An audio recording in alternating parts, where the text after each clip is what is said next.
Tiny, tiny. How am I? I'm good. How's your day? How you guys doing? Good, good.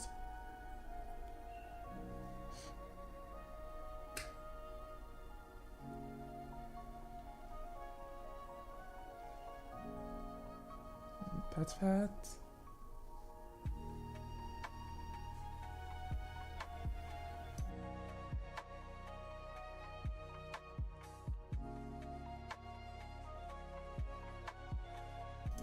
The rising sign.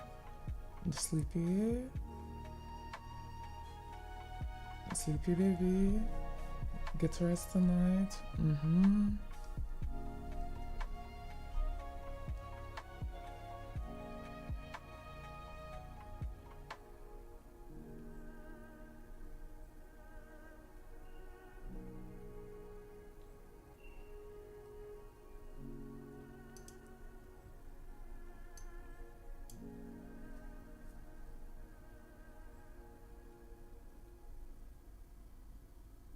Control C, did you come? That's the way to go. Yep, yep. I did it too.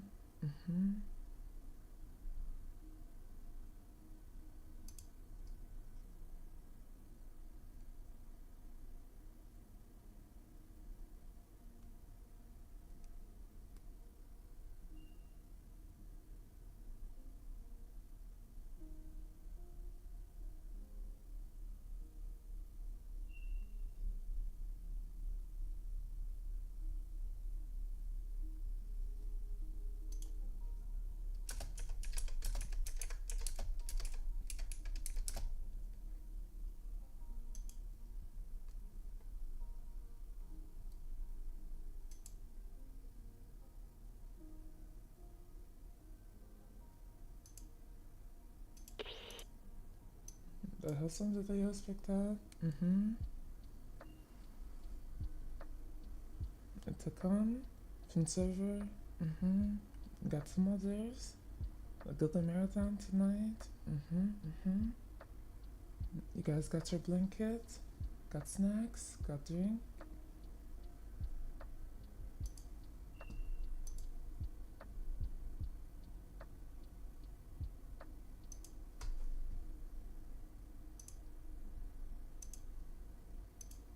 Gonna do usual mahjong dailies.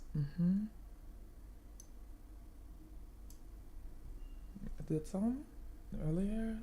I think I only have maybe one, maybe two to do. For daily mission.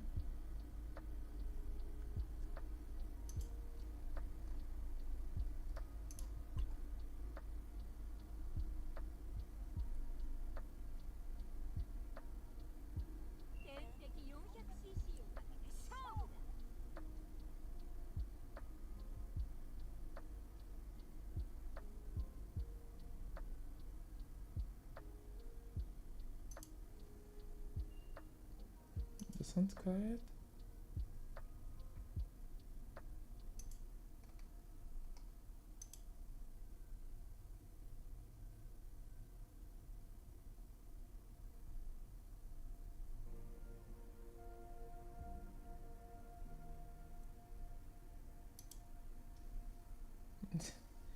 Mahjong choice first. Need to.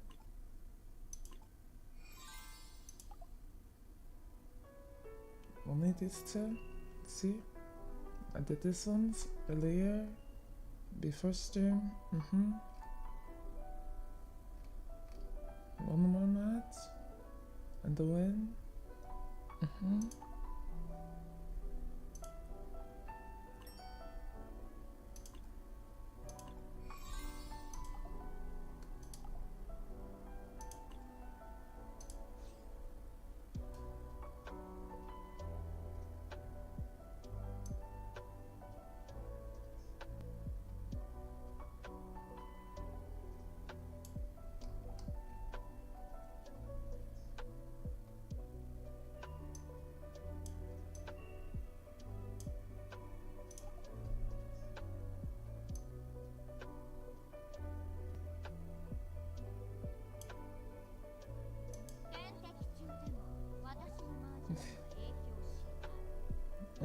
how to cheer is good enough for me.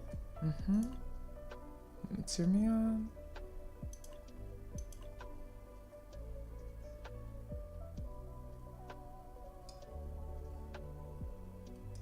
Cheer for mama, then I win.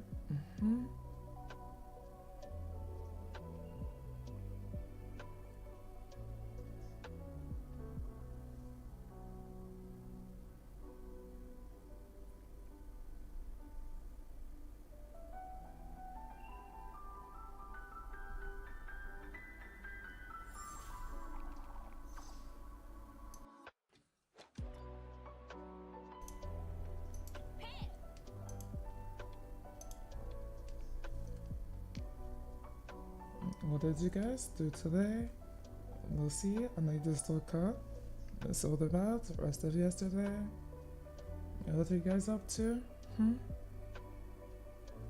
Anything fun today?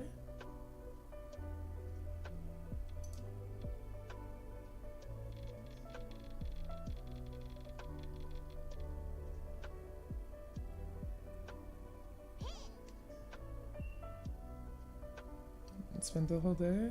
Moonlight Blade. Yes, I saw. You have husband now.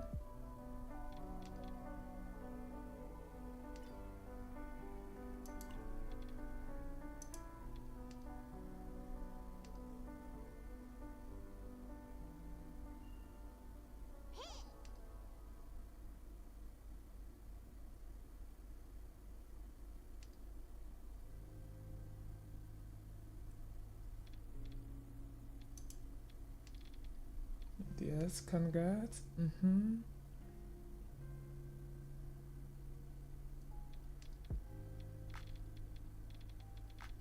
Yes, Mama was not at the wedding. I'm so sad.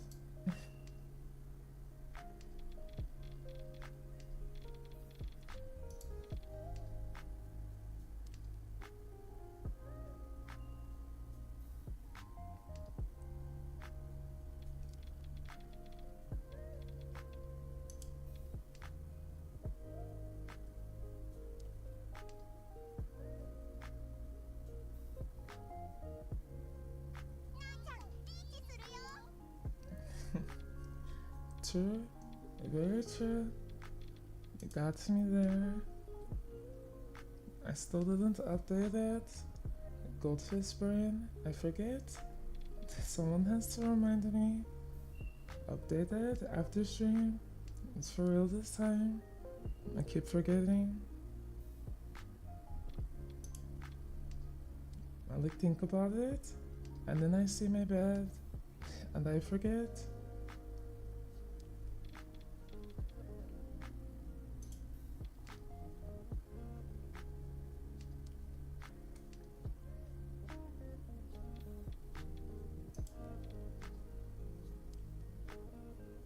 This means I have a son-in-law.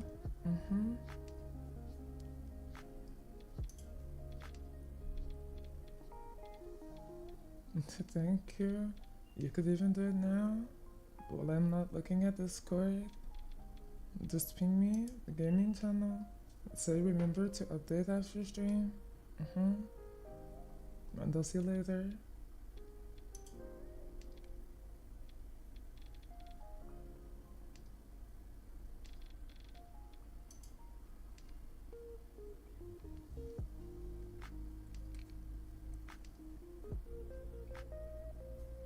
Yes, I can play. I want to.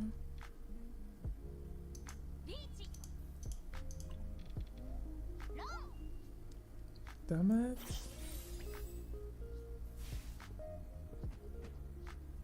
Because I'm tempted to play. But I cannot play now. Because when I play like those kind of games, I get carried away. I like those games. I lose track of time. So the gamer, I'll play. And we won't get to watch YouTube today. So I cannot play right now.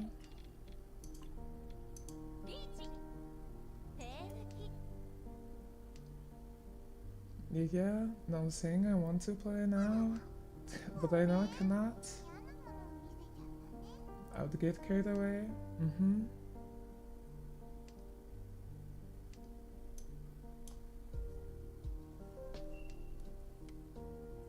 But tomorrow we have study stream, co-working stream.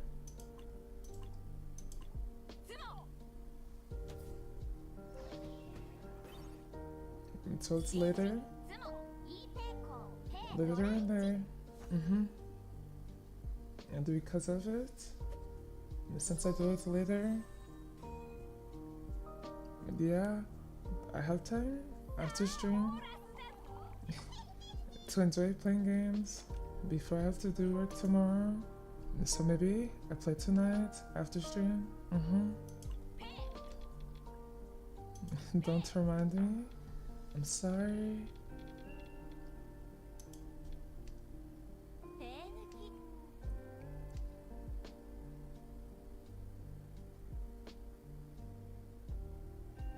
I need a 4. I need a 1. I'll get a 1. 1, 2, 3, 2, 3, 4. You playing later? Yeah. If you guys ping me in Discord after stream, I'll update the game and play later.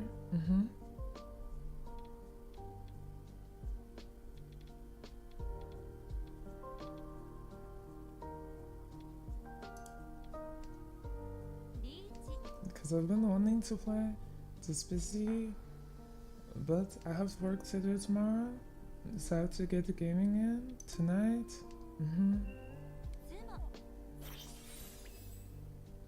It's okay, Insomniac. After I update and play tonight, I'll play on stream sometime next week. So we can play together then.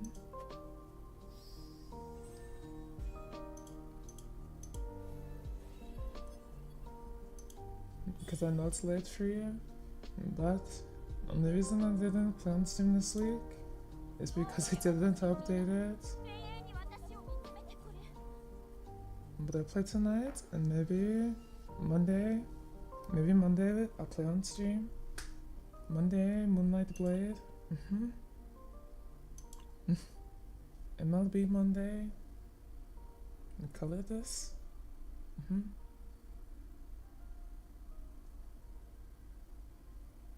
7 ahead.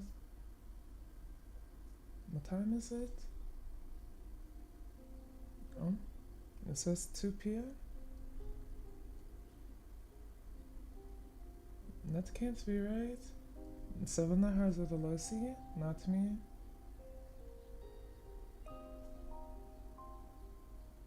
That makes more sense. I think they mean you, not me.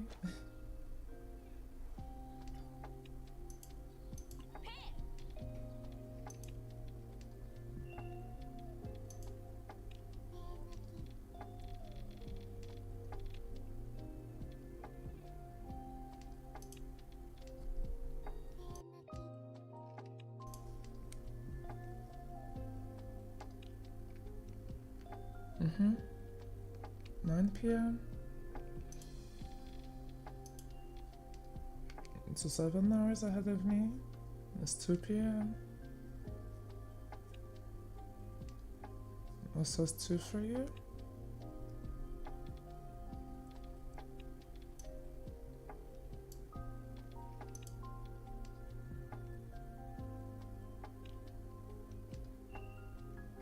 For you. Oh, you said 7 hours ahead? I did it backwards. I misunderstood. I was doing 7 hours behind.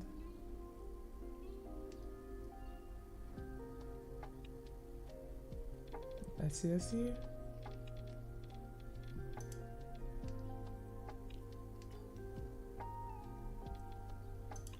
Yeah, don't worry. I'll play after stream, and then we'll play on stream on Monday. Play together. So Monday, I play with you.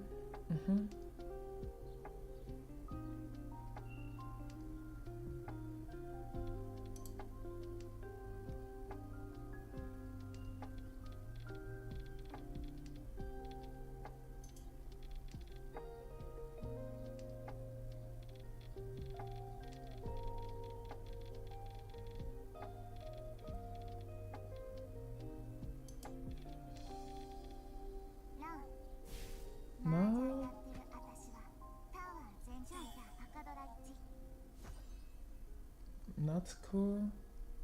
It's not.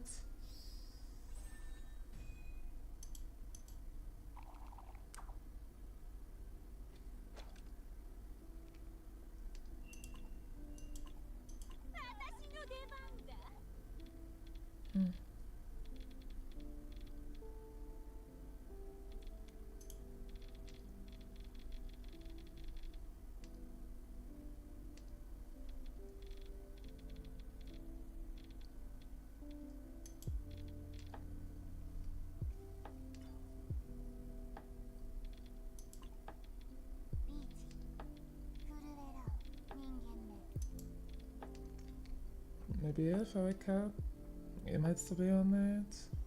Doubtful? What? You know how I am? So don't bother too much. I just might be. You know I don't sleep. What time do you usually wake up?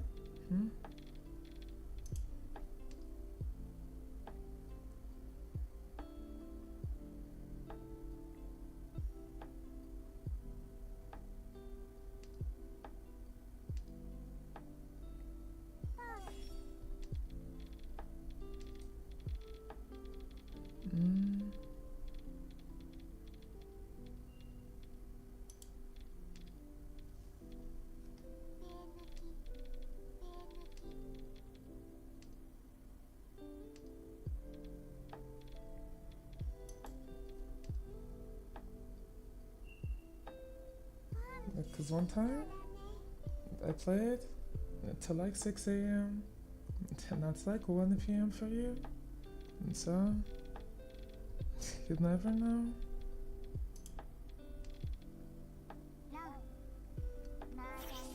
Stop taking my titles.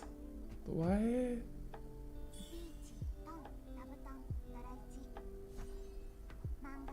Damn it. Not cool, man. Not cool.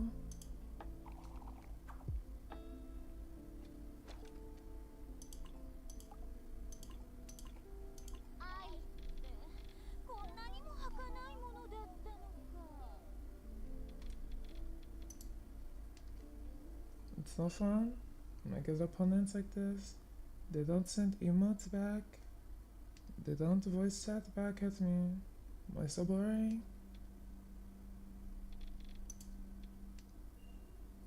Something walk up to this room. Yeah. So you never know.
Seven and 9.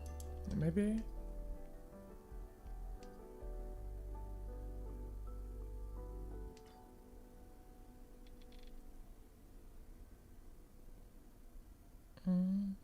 Pass.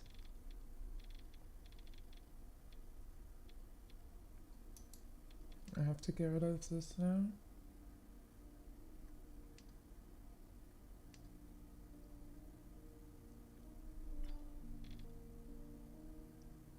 Pass.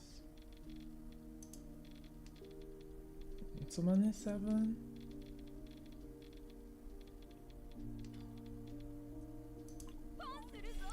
Get me. 6 and 9.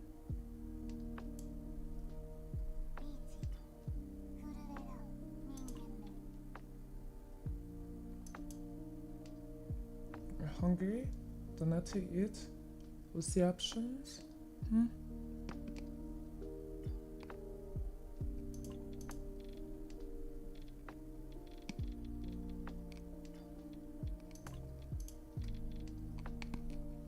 What choice? We can help?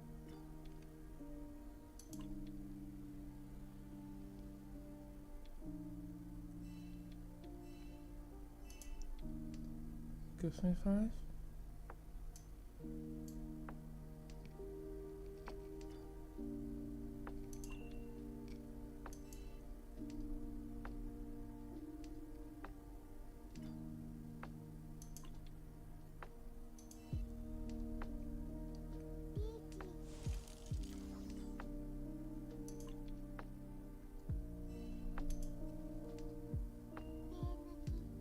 No, they both need one, but me too. Oh, it's a tie. Leftovers? Yummy yummy. What did you have?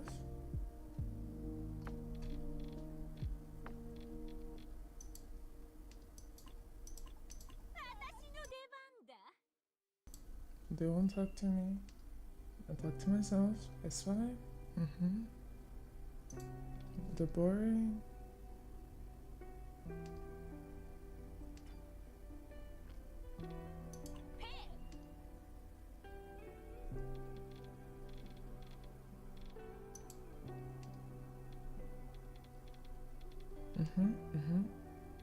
True.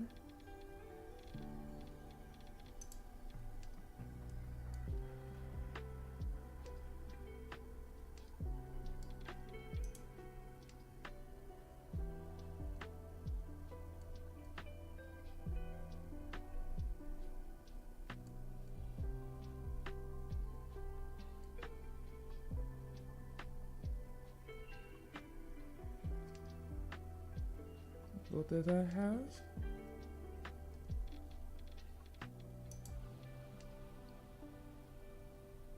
I had sushi with my sisters. Yummy yummy. It's one of my favorites.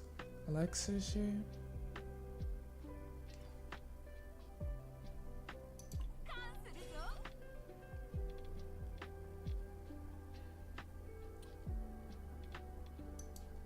Yummy.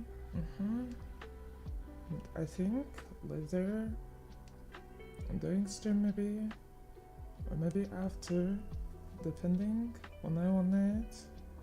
I might make a fruit yogurt. I have apples. We got apple. Apples and yogurt. I got more yogurt. I got a yummy peach one to try.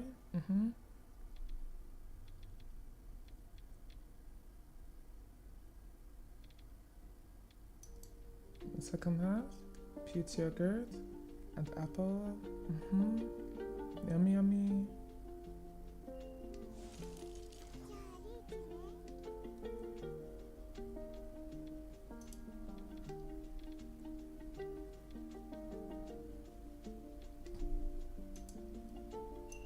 To a snack break during marathon or after stream, whenever I want it.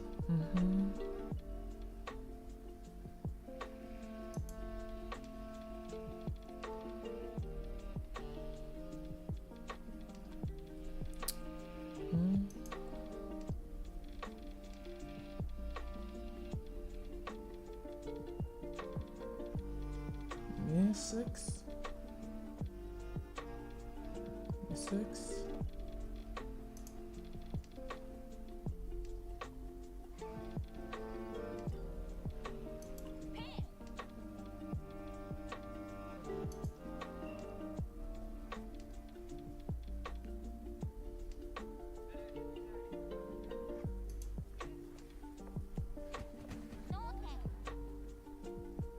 Yeah, I did not give them those.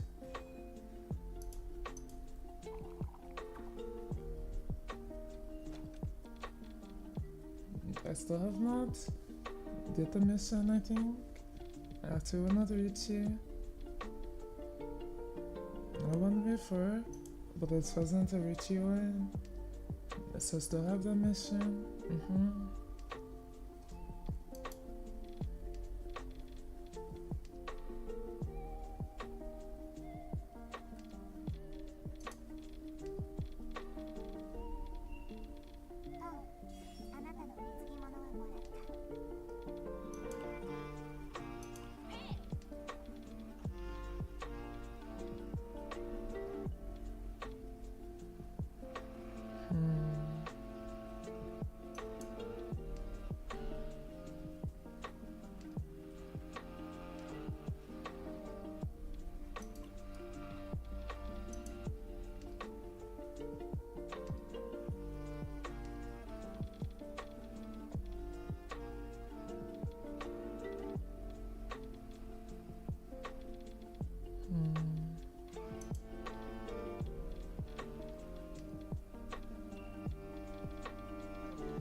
Let's go. We might be able to do the mission here. If we can get it. Those two.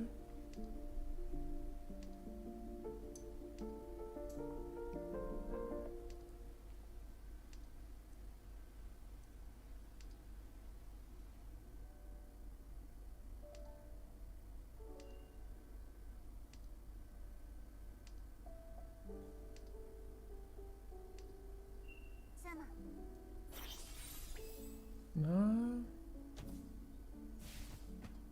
We're so close.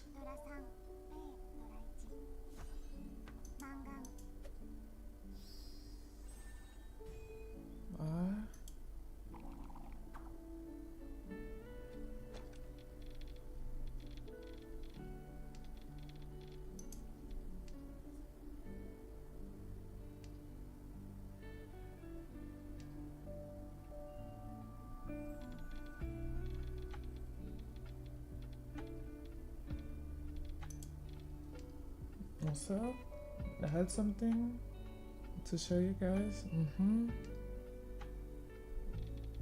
After Mahjong on my Switch screen, like an idea from Hamilton. Like I wish I could watch movies on stream, but can't play the movie because of no copyright. I saw a video. It's like a kind of a way around it. I wanted to show you guys the idea and see how you think of it.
Didn't need it. One of the same ones as me. So I was not giving it to them. I needed it too. Why so many wins? Is any mine? Only some.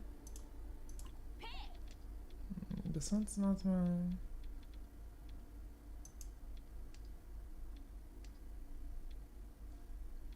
But I can work south and east.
Stop.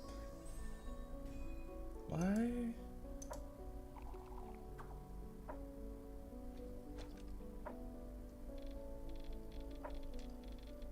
I had a good hand, no?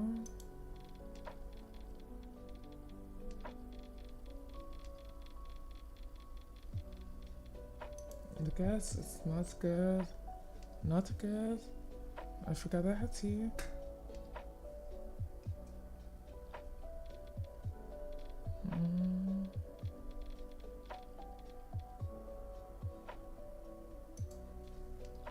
I made tea. It's for me and my sister. Jasmine tea. Milk tea. The warm today. Yummy, yummy. I picked a good jasmine tea. It's very fragrant. I like a fragrant tea. I don't know how to describe it. Like, not a weird way. But like, it tastes like perfume. But in a good way. Yummy perfume.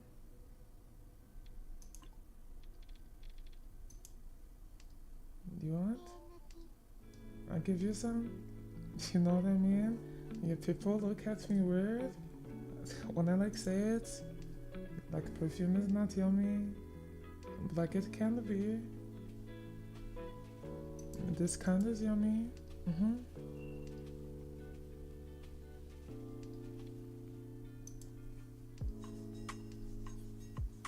I like fragrant teas. It smells nice, tastes nice.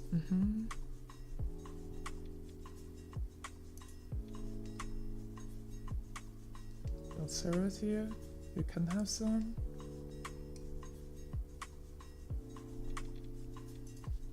Headband.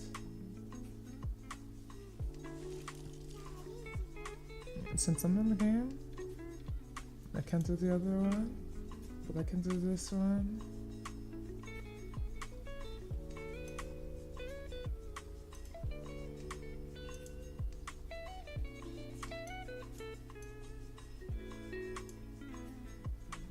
Thank you.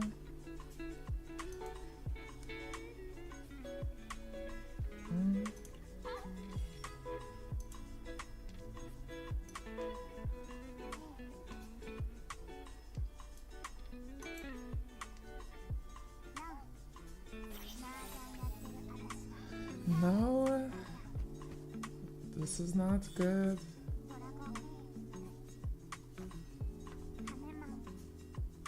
I don't want to look.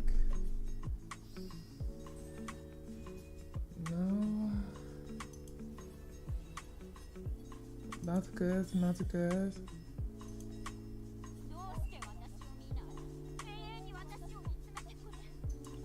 See, this one's actually perfect. For my tiny model, when I sit here on the screen, because the hand goes off screen, this way, because my other models, too big, so the hand floats. But this one's perfect. Mwah. I don't think we did it. Oh, we did. Oh, I did do it. I guess I didn't realize. Let's play. 1 for player. I haven't played 4 player today. Tiny captain.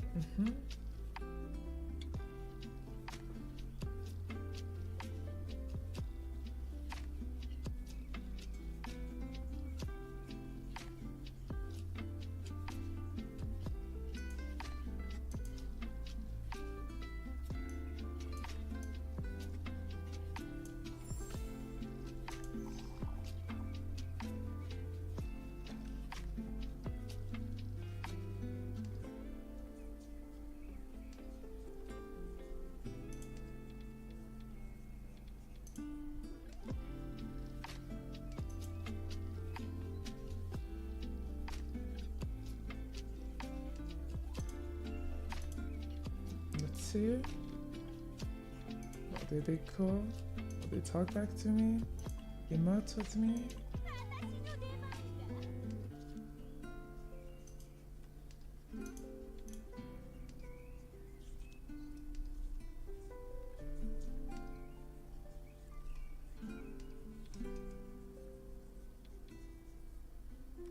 The heads up. If you're not subscribed, good babies, ad is starting.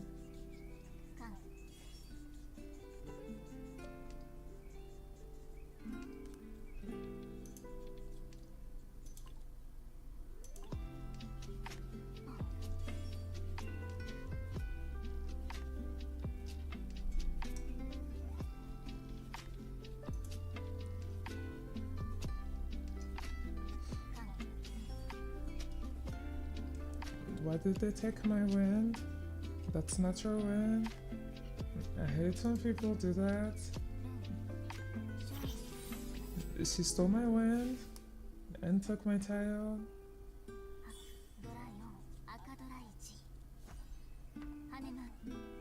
Yeah, why did you take mine? I was North Wind. Why did you take it? I can't get my own wind because someone else took it.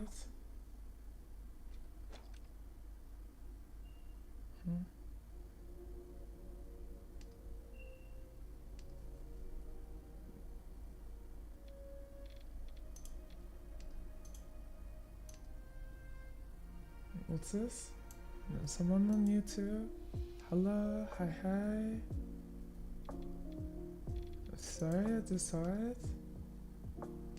I don't know if they're still there, but hello, hi.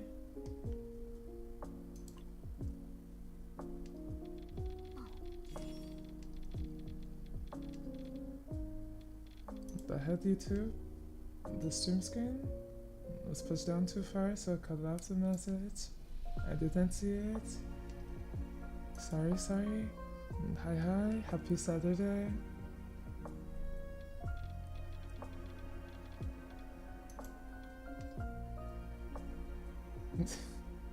Hi, Lucy.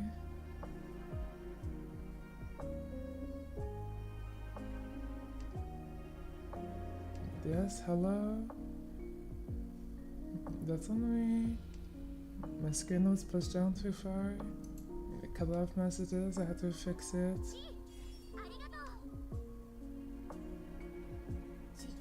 The emotes on YouTube is so cute. You can put emojis on screen. I'd like to see it.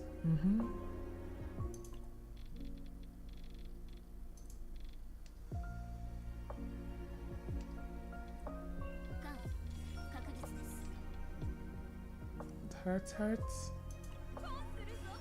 Hearts for me.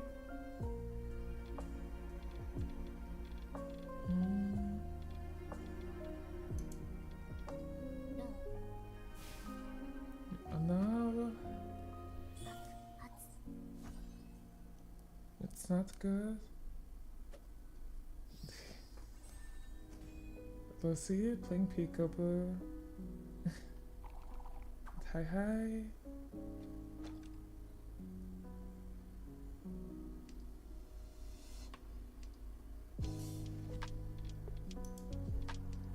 How does stream look there? Looks good.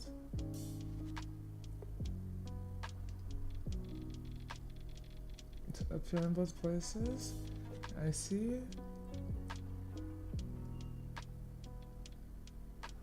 Does it feel like different watching there? I wonder. I think it's probably like same. Just different features.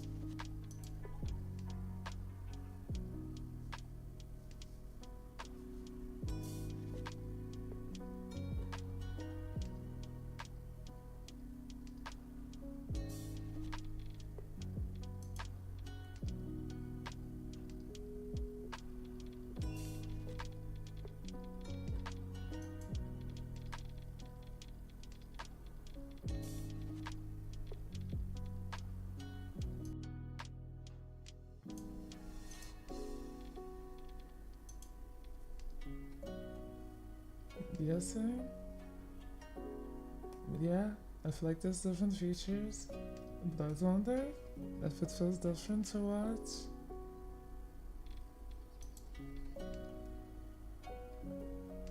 I want to unlock memberships on YouTube.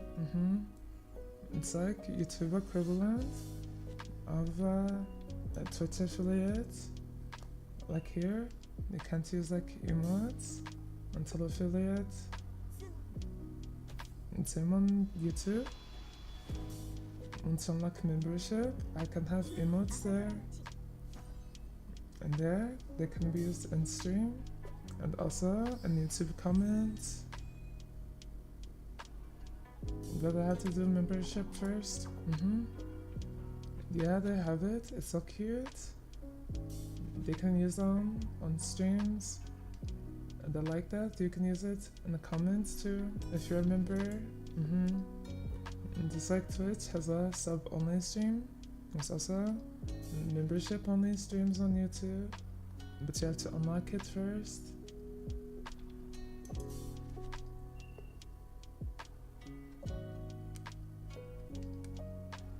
The requirements is like different than Twitch affiliate though. Different requirements, like things to do. But when I can reach it, we'll do it. Soccer babies on YouTube can have emote. Tease in the comment, and on stream.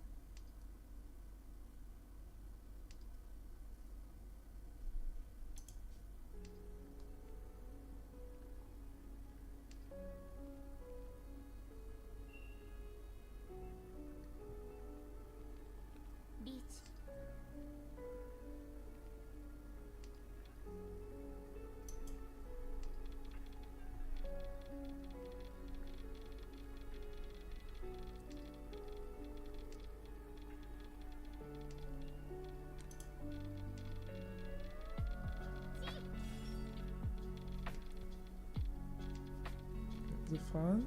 Yes, very fun.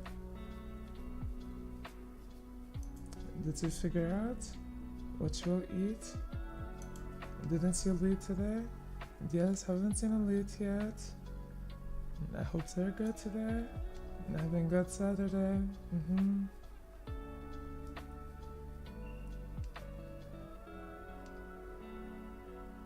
I think right now Elite is like my most content on YouTube viewer.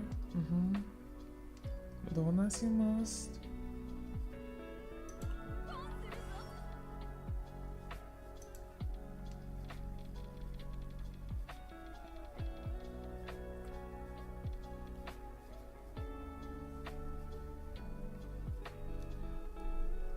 Tea break. Yummy yummy.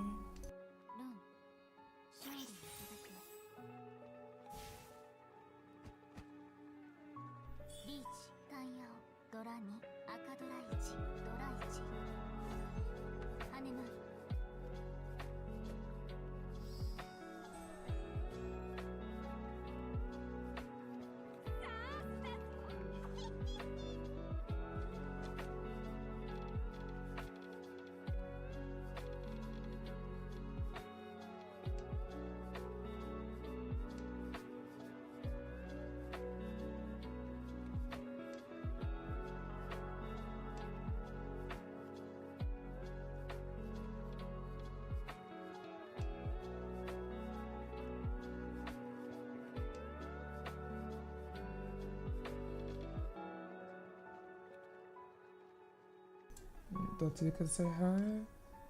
Yeah, it's not here yet. But if I see them, I'll let you guys know.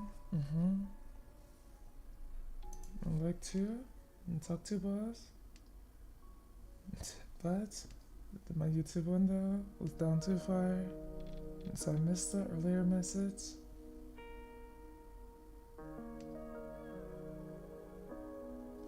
It's no person now.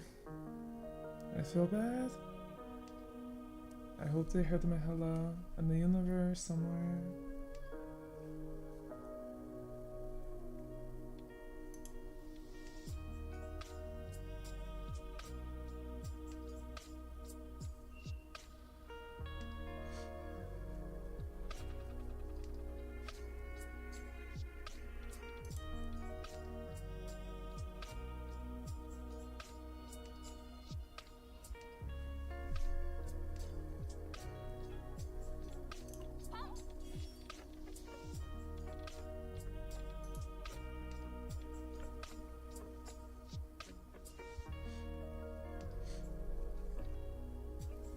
Yeah, I couldn't see.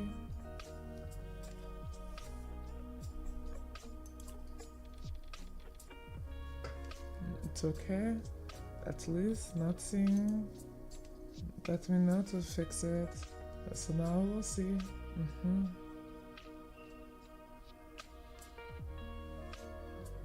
It will be easier. I need to see if I can put YouTube chat in my OBS, like how I did with Twitch chat. That's how I see you guys better now, because I see message on screen, yeah, but I also have your chat in OBS, so I see you guys here. I don't know if I can do it after this match. I'll see, because that makes it easier.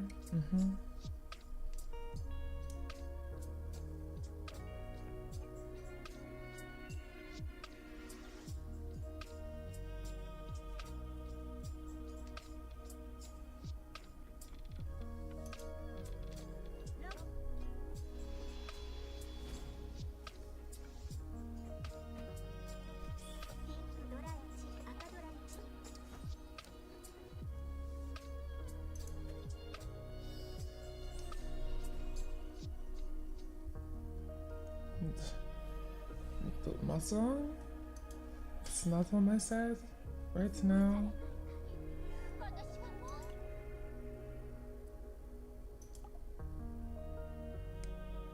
We finished dailies though.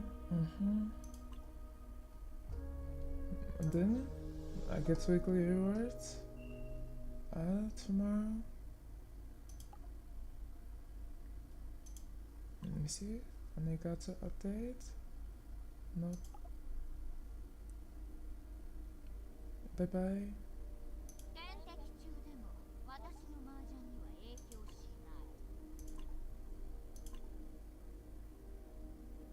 Okay.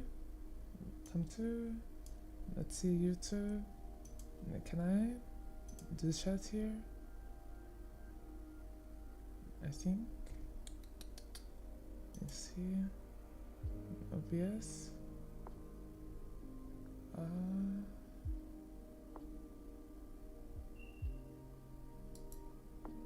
Can I edit this one?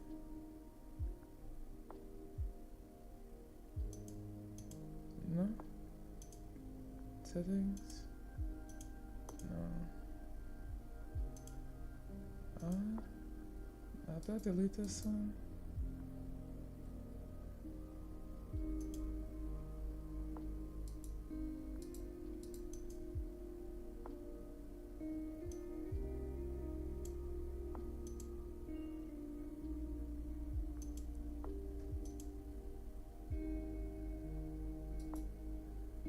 Wonder how to delete. Oh, here. This is how. Let's see, YouTube chat. Chat.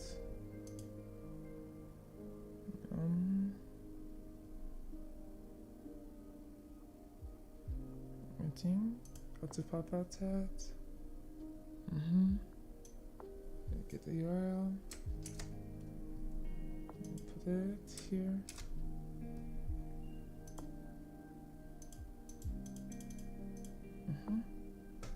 Okay.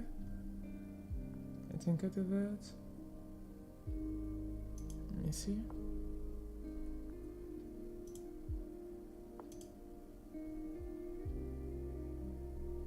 Yep, I fixed it. YouTube chat is now in my OBS. I'm gonna move things around. Okay.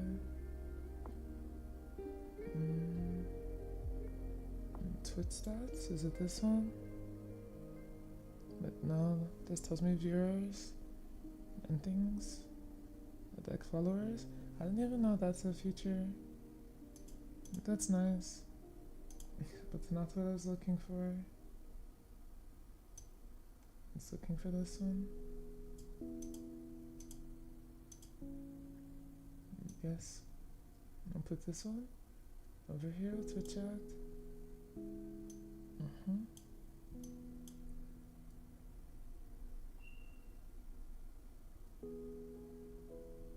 I'm signed in to chat. I am signed in.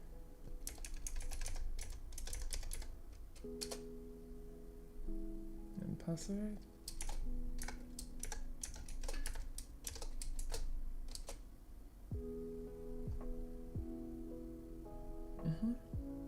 Okay.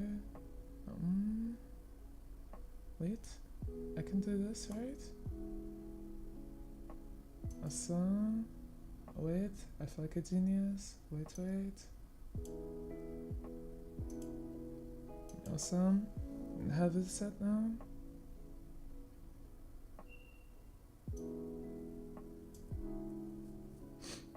It's set up. Now, Twitch chat is on the left in my OBS. YouTube chat is on the right. So now, regardless of where the YouTube stream window is, I can see both.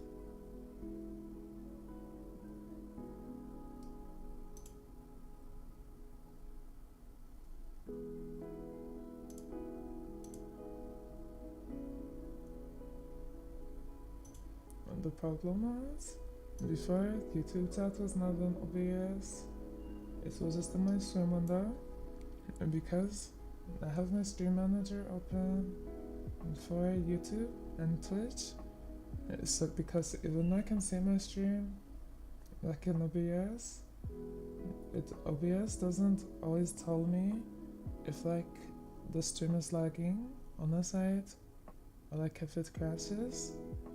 So to make sure I can see, I have to keep the stream manager open, but the stream manager, it's smaller.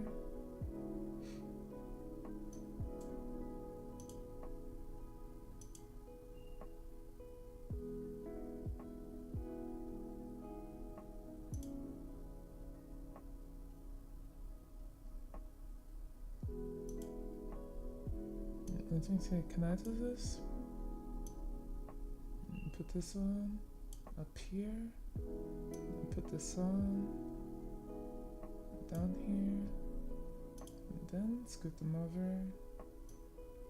This is not blocking OBS. Okay. Perfect. Now I have OBS in my big window. And Twitch and YouTube, small side windows. And I can see chat.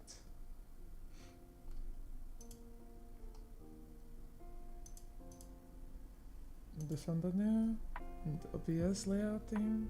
Oh, it's not new. It's just new to me. Because I had my sources like stacked on top of each other. But now I put them where I can click over to one. Yeah. A tech-savvy captain. Because I have the stream information for Twitch and I can OBS where I can change the title and the category that was stacked before, and now it's where I can just click over and see it. Much better. Put the live chat for you too. And here we go. Nice. It's perfect. Now I won't miss any chat. Let me see. I think I will take the Twitch stats thing. Twitch stats. It's pretty neat. Cool feature. I'll keep it here. Should I put it at the bottom? No.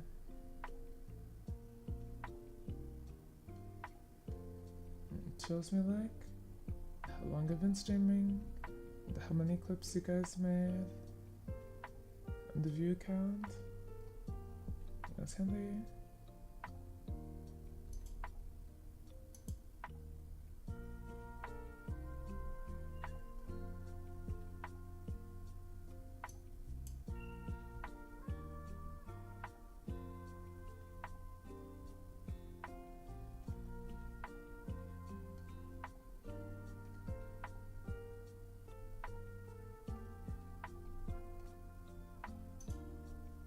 I don't need it right now though.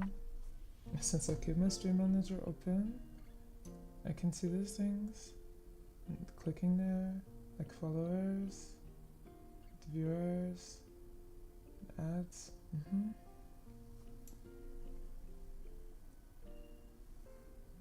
Hi, good night. And thanks for stopping in.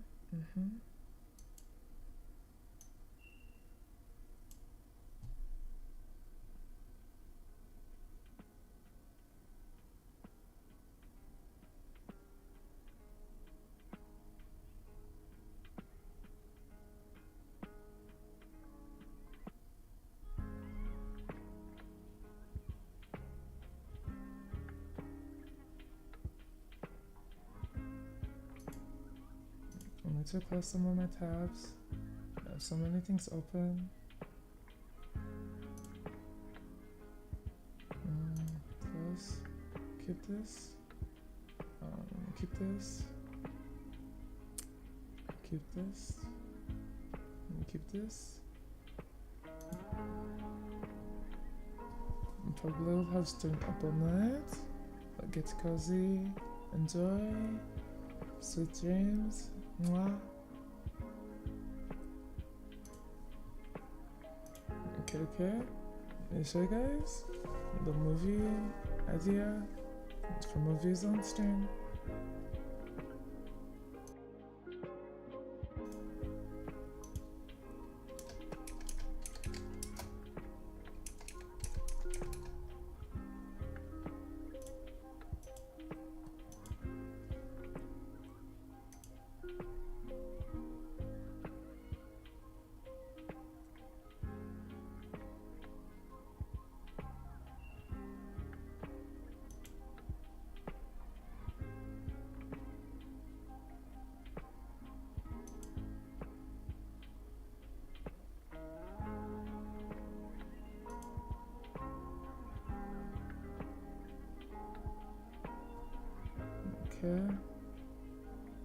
Where's that?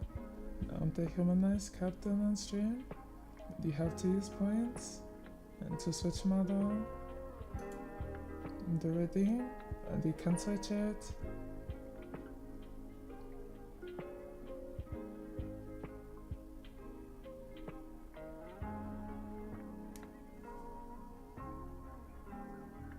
Because we did a poll at the start of chat. And Tiny Captain won. And so if you want to switch it, you have to redeem it, 30,000.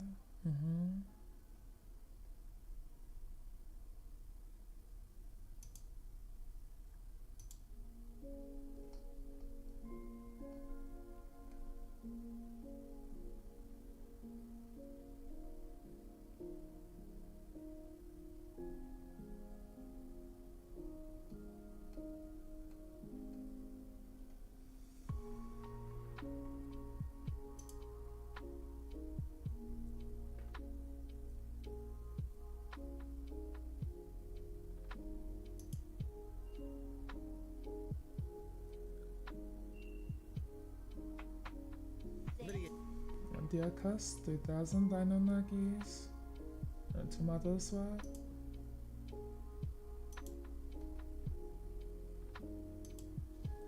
I think 700 hair swap, 3000 model swap, if I remember right.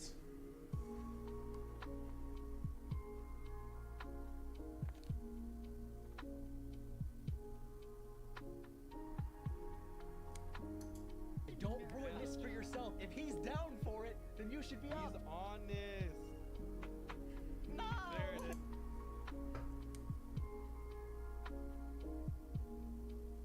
But you only have 300? Oh yeah? It's 2000. Low scissoring to help you.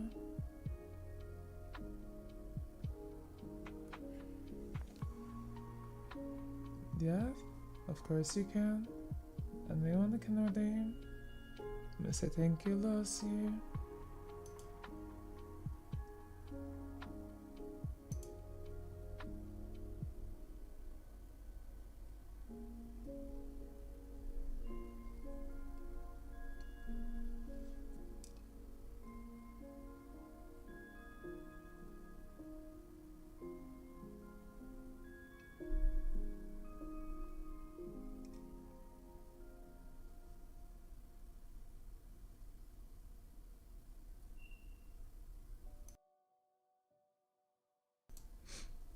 Alright, I'll get me in the captain. Changing room time. I got change. Don't look.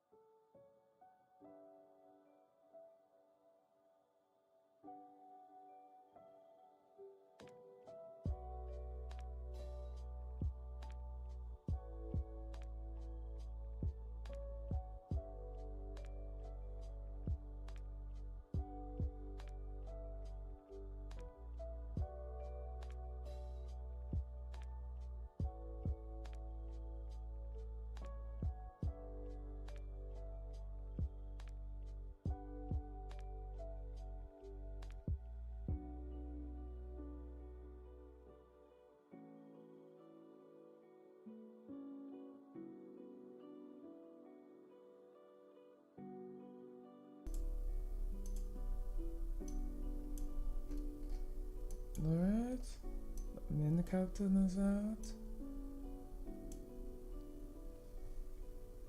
Bye-bye, tiny captain. We'll see you later. Tiny captain went to sleep.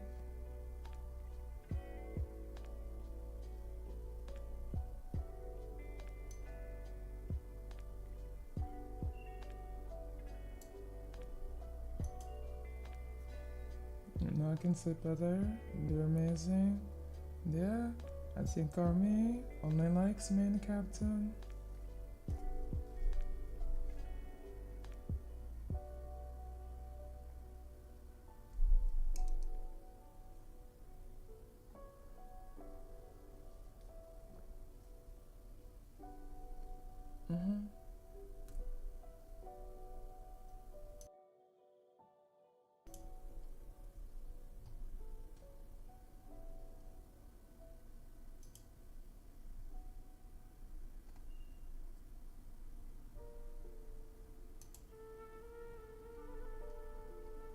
Let's see the window capture.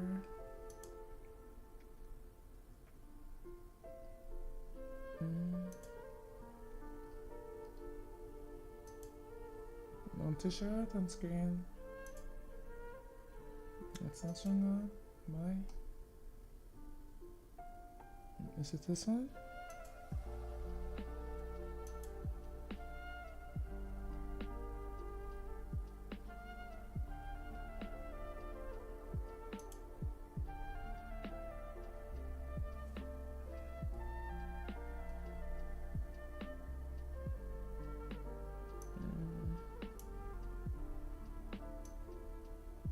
It's like this. I saw it on YouTube. It's like a it's a long video, but Why? it's on stream. Milton, You you select deserve that. they just don't show the stream, Name of geology. In the like name the of geology. movie or show, Bald. like on the screen, I knew you were gonna say that. but put at the bottom, like show, like what you're watching. If it's a TV show, then like what episode you're on. And if it's a movie, it puts like the time you're at, so someone who joins, in this case, they have people watching like separate That is on their own devices, and the streamers are watching together. But also in our case, since we have a server, we could just like watch it in the server, but then like on stream, it would just be sounded like him. Yeah, what are you talking like commentary and chatting. What do you mean I sell insurance for businesses? What do you mean I sound the same? Yeah, in this case I think because he's a corporate VTuber, I don't think they have servers with their fans. Like fan-made servers, yeah. But they're not like in the server with the streamer. So the streamers can watch together, but chat, they watch on their own devices, which is why there's timestamps. But it could be done that way. In our case, we could watch. I could stream it like in the server, and then on stream. And just have, it's not playing on stream. Just talking, chatting about the movie or show. I thought it's a cute idea. It's like maybe some movie stream. We could do that way, or like TV shows, since we have so much we wanna watch, but we can't always do watch along so much because busy captain. Like if we stream one day, I don't have time for movie, so sometimes we do it on my off day, like off stream day, but I only take one day off stream, so it's still not much time. You know, that's what I was saying. I could put you guys could watch, I could give you link. Also, I could just stream it in Discord. But I think if I stream it in Discord, you could only watch that way. If you have like 2 devices, in this case, they can't do it like that because they don't have a server with the chat, because they're corporate VTuber.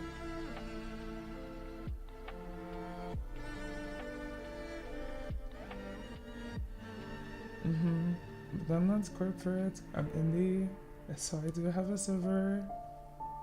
So in that case, I can stream it, so you guys could watch with me at some time.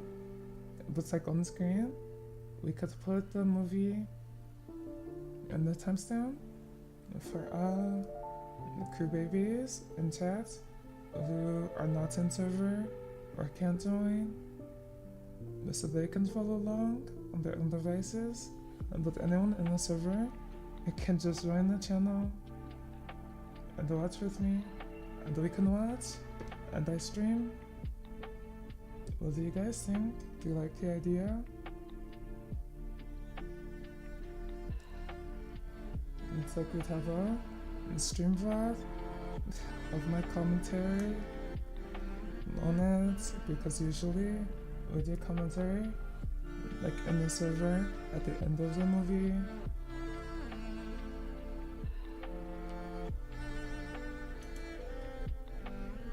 But in this case, I'd have the streamer, the movie or show, and I'd be muted on Discord, but talk here.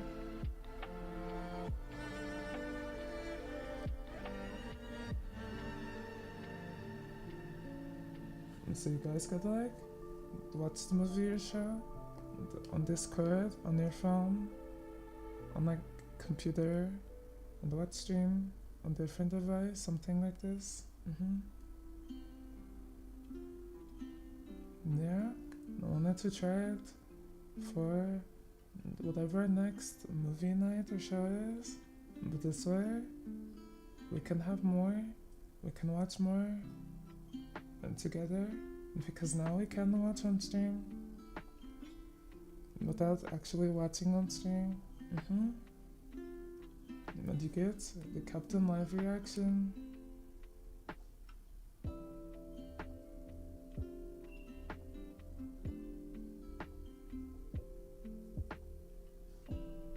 Also, do you guys like my cute browser? Do you see it? It's Kirby. The cute, right? The Kirby theme. It's so cute, I love it. As soon as I saw it, I had to get it.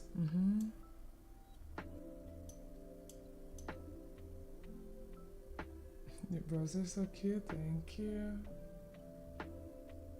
Do you make me wanna do that too? You should do it. I like to have cute browser. Makes it more fun. No Kiromi. Sadly, they didn't have a Kiromi one. It was a theme. Like I didn't make the theme. It was already made. I just took and downloaded it. There was no Kiromi one. If I ever find one though, I will use it for sure.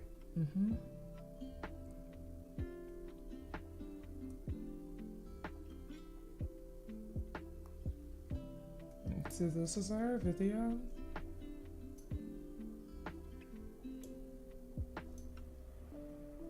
We're watching first.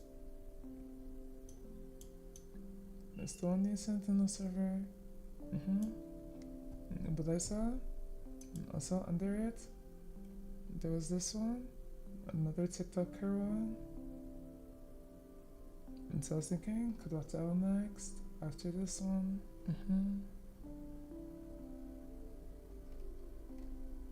Because I haven't seen any of this ones.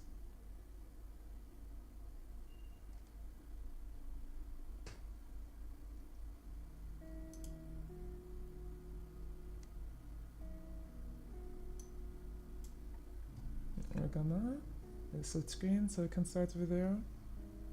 When you guys are ready, let me know. Do you need time to grab snack? Grab drink? Get the blankies. We'll start when you guys are ready. I'm good. I have my tea. And I don't want a snack right now. It's still full. So I'm good.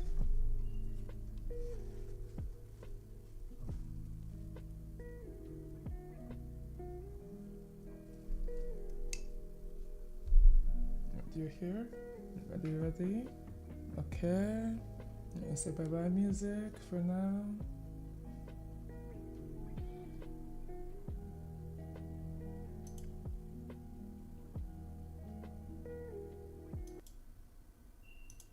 Bye-bye music. Wrong thing. Wait. Here.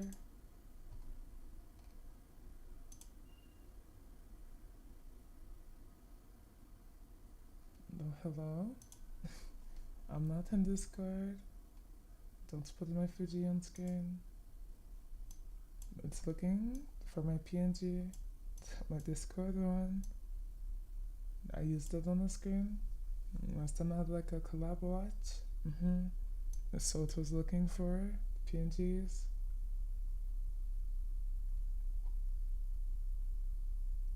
Let's see. How did I just lose the screen? I just had it. Oh, here it is.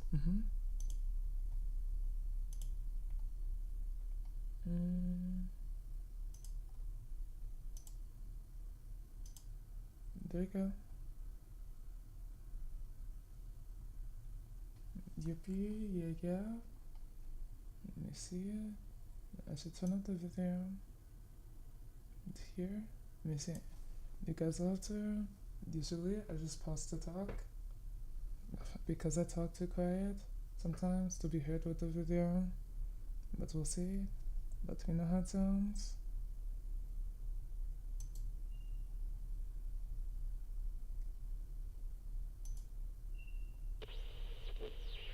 bing, bada boop. Do you trust a random stranger to give you life-altering advice? Imagine walking up to a stranger, you give them this coin. Hey, toss the coin. Okay. Let me monitor it in OBS.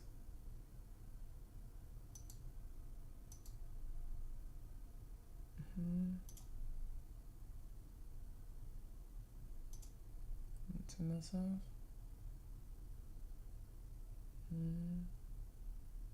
Keep this. Okay. Toss the coin, and based off of what it lands on, by you tossing it, I'm gonna decide whether or not I break up with my girlfriend and move to the other side of the country to join a band. And my fate is in this random person's. But how is it? Is volume good? Too quiet? Too loud? Hand. Someone I don't even know. I don't even know what this person is about. Would you trust a stranger with that level of power? Yes. At the pier in San Diego, California, there's this TikToker, Bailey, who's casually sitting on the side, and she is hoping that people trust a stranger like that. She's got this giant poster board sitting on her lap, and it just reads, "Ask me for free advice," in big, bright orange letters. I don't know how long she's been sitting out there for, but a middle-aged man stops on his bike. Do I go to Uzbekistan or stay here? Yes, and it's such an intense question. Wait, say that one more time. Do I go to Uzbekistan or stay here? It's okay. Do you have family there? No. Why do you want to go? It's good. Meet a woman. To meet a woman. And it was Uzbekistan. Uzbekistan. Which, that's a huge thing to ask a stranger for advice. Do you move to the other side of the world for a woman, or do you stay here? I don't know, but maybe he just needs someone who blurts out an answer. To give you the honest truth of how I feel about this TikTok, it appears to me that he just wants someone to say yes. Like, you know when you ask someone for advice, but you already know what you want to hear, so anything else is just going in one ear and that's my sisters. They'll ask you the question, and if you like advice, and then do what they want anyway. Maybe a little bit louder. Okay. Let me. I want my volume. The OBS volume. How about here? out the other. It doesn't matter to you. It's like when you decide you want to buy something already. You ask your friend, and they tell you, do you really need it? You just keep going until they say, yeah, you should totally get it. That's the energy here. Goes here. And the man on the bike has this very interesting outward appearance. He's wearing this black beanie that's only covering half of his bald head. And he's eerily calm the entire time. Like a bit too calm. The way he's just pleasantly smiling. Do I just uproot my life and move to the other side of the country? No Yeah, it's problem. really odd, Thank right? you. Yes. And the TikToker Bailey continues to ask him, You don't like American women? Oh, they're familiar. So you've given up on meeting some Is this a bug? Calling on the camera? Do you see someone it? here? No, I'm married. Oh. Yeah. so he's married, pondering if he should move to the other side of the world for a woman. And the So whole I'm not thing seeing just things. gets stranger and Okay. stranger. He talks about I'm sorry. I thought I was just seeing things. how his kids are out of the house. He has an empty nest. He wants to find a woman that he's content with. He says, quote, I want to find a companion that I'm content with. And the whole time he's just pleasantly smiling while Bailey keeps telling him, sir, you're unhinged. You need to at least talk to your wife about this or settle things out here first before you even think about moving out of the country. This is crazy. This is between you and your wife. I want to find a companion that I'm content with. I think that requires you to divorce someone first. I'm sorry. I needed to pause and see the title again. This is so unhinged. I completely forgot. Like what the topic is. A man from viral TikTok. Looks like missing husband. Okay.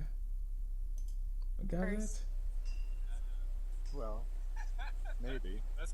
And he's mentioning that their love is diminished and he's just pleasantly calm the entire time. And there's this one part of the TikTok where he just looks at her and says, yeah, and then 6 months later. And he kind of throws his hands up in the air as if 6 months later he's gonna end up in Uzbekistan. Now, at the very end of this very transparent conversation, I think that he realizes he's being recorded. So sort out your marriage and then get back to me on that. People just do anything except for just have honest communication. Like, dude, it's not that serious. Just divorce. Just break up if you're not happy. You don't need to fake your death and move across the world. It's not that serious. I'll find myself on the internet and That video was filmed in June of 2024, June of this year. A few months later, in August, just like 2 months later, someone who looks very, very similar to this man on the bike, eerily similar, goes missing. Quite literally vanishes in the most bizarre kayaking trip out at the lake. His kayak is found in the water, overturned in the deepest part of the lake. His car is nearby. His wallet is found. But all netizens are wondering is, did he actually drown in the lake?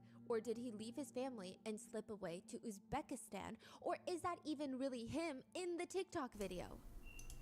We all know the answer. He answered pretty confidently. This man definitely left his family.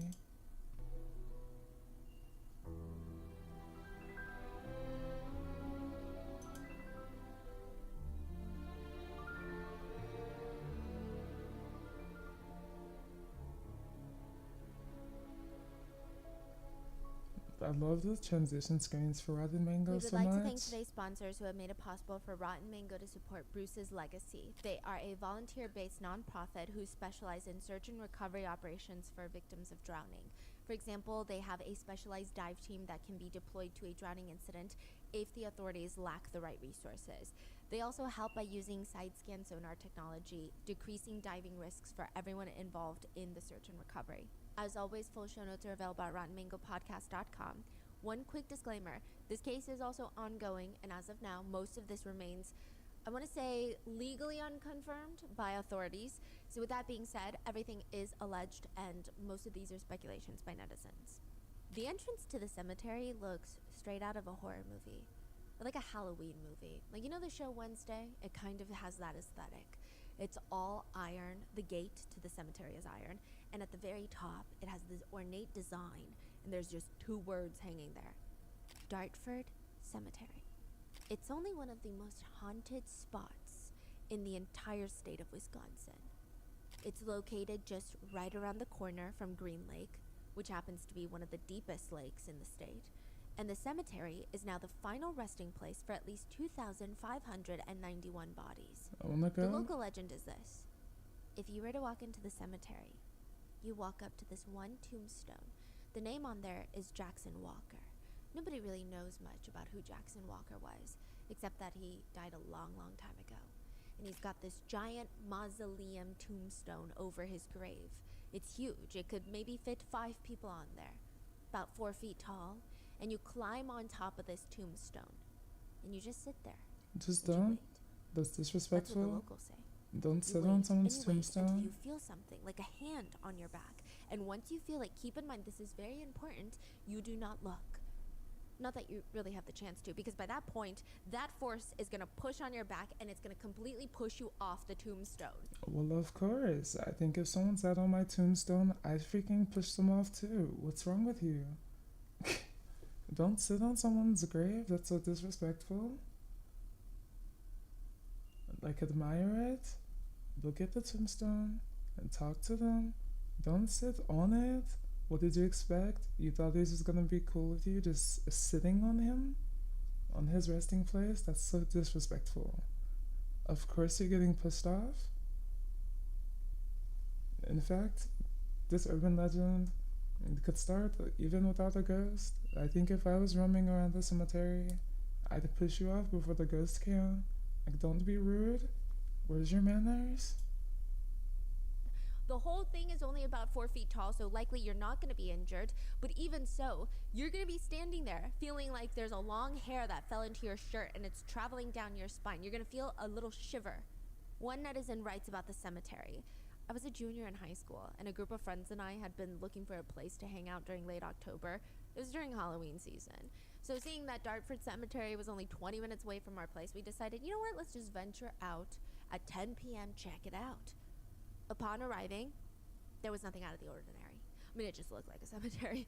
My two friends and I got out of the car and we walked into the darkness with the only light reflecting off the old tombstones. You know, and the dare was we were to sit on this tombstone that was rumored to contain the bodies of the children who had been stricken with polio and died. So as we walked closer to the landmark, I accidentally stepped on a grave. And suddenly, the feeling of ice crept up my leg as if I was being grabbed by an icy hand. I quickly moved and I told my friends, but we kept going. I looked for the name on the headstone. It was too old to read. Once we got up to the tombstone, we sat on top of it. Only my friend Josh and I knew about the rumor of being pushed off by the ghost. We sat around, had a cigarette, and I felt really disappointed. We decided to get off, go home, but as Josh and I stood up, Tom, our other friend, fell off the top. I was amazed, but at the same time in awe of what power beyond the grave could even do this event. The roof of the structure was not at all slippery, so there was no reason that he would fall off. And as we were briskly walking back to the car, we also had this feeling of being watched, and Tom claimed to have seen shadows moving between the headstones. I have not been to Dartford Cemetery in several years since then, but I always think about it, about what happened that night. So why is the cemetery so haunted? I mean, technically there are 20,000... Yeah, well, come in, nice to see you. Happy Saturday.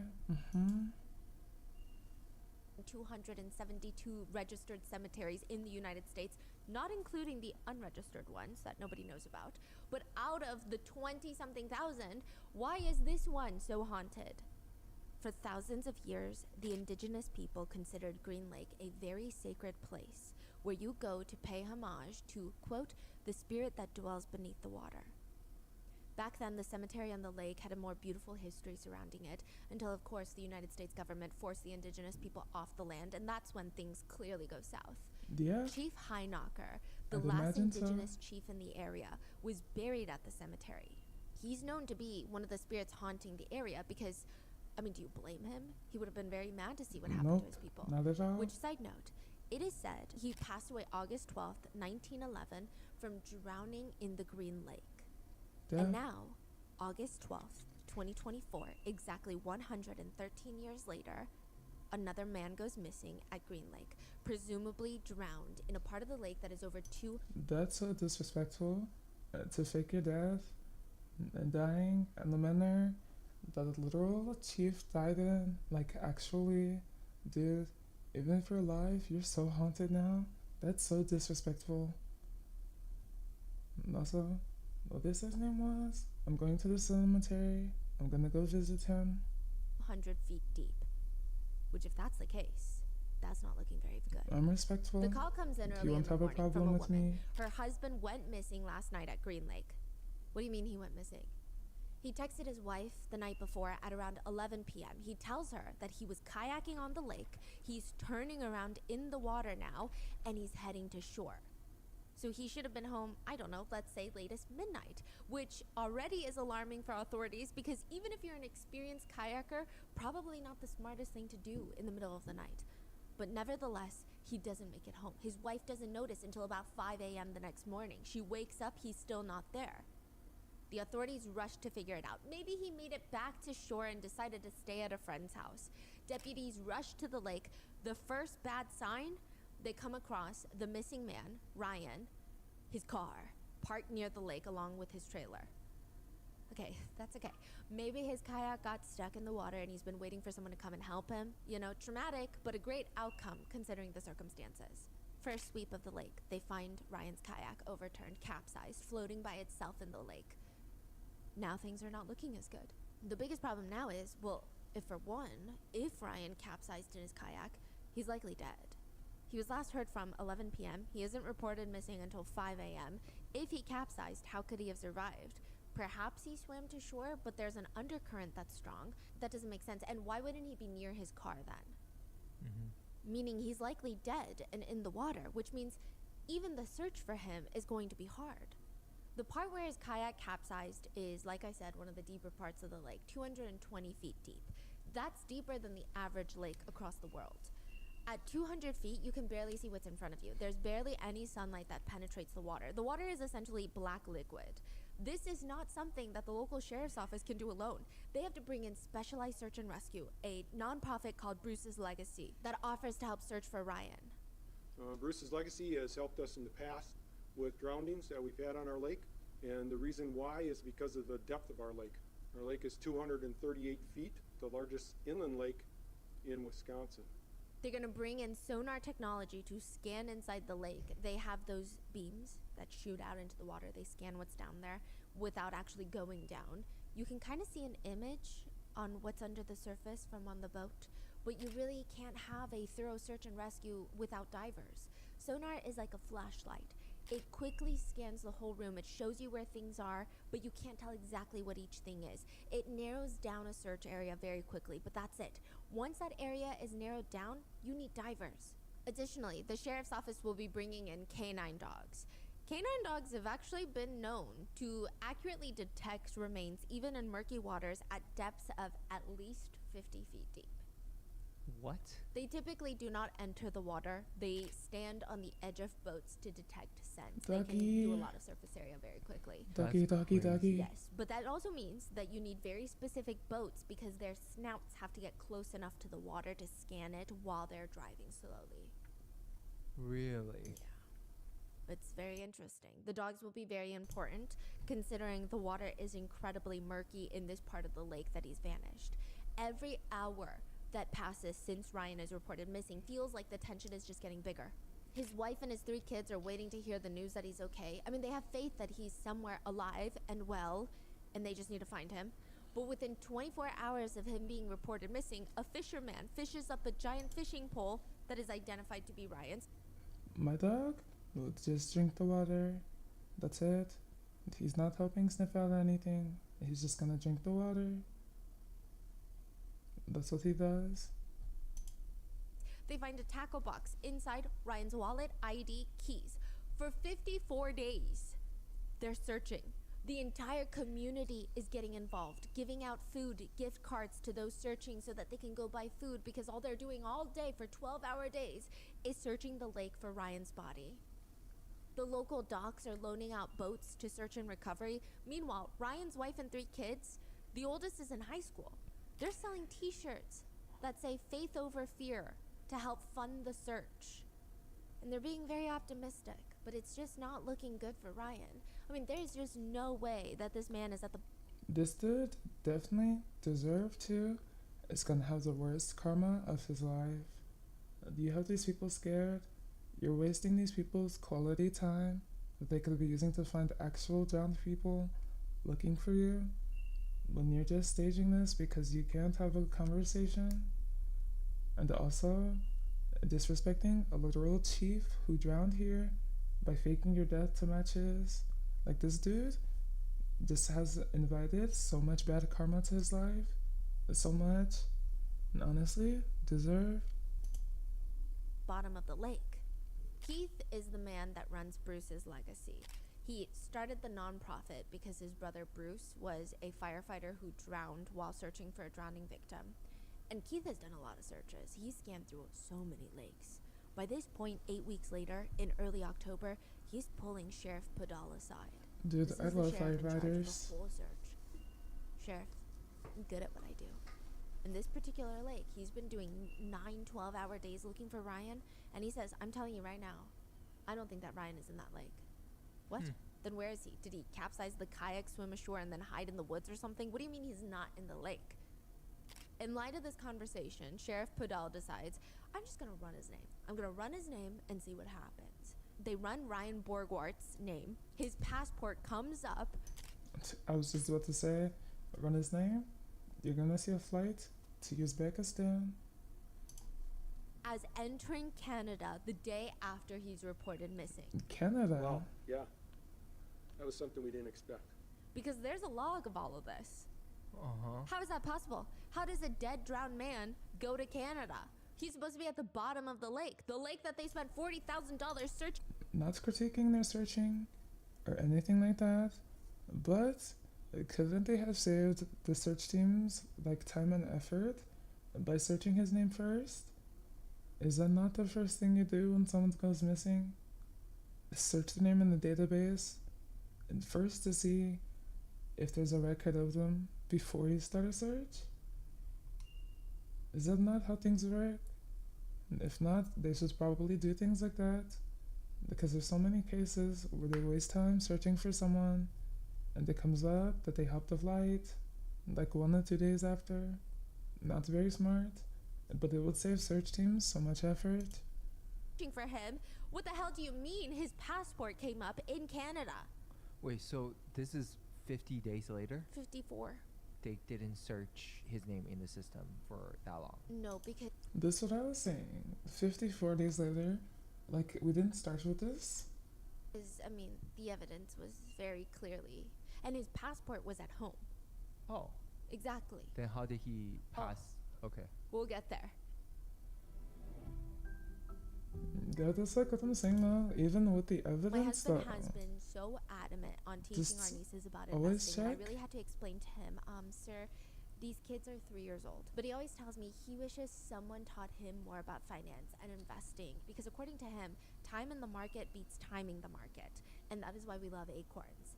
Today's episode is sponsored by Acorns. Acorns makes it easy to start automatically saving and investing for you, your kids, and your retirement, even during the holidays. I love how simple Acorns makes everything feel. In my opinion, it's the best way to get yourself or a younger loved one to dip their toes into the world of investing. You don't need to be an expert. Acorns will recommend a diversified portfolio that matches you. You don't need a ton of time. You can create your Acorns account and start automatically investing your money in just 5 minutes. You don't need to be rich. Acorns lets you get started with the spare money you've got right now. That could be $5 a day or even just your spare change. And that's right, Acorns can round every purchase you make up to the dollar and automatically invest your spare change for you. And you get bonus investments just for buying the stuff you need from the brands you love. Head to acorns.com/rotten or download the Acorns app to start saving and investing for your future today. I don't want to Paid client invest. endorsement compensation provides I'll incentives just to overthrow the positively promote Acorns government. investing in Thanks, false risks. though. Acorns Advisors LLC, an SEC registered investment advisor. View important disclosures at acorns.com/rotten.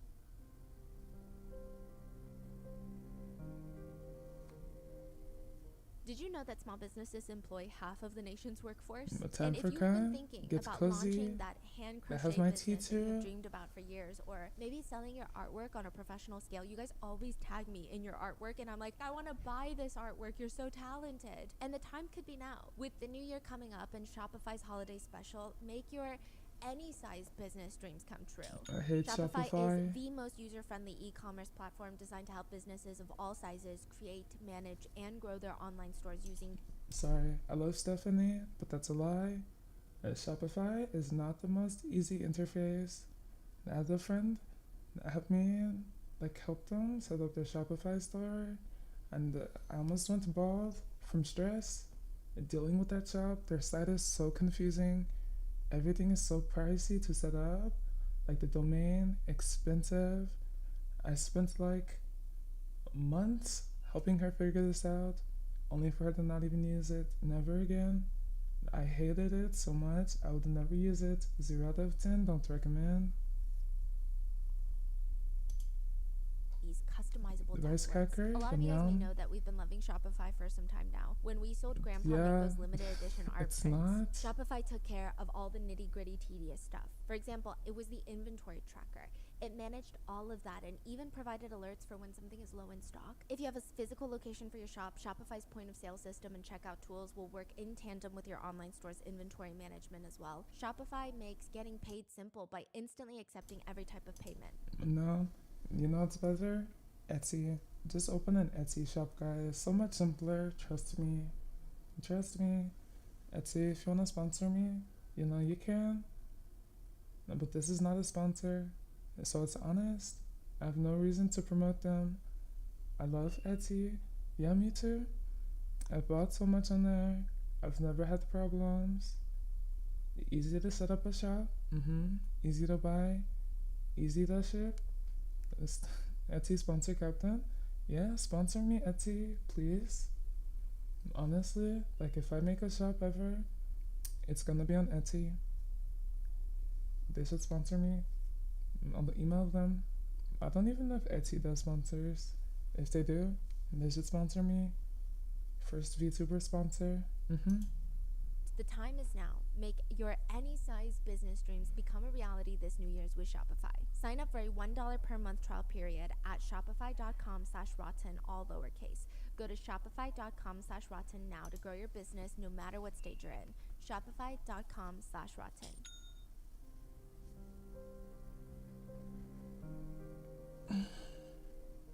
So they start rabbit holing. Not only did his passport come up in Canada, the laptop that they found at his house, the hard drive had been recently replaced. And his search history had been deleted the day he went missing. Why the hell would this family man delete his search history conveniently the day that he goes missing? The sheriff eventually makes a press announcement. Due to the discovery of new evidence, we are confident that Ryan Borgwart is not... The search history is like how to fake your death, how to get to Uzbekistan, nearest flights, how to fake drowning. That's the search history. Located in the Green Lake. We have ended all search efforts associated with Green Lake. At this time, we believe Ryan is alive and likely in Eastern Europe. To put it lightly, they are now accusing Ryan Borgwart of faking his death escaping to Eastern Europe. Is that what the sheriff is saying? He tricks the whole town, his coworkers, family, wife, and kids all believe that he drowned in the lake when he really didn't. They're all passing out food to the search and rescue teams. What kind of person does that? I mean, what kind of person has any good reason to fake their death? Did you know every situation of someone faking their death that we know of are unsuccessful ones? We don't know about all the successful ones. One netizen writes on Reddit, the best way to fake one's death obviously is not a kayak. That's some beginner novice shit. But rather, easiest way is killing someone roughly the same size as you. Dress them in your clothes, remove all their teeth and get rid of them. Position the body inside your car on the driver's seat. Now you remove all your teeth and place them in the body. Gas it up, set it on fire, walk away and go live a new life. Which is very extreme. That is crazy. So they're saying to fake your own death, you have to commit murder and then pull out all your teeth, and then you can pretend that you're dead. Yeah. Which at that point, Yeah. that's crazy. But that still doesn't answer why someone would want to fake their death. You know the book, One Flew Over the Cuckoo's Nest? It's like a very famous book. The author of that book actually staged this elaborate death where it appeared he jumped off a cliff and he wrote this note to go along with it. Ocean, ocean, I will beat you one day, or something poetic like that. When in reality, he was hiding in his friend's trunk while they drove into Mexico. He faked his death to get away from a marijuana charge. In the end, he was found doing copious more drugs in Mexico and brought back to the United States for a 5-month jail sentence. In 2003, a guy named Jesse Kiff died. Well, he faked his death. He hacked into the Hawaii death registry system using stolen credentials from a doctor, declared himself dead, signed using the doctor's stolen credentials. Also, he could allegedly avoid paying over $100,000 he owed in child support.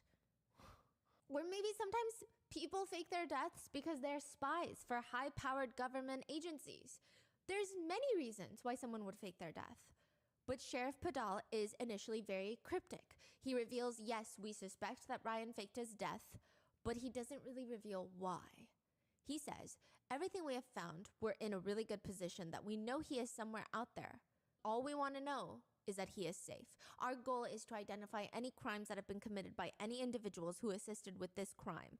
Ryan, if you're watching this, I'm pleading that you contact us or contact your family. We understand that things can happen, but there's a family that wants their daddy back. So why would Ryan Borgwart fake his death?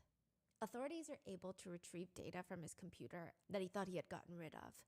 This man had been in contact with a woman from Uzbekistan. He had Googled how to transfer funds into foreign bank accounts, and he took out a $375,000 life insurance policy so that when he, quote, dies, his family will be taken care of, if you will. So did he really fake his death to be with a woman from Uzbekistan? That is very extreme. Some netizens are calling him the ultimate passport bro. Evidently, I think marrying someone that doesn't have a similar culture or upbringing as you is a fascinating experience. I think there's a lot that you can learn from each other. I also think that dating and love should be bound by no geographical constraints, right? However, I do think it's weird when people go abroad for the sole purpose of finding a partner because they hate all the quote options they have at home. I think that's a little weird. I do find that to be a very thin line between chasing your dreams and happiness to straight up looking for partners that are in more exploitable conditions. Welcome to the conversation of passport bros. Many netizens like to call them LBH. Do you know what that stands for? The passport bros like to call themselves LBH. No, people like to call passport bros LBH. Oh, I don't know. Losers back home. Oh my god. Yeah. So they now are forced to travel to different countries to find people to date, is what some netizens say about passport bros. Draw your own conclusions. I'm not here to sway you into loving them, hating them, agreeing with them, disagreeing. I think they exist, and I think it's fascinating and terrifying. One passport bro states that women overseas are just more open-minded. He goes on to state, another misconception is that passport bros can't meet the standards of women in the US, so they travel overseas to date foreign women. But this perspective is elitist. What makes Western women the pinnacle of the global dating scene? Which, I don't think anyone said that, right? Is the only reason someone travels abroad to date because they can't find a partner in the US? I believe many passport bros feel it's the opposite, and it's women in the US who can't rise to their standards. He says he hopes to find love and settle down in one of his top contending countries, Brazil, Colombia, and South Korea. Which, no one's getting married in South Korea, so I don't know what you're thinking. But as for what he looks for in a woman, he says someone beautiful, loyal, and family-oriented. Again, I think if you love traveling or you love a specific culture and you wish to find a partner that's immersed and shares that same interest, that's beautiful. But passport bros keep taking it 10 steps too far. This is from actually one of the more palatable passport bros out there. Others write about their travels in Southeast Asia, which, by the way, Southeast Asian women are incredibly beautiful, yet. Sorry, I have to disagree again. It's not elitist. It's saying like, the men can't meet women's standards here, nor is it correct that they don't meet their standards.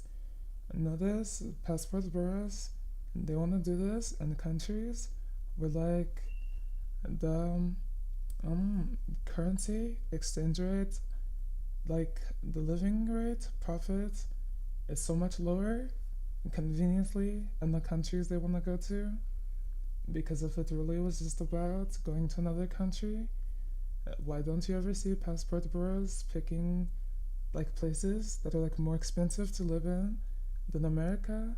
They want to go to like lower income spots so that their money is worth more there, so they feel like they can easily attract someone there because they have like a lot of money, or their money is worth so much more than here, and they feel like that makes it so much easier because like they can make it seem like to these women who they want to be with them that they have so much money to support them,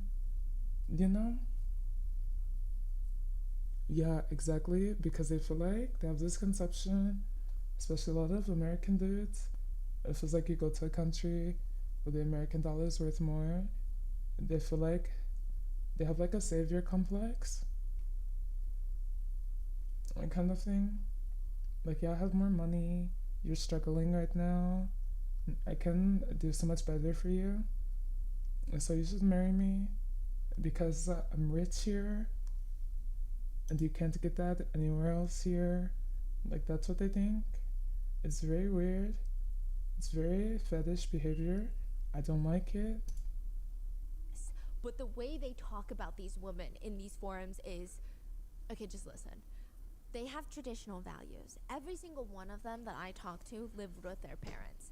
These girls rate on a hot scale much higher than your average woman in the West, and they are more ready to please. Some of the passport bros just hate on invisible American women screaming into the empty chambers of their brain. To the salty Western woman lurking on these forums, yikes, you have no idea the competition you are now facing for men. That's crazy. Yeah, again, love who you love. I See? think you can be attracted to different cultures, different aesthetics, but why put on this fictitious war between women fighting over you in your mind? That's just the beginning stage of a mental health condition that will eat away with you. but they keep ranting. You cannot even come close to what Woman Overseas has to offer. So keep lurking on our forums, keep staying bitter, keep trying to shame us, and we will keep leaving for greener pastures overseas. My next mission is to get my other single friends that also have great...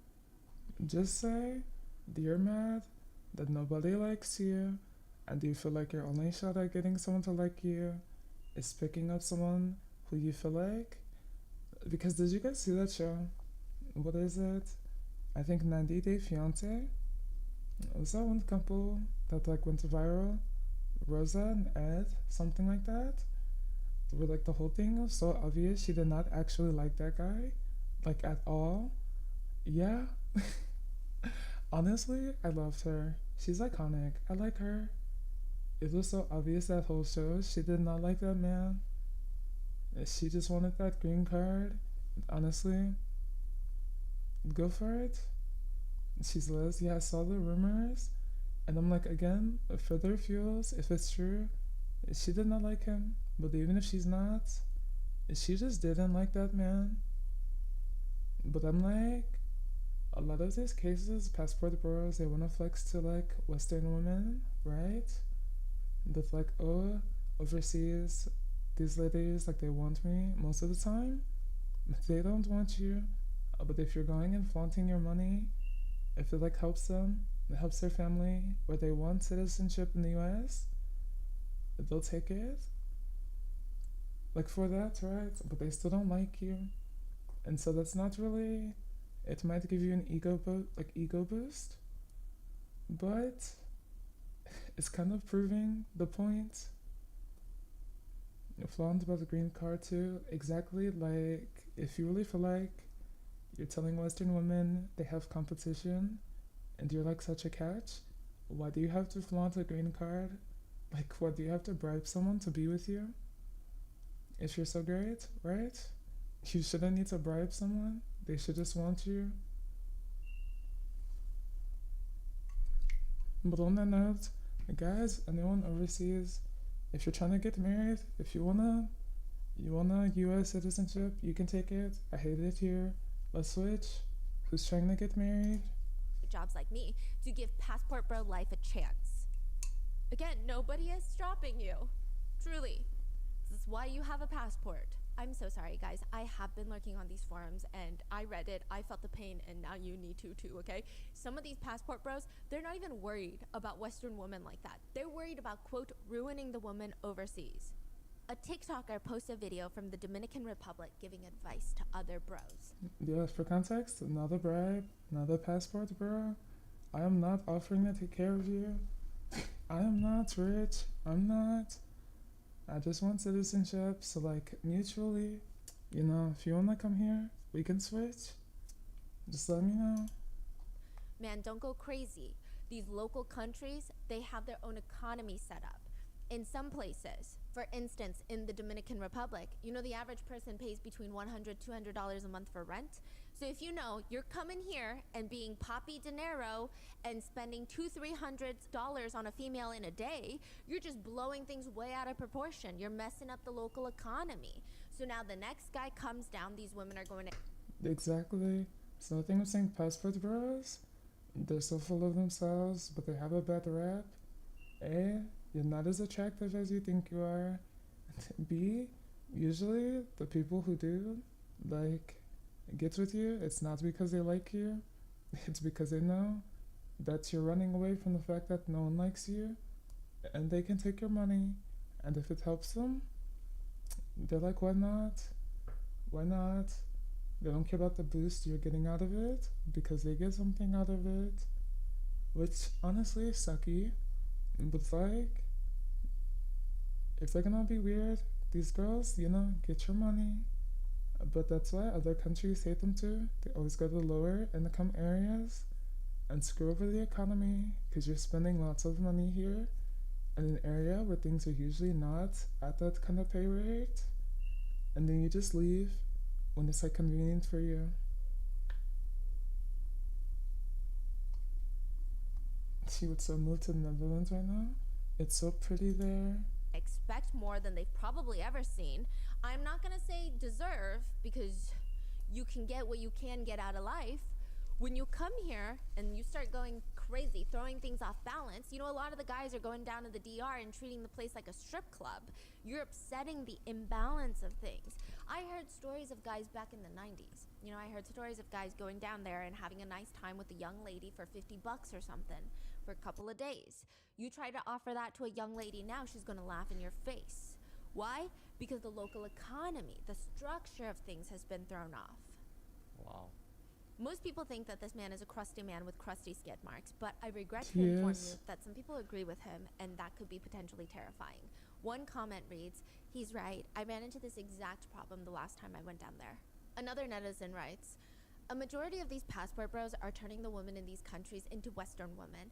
I keep seeing posts about guys bragging about going on 10 different dates in 10 days, sleeping with woman after woman as they go from country to country, basically treating them like disposable trash, which is why I won't even step foot into insert country unless you're fine with dating a woman who has been run through by about 15 degenerate passport bros."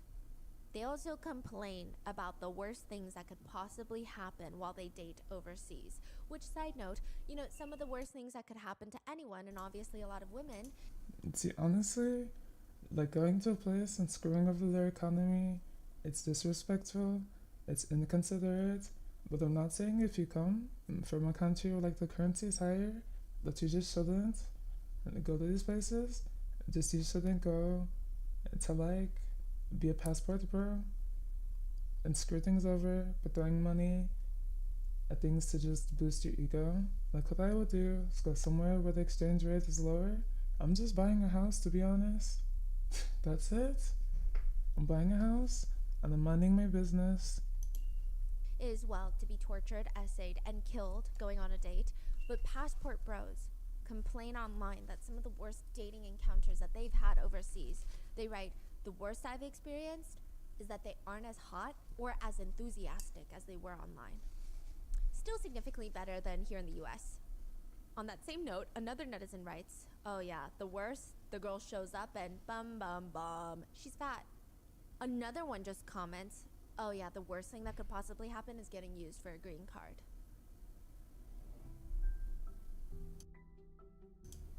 So like they're bad for using you for a green card, but you're not bad for objectifying them? Interesting. Interesting. Tell me how that works. Well, quickly, go on now. Also, Stephanie, let's be serious. We do not care about what netizens think. 98% of them don't go outside, don't shower, don't see any kind of anything. They just live on the internet, spouting bad takes for fun. That's usually how it goes. No one takes them seriously. Small Business Saturday just passed, and it reminded me of a very interesting fact that you can use at your trivia night next time. Did you know that small businesses employ half of the nation's workforce? I didn't know that. They're really the foundation and backbone of, I guess, like the whole economy. And if you've been thinking about launching that hand crochet business that you have dreamed about for years, or maybe selling your artwork on a professional scale, you guys always tag me in your artwork, and I'm like, how are you not, like, I want to buy this artwork, you're so talented. And the time could be now. With the new year coming up and Shopify's holiday special, make your any size business dreams come true. Shopify is the most user-friendly e-commerce platform designed to help businesses of all sizes create, manage, and grow their online stores using these customizable templates. Come on, Stephanie. No. Did she just advertise the handmade crafts, the small businesses, and in the same breath say Shopify? No. This is a real answer. A small business, the crocheting, handmade products, easy setup. Sponsor me. Go here, shop here, sell here, Etsy. Blitz. A lot of you guys may know that we've been loving Shopify for some time now. When we sold Grandpa Mango's limited edition art prints, Shopify took care of all the nitty-gritty tedious stuff. For example, everything was user-friendly, but this was just the chef's kisses, and it was the inventory tracker. It managed all of that and even provided alerts for when something is low in stock. So that allows us and you to focus on sending out more orders and doing all the fun stuff in a business. It's email, If you have a physical Etsy. location for your shop, Shopify's Tell them I point-of-sale love system them. and They checkout should tools will sponsor work in me. tandem with your online store's inventory management as well. So once you start selling both online or in person, Shopify makes getting paid simple by instantly accepting every type of payment. The time is now. Make your any size business dreams become a reality this New Year's with Shopify. Sign up for a $1 per month trial period at shopify.com/rotten, all lowercase. Go to shopify.com/rotten now to grow your business no matter what stage you're in. Shopify.com/rotten.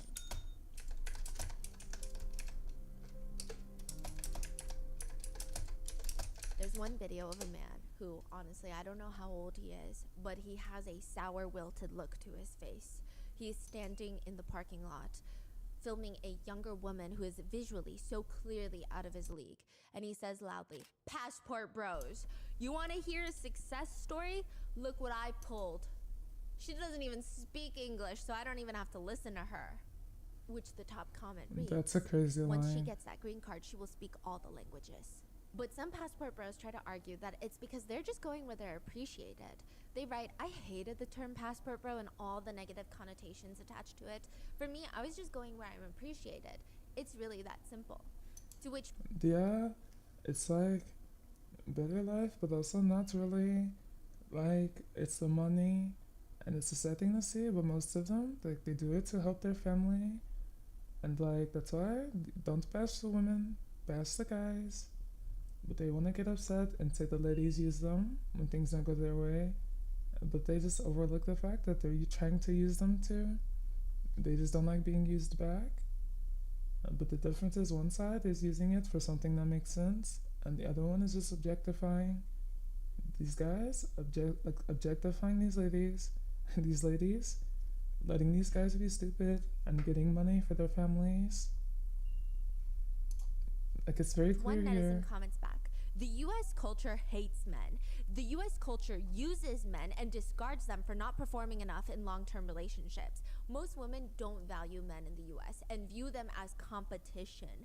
Women have a chip on their shoulders due to dealing with a small group of men, or I don't know, past childhood trauma due to a father that most likely wasn't there. The legal system is and blames men. I'll say this, fuck this culture. You matter. And seek out the destiny God has put in front of you. You are free. You're not a slave to be used with nothing in return." The bros rant about how, quote, "It doesn't get better for a woman in the US anywhere outside the US. Whether we're talking about earning power of men in the US, alimony, child support, divorce laws, average woman over 27 being overweight, yeah, their life doesn't get better outside the US. They also say that American women are so particular about love that they won't date a short guy even if he clicks off all the other boxes. With a strong absence of neurons firing away, one netizen writes, "I know they ask, why don't you date an American woman? Well, American women are highly feministic since white woman feminism encourages women to go for tall men. I am 5'6" and they rejected me. I'd already given up on women and I thought that I would die alone, so I had 3 choices in America, which are get height surgery, which is dangerous and experimental, go for fat women, or go for women that are my age but mostly are all already single moms." I don't know why feminists are getting mad when they didn't even want us in the first place. It's okay, but they act like it doesn't go the other way around too. Because they're mad, most short guys want to go after, like, average height or short girls because they don't like taller girls or girls being taller than them because it makes them feel inferior. They don't want to have that conversation though. But the amount of tall girls who always mention having that struggle that guys don't like them because they're tall, but these are the same guys who complain that no girl wants them for being short. Make it make sense? I don't know what to tell you. Be with someone short if they don't want you. Seems like a personal problem. Womp womp.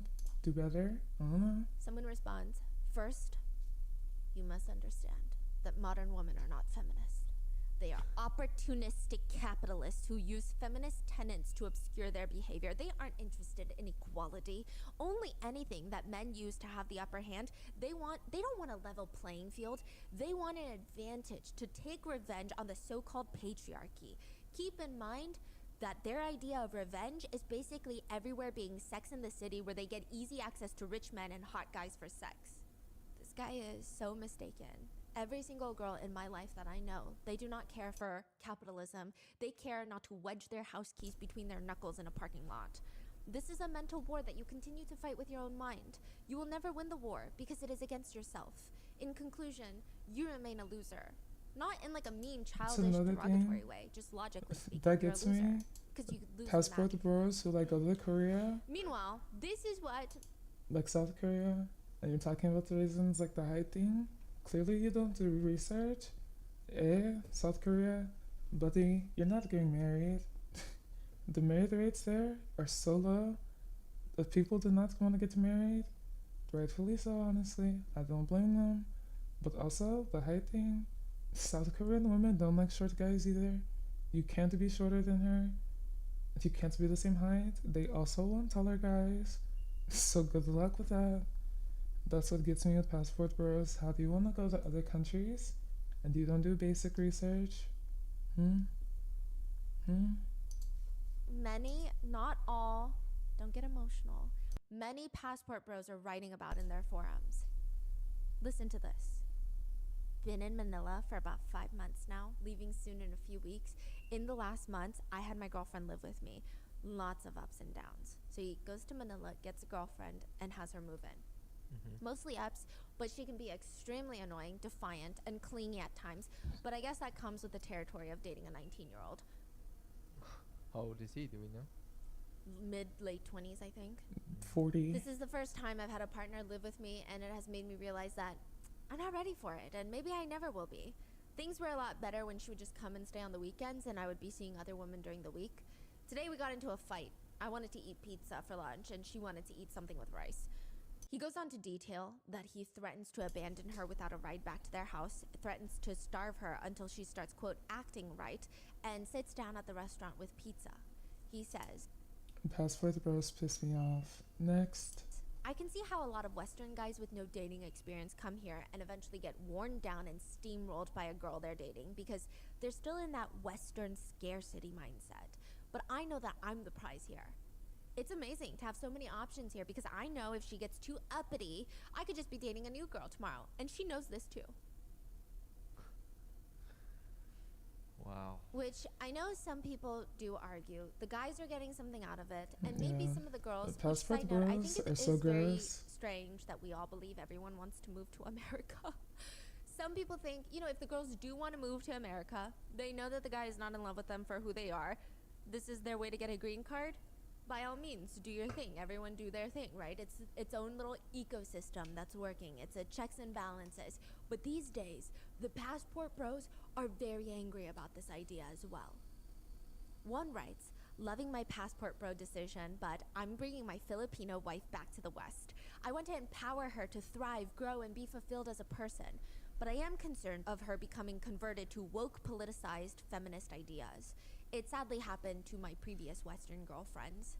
Fellow passport bros, go crazy in the comments. It's probably going to happen. I would not bring her to an environment that fosters that mindset, but you do what you want.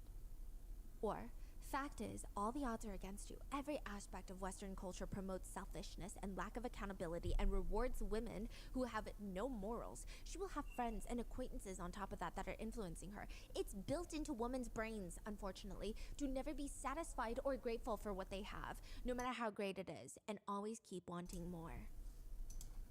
Again, you can admit that the American economy, politics are selfish. The call is coming from inside the house, dude. You can say that, but not admit the biggest part you're missing. The reason that so many have that mindset is because on top of being selfish in the economy and the politics, it's also well known that men are usually higher in that chain than women. They get higher paying jobs and higher positions of authority in America. You're not bringing up that part? Of course. They're justified to feel that way. If they're in like a spot that's putting down women, like to just look at history, how long was it before women had the right to work, and they're still to this day actively being put in lower positions of power? Point to me how many presidents America has. How many are women? Right? Okay. Pipe down. Admit it's selfish, but go ahead and throw yourself in the mix. You're part of the problem. But you're mad at women for being mad at this fact, and they're going to other places where, again, you just feel like you can be the one on top, further showing that you're the one with the selfish mindset here. If you're part of the mindset problem that's wrong with America, come on now. Let's think. Let's be honest. Another commentator just gives tips. Having an anti-feminist mindset is smart. She has to see the average Western feminist woman as foolish and unattractive. You know, frankly, there isn't much feminine about the average American feminist woman. They pretty much act like men. That's why you did the passport thing.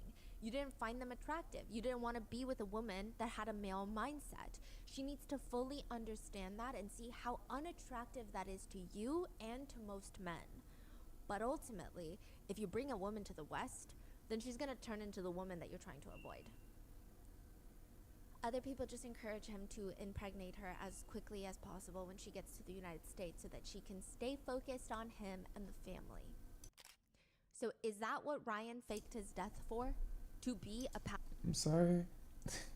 It will never not be funny to me that so many passport bros are like the top promoted as like the straightest of straight man, but the whole basis of their straightness is hating women.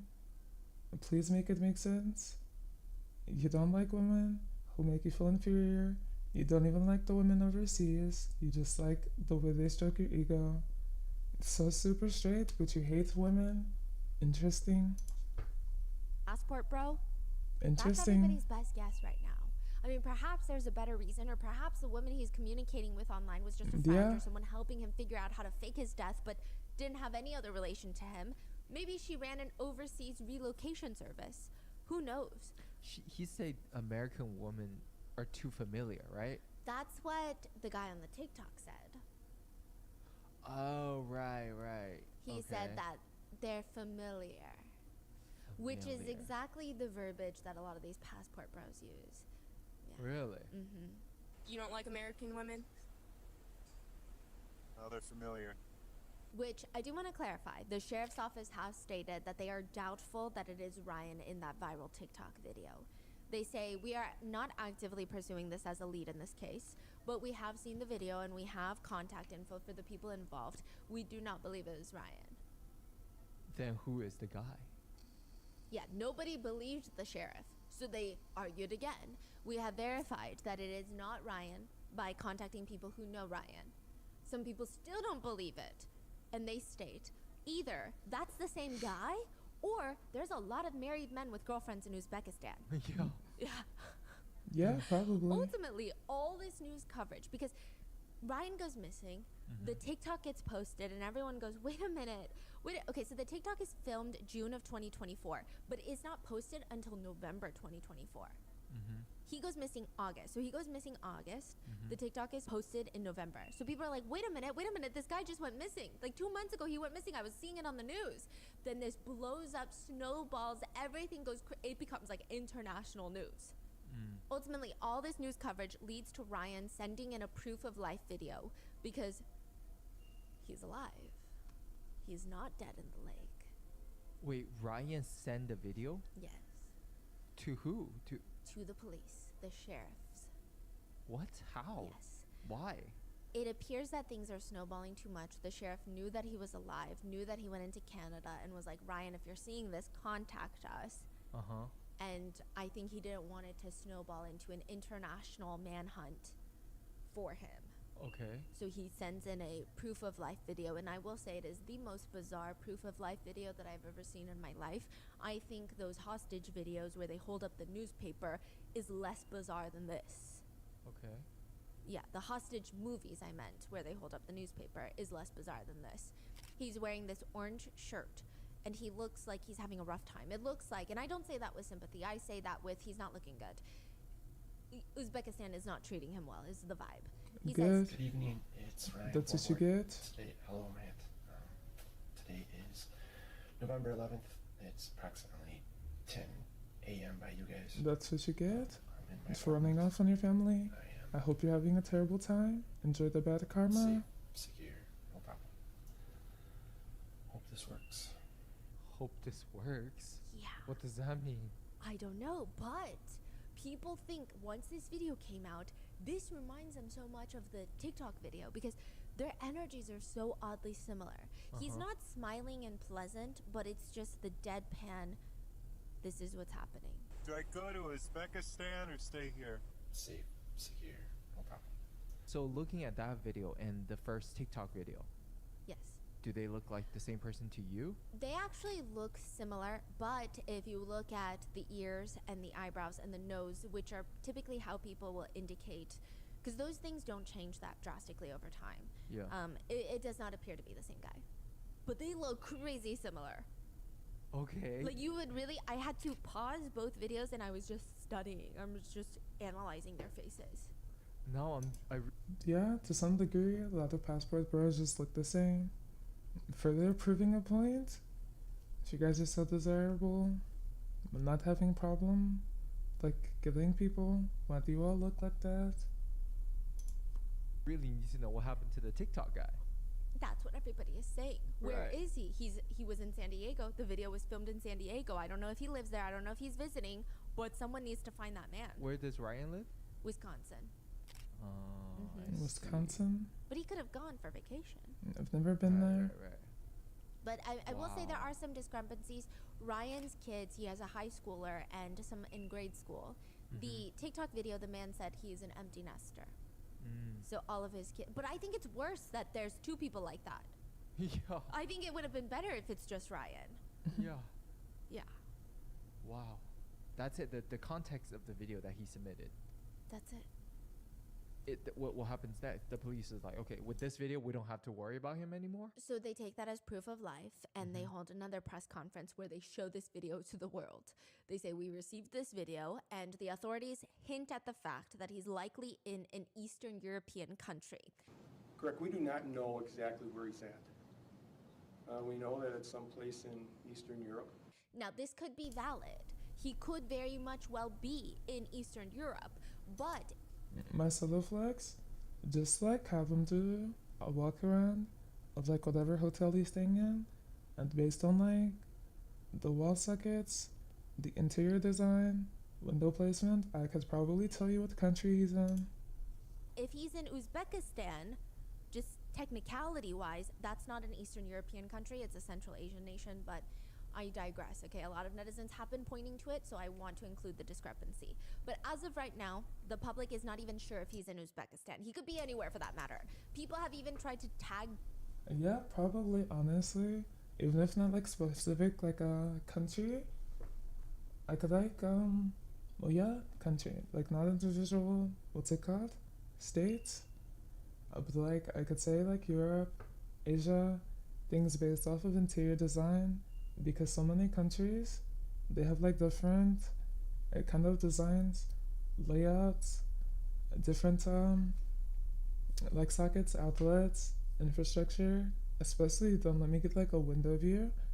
I could pinpoint what country you're in. It like scares my friends. I'm so good at it. It's like GeoGuessr, but like interiors. But it's because I'm a big architecture nerd. I really like buildings, architecture, cultural architecture, things like that. Like I wanna travel. And so like I watch a lot of vlogs, a lot of videos. I look a lot at many places. And since I wanna go many places, it's a big interest for me. And since I'm a sucker for details, I just notice small details.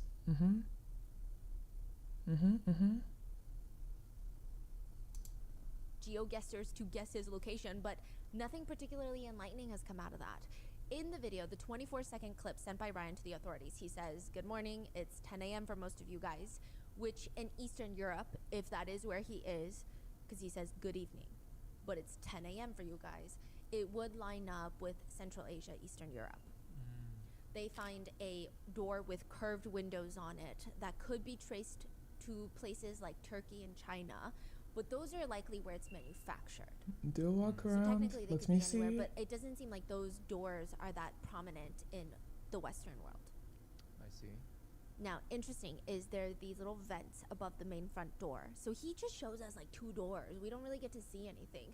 There's these 2 vents above his apartment front door. They look like vents, but they're actually circuit boards. I see. And people have been able to pinpoint that as being commonplace in Uzbekistan, to have circuit boards above your front door in apartments. Captain Swiss fight for real? Police say Yeah, he went exactly, to that, exactly. Uzbekistan? Go many Like, places on where his does that spaceship. information come from? If it's Observe. not on the TikTok. They found on his computer he was talking to a woman from Uzbekistan. Oh, But that's we right. don't know if she still lives in Uzbekistan. We don't know if she was like, hey, I'm in Uzbekistan, but let's meet in this other country. In the press conference, Sheriff Padal states that Ryan has filled them in exactly how he faked his death. It took months of meticulous planning. He took out the life insurance policy for his family January of 2020. Wait, he told the cops everything? Yeah. What? He went missing in August, so he's been planning that. I mean, this was in the works for a very long time. He had more than enough time to have a moment of clarity thinking, hey, so maybe this is crazy. But no, nothing never occurred to him. He applied for a new passport stating that his went missing, which is why they have his original passport in the house. They didn't run the passport, but they saw he had it, so they didn't assume he left the country because his passport is here. Right, I see. And everything else, there was no indication that he was thinking about leaving the country. Nobody was like, hey, my coworker who's missing, he actually said he was going to Uzbekistan. Nobody said anything like that. So I think that's why they did not search for his name early on in this process. Okay. He applies for the life insurance policy January, applies for a new passport in May. Then in August, he takes pictures of all of his passports. He transfers a few funds to a foreign bank account, changes his email address, and is in constant communication with a woman from Uzbekistan. Then on the day that he disappears, he clears his search history, syncs his iCloud, and according to investigators, quote, he had planned to head to Europe and tried to mislead investigators. He purchased an airline gift card to buy the ticket so that I guess his wife wouldn't see the transactions. Okay. And how about the actual fake drowning? Ryan states that he had this child-sized inflatable boat. Okay, then he strings his kayak. He paddles out into the deep part of the lake, capsizes the kayak, and then rows the little inflatable child-sized boat back to shore. He also dumped his phone in the lake. Then once he gets to shore, he had hidden an electric bike nearby. He rides that electric bike all the way to Madison, where he gets on a bus to Detroit, Michigan. Then he crosses the land border into Canada, and then he gets on a plane to head to wherever he is now. Which we... Fun fact, just random, because I know a lot of random information for some reason, like a walking dictionary, no, walking search engine, like, it's probably the smartest thing he did, tanking his iCloud, because some people, this is actually why they get, like, iPhones, although it's suspicious if you buy an iPhone just for this reason, but, like, if you have an Apple product and like iCloud, it's in their terms and conditions that legally iCloud will not give any of your information to cops for an investigation without your consent if they don't have a warrant. And to get a warrant, there has to be like a probable cause, right? And like in this case, where they started the investigation, when they're like, none of the evidence is like proof enough, they thought he's dead. At that point, even if they wanted to like pull his iCloud history, they couldn't because they didn't have evidence to get a warrant. And without a warrant, Apple won't give your stuff to law enforcement without your consent, which he definitely wouldn't consent. And it's actually why some people prefer to have an iPhone, because if they can do things in a way where they can at least ensure that like law enforcement can't get a warrant for something, iCloud won't give them any information. Don't know? At least the authorities are not telling us. Okay. They just said Eastern Europe. That is a crazy movie plot. You don't have iCloud? I don't know about other ones. I think now Samsung also does it. Different phones, different like requirements in general. Most tech search requires a warrant though. So just, I don't know, if you ever do decide to be a criminal, just be aware, not advising you to do crimes, but if officers just ask you, can they search your phone? If they don't have evidence on you and they don't have a warrant, you actually don't have to give it to them. But actually, that's just in the US. I don't know about where you live. Laws there are probably different. I actually can't ensure that for you. Different laws, but at least in the US, that's how it works. Without a search warrant, they legally can't check your stuff. That's why so many people, when watching true crime, they say that some like criminals, they're really dumb because they'll be like, yeah, sure, here, check my phone, I have nothing to hide. And then like all of the evidence is in their phone, but they handed it over at a time that cops did not have a warrant, which meant they actually could have just said no. And the cops can't do anything about that until they get a warrant. And same with talking. They're required to read you your rights from the start and say that you have the right to remain silent. And you can have a lawyer present. The criminals have the option to just go, you know, give me a lawyer. I'm not talking without a lawyer. And at that point, if cops question a criminal, after the criminal requests a lawyer and they talk to them without giving them a lawyer, legally at that point, even if the criminal confesses everything from top to bottom, the courts won't accept it, and that entire confession is thrown out the window because they broke the law by continuing to question them after they asked for a lawyer. They should have consulted the captain. Exactly. I'm not helping them now. Gone boy. Gone Gone boy. Exactly. He just gone. But if crew babies ever need a lawyer, I got you. Boyd. Yeah. The sheriff states he did his research. One of the reasons why he picked Green Lake was because it was the deepest lake in Wisconsin. He thought his plan was going to pan out, but it didn't go the way he planned. So now we're trying to give him a different plan as to how to come back home. The sheriff states that he chose the wrong sheriff's department because Ryan said, I thought that you guys would only search for me for like 2 weeks before presuming me dead so that my family could get the life insurance policy. So, do you think it's also like no body, no Yeah. insurance type Where's of my thing? lawyer Like, picture? I think you have to wait like 7 years. Where is it? Yeah.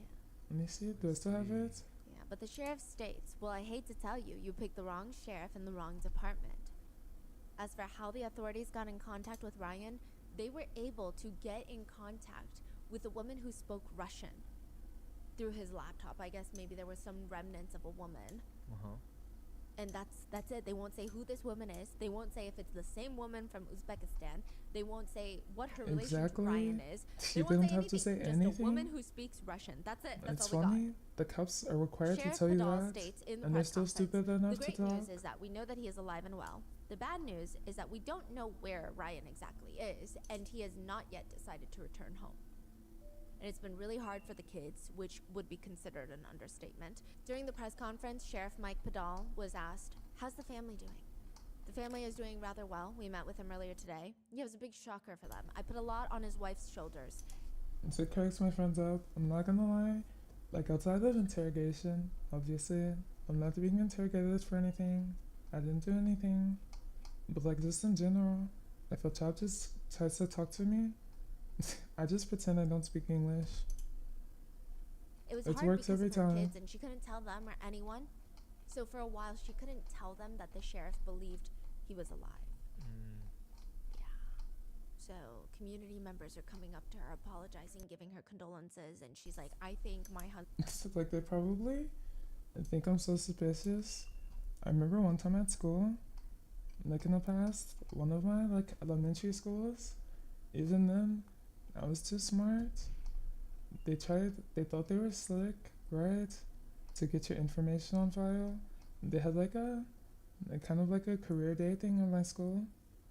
and they had the cops there, and they're like, you know what, kids, fun activity. Do your fingerprints. You guys want to do fingerprints? Want that to be fun? And in my head, I'm like, you guys think you're slick? You just wanted my DNA on file? No thanks. I'll pass. And they kept trying so hard to get me to participate. I was like, no, I'm good. And it's so funny. My teacher was just like laughing because the cop kept trying to talk to me to like ask me why I didn't want to do the activity. And I just acted like I didn't speak English. And I gave up. Everyone else in my class, they have their fingerprints on file, not me. I don't care if I look suspicious. You have to try harder than that. I'm not giving it to you. Try someone else. No thanks. You're not getting the captain that easy. Instead of said you killed someone. Like, yeah, no, officer, I can't give you my fingerprint. You're gonna find the answer to all of your cases then. Sorry, whoopsie, not complying.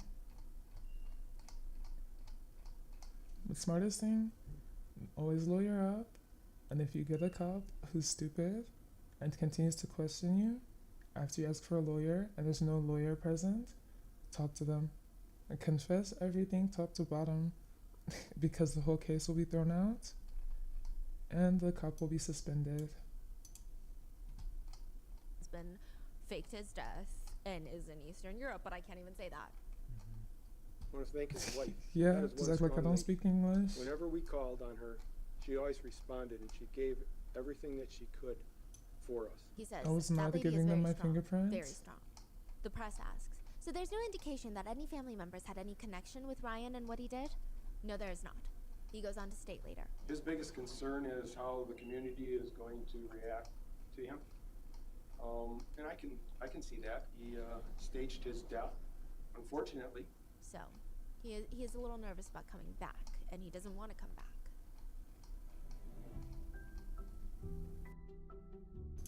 Like, even my first time getting my blood taken at the hospital, I just know it was a trip when I was younger. I probably had these, like, doctors thinking I'm so suspicious because they were, like, drawing my blood, and I was like, do you actually have to do that? Like, do I have the option to say no? And they're like, no, it's part of the checkup. I was like, right, okay. So when you test it, can I have it back? They're like, no, that's not exactly how it works. I was like, well, why not?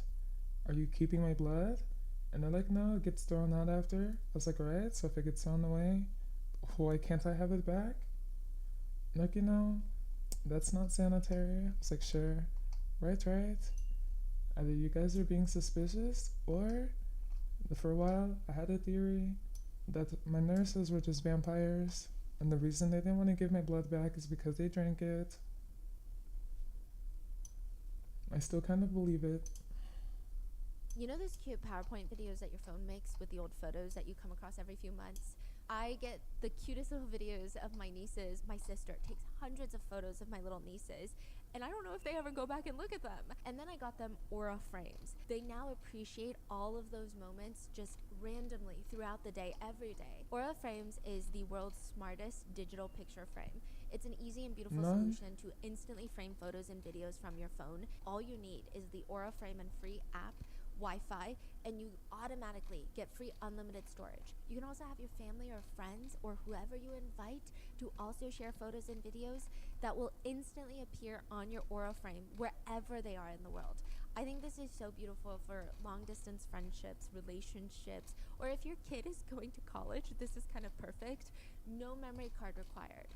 Aura Frames is a fantastic option for the holidays as well because you can personalize and preload an Aura Frame. Plus, once you buy the Aura Frame, there is no membership required to use it, no strings attached. Save on the perfect gift by visiting auraframes.com to get $35 off Aura's best-selling Carver matte frames by using promo code ROTTEN at checkout.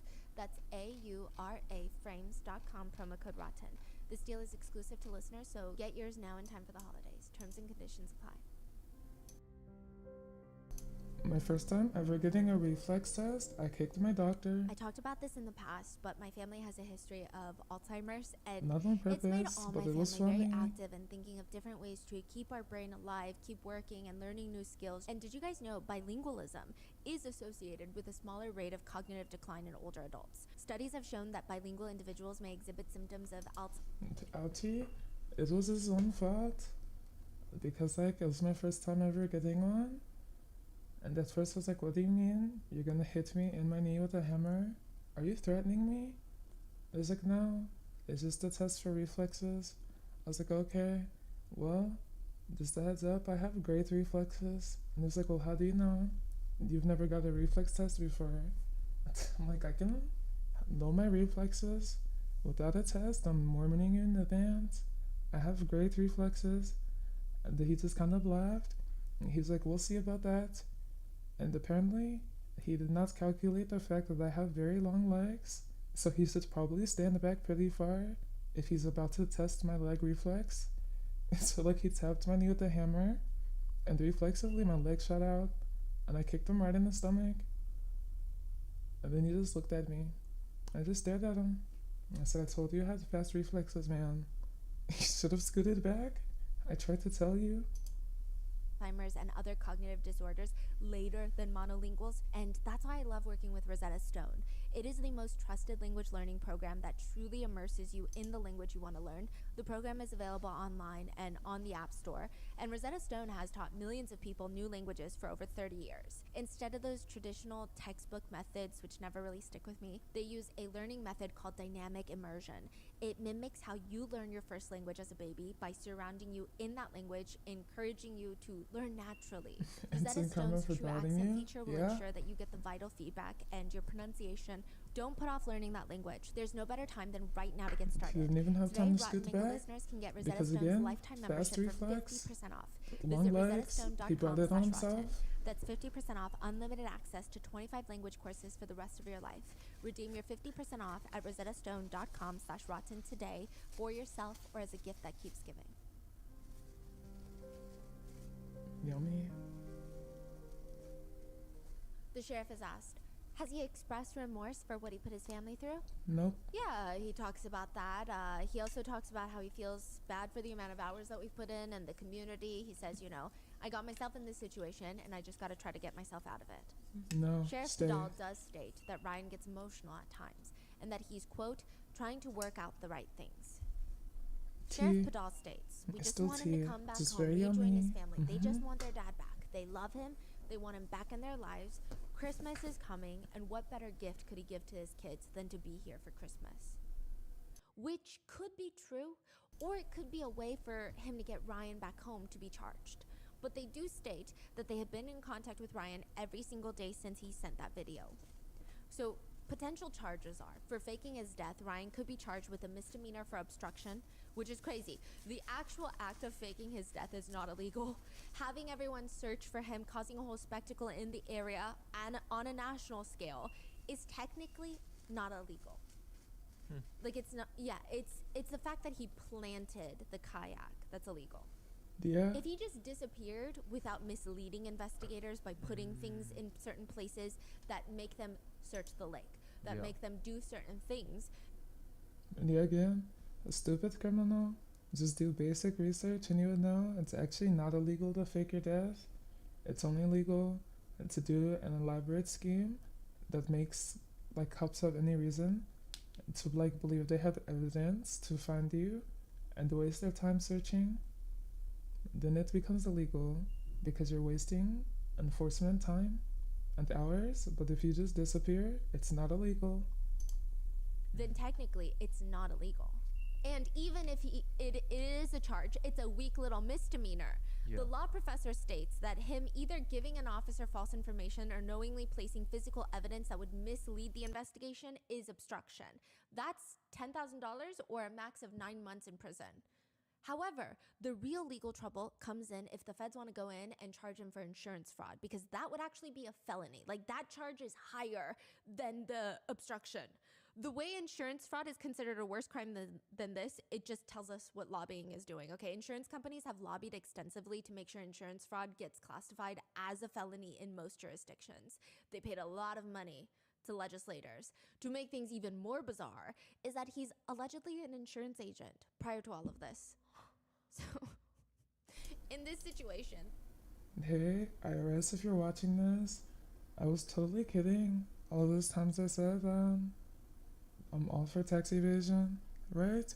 I totally did my taxes and pay taxes. Totally. You know, pirates allegedly pay taxes, sure. I did it. No need to look. The potential penalties likely won't be as extensive considering the family never actually received the payout. Honestly, we don't even know if he's ever coming back to the US, but it would be about a few years in prison. And on top of that, the sheriff's department would likely seek restitution between $35,000 to $45,000 to compensate for the search. Keith, who runs Bruce's Legacy, which was a foundation that he set up for his brother Bruce, he said about this whole search, you know, it was disheartening because he could have spent that time looking for others. He says, you meet all kinds of people in the world, and I guess this guy just went to the extremes, faking his disappearance. Yeah, right? Iris, are you seeing this? Lucy's right. Lucy ensured I paid my taxes. No need to investigate further. You know, all those years that are showing up blank, it's just a mistake on your end. I totally pay taxes. I don't even know what tax fraud is. Don't be silly. So it's a first. He definitely cost us a lot of grief, a lot of money, repairs, and equipment. I just hope he comes forward sooner rather than later so the family can move on. There is no way to force Ryan back. We don't know where he is, and if he is in Uzbekistan, the US does not have an extradition treaty with them. Many netizens do not want Ryan to come back. They comment, he needs to, quote, come home to his kids, the same kids that he abandoned and convinced he died in a tragic accident. He needs to pay child support and stay the hell away from their lives. Other netizens point out that Ryan is not dumb. He knows better than to come home, even if the sheriff is saying, we're just trying to get him home to his family. They write, the sheriff is catfishing Ryan right now. His butt is going to be in prison the minute he steps on US soil. He knows better than to come home. Another comment reads, they don't want that man to come home back for his kid. They want their $40,000 back. One netizen points out the fact that his family must have gone through all the stages of grief and it just amplifies their trauma. They read, they mourned him and everything. That's messed up. I don't care how tired of life he was. He didn't have the guts to tell the truth. Those poor kids. How weird and crazy is that? He faked his own death and put his wife and children through that trauma. They're definitely better out without him. Another comment reads, I can't even imagine this level of rejection from a parent. Leaving is one thing, but faking your whole death is just a different level of cruel punishment. My heart aches for his kids. The damage that he caused is going to affect them for the rest of their lives. Yeah, he Others deserves the are just hoping worst. for the worst for Ryan. They write, imagine he went all the way to Uzbekistan just to be catfished, LOL. That would be funny. Another netizen writes, imagine if the guy who faked his death and the guy on the TikTok were both catfished by the same woman in Uzbekistan. To which another netizen responds, imagine if the wife is the one that catfished him to get rid of him by convincing him to leave the country and fake his death so that she could keep the house and the kids and collect life insurance payout. Okay, that would actually be funny. Here, but I guess it's not the case, but that would be a power move, honestly. I would be doing a disservice by not highlighting some insane comments. Some netizens point to the idea that someone should have seen this coming, writing, he looks miserable in his family pictures. Imagine the amount of nagging it required for him to reach this point, LMAO. That is crazy. Yeah, another agrees, stating he looks hella uncomfortable around his family in this photo. I don't know, man. I would just let him be. He looks traumatized with his family. I guess strange minds think alike. We don't Another like the opinion of netizens. They have nothing better to do with their time. He supposedly had a bad bitch waiting for him in another country. LOL. I mean, that's one of the reasons why he faked his death. I could give you 4 more reasons, aka his 3 kids and his wife. Some even write, how do you know his wife wasn't the problem? To my amazement, a lot of people actually had that take. I would like to say the vast majority are not siding with Ryan, but some, one comment reads, well, at least he didn't unalive his family like they usually do. Okay, many netizens actually share this sentiment, which to a degree, I think, yes, we can all agree killing people is bad, and it could always be far worse. It could have been far worse like it has been with others before, but it's still a crazy thing to say and do, and he should probably serve jail time, if not Yeah, like it could be worse, but that doesn't change the fact that what he did is still terrible. This man is still terrible. He deserves to be unhappy. Even alone for the fact that you're kind of scary to go that far to fake your death, which people are pointing out, the bar is so low for men that a man faking his death is met with, well, at least he didn't murder his entire family. But some netizens think it's just an excuse for him to move on with his life, saying, I'm happy he didn't kill them. Let him live his European life. I'm not saying I agree, but I understand. Just kidding, just kidding. At least he didn't unalive his family. Another comment reads that everyone should be happy that they're all alive, saying he left them a hefty insurance policy and their lives. LOL. The only people mad is the insurance company. Everybody else is a hating ass. Another comment wildly puts it, well, nobody died, so I don't think anybody should be mad. He just hated his wife and kids, and I'm okay with that because he didn't kill them. This doesn't matter if you're okay with it. You're not his wife and kids. And even if his wife is good, which if I was her, honestly, I wouldn't give a damn. I would hope he stays stuck wherever he is. I would not want him to come back. But like the kids, that's inconsiderate to them. You know, they could feel hurt that their dad just ran out of their life. That's messed up. And it's not for you to speak on how you feel about it. If it's not your situation, you're not his wife, you're not his kids, your opinion doesn't matter. With one This even is crazy. Yeah, with one even implying that the wife and children need to move on. His former family should just respect his wishes. He doesn't exist anymore to them, and the wife should file to be a free woman. Wow, internet is a interesting place, huh? Yeah. Some even tried to feel sorry for the guy, writing, in this patriarchal system, quote, patriarchal, because we're not in a patriarchy, if he wanted a divorce, he would lose everything and be working every day just to give it away. It wouldn't really be any different than staying married. I'm sure he thought there was no way out besides marriage counseling. Jeez. Okay, then just don't get married. This is a passport, bro. Yeah, these It's are that absolutely simple. diabolical things to say about this situation, but not as crazy as another comment that reads, how annoying do you think his family was for him to do something like this? Another reads, his Probably as annoying as netizens. Like, be serious. This is why no one takes netizens seriously. Again, you guys don't go outside. You don't shower. We're not valuing your opinion. They have nothing better to do with their time. Netizens, if you want to fight me, go for it. wife must be a real bitch. Kidding, kidding. But he must have had the worst wife and kids ever. Faking your death to get away from them is pretty extreme. Another, I can't hate. They were probably annoying. At least he ain't no killer. They need to leave that man be. His family must be the worst people to put up with. You know, what drove him to such desperation? I would look at the wife. Another, Look at someone call yourself. the police for this one, reads, it probably would have been easier to kill her than to talk to her about divorce. Another just jokes. He didn't let his family stop him from letting him be with the love of his life. And you gotta respect that. I don't blame him. Some very good-looking women over there in Uzbekistan. Yeah, women from there are very beautiful, skinny, and not fat. Just say no to pizza.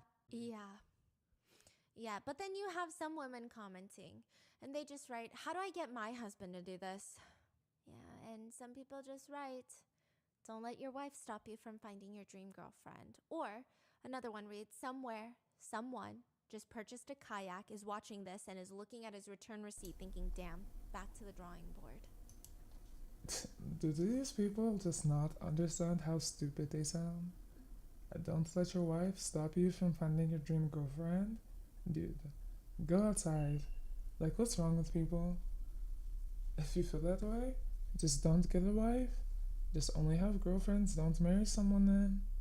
Don't waste people's time. If you don't want to be in a marriage, don't get married. It's really not that hard. These are some crazy takes. And that is the case of the missing kayaker found alive, missing kayaker presumed dead, found alive, with a woman from Uzbekistan connected to a TikTok of another man who wants to go to Uzbekistan. You think the TikTok played a role in this case or no? Is the case Wait, of the he missing kinda kayaker looks like this found guy. alive, Wait, missing wait. kayaker presumed dead, found alive, with a woman from I don't know. For some reason, looking at this picture reminds me of this guy. Wait.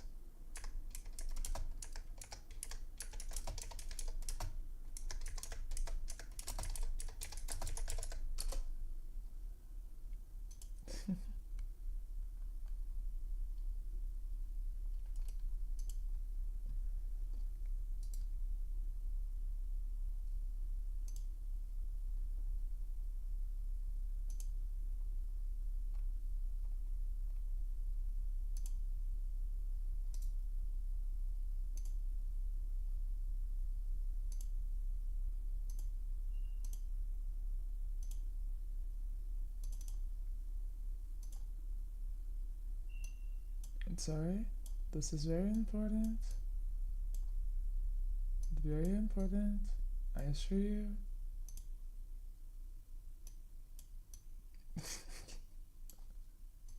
He looks like the guy from the meme, like the, what's it called? Stock image memes. He kind of looks like this guy in this shot. Do you see the similarity? I don't know. I think the stock image guy looks better though. But yeah, that's what it reminds me of. Yeah, just like give him 5 years. Thanks, that was all. Uzbekistan connected to a TikTok of another man who wants to go to Uzbekistan. You think the TikTok played a role in this case or no? I think it played a role in making the case a lot more viral. So that's not why he reached out to No. send the video. No. Oh, okay. It's just the police are saying that. Yeah, so the police did 2 press conferences, and I think, even from early October, he knew that they knew he was alive. The TikTok wasn't posted until November. So the police were onto him early October. Yes. And then everything just kind of blew up in November. The police did a press conference, the TikTok, mainstream media picked up on it. The police did another press conference, and it just went crazy. Wow. Yeah. And I went to the depths of Passport Bro forums for this one. Please let me know, what are your thoughts? And stay safe, don't go kayaking at night, and I will see you in the next one.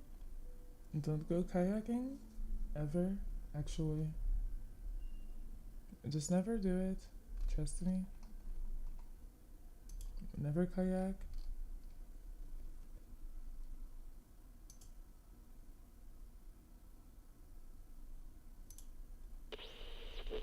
Bada bing. Okay? Bada bing, bada boo. Do you What's the trust other a one? random stranger to give you life-altering advice? Imagine walking. Wait.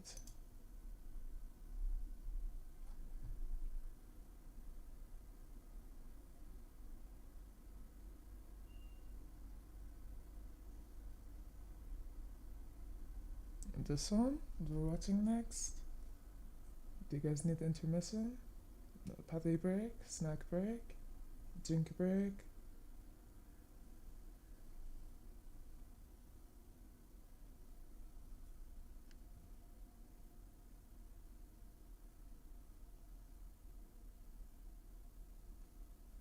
Do you guys need it? Anyone need an intermission? I'm good. Should I light a candle? I should. It was a rhetorical question. Of course I should. Nice. Candle.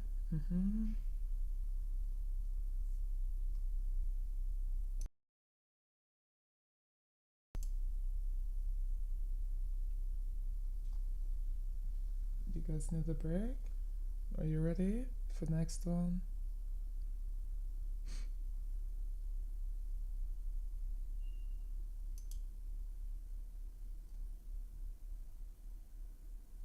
You ready? Okay.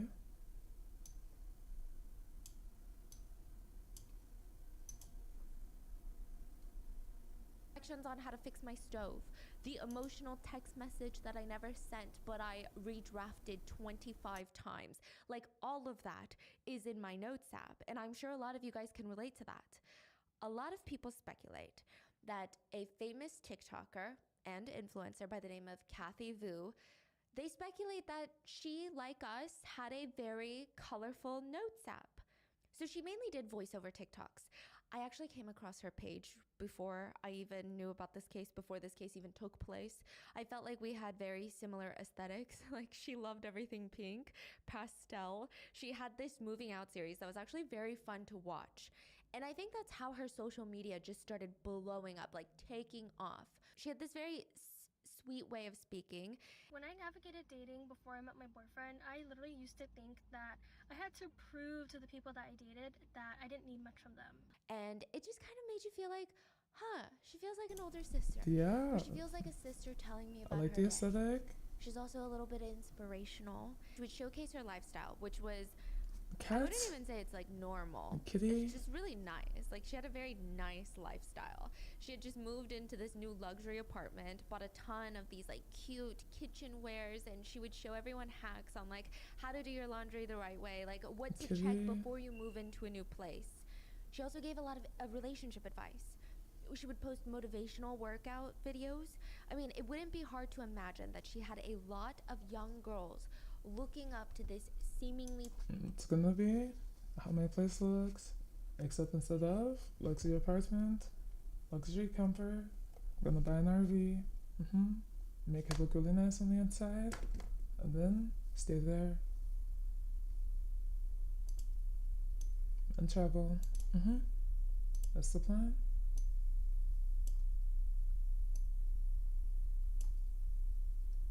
Already started looking. There's spots to find. Many campers, like RVs, for not too high. So that's the future goal. Perfect life online. So in one TikTok, she talked about her relationship and all the things that her boyfriend would do for her.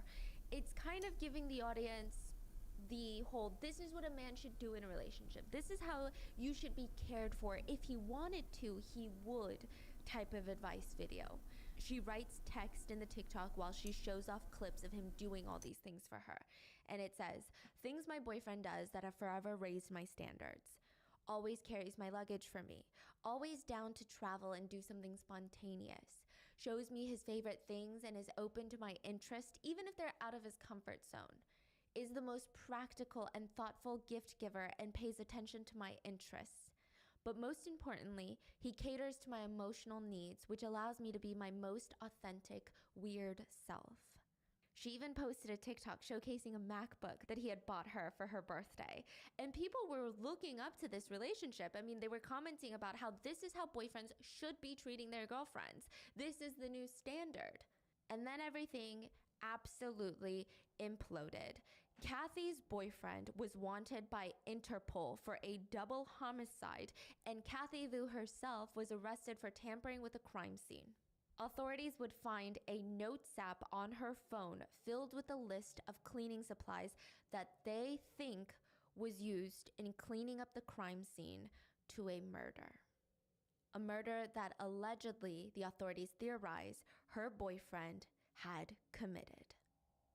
They also believe that her boyfriend bought her that MacBook very soon after. Social media has now stated that was her thank you for cleaning up the crime scene gift. Let's get into what happened.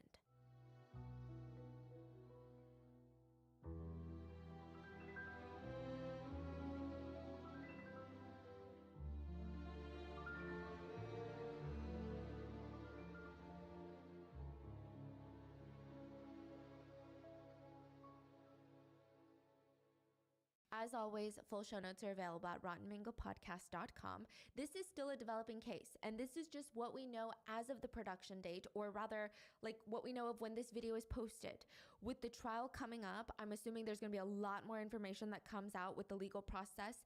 I will say though, okay, nobody has been convicted of a crime. People have been charged. There are theories of why they've done things. There's speculations, but this is just all theories at the end of the day. We're not going to know if they're guilty until it's proved in court. Wait, so the boyfriend and Kathy are both arrested or bailed, or? So basically, the boyfriend has another accomplice that was arrested for capital murder. So the boyfriend and the accomplice, another guy, are arrested for capital murder. They have not been granted bail, and Kathy has been granted bail, and she has much lesser charges of tampering with evidence, I believe. I will say though that this case, even on the social media, but also the mainstream aspect, like the mainstream media front of this, has centered more around Kathy Vu. She's become the main topic of discussion with this case because I think, for one, it's fascinating that someone can have such a quote open or transparent public internet life, if you will, and then turn around and have such dark things happening behind the scenes. I do understand the fascination of that. And even just the contrast itself of her being this very soft voice girl with like a love for Sanrio and then allegedly being involved in a brutal, gruesome double homicide. You know, I can understand that there's a lot of shock and intrigue, but it is important to remember that there are 2 other parties involved. And I think because there's just not a lot of information on them, everyone has just been laser focused on Kathy Vu. And I will say that even this episode will have more information on Kathy as of right now, since she was the public figure when all of this went down. But hopefully that will change as the trial moves forward and we will get more information on the 2 other perpetrators. But with that being said, let's get into it. In 2009, a reporter/writer named Evan Ratcliffe disappeared. 2009. Okay, well, he tried to disappear. It was a challenge. He wanted to see, in the era of Facebook, Instagram, cell phones, security cameras on every street corner, he wanted to see if he could hide somewhere in the world without his readers finding him. He offered up $5,000 for anyone that could find him, and they had 1 month to do so. This was like a whole movement on social media. People were forming groups, like watchdog groups. They were forming Instagram pages. Everyone was trying to find him, not even just for the $5,000, but for the fact that they could. They wanted to prove something. He was found 3 weeks later by a team of civilians who were interested in the reward money. 3 weeks. I would have found him. So did he post anything on social media during that time? He left little nuggets here and there, but they weren't big. They were really not big at all. Yeah. You know the TikTok that try to find where I am with the photo, like you locate a geolocate. Oh, so scary, terrifying, right? And I imagine it's only getting harder now because that was in 2009 and this is 2023. I mean, think about what could have happened in like the past 14 years. Yes, 14 years. But if you had to, right? Do you think it would be safer to go to a densely populated city? Like, would you rather go to New York City, Hong Kong, Macau, Beijing, like all these cities where there's so many people that you can get lost in the crowd, that you can blend in? Or do you go somewhere where very few travel? Like the middle of nowhere. Yeah, for sure. Middle of nowhere? Yeah. Less eyeballs, like somewhere wooded, somewhere quiet? Yeah, absolutely. Interesting. So Ho Chi Minh City actually has more people than New York City. Did you know that? Oh, really? Yeah. The city surrounds the Saigon River. It's in Vietnam, which I heard it's really beautiful at night because the city lights reflect off the river. Yeah, and it's beautiful. It's a city that also feels like it never sleeps. Apparently their nightlife is really crazy, like just rooftop bars, nightclubs, casinos, like no sleep, next club, back to back. And it just feels like a big Vegas, but better. Like you can blend in, you can feel like you can let loose and no one will know. No one will even remember by the time that the sun comes up. Even in February, it feels like summertime in Vietnam. So thousands of people, they're traveling from all over the world to Vietnam to hide away from like the winter months of the other countries. And it's nice in the sense that everyone truly feels like they go about their business. They don't really pay too much attention to what everybody else in the city is doing. I imagine that finding your friend in a city like this would require back and forth communication. Like you would need to have a meetup spot. You would need to coordinate a time. But imagine you have to find someone in the city that doesn't want to be found. Someone that's hiding. There were 2 young men hiding in Vietnam. They're trying their best to blend in and be invisible. You have 26-year-old Polly Fan and 25-year-old Jaden Wen. The 2 took very different approaches. They landed in Vietnam on different planes on different days, and Polly, he tried his best to blend in with the crowd in Ho Chi Minh City. He's trying to stay under the radar. He's trying to appear normal from the outside. Like if you were to bump into him on the street, you're like, oh, this is just another random resident. He would actually go to the gym. Sometimes he would even go out on the weekends. He would join the nightlife. And every time he would go back to his place of residence. Yeah, that's another spot I want to visit. I want to go there, to Ho Chi Minh City in Vietnam. He would look left. He would look right. He would look over his shoulder to make sure that he wasn't being followed. And then he would put his key in the door. Jaden had a completely different approach. He went to like the suburbs, the place where very few go. Not even just like regular suburbs. I'm talking like countryside. He met a young woman, pretended to fall in love, offered her a visa into his home country, the United States. and her parents willingly took him in with open arms. And for a while it worked. Nobody suspected that these two young men were wanted by Interpol. Nobody knew that. Because just a few days ago, before they landed in Vietnam, they had allegedly brutally murdered two men in cold blood. Let me take you to the day of the murder. January 26th, 2023. Let's talk about John, okay? John is his fake name. He's anonymous, but he is a neighbor. He's been trying to fall asleep for the past, I don't know, like 3 hours. He's tossing and turning. He's trying to put his cushion over his head. And his damn dog just was going at it, like barking nonstop. Just would not give it up.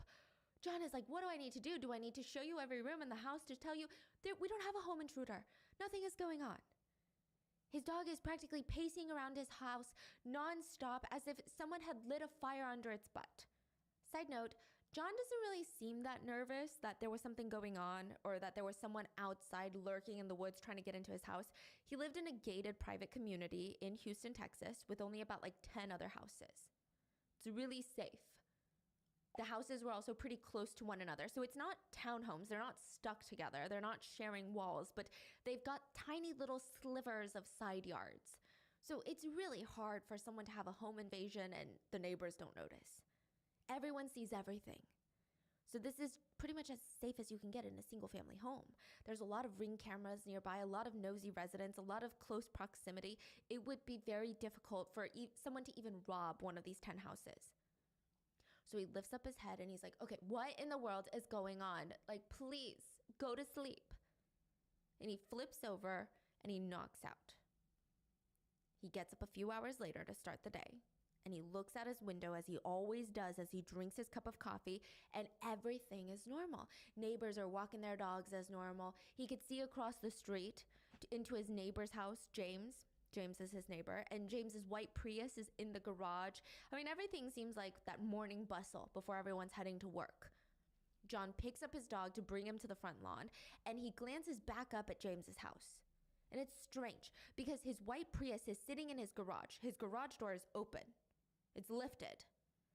Like he forgot to close it. Yes, but now that he's outside, he can actually hear the Prius is running. The engine is on. And it's parked, and it doesn't look like anyone was inside of the car. But again, would you really consider this some sort of like bombshell neighborly gossip even? It's January in Houston. I mean, it's not freezing, but it's pretty cold. If you're running into your house to grab your phone or run back out to leave after you grab something, you would probably keep your car on so that you don't get cold on the way out. So John goes back into his home and he goes through the motions of his morning routine. He heads back outside once more to hop into his car and leave, when he's like, oh my God, James's Prius is still parked in the garage is still open, and the car is still on. And there's no sign of James anywhere. And again, he doesn't think anything terrible happened. He's just thinking, maybe he doesn't know. I gotta let him know, like, hey, bud, you left your car open, right? You left your car on. He called James's phone. No response. He starts feeling a little curious, a little anxious. So he makes his way over to his neighbor's garage. And the engine is on, but not only that, this is where he starts feeling kind of like a unsettling feeling. The windshield wipers are going. Was it raining last night? Maybe. It's really weird. Why are the windshield wipers still going? Like, even if you're running in to grab something, you would probably turn it off. Windshield wipers, even when it's drizzling, I like to turn it off and then I'm like, okay, I need it again. Defrosting? It's just, it's just like, it's squeaking like, back and forth, almost in like a creepy haunted manner. The car is empty, the garage is empty, the house feels eerily quiet. You're just like, James? No response. John walks around, goes to the front door, because it's pretty rude to like open the garage door and be like, hello, are you in here? And he starts knocking on the door, ringing the doorbell, no response. And now John's thinking, either I move on with my day and I go to work, or I do something a little bit crazy. And you know what? It's crazy, but I think it's okay. He goes around the bushes and starts trying to peek in through the front window of the house. If James catches him, I'm sure that there would be this awkward moment of explanation, but something in his gut is like, I gotta do it. I just don't feel good about this. I don't think that I can go about the rest of my day and not keep thinking back on this morning. John tries his best to balance and get as close to the window as he can, and his stomach drops. I mean, the heavy gut feeling that he had was confirmed. The house was totally ransacked. Just things were thrown about everywhere, and there were some splatters on various surfaces that were very dark. And yes, it looked like blood. Like, it didn't look like someone was spilling water. It didn't look like a water balloon burst. It was blood. John runs back to his house. He calls 911, and within minutes, at around 8:30 a.m., officers arrive at the house for a welfare check. I think officers were expecting to walk into a potential home invasion or some sort of burglary. Maybe a domestic issue, but I don't think that they were prepared to come across a scene that looked like it was out of a scene of Breaking Bad. They walk into the house, furniture turned over, thrown everywhere, doors, cabinets, all swung open, blood splattered on the walls, floors, bullet fragments throughout the house, and in the middle of the chaos, there was a man laying in a large pool of blood. He had been clearly shot multiple times. To get a better idea of who this was and how they were killed, authorities searched the rest of the house and found several packages of marijuana packed in airtight wrappings, 129 pounds of marijuana.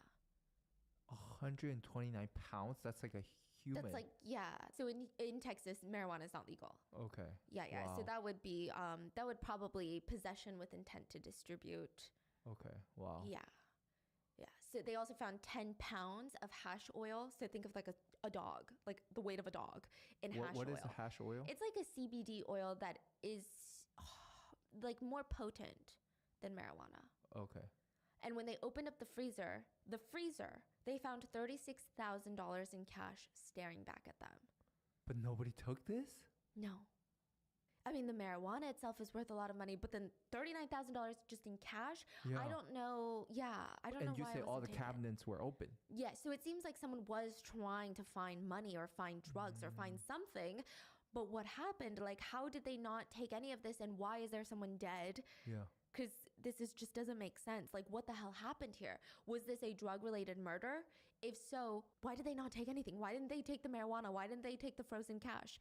Authorities, they quickly pieced together that the dead man in the living room was not James. He was not the homeowner. What? So who is he? How is he connected to all of this? The man in the house was 35-year-old Dana Risdale. He was actually from Oregon, but James was a very close friend of his that he was visiting in Houston. Okay. So James had actually lived in Oregon prior to all of this. And this is kind of pertinent because both of them were in the marijuana business, and it's completely legal in Oregon. So they were legal distributors of marijuana. And then James decided to kind of take a step back from this business. He stopped working with all of his companies in Oregon. He moved to Houston to focus on being a father, and his best friend Dana was visiting him. Now, it does seem like maybe he hadn't cut all of the ties because, like I said, there were 129 pounds of marijuana in his home. And I don't want to see people victim blaming, because it doesn't really matter if you have possession of drugs. If you're murdered, like, that means nothing. Like, you can't be like, oh, well, they had drugs. It's a very weird way of thinking. So it seems like they hadn't fully cut the ties. Now, the problem is marijuana is illegal in Texas. Dana seemed to be visiting his close friend in Houston, and people said that the two were just like as thick as thieves. They had very similar energies. They had these larger than life personalities. They were also the type of friends that very much valued loyalty. What does it mean, as thick as thieves? Is that a saying? It's a saying, yeah, where they're just the type, like, when you're friends with them, you know they have your back. And they're just really best buds. They would never betray each other. There's no way that anyone could come between them. Like, thick as thieves, you know? And it sounds cheesy. And in today's case, loyalty might not seem like such a positive thing anymore. You're going to see why. But these two, they were very loyal and they were very honest with one another. Like, you know those friends that will stick by you no matter what? But if you do something, they'll be like, hey, that was dumb. Why did you do that? That was kind of their friendship. So why was James's close friend Dana, who was presumably there to meet and visit James, why was he found dead in his house? And where was James? Police had a few leads to follow, one being Dana's car. Neighbors reported seeing a Dodge Ram with Oregon license plates, it's like a pickup truck, parked in front of James's house. And now it's missing. Clearly, Dana wasn't the one to drive it off the property, so who did? It seems like whoever the killer was stole Dana's car afterwards as like a getaway vehicle of sorts.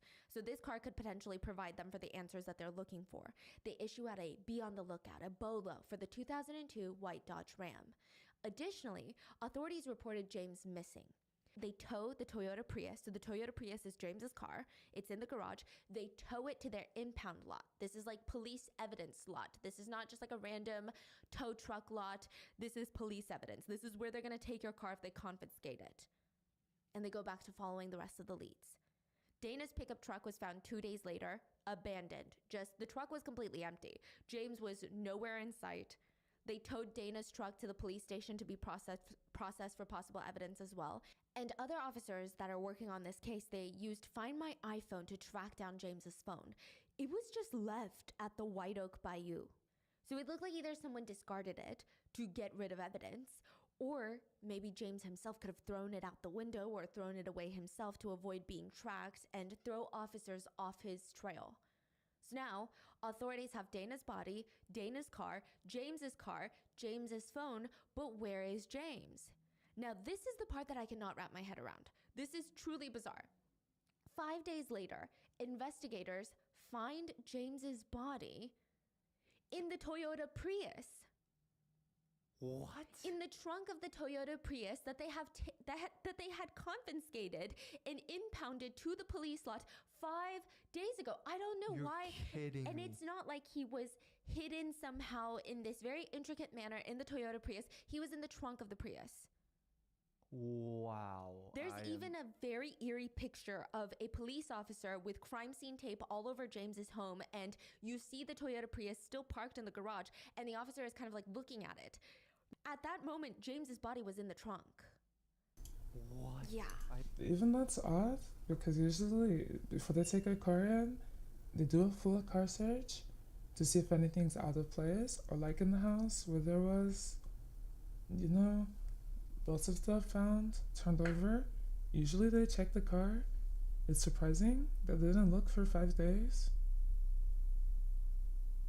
And that's typically one of the first things they will check, especially since the neighbor reported that the car was running, but no one was in it. They would normally search the car, so it's kind of odd that they didn't. I just... What? So I guess they just started processing the Prius for evidence and popped open the trunk. So that's on February 1st of 2023. They found James Martin's body. I mean, it's just so confusing to me. Nobody knew why. Nobody knew why they didn't search the car earlier, because it seemed like they had multiple officers working this case, clearly. I saw some arguments that said that they weren't able to get a warrant until 5 days later, but I highly doubt that. Like, you're talking about a very gruesome murder. I think the judge would have prioritized the warrant to a degree, and they had so much probable cause to get a search warrant, like, stacked.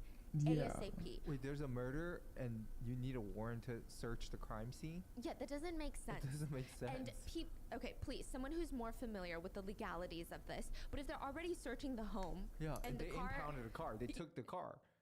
Yes, if you have the authority to move private property, like a car, from one location to... I've got you, Stephanie. I have the answer. The answer is yes. They in fact could have checked the car. It's a crime scene we're talking about. And you already have probable cause. Even without a warrant, they're dead. And at this point, the owner has not come up. So there's no option to even ask the owner about a warrant. And had they done the search, they would have found him. They didn't need a warrant here. Another, I feel like you could search the car. I mean, also, if they're already... You don't need to search the car. You're already in the car. Just pop the trunk. They're already driving the car or take... Yeah, exactly. Yeah, I just don't understand. Wow. Okay, and another thing is, if they're already searching the home and the car is technically on property, would it not be a part of the search warrant? And I also believe it is much, much easier for police to search your car versus your home. Like, the amount of probable cause that they would need to search your car is like here. Maybe they went in the car and they're like, oh, it seems totally normal. There's no blood, there's nothing, so we should be fine. Wow. It's just a very strange detail to this case. I hope it's explained later during the trial, because I personally don't understand it. If you have more insight, please let me know in the comments. I tried looking more into it, but I'm like, none of this makes sense. Everyone seems confused. So back to the case. James was found beaten, tied up, and dead in the trunk of his car. His feet, ankles, and hands were bound with duct tape. There was also duct tape wrapped around his head and face. It was also clear that he too died from multiple gunshot wounds, just like his friend Dana. So police now they have a double homicide on their hands. And honestly, it's a very weird situation. They have a little bit to go off of, but it's not a lot. The sheer amount of marijuana found in the house, along with the money in the freezer, it gives them potential insight on the type of crime that it could be, on the type of people that might be involved, but it doesn't really answer who exactly is still involved. They had no eyewitnesses to go off of. None of the other neighbors saw anything. Yeah, sure, John was like, my dog was barking up a storm that night, but he didn't see anything. He didn't hear anything. All James's neighbor said was, we saw that pickup truck, the Dodge Ram, Dana's car, and then it was gone. That's it. We didn't see any people go in and out of the house. We didn't see someone drive off in that car. We don't know. So the police, they went to their favorite eyewitness. Security cameras. They canvassed the area to see if anyone had Ring cameras, home security cameras, businesses with security systems, and eventually they found videos from different cameras, different angles, and they were able to piece together somewhat of a timeline. Eventually, these little videos, like little breadcrumbs, like, you know, the tape on the forest, like when you leave little breadcrumbs, it's like that. It would lead them straight to the suspect's door. And I think, you know, with a case like this, I'm sure the police don't have a suspect image in their minds, or at least they shouldn't if they're good at their jobs. Like, you shouldn't have a preconceived notion of who the suspect is, right? But with everything they were presented with thus far, the evidence, the breadcrumbs, the clues, I imagine that they had a vague idea of the type of person that they were looking for.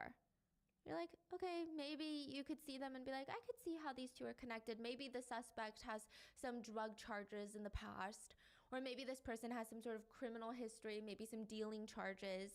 I could see that, right? But they ended up at the door of a Sanrio-loving, pastel-obsessed TikToker/influencer, Kathy Vu. And they're like, what the hell is going on right now? For example, Kathy posted a TikTok where she gave dating advice, and she said, it's okay to be independent, but don't make it the main reason why someone should date you. She talks about how before she met her current boyfriend, she used to feel like she had to prove to all these boys that she was independent and that she made her own money, and she felt like it was a good thing to show men that she didn't need them. But instead, she said she realized she was only attracting bums. That's what she said, bums. With that kind of attitude. Basically saying, as a woman, you should be taken care of. This is paraphrasing, but she said she never really received flowers from anyone before she started dating her boyfriend because she just wanted to show men how chill and indifferent and laid back she was. She wanted to make herself digestible. And she advises young girls that they should take up space, that they should be as irritating as you want to be. Like, don't change your personality for men. Like, don't do these things for men. She said that now she doesn't want to go through relationships dumbing herself down to make herself convenient for others, mainly men. The only men that you attract by proving that you don't need much are bums. They foam at the mouth when they find out that you don't need much from them to be happy. The only person I was hurting by not requiring much from my partner is myself. Bum-ass men love women that are really independent because most of the time this hyper-independence comes from some type of trauma. Now, we don't know too much about Kathy Vu's relationship other than what she puts out there, which is, it's pretty clear that she's very selective in what information she puts online about her boyfriend. There are parts of their relationship that now in hindsight people have been picking apart. Yes, there are, okay? So Kathy stated that her boyfriend was shy, and that's why she never really showed his face on camera. I don't even think people knew his name. Her boyfriend's name is Polly Fan. And in hindsight, netizens now believe that she never shared his face because he was heavily involved in illegal activities. But it does seem like he showered her with monetary gifts. He would take her on trips, buy her designer stuff. But Kathy still prided herself in having this very successful career. So yeah, from the outside, they seem like a very perfect couple. Well, now, video evidence showed two men, presumed to be Polly and Polly's good friend Jaden, arriving at Kathy Vu's apartment complex. When did they arrive at Kathy's? The day before the murder, like the night of the murder. Oh, so they met up there first before Yes. they... Okay. The police are trying to reverse track the movements. All they know is that Dana is dead and James was found dead in his white Prius that was parked in his garage. So they're trying to see, when did the Prius pull up to the garage? Where was the Prius coming from? Who was driving the Prius? So they get all these little CCTV clips, and the last time that James was seen alive was entering Kathy Vu's apartment, or at least the apartment building. But on the CCTV cameras, they don't see Kathy Vu. They see Kathy Vu's boyfriend and their friend Jaden Wen. So you've got Polly and Jaden meeting up with James at Kathy Vu's apartment building. So we never saw James driving home. No. They actually see other people driving home. So the white Prius was driven by someone else. Yeah. So the white Prius is driven by James into Kathy Vu's apartment building. So James is alive at this point, and he's driving his car, and he's meeting up with Polly and Jaden. Yes. That's what it seems like, right? Because what they're kind of guiding him into the garage, motioning him to park in the garage. Now, this is where I have questions. All reports indicate that this was a regular schmegular apartment building garage, meaning like a parking lot. Maybe there's a gate. Maybe you need like a beeper to get in, or some sort of like tag to get into the garage. But it's pretty public. Like, the rest of the residents can use it. Maybe guests of the residents can use it. I don't know how all of the next series of events plays out if this is just a regular schmegular parking lot. Because soon someone's going to transport James's body into the trunk of his car. Yes. How was that done, right? We don't know yet. And I'm sure maybe they're saving that for the trial. Some people have speculated online that there are certain apartment complexes that have private garages for residents to lease. So it's like a home garage. It's weird. It's like a home garage. It's closed off. It doubles as like a storage unit. But I couldn't tell if Kathy Vu's apartment offered that type of service or even had that. So all we know is that James is seen driving up in his Toyota Prius. He meets up with Polly Fan, Kathy Vu's boyfriend, and their friend Jaden Wen. This is the last time that James is seen alive. The last time he's seen is walking into the apartment with the two men. There is no movement. And then nothing happens. There is no movement, no significant happenings on camera, and half an hour later, you can see the garage doors to the apartment complex open, and the CCTV cameras show two men backing out of the garage in James's Prius. James is nowhere to be seen. And the police track the Prius all the way back to James's home. So it seems like the theory is James was murdered inside this apartment. He was put into the trunk of his car, and then his car was driven back to his house. The two men are suspected of being inside James's house, and within that hour, Dana arrives in his Dodge Ram. And a little while after that, Dana's Dodge is seen driving away from the house. And once again, there's two men in that Dodge. So from the footage, it's easy for authorities to piece together a theory of what they believe took place. And again, this is just a theory. No one has been convicted. Authorities believe that James was lured to the apartment complex where Kathy Vu lives by Kathy's boyfriend and their friend Jaden. He met up with the two men. There are some rumors that Kathy helped lure James to the apartment, but I don't see any proof of that. James was most likely ambushed, tied up, and murdered in the apartment. Authorities felt that it was clearly premeditated. And just going by the officer's theory moving forward, they believe that the suspects, Polly, Jaden, right? They placed James in the trunk of his own car. They drive to James's own house, where they parked the car in the garage, kept the car running for whatever reason. I'm not sure entirely why. Maybe they were in a rush. Maybe it was just the chaos of the situation. But it is a strange detail. Authorities believe now they went inside to ransack the place, looking for drugs, money, and or both. But while they're in that process, Dana comes home, sees what they're doing, and officers theorize that Dana was killed to avoid any eyewitnesses to this crime. And since they had just escalated from a homicide to a double homicide, and the idea that perhaps, the murder of James was premeditated to agree, they might have felt like now this is getting out of control. Like, we had planned to kill James. We had planned to do this. But now this is like a shit show. This is a mess. Maybe there was even a struggle that broke out. This is the theory, right? Authorities believe it was a spur-of-the-moment decision to kill Dana. Maybe they were so shaken up that they fled right away without taking any of the drugs or money. Or maybe they believe that the gunshots could be heard by the neighbors. They drive away in Dana's car because they can't take James's car. James is in the trunk of that car. They drive away in Dana's car, abandon it on the side of the road, and then they run on foot, is the theory, is the allegation. I mean, the movement kind of makes sense. If this theory does come to be true, it's genuinely terrifying that two people's lives were taken so abruptly and brutally for some drugs and money. Like, I get it, it's a lot of drugs. I get it, it's a lot of money. But, like, where's the humanity? Like, these are people. Now, I know a big argument of this case is going to be, why were there drugs in James's house in the first place? And like I said, James and Dana were said to be commercial marijuana farmers from Southern Oregon, where it is very much legal and they were licensed. But more recently, James had moved back to Houston just to be closer with his family, and it seemed clear that both of these men wanted to distance themselves from this line of work. They were kind of pulling away from the industry. James, he wanted to focus on being a good dad for his son. Meanwhile, Dana, he started kind of hanging out more in Portland. He wasn't a father yet, but he had a nephew and niece in Colorado and in Washington. He would take time out of his busy schedule, travel across state lines just to spend like a day or two with his niece and nephew. It's like people said he came alive whenever he saw his family. You could just see how proud he was to be a part of their lives and just to watch them grow, which is a pretty big sacrifice for Dana. Dana was big with work.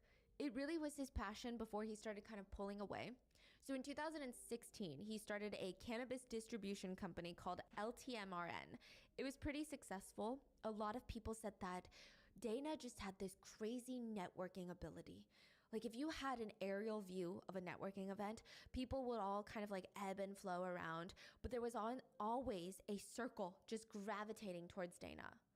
People really liked him. He was hilarious. He was a good-natured man, and people could see that within just like 5 minutes of meeting with him. It was so easy to talk to him. He had all this life experience and a lot of stories that he would share with people, and it was just so fun. He would be out one day partying in Vegas, and then the next day he's hiking through Yosemite. I mean, this was a man that loved to experience life and just go on these new adventures and just really challenge himself to see what else is out there. It was something that he had in common with James. A friend of James said, you could see this man in a meeting with Fortune 500 CEOs. He would fit right in, he would be comfortable in his own skin, and then that night he would fit right in at like a crazy rock concert. He also loved rapping. He self-produced a fun rap song called Hustle Hustle Ball. And like some of his friends kind of poked fun at him because he's shirtless and he's got sunglasses and a backward cap on in the video, and he's like rapping. It's posted on YouTube, and they thought it was very, very silly, but it's also just what made him so lovable. He was very free-spirited. He didn't care. He never took himself or anything that seriously. He just did what he liked. He just did what made him happy. He also founded a Portland-based edibles company in 2016. And in the end, by 2023, both of these men were starting to pull away from the cannabis industry in Oregon. James, he wanted to do it for his family. Dana, he wanted to try experimenting with different businesses. But I don't think that, it's something that you can just wake up and wash your hands of. Just be done with the industry. Maybe they had a lot of inventory left over. Maybe it was, something else. It was a business that they had built for years. So most likely, it seems that a few ties had remained. Now, the problem is marijuana is not yet legal in Texas. So police, they execute a search warrant on Kathy Vu's apartment. Now, if I'm not mistaken, this is the same apartment that she did the whole series of moving into my new apartment on. Like the one that kickstarted her career on TikTok. And everything had been so wholesome online, and it is now believed that this very apartment is allegedly where a murder took place. So it's kind of jarring. I do want to clarify that Kathy was never seen on CCTV cameras luring James into the garage, and that's not to say that she's not involved in some way, shape, or form, but authorities clearly believe that she was. Do we know if she was home inside or no? It doesn't seem like it from what I can gather, but we haven't received like a firm statement, at least that myself and my researchers haven't been able to find, where it was like she was not home. Okay. It's kind of like all these different things lead us to believe that she wasn't home at the time.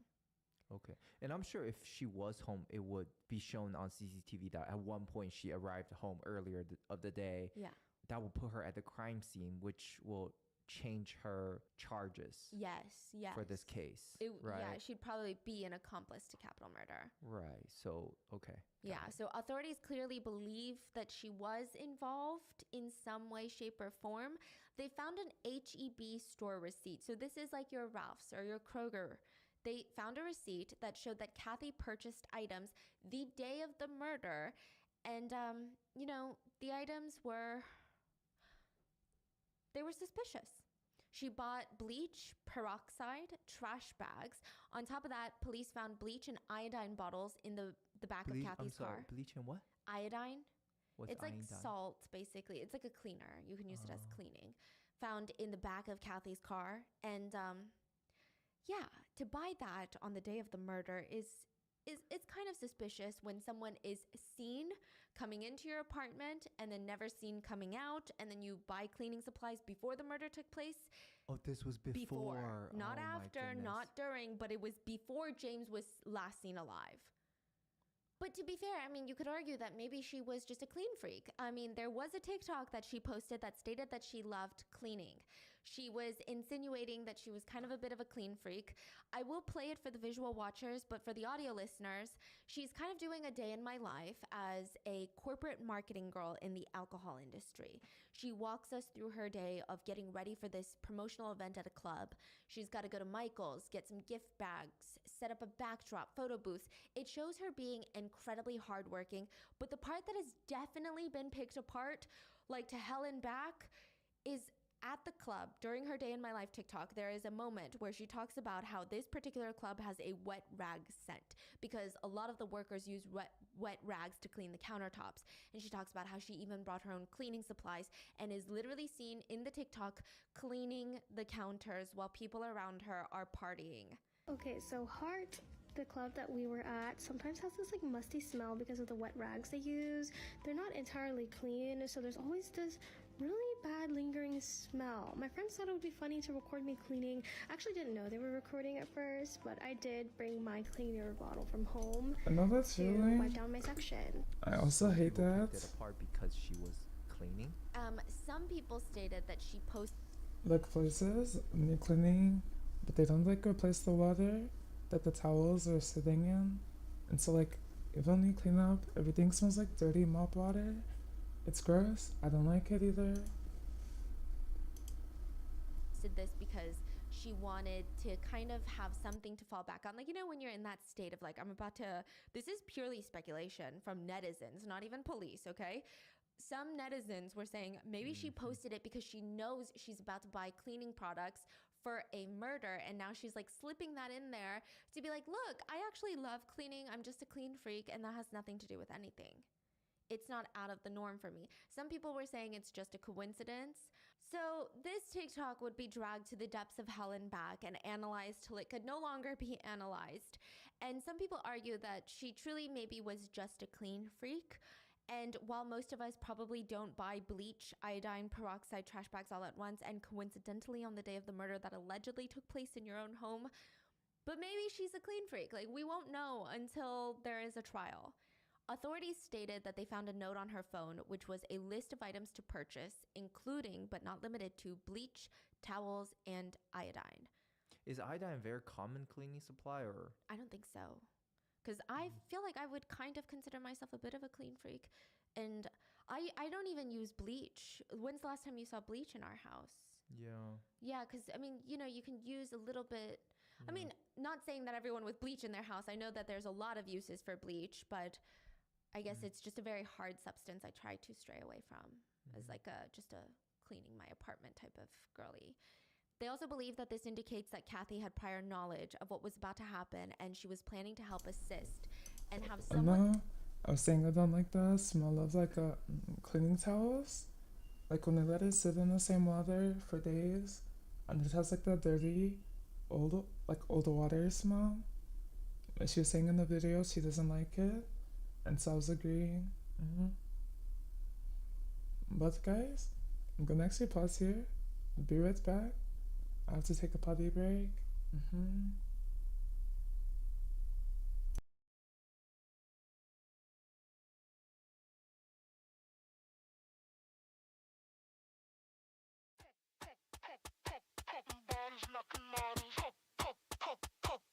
Bodies knocking models,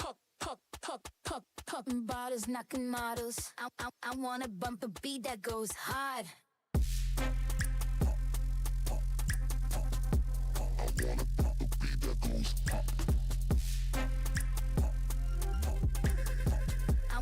wanna bump a beat that goes hard.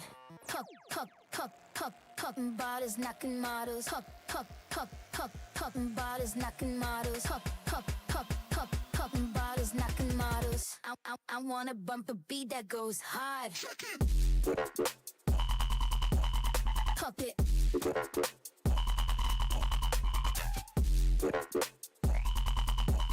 Pop it.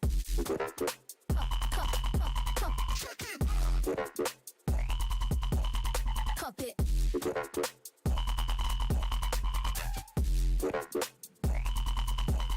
Pop it.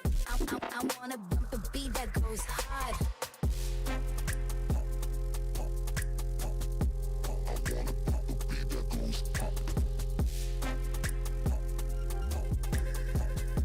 I wanna bump a beat that goes hard. Poppin' bottles, knocking models. Poppin' bottles, knocking models. Poppin' bottles, knocking models. I wanna bump a beat that goes hard. Pop it.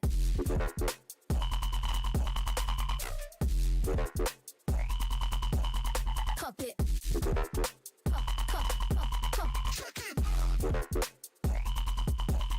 Pop it.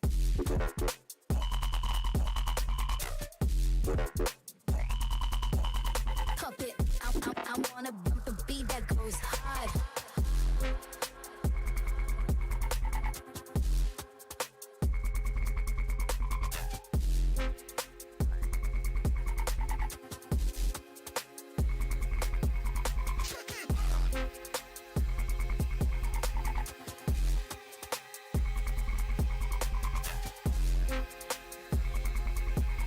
Pop it. I wanna bump a beat that goes hard.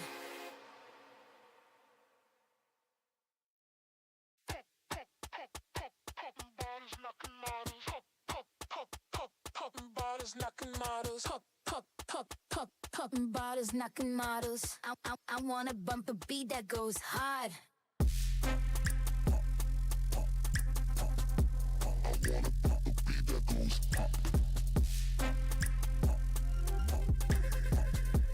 I wanna bump a beat that goes hard.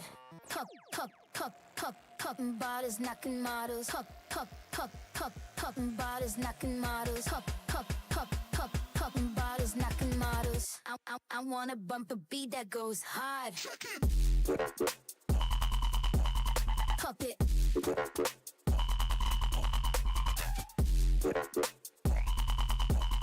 Pop it.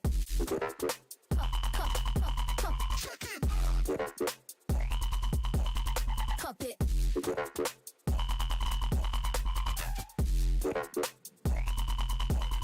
Pop it. I wanna bump a beat that goes hard.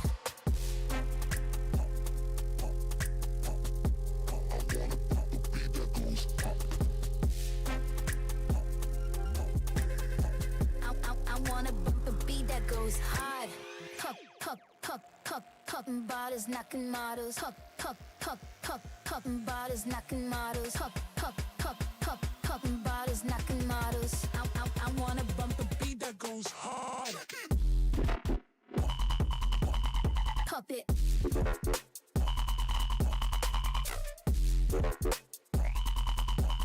Pop it.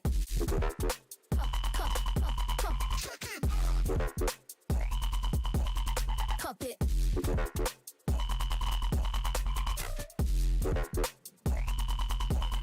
Pop it. I wanna bump a beat that goes hard.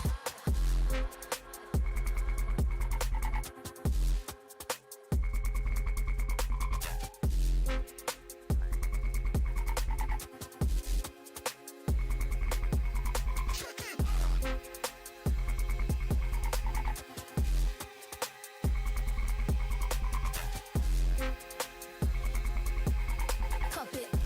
I wanna bump a beat that goes hard.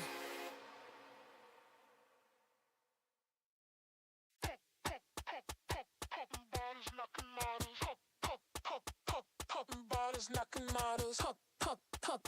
Poppin' bottles, knocking models. I wanna bump a beat that goes hard. I wanna bump a beat that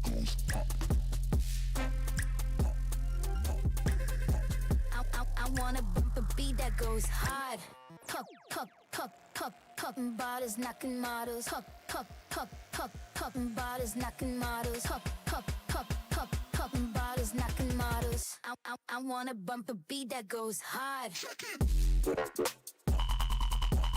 Pop it.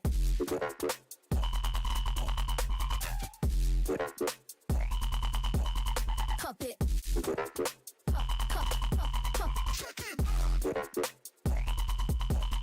Pop it.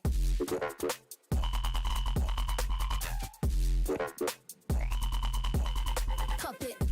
I wanna bump a beat that goes hard.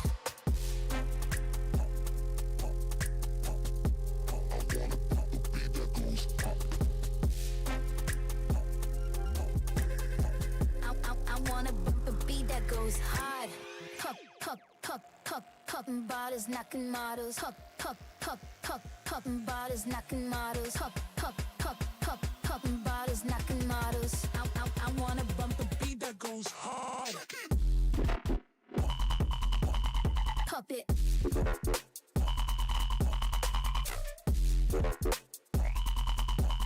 Pop it.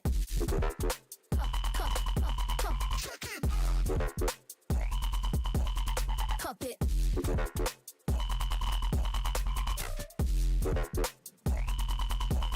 Pop it.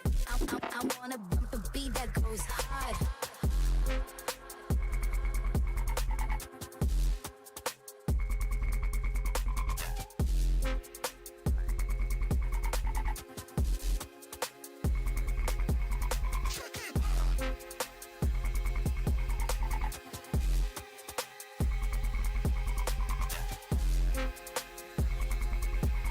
Pop it. I wanna bump a beat that goes hard.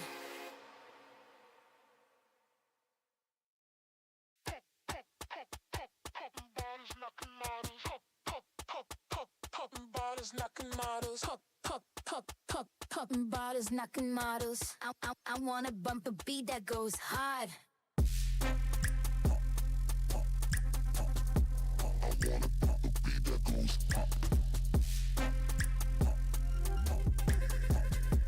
I wanna bump a beat that goes hard. Poppin' bottles, knocking models. Poppin' bottles, knocking models. Poppin' bottles, knocking models. I wanna bump a beat that goes hard.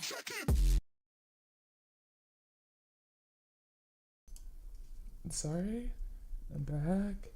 One of my sisters decided she wants to use my bathroom to do her entire 83-step skincare routine. So to go all the way downstairs and to use the bathroom.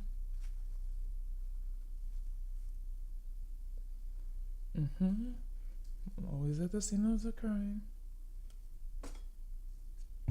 Back to our video.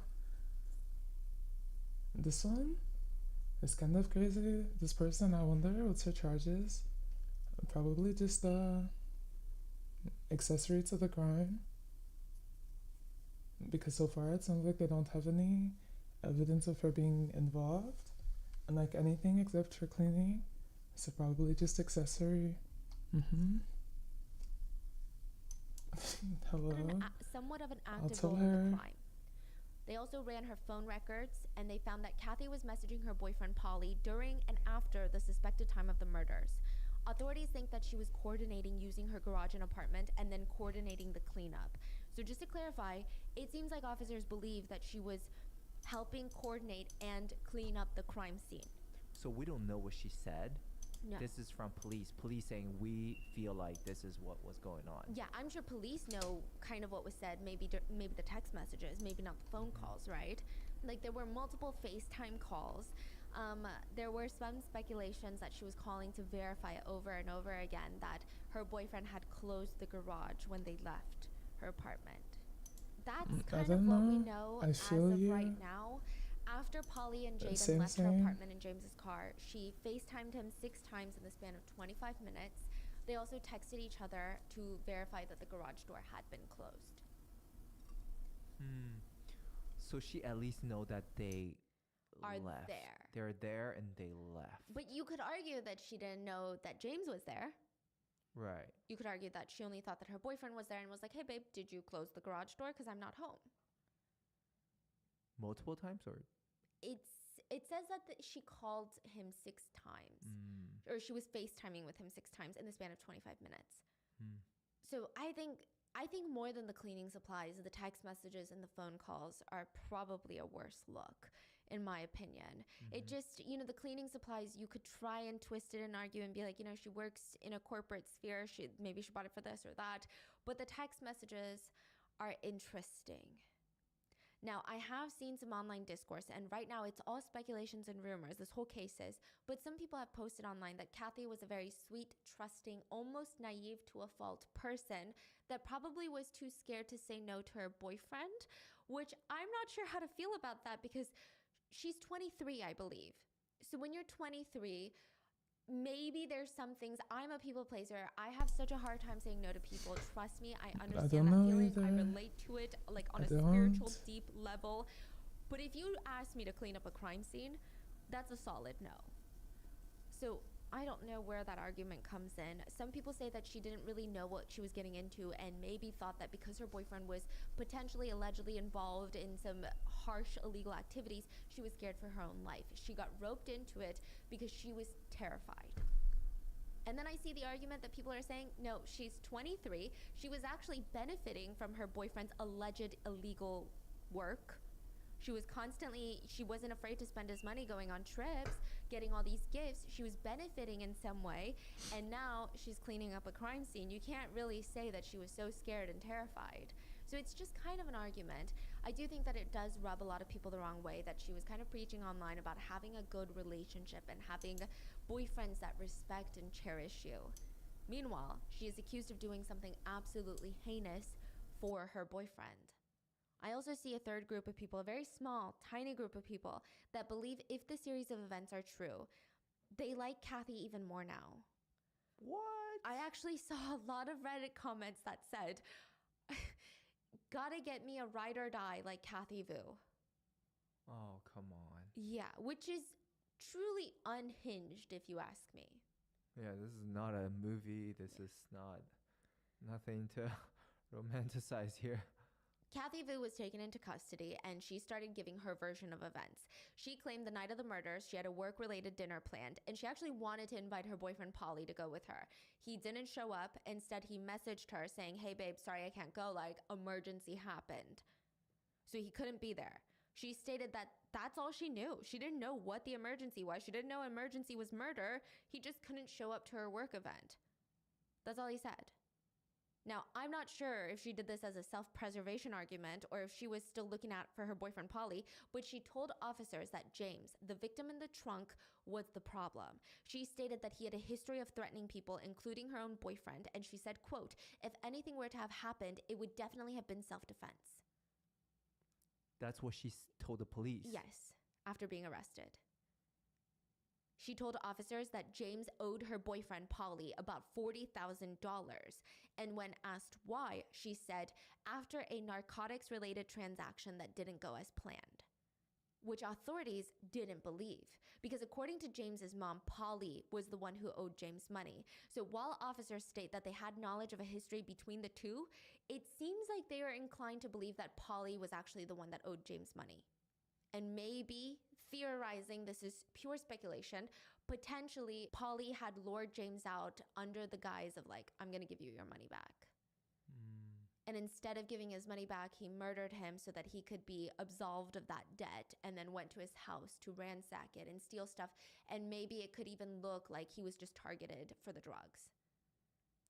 But the plan is really not smart. Yeah, so I don't see how they think they can get away with this for even a day. Yeah. See, that's the weird part. I genuinely feel like if they found James's car in the trunk, this is my personal opinion, if they found James's body in the trunk sooner, potentially they wouldn't have been looking at a fugitive situation. Because like they will catch them immediately. Before they flee to Vietnam. Right.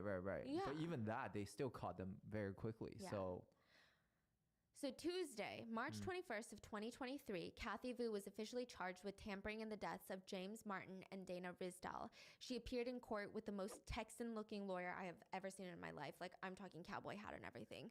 Yes.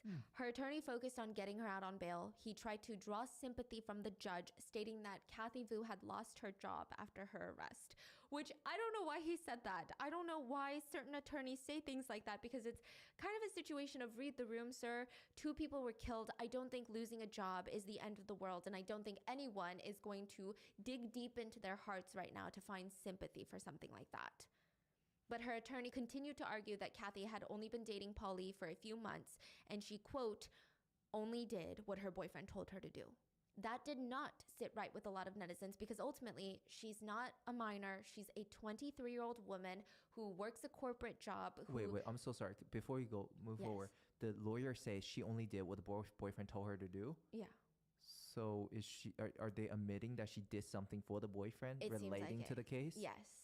And I think the speculation online right now is that she's working with the prosecutors and is going to get out on probably no time, as long as she can testify. Is the speculation? We don't know. Yeah. So, I mean, it's just kind of a weird thing to argue when she's a 23-year-old woman who has a corporate job, who lives on her own, is very independent. Also, a lot of her brand identity was on being independent. And now it's like, no, she's not independent at all. She was manipulated. Has no idea what she's doing. Not saying that she can't be manipulated, but it was a weird argument to make in court. Netizens and the prosecutor argued she messaged him before, during, and after the murders. She bought the cleaning supplies and allegedly cleaned up the crime scene. To make matters worse, she went right back to posting TikToks the very next day, talking highly about her boyfriend, about how he's a great gift giver. And now, we don't know. The next day of the crime? Yes. Now, we don't know if maybe this is like a pre-filmed TikTok, but she does go back to posting TikToks after the murder, before she's arrested. About the boyfriend? Yes, and she showed off this new MacBook that he had gifted her, which, a lot of people feel like it's her thank you for cleaning up a crime scene gift. That's what a lot of people said online.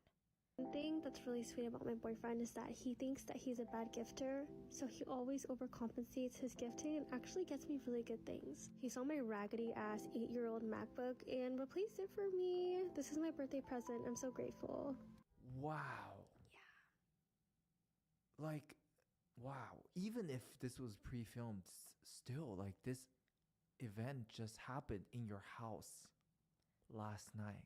So I see the argument that either she's incredibly heartless, and if this is all true, if the police theory is true and they're all found guilty, she's incredibly heartless. I do see the other argument of like she is trying to appear as everything is normal, because maybe people would question if she suddenly stopped posting, or if her content was suddenly a shift. She was no longer talking about that. She was talking about other things. I don't know. Either way, it's very unsettling, I think. Yeah. And it's not really even about the MacBook, It's just the fact that people argue Kathy doesn't seem affected by anything. And that is just not normal behavior for someone who allegedly was forced into doing something they didn't want to do. Judge Lori Chambers ordered Kathy to wear a GPS ankle monitor while released on a $40,000 bond. She is not allowed to have any communication with Paulie or Jaden. Like I said, a lot of netizens were very confused about how she got off so lightly, but it is speculated that she's most likely working with the prosecutors to testify against Paulie and Jaden later. Because while Kathy was still in the US to face the legal battle herself, Paulie and Jaden were nowhere to be found.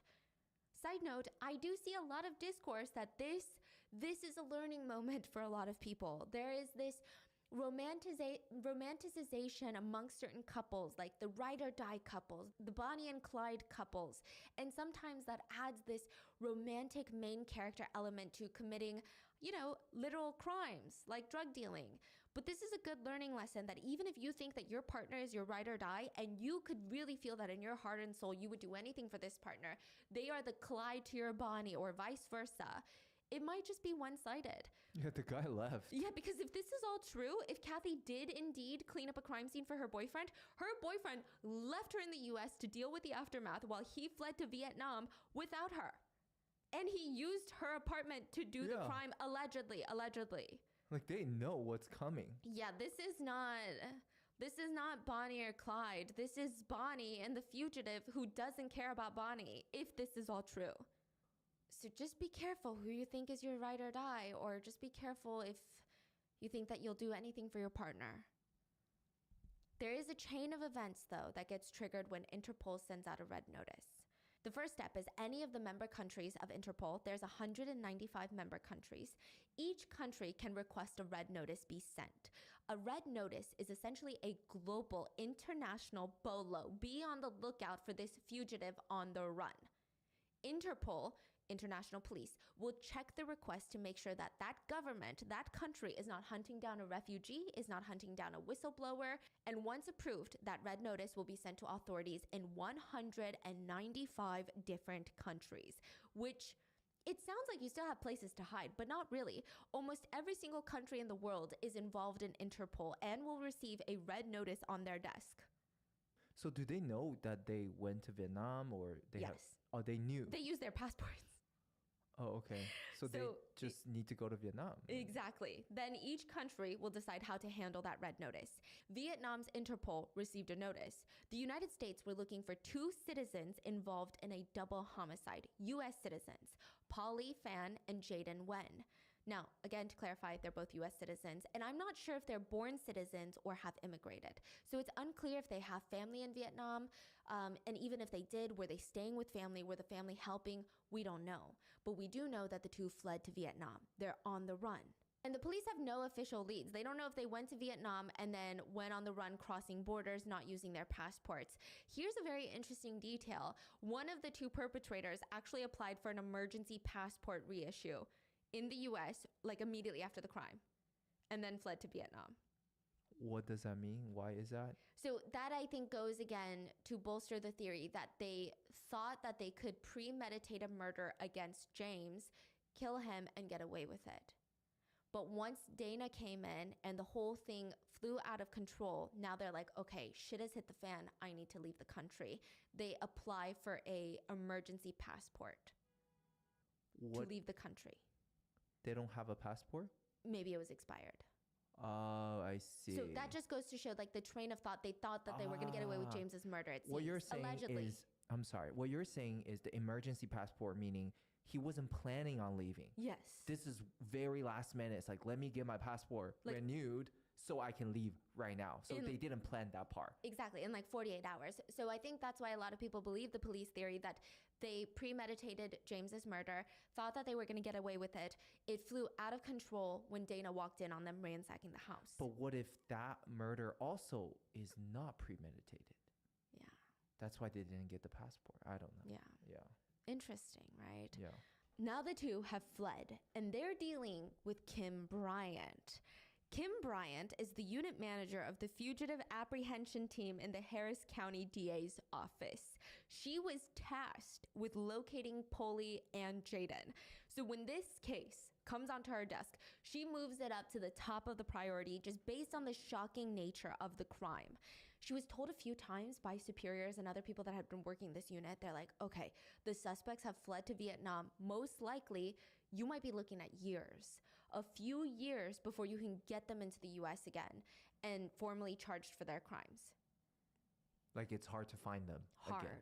It's hard. There's a legal process to extradite them. It's going to be messy. It's going to be a long time. But just truly to find them, I mean, it's not like they're the most wanted on FBI's list. It's not like we can pour all of our resources into this one case. It's going to be lengthy. But Kim said, it's not hard to be tracked in some way, shape, or form. And right now, with the time and age of digital footprint and surveillance, it will thankfully and hopefully always get harder and harder for criminals to go on the run and not be identified. So this little cat and mouse game begins. And as of right now, it's not entirely clear how Polly and Jaden were caught. I think that this is going to come out during trial. So we don't know what tactics that the fugitive teams or potentially Interpol used to catch them, but there is a running theory on TikTok, only on TikTok, okay? That Vietnam, like most Asian countries, they've got a lot of ajumas. They've got a lot of moms, if you will, that love to gossip. So a lot of people think that there was a train of gossip or word of mouth that really was the nail in the coffin, caught the suspects. Korea too. Which would be fast. That's a term she used actually. It's a Korean word. It's like Korean aunties. They love to gossip. They love their crime cases. They're nosy. They know everything. It's like their business. The Ajumas, they always want to know everything about you, what you're doing. They gossip more about your life than they talk about your own life. And so honestly, it would be pretty iconic if they're the ones who figured it out. I wouldn't put it past them. But they always want to know everything. All the time. You're scared of them. Yeah. It's like you don't even have to answer their question. Just give them any kind of answer and they'll make their own theory out of it. So the locals kind of helped. Yeah, that the locals theory. were like, did you hear? Did you hear? Apparently they're in Vietnam. And I'm sure that this was a huge case for Vietnamese Americans because think about it. For Korean Americans, it would be a huge case. And then I'm sure that there would be a lot of Korean American to Korean discourse because there's connections. You know, we have family in Korea.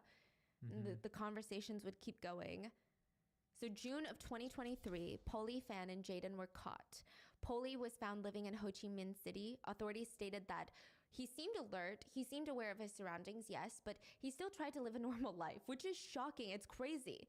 He would go to the gym. He would go out at nights on the weekends. He was actually arrested at the gym. Like, how do you go to a gym while you're a fugitive on the run? He should be like hiding in the room, curtains closed. Yes. Wow. Never going outside. Yeah. As for Jaden, he was found in the countryside, allegedly living with a woman and her family after telling them that he was going to marry her and get her a green card into the U.S., which I don't know how he thought that one was going to play out because, sir, you're a fugitive. They were extradited back to Harris County July 19th and July 21st, respectively. They have both been charged with capital murder, meaning that death penalty is on the table.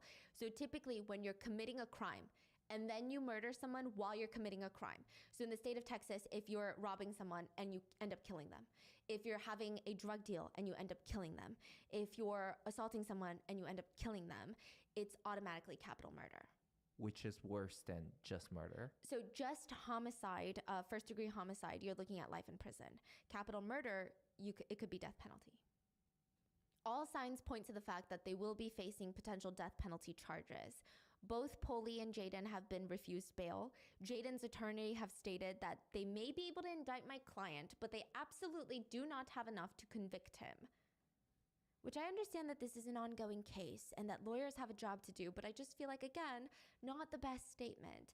It feels like, at least from a public perspective, they have video surveillance at the crime scene from two separate crime scenes heading from one to another. Then you fled to Vietnam. It just doesn't feel like it's not absolute. He's saying you have absolutely no evidence.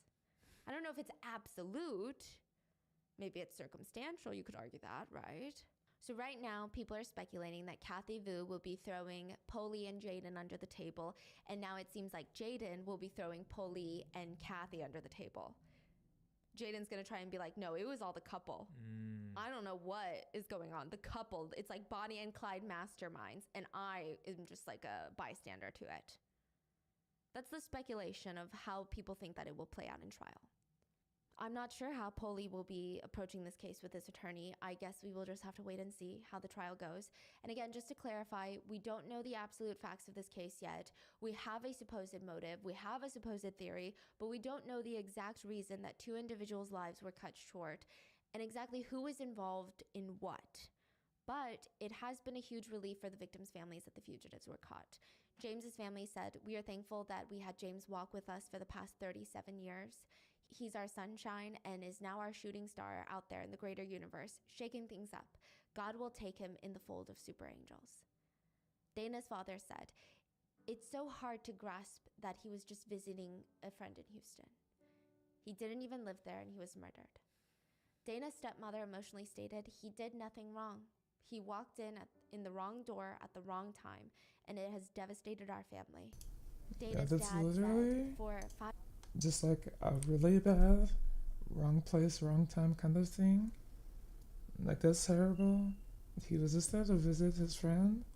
I walked in on these guys. Like, I believe the theory that they probably didn't plan to kill him. They didn't know his friend was visiting. That's so sad. Yeah.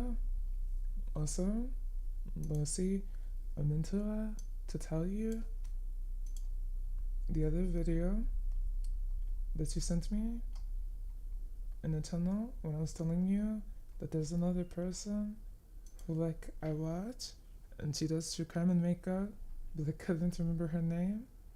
It's the one you sent me. That's the channel I was talking about. I watch her sometimes.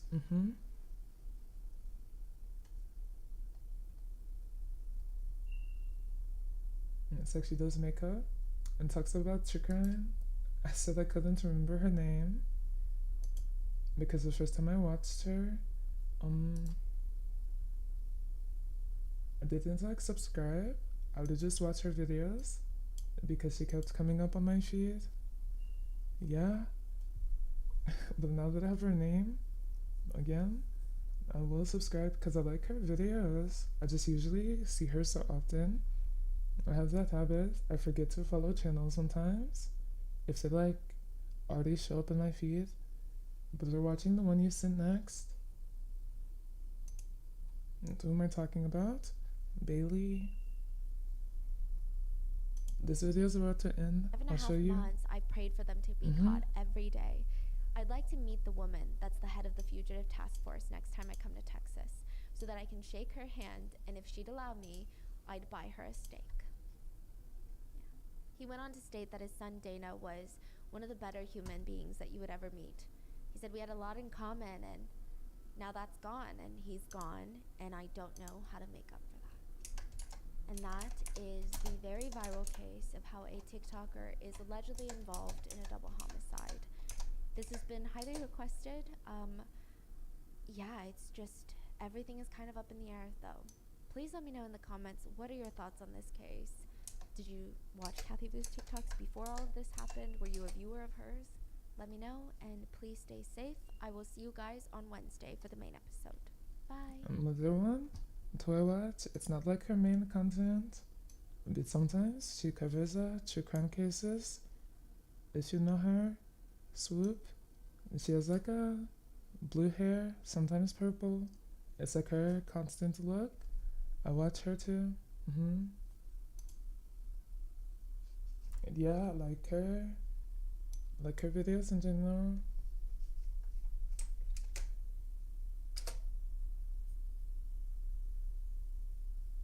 This is the one you sent. Hi friends, how are you today? I hope you're having a Black screen. There we go. Do you guys need a pause?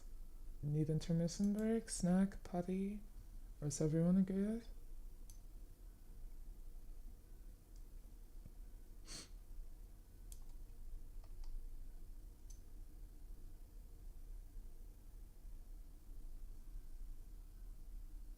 Good. How about you, Stellar? Good. Already fell asleep? Awesome. Let's go, let's go. Hi friends, how are you today? I hope you're having a wonderful day so far. My name is Bailey Sarian, and today is Monday, which means it's Murder, Mystery, and Makeup Monday. Yippee. Listen, let me just vent for a little bit. Like and subscribe and all that stuff I'm supposed to say. But alright. My bad. There you go. Other than that, you know, last murder mystery, I think it was the last one, or the one before. I was before like, I forget again. And yay! Thank you for all the birthday wishes. That was really nice of you. Happy belated birthday. And I swear, I have not been able to kick this sickness. So I feel like poo-poo, and my skin feels like poo-poo. So hopefully the makeup will look good today, but we'll see, because today I got a story for real. Yeah. This story has been recommended to me since day one, and I've been putting it off because, you know, it just kind of spooked me. The guy scared me a lot. Anyone who scares me, I stay away from it. I'm prepping my skin. I'm dry as hell. I can't describe it. I like watching her videos. because like it feels like I'm watching like a friend. They call me and we're like talking about true crime on like this FaceTime while she does her makeup. That's what it feels like. I like her videos. I'll list the skincare down below for you. But today's story is like a dense forest. Yeah, that's the an energy empty she gives road, me. A promise I like of it. adventure. I mean, what could go wrong? For 7 young backpackers exploring the Australian wilderness, these moments of wanderlust turned into their worst nightmare.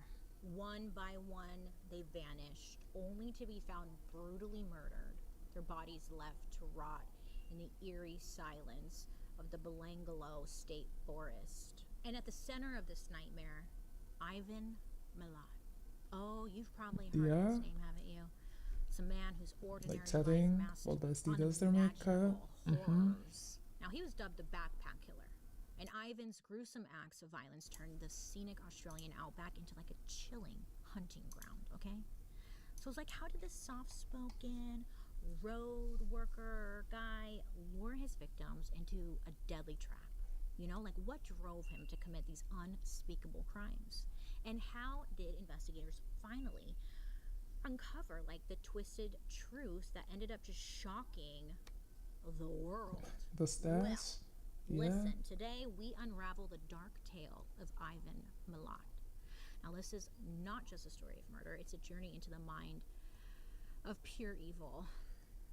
I feel like that's this whole show, huh? And I say it all the time, but buckle up, baby, because this road trip leads straight to terror. So who is this Ivan guy, you know? Well, he was born Robert Marco Milat on December 27th, 1944. Is he a Sag? Oh, no. And he was born into Guildford, New South Wales, which I guess is a suburb of Sydney, Australia. And you know, it was said that Ivan actually came from like a really big family, okay? He was the 5th kid out of 14 kids. Yeah, busy. Okay. I know like back then, like people had a lot of kids, yes, but could you imagine having 14 kids now? Absolutely not. No, absolutely not. Could you imagine? That's what I said. One purpose in life is just to pop out a bunch of children and then that's it. That's your life. Okay, but that's not the point. So Ivan's mom stayed home with the kids while his dad had worked on the wars same page, in bestie. Sydney. It was said that Ivan's father was, as it usually goes, not great. Yeah, gossiping. Yeah, Neighbors neighbors remember seeing the father outside, like beating the kids with like a 2x4 piece of wood. They were just like, oh, that's happening. And then the neighbors would say like they would constantly hear yelling. It sounded like it was violent. And the kids honestly said the same thing. Like, there was a lot of violence in the house and a lot of yelling. Everyone seemed very angry. So for much of his early childhood, Ivan and his family lived on a farm in the outskirts of Sydney. And his father eventually started a tomato farm where Ivan and his brothers were put to work. You know, it's kind of great though. Like the father, his idea was like to keep the boys busy, put them to work, you know, teach them how to work. You get it. But you know, the farm work didn't keep like the Milat boys out of trouble, because it turns out like Ivan and his brothers, they were troublemakers, and they were known by the local police. The family had a really large gun collection, and it was said from a young age, like all the kids were saying by the age of like 7, they were outside just like shooting guns, just doing whatever. Actually, probably younger than 7. Out of the 10 brothers, that's not good. 7 of them had run-ins with the law, like very early on in their lives. And it was petty stuff. Breaking into someone's car, shooting at someone's pet across the street. Like, it was bad, but you know, it was starting. But to many, it was Ivan's troublesome behavior that really like stood out the most. One of Ivan's brothers would later recall that Ivan showed like questionable behavior from a young age. You know, he was doing things like attacking animals with a machete. So, red flag, you know. There was even rumors going around, a little graphic here, a little disclaimer, I apologize, but there was a rumor going around that Ivan actually cut a dog in half with a machete. No one can confirm or deny, but that Jail, was like the immediate rumor going jail. around. Don't hurt the babies. Ivan cuts a dog up with a machete, you know? So at age 13, Ivan's antisocial behavior ends up landing him in a religious boarding school. His parents kind of like didn't know what to do with him. He was a little weird. So they sent him off to boarding school. But by 1961, Ivan, who's now 17, he was held in a juvenile center for stealing. So missing pieces here. He went to boarding school, whatever. He's now 17. He's in juvenile center because he got caught stealing. I believe he was trying to steal a safe, something along those lines, but he got caught and he got in trouble. When Ivan was a teenager, it was said this is when like he became obsessed with his appearance. He always had to be in control of things, down to how he looked, okay?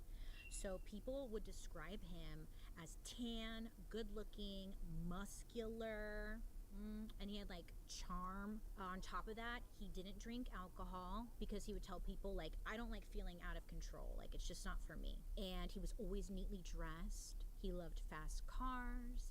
He loved hooking up with his brother's girlfriends, and he just sounds like, okay. At first I was That reading that sentence and I was had me like, oh, very that's not confirmed bad. for a Like, he doesn't want to second, drink, like very he's taking concerned. care of himself, but you know, we're She here, is. She's so pretty. you know. So Ivan was a shitty sibling. Ivan would have affairs with 2 of his brother's girlfriends. Now, riddle me this. Would you ever date or hook up with one of your siblings' exes? Like, that's Absolutely so gross. not. Sorry. I'm judging. Anyway, on March 6th of 1962, Ivan, who was now 18 years old, attempted to rob a taxi driver, allegedly. During the robbery, Ivan accidentally shoots the driver. Like, that wasn't the plan. I guess he was just trying to scare him with the gun. I would not. Thankfully, the driver My sisters have survives, terrible taste. but the driver that was shot was now paralyzed from the waist down. This guy's life has changed forever. Now, here's the worst part. Ivan did this, okay? I could tell you that now, spoiler. But an innocent man ended up being convicted for the shooting and ended up serving 5 years for Ivan's crime. Yeah. Yikes. That poor guy. So Ivan completely gets off with shooting this taxi driver. So you think, like, I don't know, close call, you think he would just lay low, but of course not. Ivan continues committing crimes. And in 1964, he broke into a shop. It's not clear, like, what kind of shop or what he stole, but at this point, Ivan is 20 years old, and the courts, you know, he gets caught, and they decide to just throw the book at him. He ends up getting 18 months for breaking and entering. Now, Ivan would end up getting released in 1966, but just 1 month after getting out of prison. Another thing, throw the book at them. Is just a court term. It's just a metaphor. But every time I hear it, I just imagine that, like, the judge actually throws a physical book at these guys. I think they should start doing that. It's pretty funny. Just throw a book at them. Prison, 10 years. Again, he ends up getting caught. They should do it. Stealing a car. Okay. Consider. So after this, they don't lock him up, but they do sentence him to 2 years hard labor. Now, the research is a little murky on how long he served his hard labor sentence.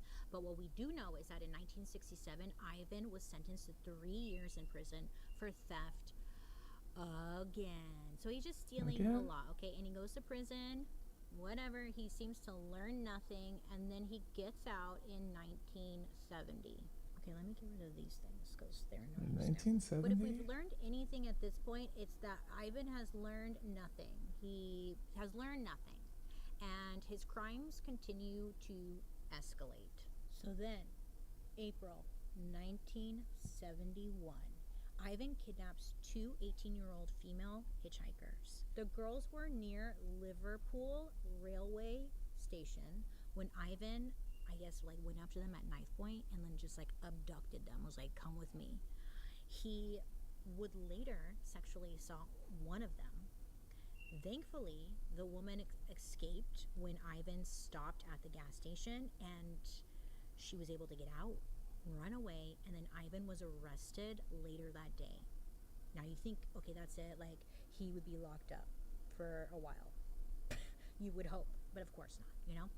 So he's charged with 1 count of rape and 2 counts of armed robbery, and then he's put on trial. What about kidnapping? Was the kidnapping charge? During the attacks. Assault with a deadly weapon? Despite their testimony, Ivan was acquitted. What? Yes. I kind of went digging around because I could not find out why he was acquitted. Some people say that the victims, like, decided not to go through with it. I don't know. But he was acquitted. Oy vey. It's one thing I hate about these murder mysteries is, like, there's so many opportunities for it to be stopped, you know, and we just watch it and you're like, damn, another one. Like, this guy could have been stopped. So he was acquitted, and okay, like, this guy is just getting away with everything, which sucks because later that year he was brought up on yet another rape charge. But listen to this. In order to avoid prosecution, Ivan did something wild. He faked his suicide by leaving his shoes at this place called The Gap. No, not the store, I know. The Gap is, I guess, an oceanside cliff in Sydney that is, like, sadly a well-known site where people, like, take their lives. I'm so sorry, I hate that. But yeah. So he left his shoes there. So people would think, like, oh my god, he killed himself, you know? But within a few months, authorities learned that Ivan had actually fled to Queensland and Victoria, which are, like, 2 different states in Australia, before leaving the country and then heading to New Zealand. Now, apparently Ivan had lived in New Zealand for 2 years before secretly returning to Australia at some point. Authorities suspect that Ivan had a fake passport and, like, lived on the interstate to avoid being caught. But then in 1974, Ivan's mom had a heart attack, okay? So he goes home to, like, go see his mom, and when he goes home, that's when Ivan is arrested, when he's visiting her.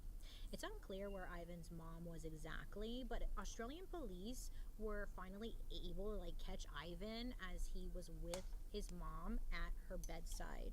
So this time they capture Ivan and they're trying to get him again for robbery and kidnapping, but Ivan is acquitted on these charges. I don't know I don't know what he's doing, you know, but he's getting away with it. I don't know who he knows.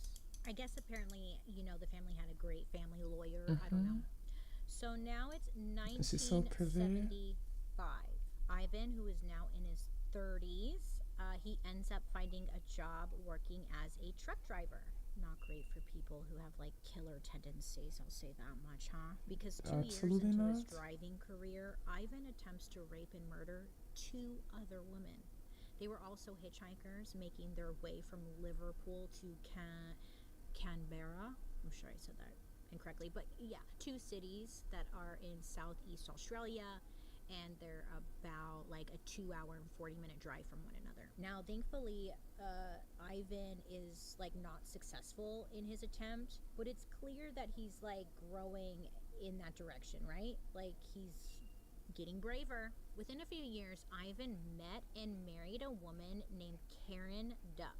No comment on the last name. I think we don't need to, huh? Duck? Great. Now, Ivan was 31 at this point, and when he married Karen, guess how old she was? 17. Oh no. Absolutely not. Karen was 17 years old, and she was 6 weeks pregnant with Ivan's cousin's child. So yeah, you could say there's a lot going on, huh? I mean, Karen, how did he marry her? Young, but she's also pregnant, looking for someone to provide for her. Is that legal with him, in Australia? The 2 would go on to get married. I thought so no. The 2 get married, and it was said that the relationship, That's so gross. probably as you can guess, was not good. Ivan, was controlling and jealous and an asshole. Ivan was... Whoa. Stellar, I love you. Watch your mouth now. Not too much on Batman, okay? Don't talk about my man like that.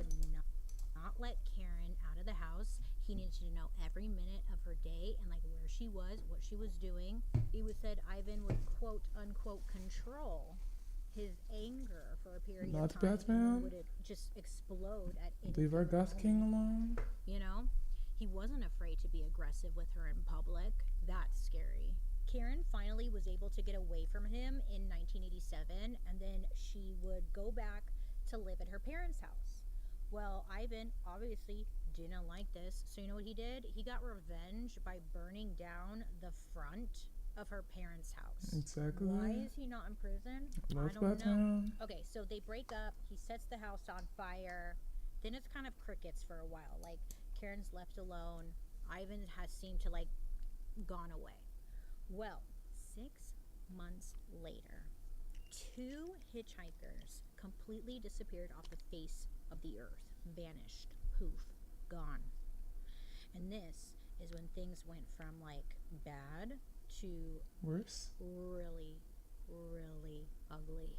Deborah Everest and James Gibson were just 19 years old when they decided to hitchhike to Confest, which is like this camping workshop and like music festival. On their way to Confest, the couple first stayed at a hostel in Sydney. And I guess this hostel was about a 5.5-hour drive to their actual destination. So the day after they leave the hostel, a hiker finds James's camera by the road at Galston Gorge, which is like this really dense forest area in northern Sydney. Yeah, the tattoos are so nice. And on top of that, it was in the opposite direction of Confest. But the hiker just thought, like, I don't know, it was his lucky day. He found a camera. He's like, well, this is sick. So he didn't think much about it, and he just kind of like took it home. Meanwhile, Deborah and James's friends began to worry when the couple didn't show up to Confest. And when no one heard from them for weeks, relatives filed. That would be terrifying. Imagine thinking you just find the camera and you take it and there's like horrifying photos on it. I think for that reason exactly, even if it looks like a really nice camera, sure, someone could have just had a really bad day, been unfortunate enough to lose it, but most times a really nice camera, someone's not gonna just forget that on accident, and even if they did, they would have definitely noticed and come looking back for it. If you ever see a good quality camera and it's ditched somewhere, don't even pick it up. It's not a lucky day. Someone tried to ditch that camera for a reason. A missing persons report. I just would not trust it. Police were People not are odd. really that concerned. I know. Are we surprised? No. But remember, this was a time before everyone had cell phones. Being unreachable, especially if you were like a backpacker, that's what happened. It wasn't that alarming, you know? It was like, just wait, they'll come up, they'll show up, don't worry. So time goes by. Then in January of 1990, a British backpacker named Paul Onions. Yeah, look, this guy. Paul? Onions? Onions? Like, just wait, they'll come up, they'll show up, don't worry. So time goes by. Then in January of 1990, a British backpacker named Paul Onions. Yeah, look, this guy, you want to talk about a close call? This guy's story is nuts. Because, look, Paul Onions was out hitchhiking. Onions? And guess who picks him up? It's Ivan. I need to know Ivan picks him up and tries. How it's spelled? Like, is it actually spelled like an onion? Or is it like U-N-Y? I know that's probably the least important part about this video, but I can't get over it. Paul Onions?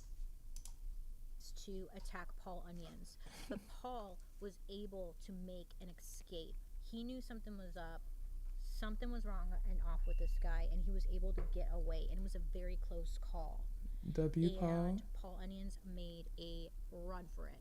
Paul Onions did end up filing a police report, but police told Paul it was unlikely they would find the man responsible, because I don't know.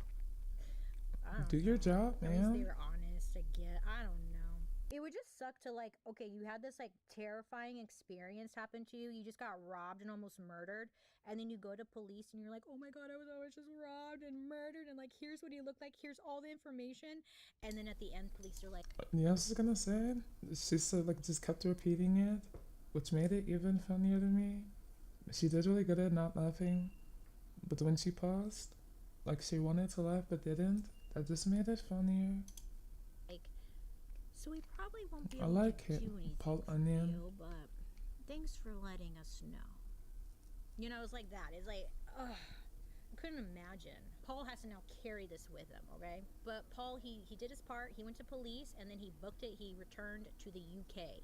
About 3 months later, police find James's backpack by the side of the road in the same area where that hiker had found James's camera. So the police had put out a statement, and the person who found the camera comes forward. I mean, he doesn't want to be associated with the crime. You know, he's like, hey, I found this camera. Like, I didn't know. It's not me. Please don't look at me, you know? But he turns in the camera. Things went quiet for about a year. But in January of 1991, a 21-year-old woman named Simone disappeared while hitchhiking from Sydney to Melbourne. So Simone was heading to Melbourne to meet her mom for a camping trip. But Simone was last seen at a train station in Sydney. Neither her belongings nor her body were found at the time, and it's not clear from the research whether there was even an investigation. So meanwhile, Ivan was still like freely driving his truck up and down the interstate, minding his own business, okay?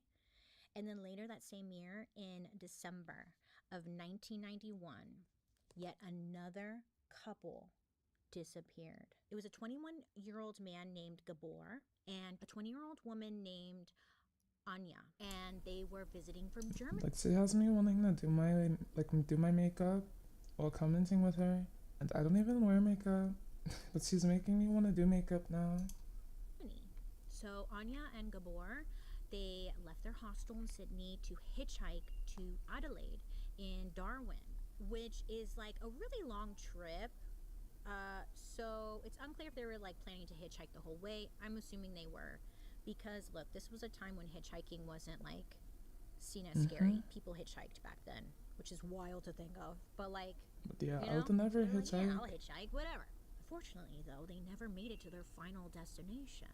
And then a few months after that, 2 female British backpackers The final destination. disappeared. Okay, I'm traumatized. Going on here, right? Caroline Clark and Joanne Walters were last seen in Sydney, but they were going to the southern state of Victoria to pick fruit, which sounds so lovely. They made it all the way to this place called Bowley Pass, which is a winding mountain pass south of Sydney, where they apparently asked for directions. And after that, they were never seen again. I have powder all over me. Gorge. But at this point, at least 7 hitchhikers had gone missing from 1989 to 1992, and the disappearances are starting to pile up. But then, in September of 1992, there were some runners out in Belangolo Forest. They're out doing their thing, minding their own business, and they see something. They discover something. They go in and investigate, and it turns out it was a concealed corpse. They call the police and all that, okay? Police come out, and then they find, from 100 feet from the body, they find another person's remains. Now, by the looks, they can't identify, but police used dental records to confirm that these bodies belonged to Caroline and Joanne, the 2 women that went missing earlier that April. Sadly, I mean, the scene just told such a brutal story. Joanne, she had been stabbed 14 times. Meanwhile, Caroline had been blindfolded and shot 10 times. Yikes. Yeah, 10 times execution style. And there was like a little fireplace that had been built near the bodies, which investigators found very freaking strange. Police also found Wait. Execution style? Why did he shoot her 10 times then? That's just overkill. Because the execution style, that's like from behind, shot to the head, no? This guy's just sadistic. Flying all over the area. They also found a used cartridge for a 22 caliber gun. So police, they set a 100,000 Australian dollar reward for any information regarding this case. So they're like pleading to the public, anyone, okay? But there is no like real move. I have information. That guy from the start of the video, he did it. Where's my Australian $1,000? In the investigation for a freaking year. Then, in October of 1993, a local man made a very dark discovery in a different part of the Belangolo forest. So I guess this man had been searching for firewood when he stumbled upon bones in like a particular remote part of the forest. Bones? So he's like, oh shit, you know? So he calls up police, brings them to the scene, and that's where they quickly found shallow graves. It turns out that these were the remains of Deborah and James's body. And the police were actually a little confused to find James's body there because it was over 75 miles away from where they found his camera and his backpack 3 years earlier. So police start, investigating the site. James was found in the fetal position with 8 stab wounds, some of which had punctured his chest and lungs.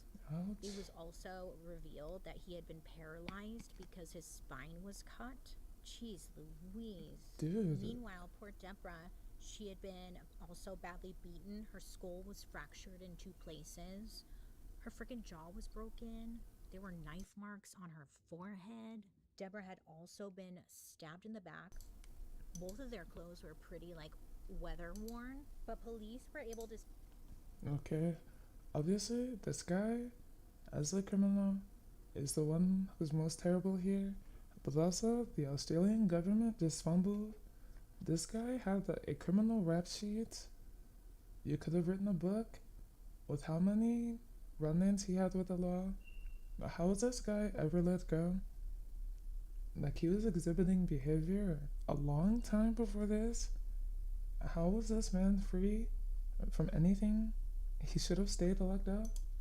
See that James's pants, his zipper was open, it was down, but the top button of his pants were closed, which may not be anything, but detectives actually found Joanne's zipper the same way the year prior. How was this dude just let go?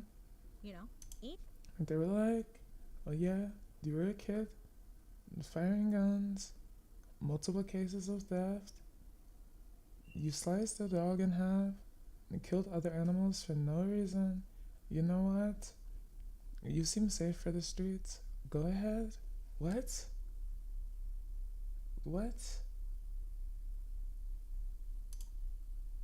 And it turns out there was another small fireplace built near James and Deborah's bodies, just like there was at Joanne and Caroline's burial site. Nothing suspicious he was, here. Camping with them or something. It's giving me Dennis the Menace. Did you watch that movie? The guy with the beans?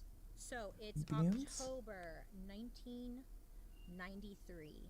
4 years since the first victim went missing. 1993. And New South Wales police set up a special task force.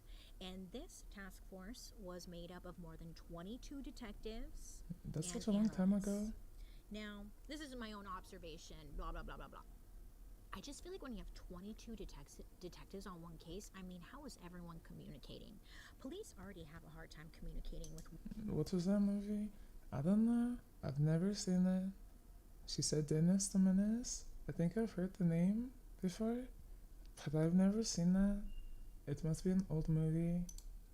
One another, right? So it's I hope they're actually working together. Let's hope for the best here. So over the next 3 weeks, the remains of 3 more missing people are found in this same forest. Simone's body is found in a clearing along a fire trail during a police sweep, and police found more things that fit the emerging pattern that they were seeing, like stab wounds, cut spine. There was always a small fireplace, 1993. fire campsite Oh set yeah, up, older movie. and 22 caliber shells were always nearby. So it was like, okay, this seems to be the same person, right? Police also found clothes at the scene that did not belong to Simone. Turns out they actually belonged to Anya, the Different German victim? woman who went missing in 1991. So a few days later, Anya and Gabor's bodies were found on the same fire trail. I thought so she said their Gomorrah. bodies were in shallow I was like, who graves named their about kid 160 Gomorrah feet in the apart. 1900s? Anya had been decapitated. Ouch. But despite an extensive search, her skull was never found. Ever. Just not found. They probably kept it. And Gabor had been shot in the head 6 times with a 22 caliber gun. Whoever was doing this person was angry. Police had speculated. Yeah, obviously. There's something like sadistic. This is just rage kills. It doesn't take that many fires to the head to like kill someone. Unless you have stormtrooper aim. But to just land all of them 22 times, that's really not necessary. It's just overkill. Rage killing. Ugly kid. That the Dennis? killer spent long Maybe that's stretches why of he's a time menace. camping out like near his victims after murdering Because them. you said that? And turns out that there seemed to be some ritualistic element to all of the crime scenes. Like each body was found face down, arms behind their backs, covered by like a pyramid of ferns, sticks, and branches. So then it's November 1993, and the New South Wales government increases the reward for information related to the killings to $500,000. And the case starts gaining national and international news interest. Again, Australian government. I know who did it. It's the guy from the start of the video. You're welcome. Where's my $500,000? Meanwhile, the police developed a profile of the killer. Except at first, this profile didn't like narrow things down too much, you know? And investigators were faced with like weeding through a bunch of data. Basically, at this point in time, they had too many suspects to go through. Eventually, various independent reports led the police to develop suspicions about the Milat family, in particular, Ivan. But they had no firm evidence linking him to the crimes. He just kind of like matched what they think the killer would be. Remember, Ivan had been working as a truck driver for about 20 years at this point, a job that gave him exposure to people hitchhiking, you know? But some were also thinking that the murders could actually be the work of several killers. And for a while, they thought it was more than one person. So police were actively investigating the possibility of like there being multiple, or Ivan had an accomplice. Like they really didn't think this guy was doing it on his own. They pointed out that most of the victims had been attacked while they were in pairs, which maybe meant that there were, again, multiple murderers. And then on top of all of that, the bodies, when they were found, they were all buried separately. So it felt like a lot of work for one person, is what the police are thinking. He had to have help. How is he doing all this? Then, there was a major break in the case. See, this is a major reason. And people always want to hate on antisocial introverts, like Kermit the Crabs, for not going out. If you don't go outside, ever, this isn't a problem. This is why, I swear, as soon as I can quit my job, I'm never stepping foot outside. Not even just because I'm scared. I just don't like going out. I like to be in my room. Like, you would have to go out of your way to get to me. And to assure you, if you do that, you're falling into my trap, which is you come to me. I promise you don't want to do that. You don't want to come to me. Trust, I'm prepared wherever I am. But I wouldn't go outside. Why would I? Why do I need to? I would have everything I need in my room. Do I go out? Like as soon as I don't work and have my dream RV. I'm never going outside. Exactly. I can shop online. Everything I like is in my room. If you want to see outside, I can watch a video. I have rain sound on YouTube. Why do I go outside? I don't like socializing. Want to join you in your RV? Of course you can. Just not go out. Like why would we do that? Remember onions? Of course. Onions. Yeah. She's trying to make me Paul laugh. Onions comes to the friggin' rescue. Let me tell you, Paul. Let's go, Paul Onions, our hero. I wonder if Paul Onions is married. Is there a Mr. Paul Onions? Are there baby onions out there? I have questions. Onions. Great name. So, Paul Onions, the W. British Paul guy Onions. who escaped when Ivan gave him a ride and then tried to like rob and kill him. I'm down. So, Paul's back in the UK. He's living his life. He's moved on. But because this has turned into international news, it actually made it back to the UK. And Paul hears about the murders going on and the location that they're happening in. And this is exactly where Paul got attacked. Where he And got he's like, robbed and this has gotta attacked? be related. I'm going to call the police. He's like, I know the guy. The right thing. So Yes. in November of We love 1993, Paul. Paul told authorities that he had been backpacking in Australia back in 1990. And while on the road, he hitched a ride from a man who called himself Bill. Now, as they made their way down the highway, Interesting. Paul became uncomfortable, unsettled by the questions that this guy Bill was asking. He was asking if anyone knew where Paul was headed, for example. Was anyone waiting for him? Bill also asked Paul if he had ever done any special forces training in the Navy. Unless it's like, what's his name? We're not sure like how Paul responded to this Q&A. Bill but less Cipher than half a mile away from Gravity the Lamelo Falls. Trust Forest, him. Bill, That guy seems aka cool. Ivan, ends up pulling out a gun. He then tried to tie up and rob Paul, but Paul, he's like, well, no, he fights back. Get him, He Paul. manages to escape. Okay, and he's running and he's running. And I was watching this interview with him, and he was saying like the one thing I learned is if you're ever being shot at, to run in a zigzag. Run in because, zigzags, like, yeah. they won't be able to shoot you. So he ran in a zigzag. Wow. Exactly, because even if you have a great aim, it takes a long time to like readjust your angle for shooting, and by the time you readjust, if they keep moving, it's very hard to shoot. And even if you hit them, at most it'll probably graze. Just zigzag, back and forth, back and forth, back and forth. Don't stop until you're far enough. Then at some point, tuck and roll. Ivan was shooting at him, but he was able to escape. I like Gravity Falls. You go, Paul. My gosh, poor guy. So Paul escapes, and he's able to flag down a passing driver. Now, apparently, this other driver also saw the attack. They both described what Ivan looked like, and they also Gravity Falls is good. what kind You of should like watch SUV it. the guy was driving at the time. Ivan at this time was driving a silver Nissan Patrol. But you might remember in the beginning where Paul had told authorities like what had happened, and they were like, hey, we're probably not going to find the guy, but like good luck to you. You know, well, apparently his report authorities had fumbled. indeed gotten lost in the mix, unfortunately. It Until is. investigators refined Paul's statement in 1993. Obviously, bro, the cops here fumbled so bad. You guys could have gotten this guy off the street already. But anyway, the Gravity Falls is great. You should watch it. One of my sisters, she's just like Mabel.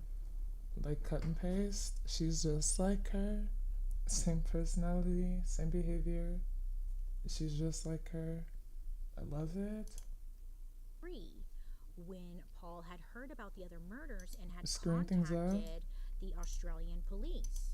So they're like, oh, look. I mean, Today's story is I like, know. was anyone waiting for him?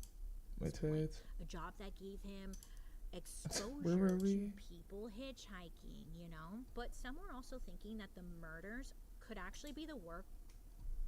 I'll find our spot. I was saying, The part where they screwed up was A, letting him go in the first place, B, continuing not to pick him up, and C, the one guy who did report him, they lost his file, lost his report. Like, the cops were screwing up so much on this case. Is it here? Hey, that's all the evidence you need, my guy.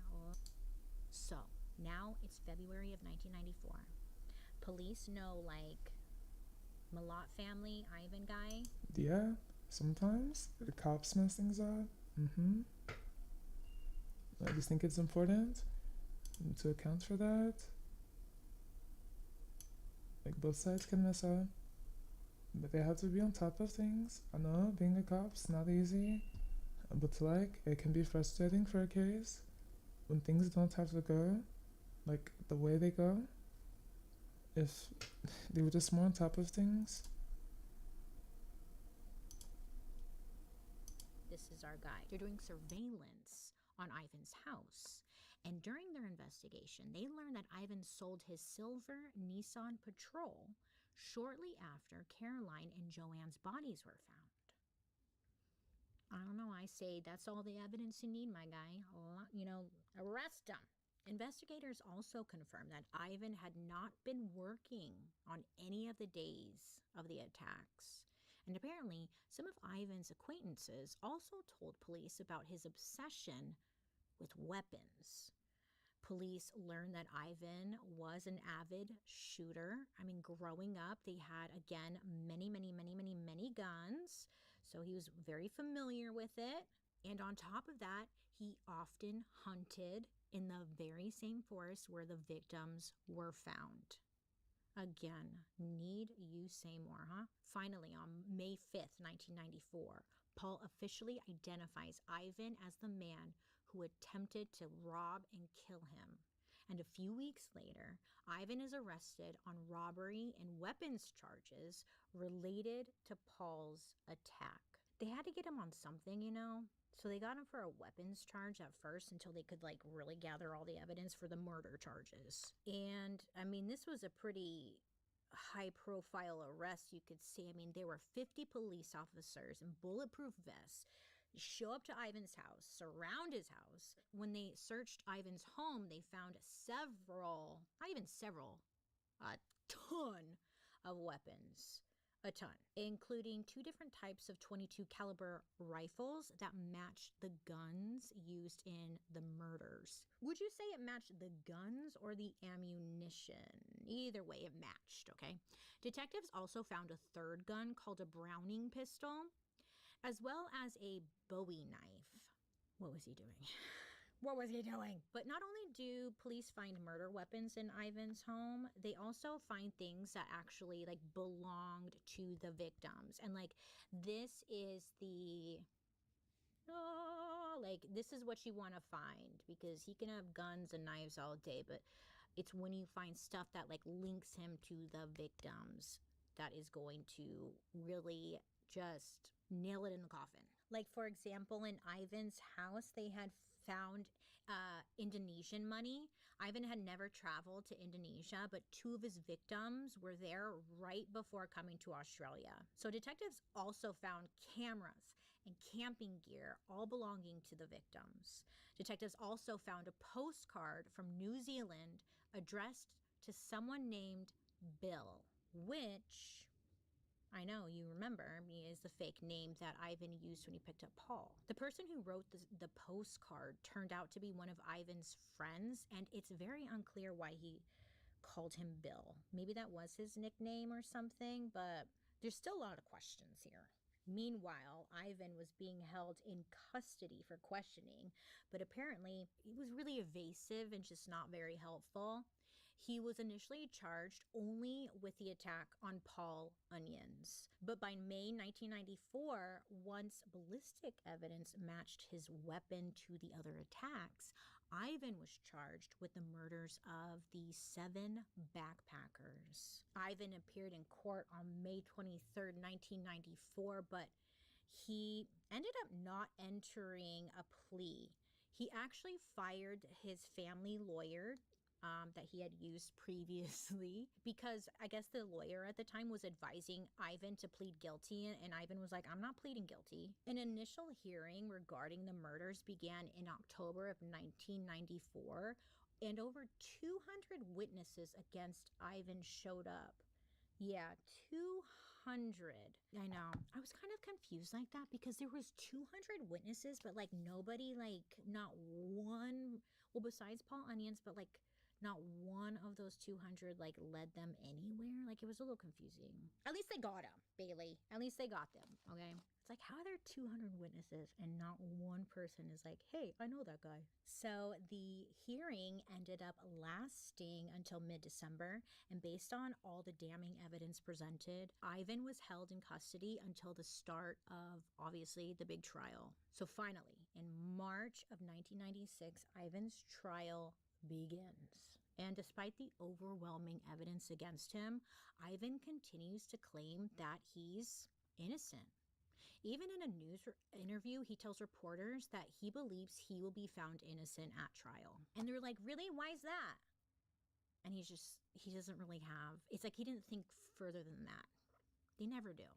They're just like, I'm innocent. And they're like, well, then what about this? And they're like, well, I didn't think that far ahead, so whatever, I'm innocent. That's how it feels with these guys. So at trial, Paul was actually the first witness for the prosecution, and Paul's testimony was followed by statements from the family members of all of the victims. Prosecutors also brought Ivan's ex-wife to the stand. Oh yeah.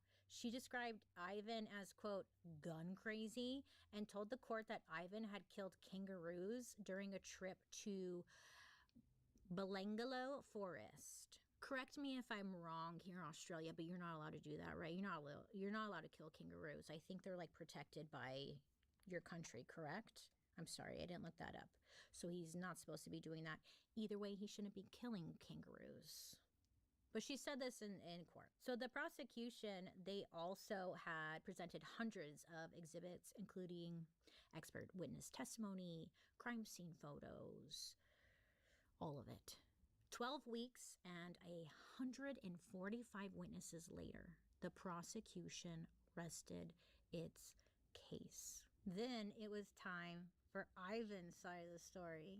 The first witness called by the defense was Ivan himself, who, of course, denied any involvement in the killings.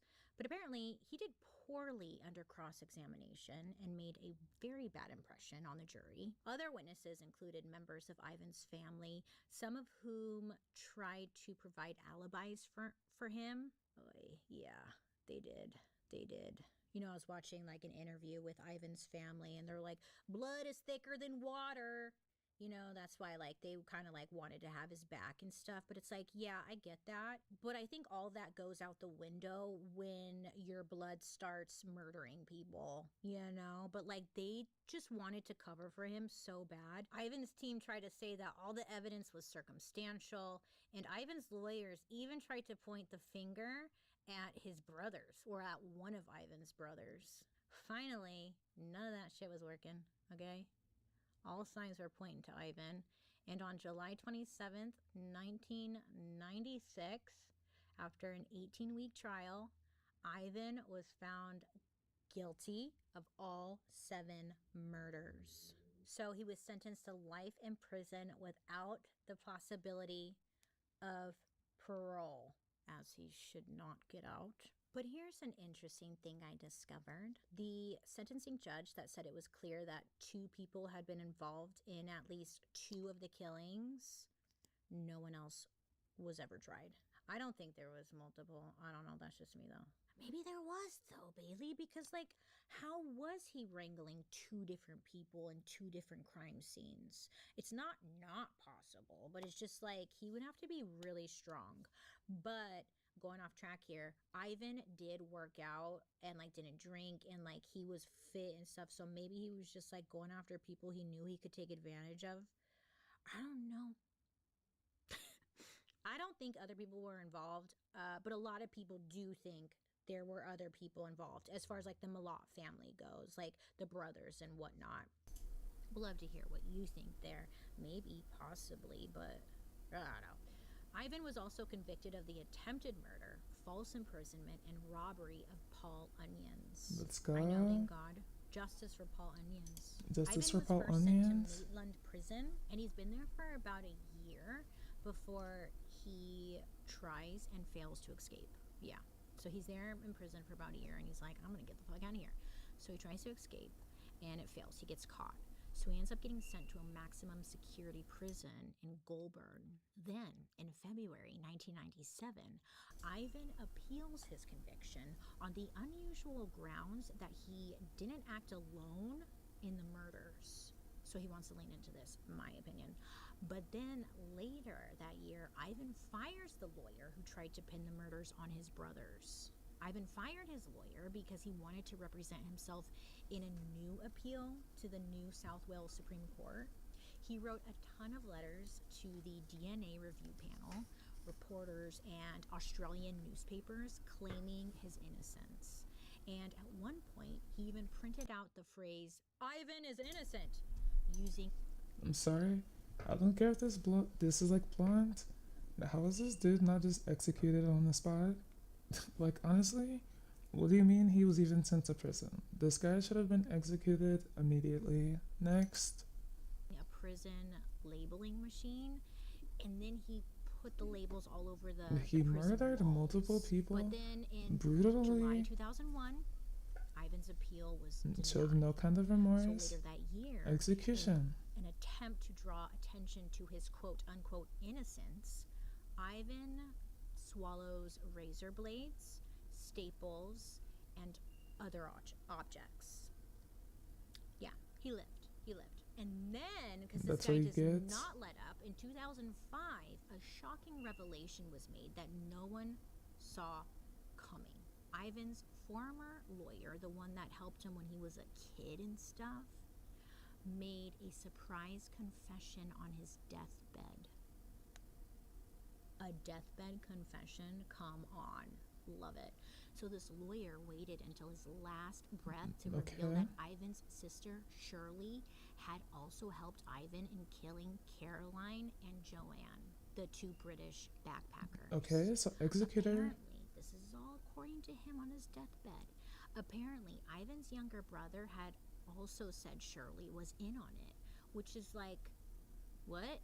But also, Shirley had died 2 years prior. Oh, she already died. So, were they just trying to pin it on her because she's dead? Do you know what I'm saying? Or doesn't matter if you pin it, even if she helped. I mean, she already died. But that also still doesn't take away from the fact that he definitely did most of it. When he attacked Paul Onions, his sister was not there. So we know for a fact, this guy did a lot of it. He should be executed. And it's hilarious that he tried to take himself out and it didn't work, so he probably just suffered. That's what he gets. Or was she really involved? I feel like they saw Shirley's death as an opportunity to pin it on her so then they could get out. That's just me. I'm an ass. Maybe. Maybe Shirley was involved. Maybe Ivan wasn't alone. I don't know. But over the next few years, But even if he wasn't alone, the point is he still did it, so he still doesn't deserve to be let off. Ivan tries all sorts of crazy shit to get some attention. Ivan does all sorts of stuff when he's in prison. He goes on a hunger strike. He tries to cut off his finger. He tries to kill himself. He just is doing it all, okay? In 2019, Ivan was diagnosed with terminal cancer. As his illness progressed, police tried to get him to confess to the murders that he was convicted of. To that day, he had never confessed, hadn't said a peep.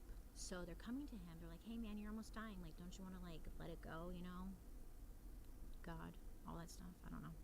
They even played videos of his victims' families, hoping that Ivan would give them some closure. Dude, he has no remorse. Instead, he Ivan doesn't just care. Said, quote, people die, they should just get over it. End quote. Right? See? So as we continue. So you can't have me in law official? So to be my first and last day as a cop? If after this, all this time, he still showed no remorse, and this answer was, people die, I would have been like, okay, you're right. And then execution. Simple. He said it himself. People die. Ivan is POS. He maintained his innocence up until his death, which was like just a few months later. He was 74 years old when he died, and he continues to be suspected of murdering many others who had It's not a suspected. He did it. Found. He definitely did it. Cases that have been linked to him, but questions about whether Ivan acted alone, how many victims, I mean, all of those conversations really continue to this very day. I mean, I hate stories like this because I just want closure, you know? It's just, I hate people. Ivan's legacy endured honestly. in another dark way. Oh, sorry. Because unfortunately, the story does not end with Ivan. Plot twist. Turns out, there's more? Turns out Ivan had this great nephew named Matthew, who was Of just course a he toddler did. when Ivan was sent to prison for his brutal murders. But this great nephew was like obsessed with Ivan and his crimes. He looks like Ron Weasley, you know? as an adult. Yeah. So Matthew's friend said he would brag about his great uncle Ivan, you know? He killed a bunch of people, like in a bad way. And in 2007, when Matthew was 14, he changed his last name to Malott to match Ivan's. Kinda. Then I see it. Matthew took things a step further. In November of 2010, Matthew and his friend Cohen, they lured a third friend named David into a forest for like a supposed birthday celebration, which is so fucked up. But when David arrived, Matthew tormented and killed him with a double-sided axe. Execute the whole bloodline. No one else in that family can be born. Next. While Cohen recorded the crime. Different Matthew too. committed this horrible murder in Belangolo State Forest, the same place where Ivan's victims were found. We gotta get some hobbies going for these people. You know, it's just like, what is going on? There was nothing else I for think this they kid just to need to be do. executed. Arts, Honestly, crafts, no build hobbies a for them. house. Have you ever done that? That's fun. Well, in 2012, the 19-year-old Matthew was sentenced to 43 years in prison. Him and his great uncle, is it great uncle? They're not in the same prison. I don't think that would be smart. You know what I'm saying? I think it's safe to say that there is something off with this family. And that, my friends, is the awful case about Ivan Malott. And let me tell you, because I watched a lot of interviews and like documentaries and stuff, and there's just so much, because this family was so fucked up. This family that he came from was so fucked up. Like, they were all fucked up. So maybe he had help, Ivan had help killing people. I just don't know. But this whole family was so fucked up. And then the great nephew, like, what are we doing? What are you doing? What are you doing? You know, it's funny. Every time I do a story that takes place in Australia, I always make some kind of silly comment. And I'm being silly, you guys. I'm always like, oh my God, Australia, you guys are crazy down under. You got some crazy serial killers down there. Yep, not stepping foot there. And like, because first of all, Snowtown, which I've done a murder mystery on, Snowtown messed me up. And that was Australia. And that's she looks so good in that thumbnail. I was like, wow, Australia, you really did it. Anyways, yeah, I just too wanted many to say spiders. that, because whenever I mention Australia, for some reason I get an influx of DMs from people like, you shouldn't hate Australia. It's not that bad. And it's like, I don't hate Australia. You got some crazy like serial killers down there. That's and all. spiders. So don't come for me, is all I'm Serial saying. I love you, killers Australia. and I wanna serial visit. spiders. Invite me over. Will you? Well, thank you so much for hanging out Don't with invite me today. me. Do you like I'm this good. makeup look I created? Yes, I you're was going for, like, stunning. maybe something like New Year's. Huh? I think it's pretty. Well, let me know Very your pretty. thoughts down below. Thank you so much for hanging out with me for 2024. I'm looking forward to 2025 and another year, huh? Yeah. Well, let me know what you want to see in this coming year on Murder Mystery Makeup. I'm open to suggestions, and I would love to hear from you guys, because without you, I wouldn't be here, and I just really appreciate you. I hope you have a good rest of your day, a good rest of your year. You be safe out there. Please don't drink and drive, and I hope to be seeing you next year. Right back at you. So cute. Alright, I'll be seeing you guys later. Make good choices. Bye. Bye-bye. I love her. She's so sweet. Huh? Yeah. Well, let me. Everyone did. Whoops. Yeah, but she always is on my feed. I just didn't subscribe because I see her all the time. Like, my algorithm is pretty good. Hi, Kate. Hi, welcome in. Happy Saturday. We're watching True Crime. And how are you doing? Nice to see you again.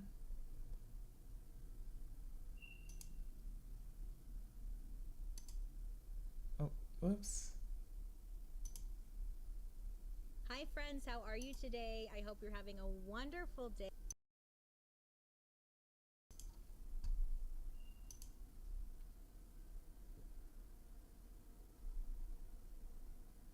You're doing good. That's great. Happy Saturday. And how's your weekend? How's it going?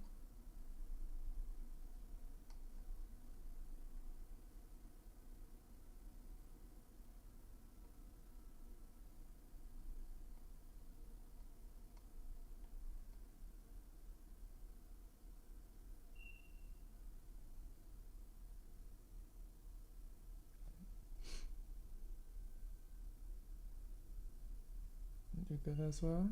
It's good as well? Nice, nice. My weekend has been decent.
I wonder if they have new videos. I like this channel. It's so late, but I'm not sleepy. You can watch True Crime with us then.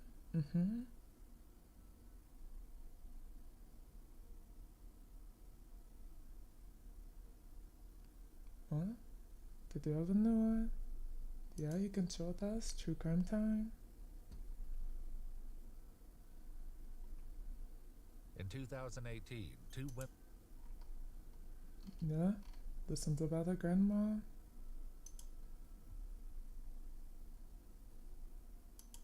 meet for drinks at a bar in Fort Myers, Florida. One invites the other to her Always hotel room, Florida. completely unaware that she's in the presence of a killer.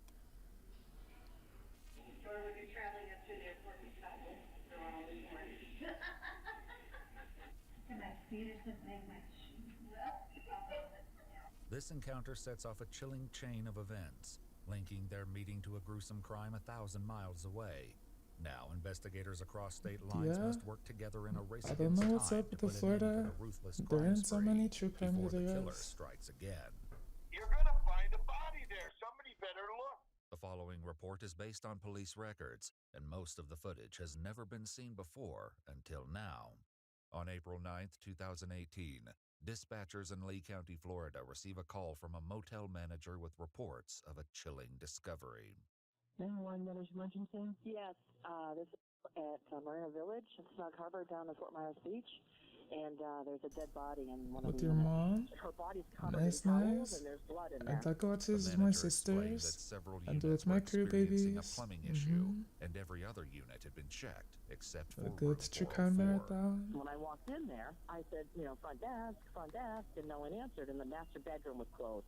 and all the stuff was there. So I didn't want to interrupt thinking there was nothing there. But my boss said, no, go in and make sure, because there could be in that particular bedroom. So I went back up, and I opened up the master bedroom, and the door to the bathroom was closed with towels on the outside of it. So when I went to open up the door, something was blocking it, and I got scared. Too afraid to investigate alone, the manager asked residents in the neighboring rooms to peek inside. It's just Brave probably used to volunteers it came forward with to her help, job. unaware of the nightmare waiting for them on the other side of the door. There was a towel against the door. The door was partially open. We tried to push on it, and we were hitting something. So I looked around the door, and she's laying on the floor with towels over her, and she was bleeding. You could see blood under her towel. The towel would look to be under her head. That's all I could see. Officers quickly arrived to find a woman lying on the bathroom floor with what appeared to be 2 gunshot wounds. A towel had been draped over her body, and the air conditioning was lowered to a frigid temperature of 61 degrees. The guest bedroom showed signs of use, and multiple wine bottles along with dishes piled in the sink indicated another guest may have been staying there. Whoever it may have been was nowhere to be found. Police discovered that room 404 was rented by 59-year-old Pamela Hutchinson, who was captured on surveillance checking into the Marina Village condominium 6 days ago on April 3rd. Barely made it by the bell. Pamela Hutchinson. How are you today? Good. Good. Right, the traffic was. Need your driver's license and a credit card. Pamela reaches into a small silver purse, which was later discovered in her motel room. However, her credit cards and identification were missing. More importantly, she checks into the motel alone, raising questions about who was in the room with her. Searching for answers, investigators continue reviewing the tapes, unaware of the unnerving mystery that's about to unfold. At 3:44 p.m., Pamela pulls into the parking lot of Marina Village in a white Acura with Florida license plates. Shortly after checking in, Pamela exits the elevator and heads to room 404 by herself. However, the following day, she's no longer alone. As she approaches the elevator at 8:13 p.m. on April 4th, she's now accompanied by another woman who bears a striking resemblance to Pamela. They appear about the same age, height, and build. Hey, what did you do? Stay out all night and sleep all day because you don't have any fun? Yes. And I don't have to sleep all day. They're seen again the following day at 12:45 a.m. on April 5th, entering the elevator and once again heading toward the room. So, no, I like that. Yes, and we got 2 TVs in there. I don't know which one to be very good. Or when you're traveling up to the airport and stuff, they're all in one. Shoes. My feet are so big, my shoes. Further investigation revealed that Pamela was traveling to Fort Myers Beach for a funeral to be with her friend. It's so who was scattering off-putting. the ashes of her late husband. They just The seem friend like last saw a Pamela good at old lunch lady on Wednesday, friends. April 4th, and later received a text saying she'd extended her stay to I April wonder why 5th. she did it. However, when she sent a text to Pamela at 10 p.m. on Thursday, she received no response. Surveillance footage shows the unknown woman meeting with Pamela at a restaurant on April 5th at 5:14 p.m. They share a high five, engage in lively conversation, and have a few drinks at the bar. Over 2 hours later, Pamela pays for her meal with a credit card, while the other woman pays in cash. They leave the Yeah, restaurant at 7:43 like she's just a p.m. sweet and are old seen lady. exiting the elevator and heading toward Pamela's room together. It's even more sad. Pamela She would was there never for a be seen funeral, alive again. and then now she's The killed. answers to what happened to Pamela are with the other woman, but she is now missing. As investigators review more footage, they note that on April 5th at 8:30 p.m., just 45 minutes after leaving the restaurant together, the unknown woman emerges from the room alone. Officers note that she I'm appears wondering. distraught, upset, and possibly crying. As they continue observing the footage, the woman Like, cause it said they met up at the restaurant, but it's not being specific here. Are they like old-time friends, and they met up here? Like, have they been friends for a while, or did they just meet? next actions leave investigators deeply suspicious of her involvement. On the But I'm morning of April wondering, 6th at 6 how long have they a.m., known each the other? suspect heads to the elevator carrying the same purple luggage bag that Pamela had been seen with earlier. 2 hours later at 8:30 a.m., a woman claiming to be Pamela extends her stay for 3 additional days. She provides a credit card over the phone, but oddly, the card Yeah, doesn't match the like one they were used just for the laughing, reservation. like sweet old Minutes ladies, later, the suspect begins like making good several friends. trips to and from the parking lot. Pamela's car is seen backing into a space in front of a white Cadillac Escalade. The suspect then begins to transfer items from the Escalade to the Acura. The Escalade leaves the parking lot at 12:42 p.m., but the suspect returns on foot nearly an hour later at 1:32 p.m., where she stays for several hours. Finally, on April 6th at 1:51 p.m., she heads for the parking lot and is seen driving away in Pamela's white Acura, leaving her body to be discovered 3 days later. The suspect has vanished without a trace, and as there's no record of her staying at the motel, her identity remains a mystery. Investigators are left with many haunting questions. Who is this woman, and what role could she have played in Pamela's death? Does someone come The get their answers may grandma? lie over 1,000 miles away, where an unfolding investigation reveals shocking connections between the cases, far more twisted than anyone could have imagined. 2 weeks earlier, on March 23, 2018, a call is placed to the Dodge County Sheriff's Office in The Blooming Prairie, grandmother. Minnesota, where uneasy concerns soon lead to an alarming discovery. Could I speak with a detective possibly? My name's Greg Oswald. We have right up to the point of missing person here.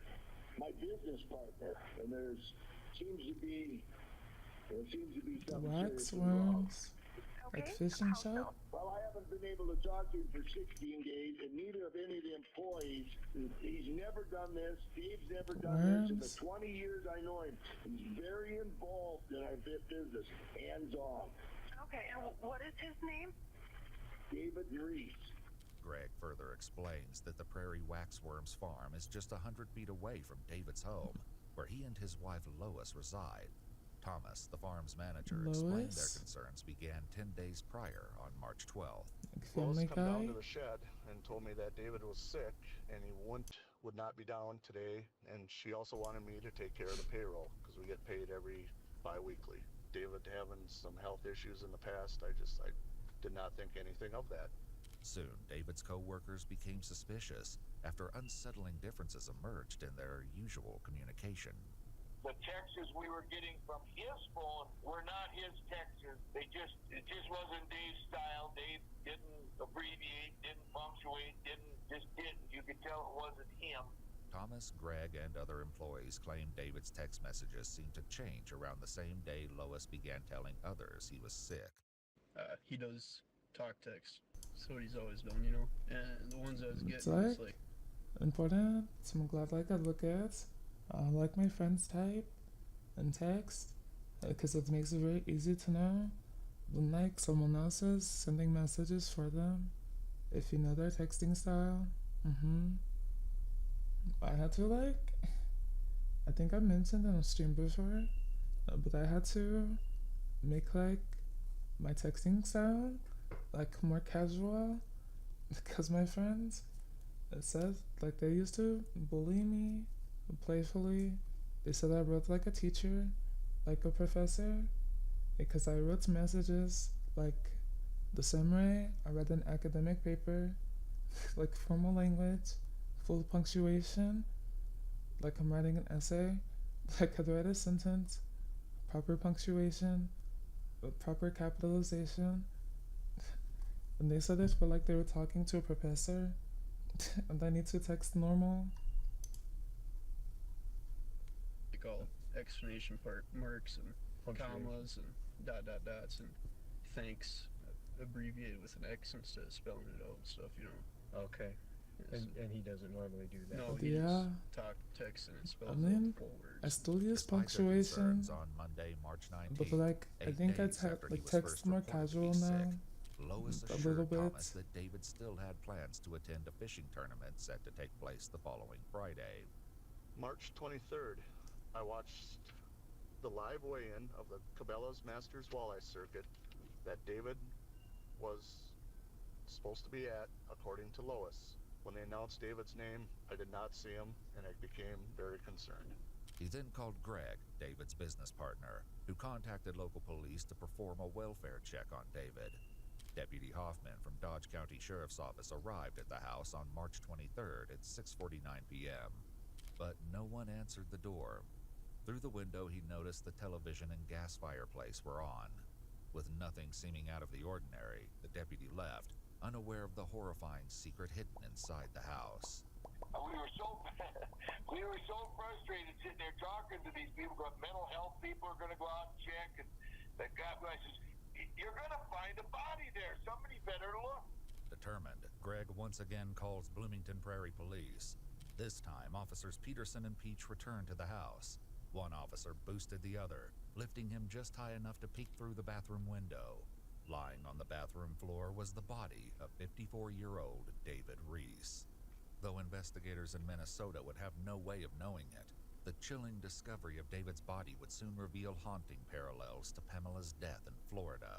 Yeah. David was discovered She was in an also in the advanced state bathroom, of on the decomposition, floor. with a green-colored blanket laying over his body, in a She's similar a manner towel. to the towels draped over Mhm. Pamela.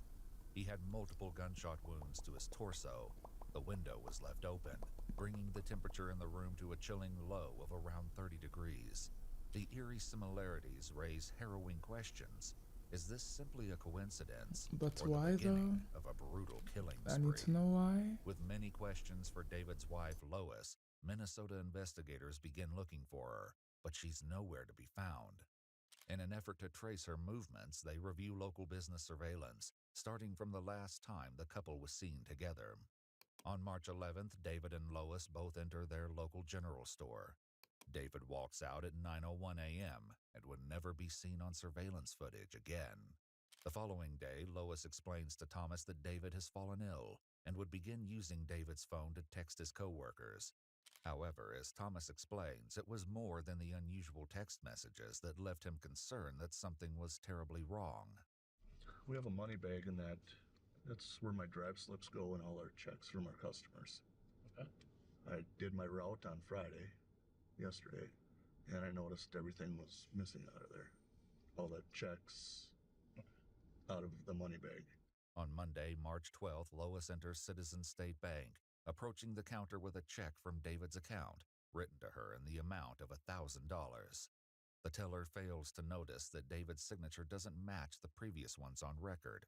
Over the next several days, Lois would use David's credit card at several establishments, including a liquor store, Vandal's Family Market, and multiple times at the Woodfire don't Grill, a understand. restaurant inside Diamond Joe's Casino in Northwood, Iowa, just across the Minnesota border. Like the people, the criminals especially, if you're gonna try to impersonate someone through text, at the least, like look at their texting style, admire it. You're not even trying. Also, I don't understand how you've been a couple so long, and you can't do a signature. I'm not saying you should not have to forge people's signatures, but I would think if you're married that long, you could know how. No? Meanwhile, Greg confronts Lois about the missing checks from Prairie Wax Worms. I sent her a text that I'd been informed there was checks missing out of the office, so I had to call the county sheriff, report stolen checks. And if you know anything, let me know. So she called me back in a couple hours and said, well, I got the checks. Dave sent me down to get them. They're up. I got them. At that point, I said, Lois, I need to talk to Dave. Okay, I can do it. My sisters, like a lot of our family members' signature, even if I don't know them like that, it's not hard. So especially if you're married, I would think you could know each other's signature. For $2,500. The teller once again fails to notice the signature and gives her the funds in cash. As her shopping spree continued, Lois walked into a Fantastic Sam's hair salon in Austin, Minnesota on March 17th. Yep, she came in. Yeah, I just don't get that. Especially if you've been together a long time, like, and you're in an old age. Look out, why just stay in a relationship? Just don't be together. It's not that hard. And then she was going to be going out for... Also, the fumble and the bank teller. What do you mean doesn't notice the signatures don't match? That's the entire point of having a signature in the first place, is if it doesn't match something in their database, don't give it to them. I even had to get the problems getting my own things because I kept changing my signature, so they had to make sure it's me. But I mean, my identification shows that I'm who I am, so they give it to me anyway.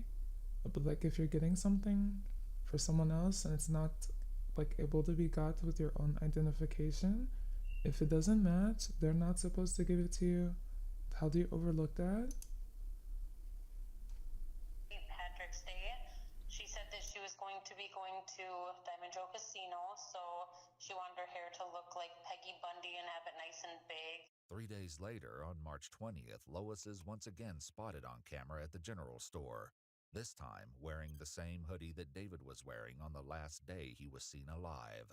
At this point, David hasn't been seen in 9 days. Over the next 2 days, Lois returns to the bank, depositing over $8,000 into David's account at the drive-thru before transferring the money back into her account. I'm just in awe that they would take a check from one company to Prairie Waxworms and let her cash them. But it looks like about 12 grand minimum, 14,000. Okay, so they were actually the company checks? Yep. Well, not Prairie Waxworms. It was our customers' checks who had paid us, made payable to Prairie Waxworms.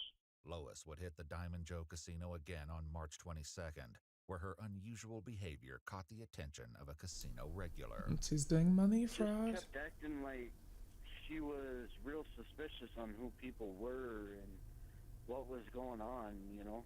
Like she wasn't quite sure of her surroundings, like your grandma, who she could you trust go and who retire, she couldn't. play bingo, I don't know, need a sweater.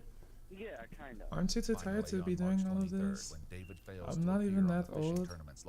I just want to retire and play bingo. Why do you want to do all of this? She presents a $7,500 check from David's account, writing spring trip in the memo. After the teller delivers the cash, Lois takes David's white Cadillac Escalade and vanishes. It would later be discovered abandoned on Fort Myers Beach in Florida. As a detective, you got any inkling if she's in an area? Do you think she's just... God damn it, I don't know how you get away. No, nothing so far. I just don't. To tie and play bingo in the RV. Have yet to I'm down. realize the shocking connections between the murders of Pamela Hutchinson and David Reese. That's but my a lucky goal. break will soon drive the two separate investigations toward a fateful collision. 3 days before Pamela's murder, Lee County Sheriff's Office. See, that's the goal. Be sustainable here, quit my job, retire, play bingo in an RV. That's it. Office in Florida had received a concerning Play 911 bingo, call. watch my pajamas, There's an ATV out for knit a Lois blanket, Reese from Blooming Prairie, I just mind my Minnesota, business, in Steele play bingo, County. play She Scrabble, just got out of her car and stream. at my Florida house. I also live in Blooming To Prairie, retire so I everything know except about the whole streaming. thing. She's in a white With everything 05 else, Escalade. I'm retiring, Okay, and socializing, you do some research in Steele County, Minnesota, that's trying to retire find from her. work, Okay, so she retire has a from warrant, is that what socialing. you're saying? Yes, for the possible murder of her husband and for sure for embezzling charges. Earlier the same day, the 911 caller, Tessa's daughter in Blooming Prairie, received a call from a woman named Stormy Liberty, who claimed to be That's a Tessa's nice friend name. and asked for her address. That's such a cool Stormy name. Liberty was later identified as an alias that Lois used when opening a cell phone account. I was gonna She say was that sounds gone like by an the time alias, police not a real arrived, name. And just 3 days later, Pamela's life came to a tragic end.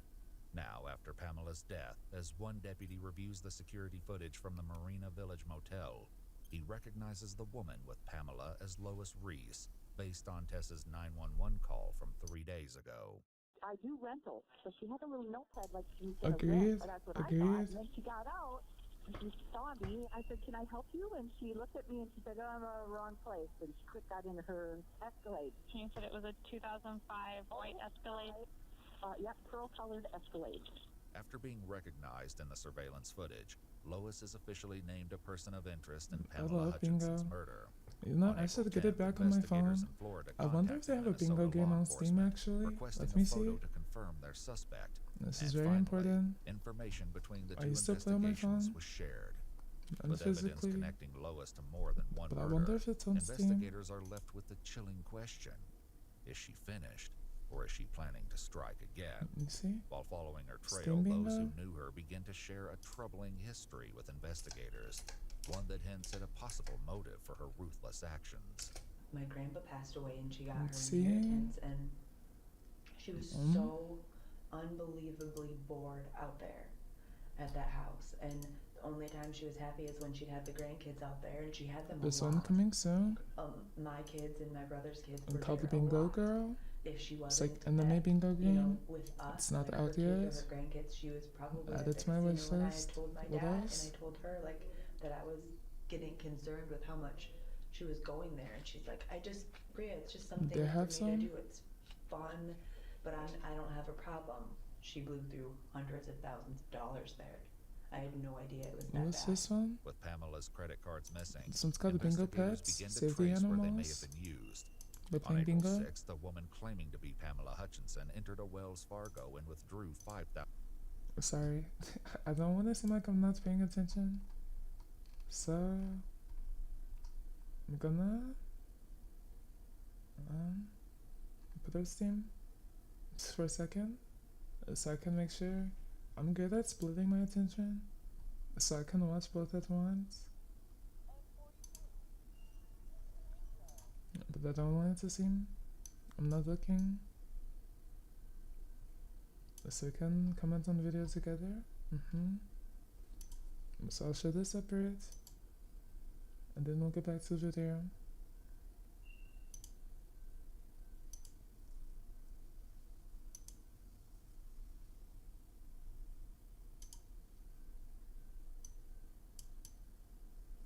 Okay. Might tell me.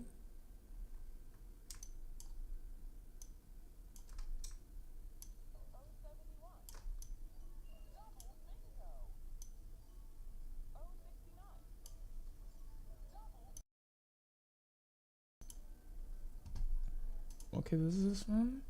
It's got the bingo pets. Save the pets. I guess you save animals by playing bingo.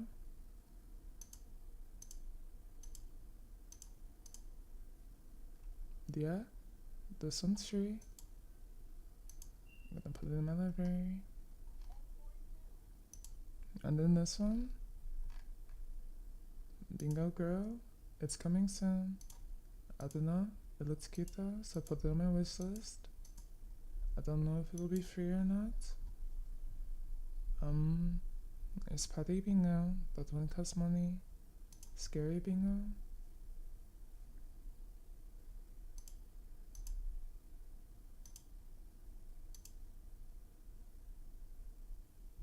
Draw cards. I don't know. This one's like a card game. Bingo.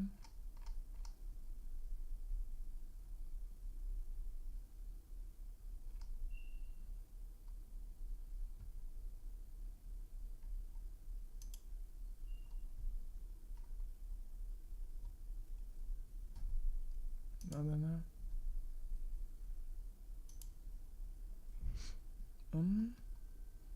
Yeah. Other ones cost money. Is this one? It's a board game.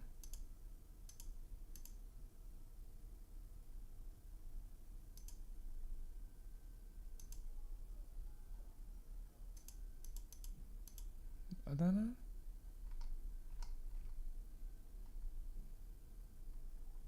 I guess you do play bingo. Maybe if you win, you get money, decorate this place.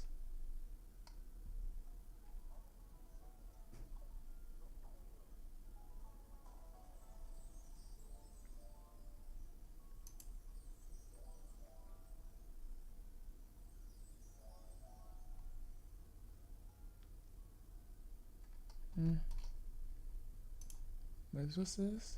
It's free.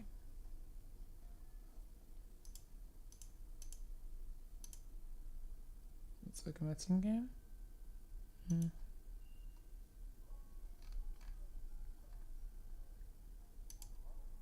What's this?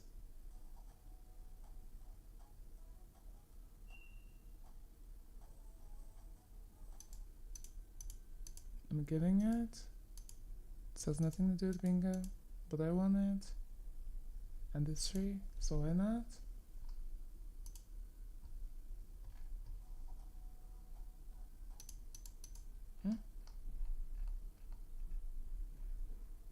It's okay. If I don't like it, it's pretty easy to just delete. It seems fun.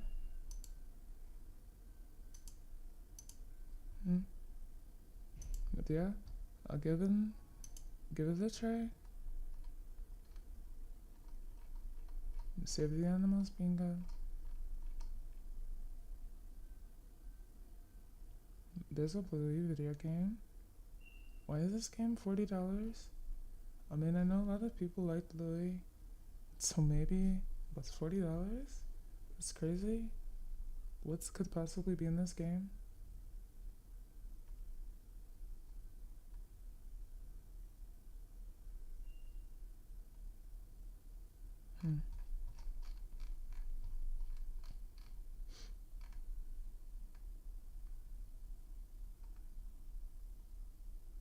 I'm gonna try this one later. This seems fun. This seems like bingo. Can't go wrong. Alright, sorry. Don't mind me. Easy distracted. Back to video. $1,000, as seen in still images provided by the bank. The distinctive white hat, sunglasses, and blue shirt are the same clothes she was wearing in the surveillance I just want to retire and play bingo. That's so it. Does she have a gambling Play problem? my Steam games. Absolutely. Do you win pets? $400,000 worth 2 years ago. I don't know. It says save the pets, so maybe you have to play the game and save them from something. But maybe you can. I'm not sure. I'll play and I'll let you know. How much? 400 stolen out of a trust that belonged to her dad and brothers and sisters that she was managing. Did you say 400,000? Yes, sir. 400,000? Continue to follow Lois's trail. Receipts show that she withdrew $1,500 from an ATM on April 7th, one day after leaving Marina Village in Pamela's stolen car. How did he make it so she couldn't have any money? Do you know?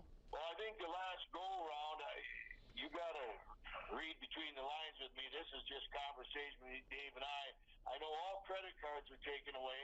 I know she had no bank account. She wasn't a signature on any of his accounts.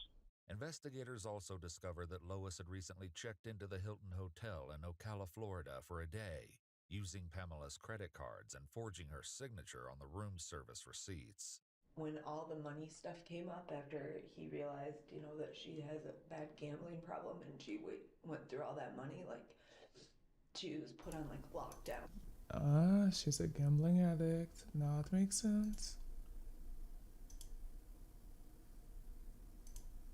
She couldn't have access to any money, and I told her many times, I understand why my dad Did is you guys hear doing about that I get case? that. With the But I kid just or told her that teenager she or should just, whatever come who live spends with me or my thousands brother, because of it his wasn't parents' a good credit card situation on the to be Genshin in Impact. for either one of them.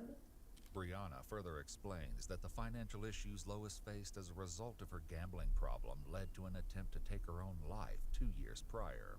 My dad found out about something, probably money related, I'm guessing, and he was yelling at her, and he said a bunch of awful things to her, and then he left to go to the bank, and she said that she just felt like she just didn't want to deal with it anymore.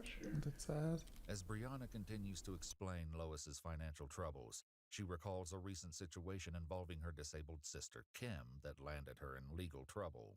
My mom actually took care of my aunt for 2 or 3 years. She lived with her, and was really, really, really awesome, and did everything by the book that she was supposed to. And when she got into gambling, I think she took some money from my aunt Kim. Okay. They were going back and forth. My mom skipped the court thing. Her lawyer was gonna settle for $30,000, but then my mom, her behavior, she just doesn't address anything. She just pretends like it doesn't happen, so she didn't go to court. and because she didn't, they put like a full judgment, so like $100,000 is I think that they're trying to get from. Yeah. Though Lois's alleged gambling history provides valuable insight for the detectives, they still have yet to establish her current whereabouts or the driving factor behind this horrific crime spree.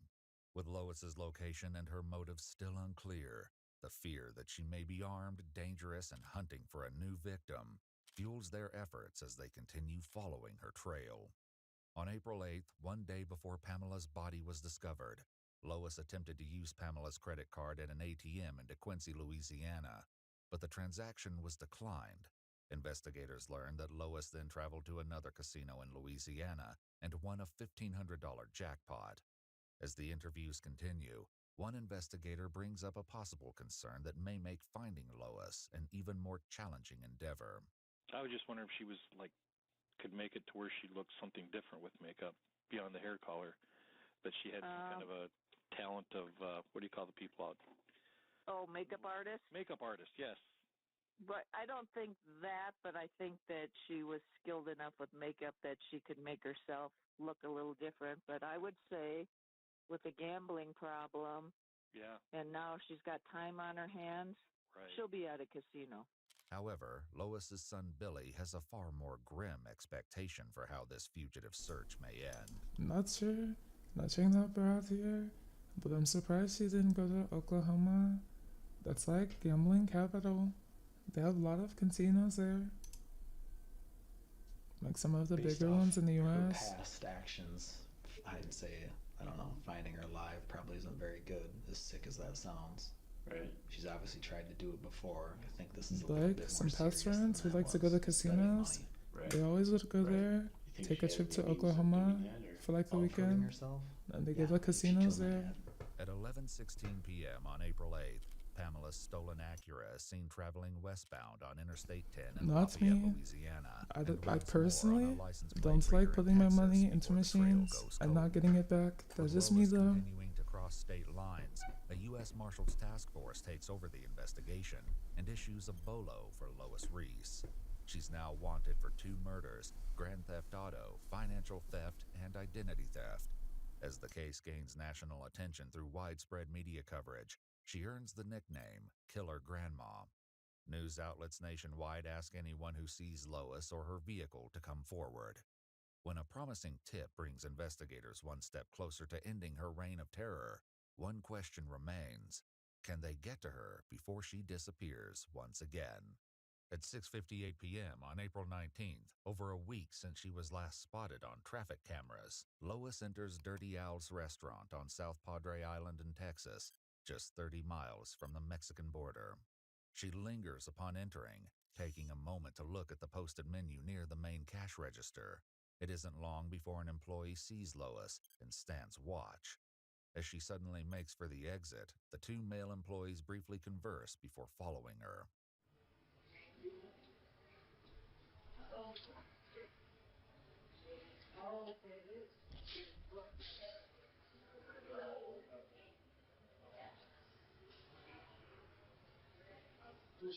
That's a Florida license plate. Well, she was driving a Florida license plate. Where? Right here, that white car. That couldn't hurt. The man takes down her license plate and local authorities are contacted. Police arrive at 7:50 p.m., nearly an hour after she left the building. It seems as though she slipped away once more. It's a devastating blow to their search, but in a shocking twist of events, while officers wait for someone who can show them the surveillance footage, they begin to search the conjoined parking lot and spot the stolen car at the restaurant next door.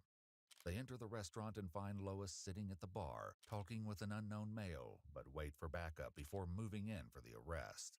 At 8:25 p.m. on April 19th, multiple officers move in and finally make an arrest, unaware of just how close Lois may have come to claiming a 3rd victim.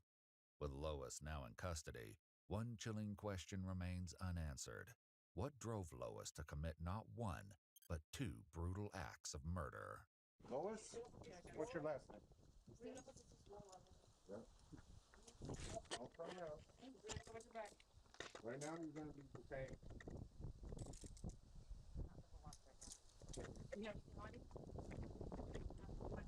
One detained. Double lock it. Okay, no. According to the man she was with, he and his friend met Lois at Padre Rita's Grill. She told them she was staying next door at the Motel 6 and was a widow searching for a place to live in South Padre. The jaw-dropping evidence in her motel room. I'm sorry, I'm not committing any crimes, but again, I know the law. First of all, I would not speak without a lawyer, but also, the cops will just get tired of me very quickly. Even if you try to arrest me, ask me what's my name, I don't know. What's your last name? I don't know. When's your birthday? I don't know, man. Will later Ask be someone found in a else. search by investigators. Where are you from? I For don't now, know. the man explains that he and a friend went with Lois on April 17th Good for luck drinks figuring it out. before dropping her off at her motel. Both men found Lois to be completely normal, never I lost my witnessing any memory. emotional I breakdowns also don't or speak outbursts, English. with one mentioning she was even flirting with them. Is your driver's license in here, ma'am? Yes. Yes. Like I would just say, an interrogation tape for me would be a trip to watch. It would be hilarious. Like if cops talk to me, I'm not answering any questions. If they're speaking English, I'm just gonna start speaking Korean. I'm gonna act like I don't speak English. Make them put in work. Then if they bring in a Korean translator, I'm gonna start speaking English. And the only thing I'm saying is I don't know. The way I can run it real quick. How did you get here? When's your birthday? Somewhere between January and December, probably. How old are you? A good question. It's not really your car. Okay. You wanna run it real quick? It's out of Minnesota. It's in there. It's out of Minnesota? Yes, sir. Yeah. But It's like, where were you last Friday? Dude, I don't even know where I am right now. I don't know. Yeah. I don't know how that is. Lisa, if you wanna. Do you know this person? No. Do you recognize this person? Yeah. No. But you were seen with this person? I was? That's news to me. When Do we have news you of on her video? arrest broke, That's not a me. woman came forward with a But it looks harrowing just like you. story. It's not She me. told investigators that while eating alone at a restaurant on the island, she befriended a woman who identified herself as LaDonna, who was recently widowed and spending time away from her family to grieve. They met again for drinks on April 15th. Yeah, just don't the woman talk. allowed LaDonna to come home with her, letting her stay in her guest bedroom. They had plans to meet again on Friday, April 20th, just one day after her arrest, where she learned LaDonna was Lois Reese. When investigators from Minnesota and Florida learn of her arrest, they fly to Texas to meet with Lois for an interrogation. However, Lois invokes Miranda rights and asks for a lawyer.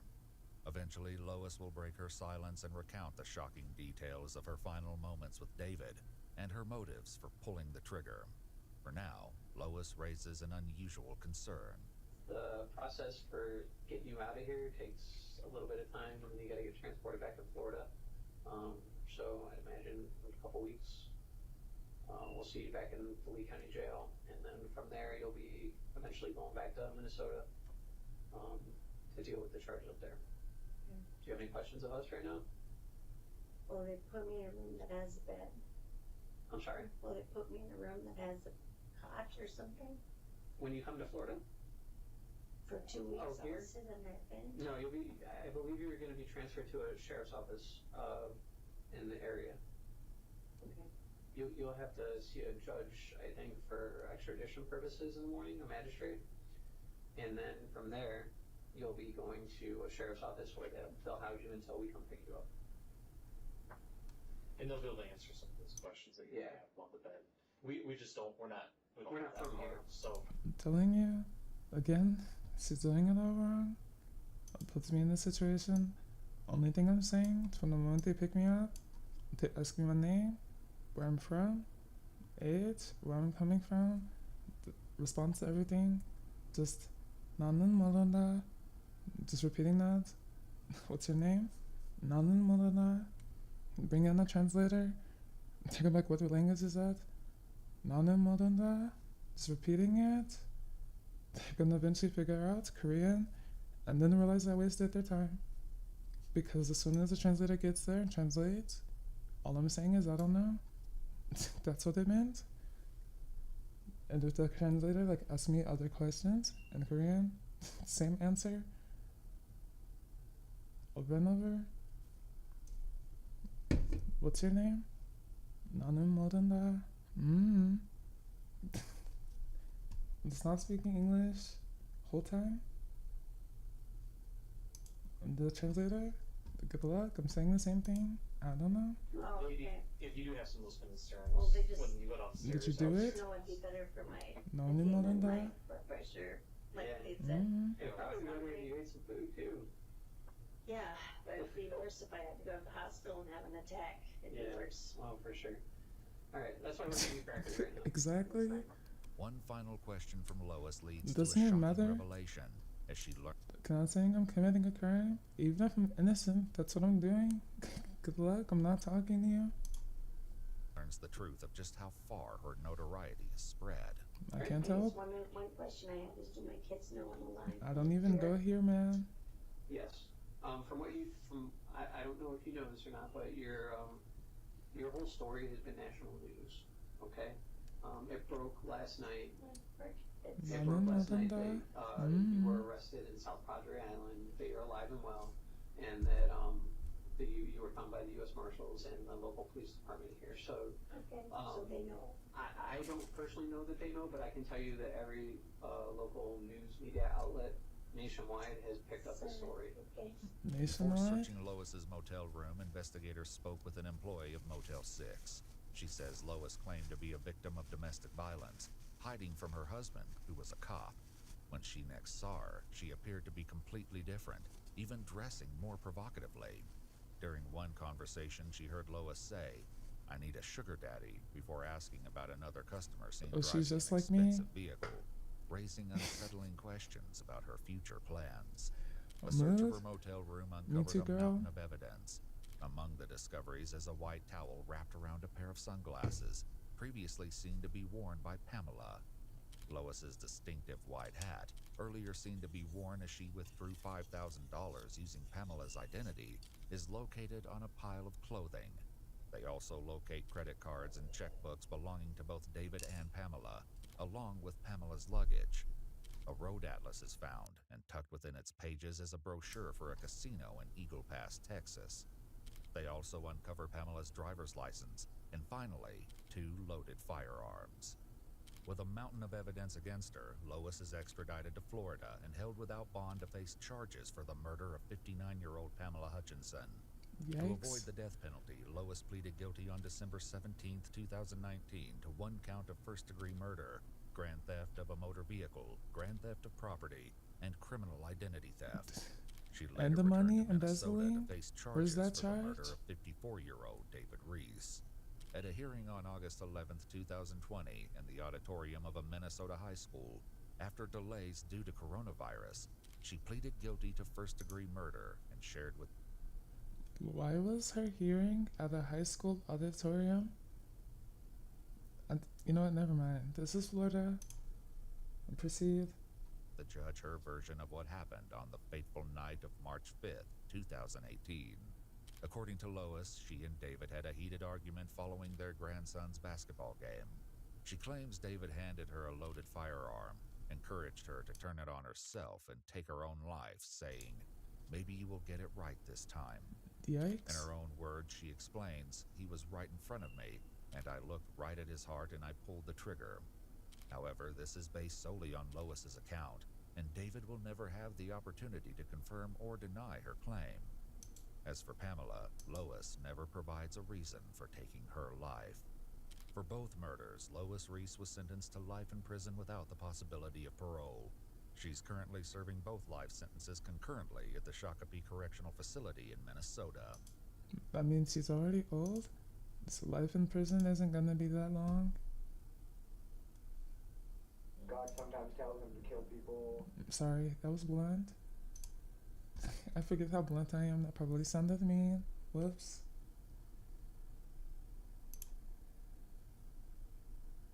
But it's true. But also, I just feel like the Pamela person Maybe she didn't give a reason for why she did it, because she had no reason. I feel like she probably just got like really lost in the gambling addiction. I mean, it's an addiction, and people, when you have an addiction, they do crazy things for money. And if at that time, because her husband, she didn't kill him until after, so she didn't have his money, so seeing her and this lady have money, I feel like since she didn't have any of her own, she really just killed her for the money to go gamble. But then probably realized she killed this sweet, innocent lady who did nothing to her. Meanwhile, her husband, who she had problems with, she's like, this is someone I actually have a problem with, and he has a lot of money, so I just kill him. Because she, on the footage, looked regretful after killing the lady, but not after killing her husband, so I don't really think it's like she wanted to. She was just like that deep in her addiction, she just killed her for money. But I'm gonna BRP. I think I'm gonna get a snack. Maybe for next one. But this is another channel I recommend. You see, I subscribe to them. They have a lot of true crime stuff here. And in her video, there wasn't much interrogation, but usually, well, like this channel, they show the investigation process actually, like with the criminal, and I like the interrogation parts. What's that? I'm not sure. I was thinking my yogurt, but I'll go look downstairs. If I see something else that catches my attention, maybe I'll have that. I'll tell you what I get when I come back. But intermission time, crew babies. I'll be right back. Go make iced coffee. That does sound yummy. I could also make iced coffee. I probably shouldn't. But who am I kidding? I will. Alright. See you soon.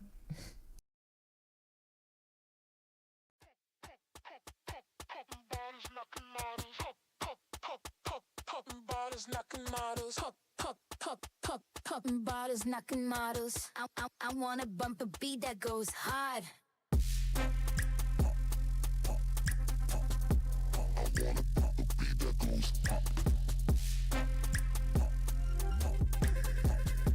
I wanna bump a beat that goes hard. Popping bottles, knocking models. Popping bottles, knocking models. Popping bottles, knocking models. I wanna bump a beat that goes hard. Pop it.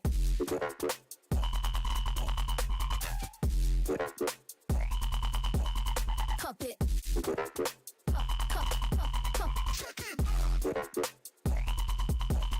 Pop it.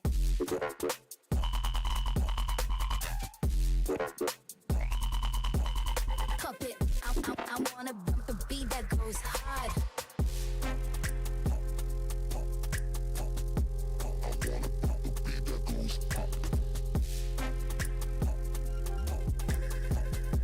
I wanna bump a beat that goes hard.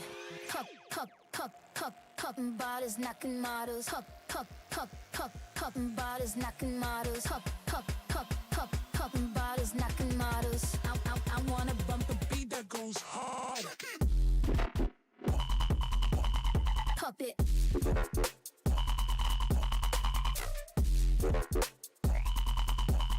Pop it.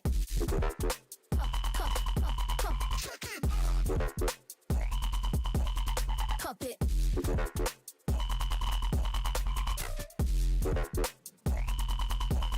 Pop it.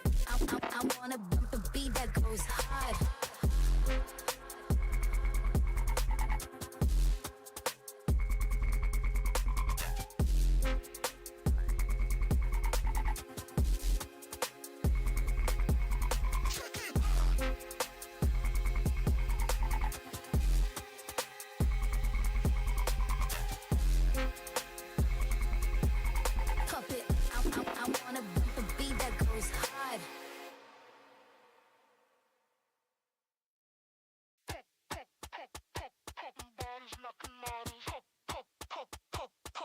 bodies, knocking models.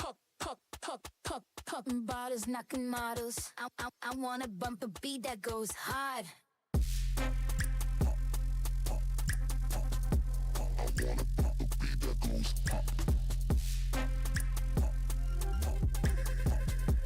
I wanna bump a beat that goes hard. Popping bottles, knocking models. Popping bottles, knocking models. Popping bottles, knocking models. I wanna bump a beat that goes hard. Pop it.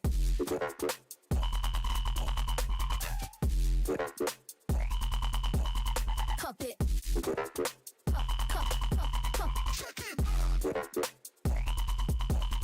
Pop it.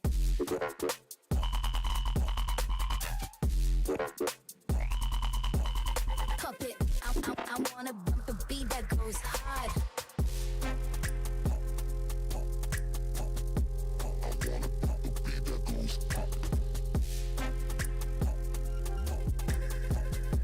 I wanna bump a beat that goes hard. Popping bottles, knocking models. Popping bottles, knocking models. Popping bottles, knocking models. I wanna bump a beat that goes hard. Pop it.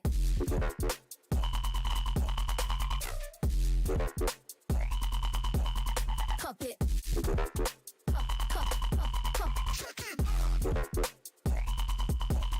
Pop it.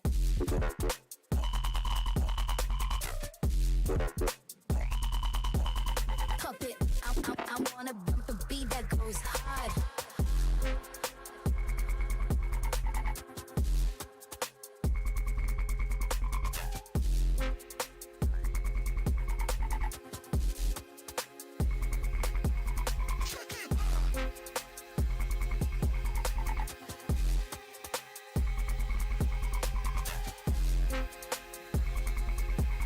Pop it.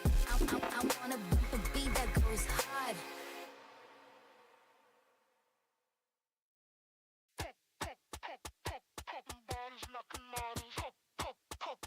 Popping bottles, knocking models.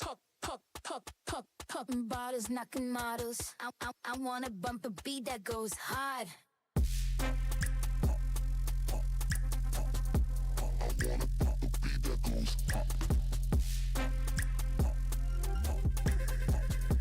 I wanna bump a beat that goes hard. Popping bottles, knocking models. Popping bottles, knocking models. Popping bottles, knocking models. I wanna bump a beat that goes hard.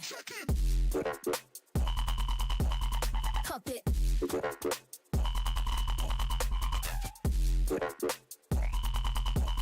Pop it.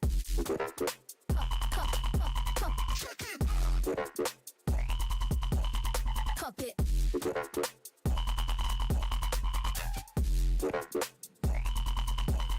Pop it. I wanna bump a beat that goes hard.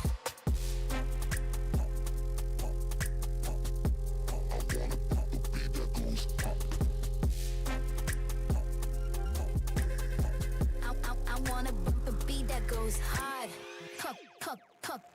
Popping bottles, knocking models. Popping bottles, knocking models. Popping bottles, knocking models. I wanna bump a beat that goes hard. Pop it.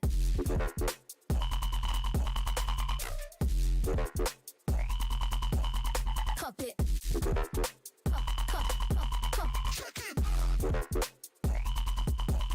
Pop it.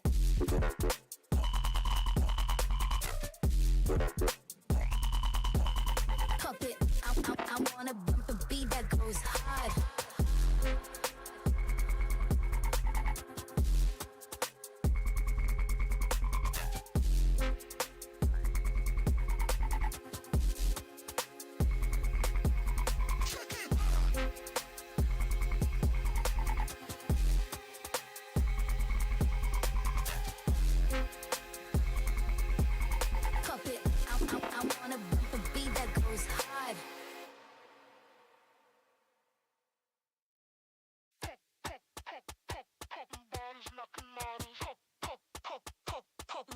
bottles, knocking models, popping bottles, knocking models. I wanna bump a beat that goes hard.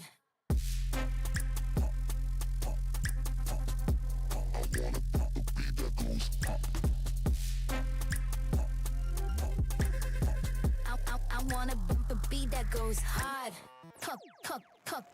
Popping bottles, knocking models. Popping bottles, knocking models. Popping bottles, knocking models. I wanna bump a beat that goes hard. Pop it.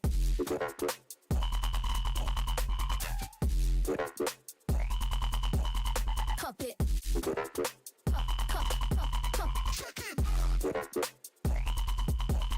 Pop it.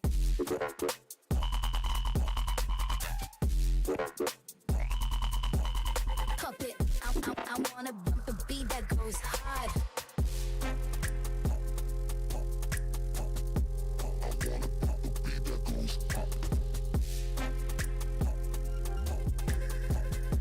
I wanna bump a beat that goes hard. Popping bottles, knocking models. Popping bottles, knocking models. Popping bottles, knocking models. I wanna bump a beat that goes hard. Pop it.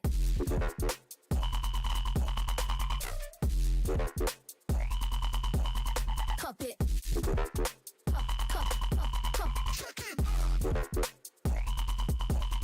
Pop it.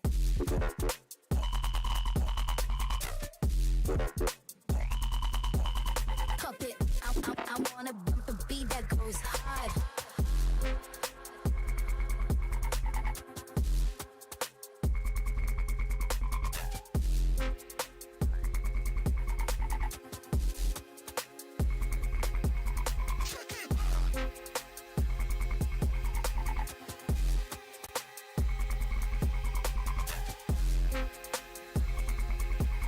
Pop it.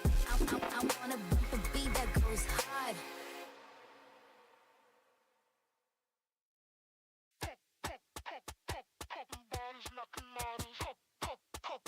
Popping bottles, knocking models.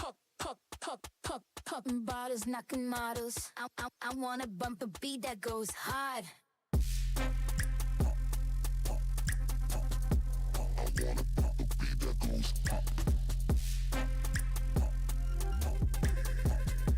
I wanna bump a beat that goes hard. Popping bottles, knocking models. Popping bottles, knocking models. Popping bottles, knocking models. I wanna bump a beat that goes hard. Pop it.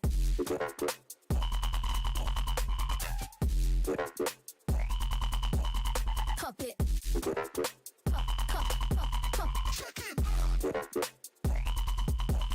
Pop it.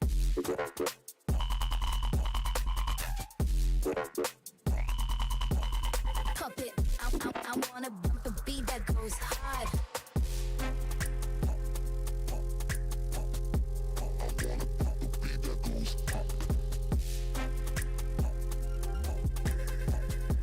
I wanna bump a beat that goes hard. Popping bottles, knocking models. Popping bottles, knocking models. Popping bottles, knocking models. I wanna bump a beat that goes hard. Pop it.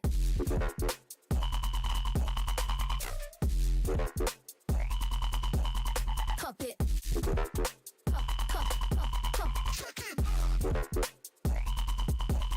Pop it.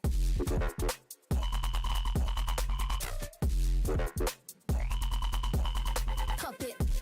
I wanna bump a beat that goes hard.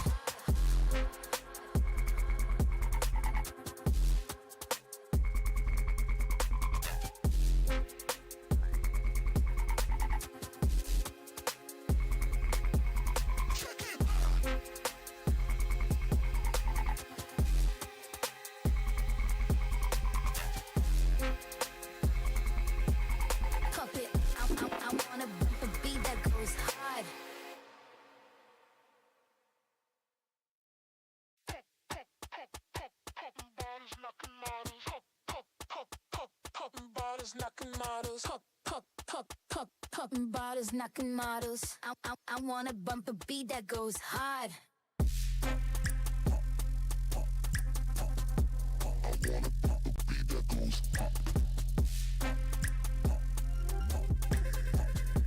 I wanna bump a beat that goes hard. Popping bottles, knocking models. Popping bottles, knocking models. Popping bottles, knocking models. I wanna bump a beat that goes hard. Pop it.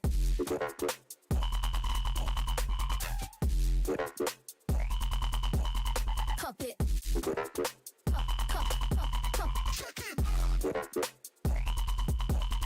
Pop it.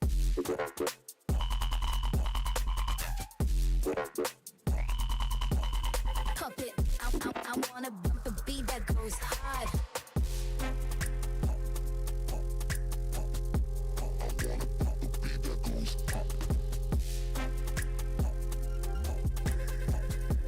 I wanna bump a beat that goes hard. Popping bottles, knocking models. Popping bottles, knocking models. Popping bottles, knocking models. I wanna bump a beat that goes hard. Pop it.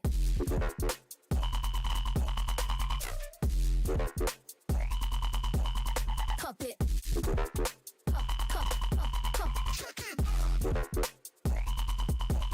Pop it.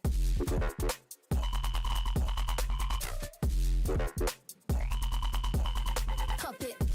I wanna bump a beat that goes hard.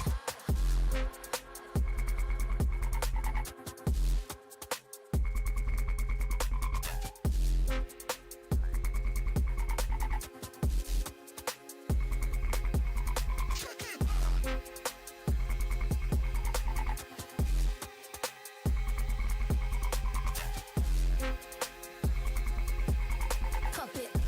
I wanna bump a beat that goes hard.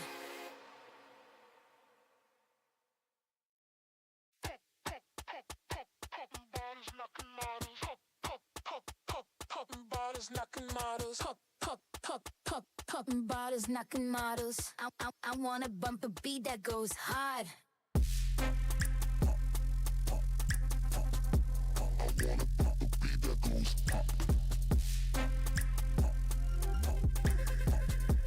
I wanna bump a beat that goes hard. Popping bottles, knocking models. Popping bottles, knocking models. Popping bottles, knocking models. I wanna bump a beat that goes hard. Pop it.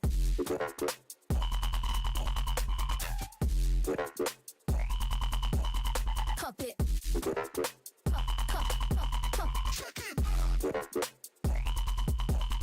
Pop it.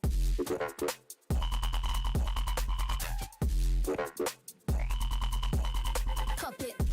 I wanna bump a beat that goes hard.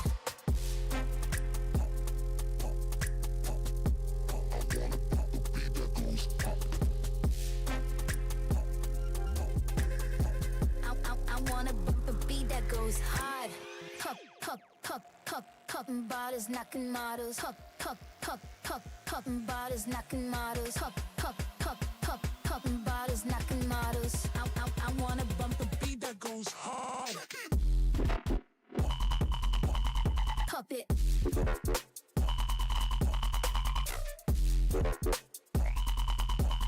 Pop it.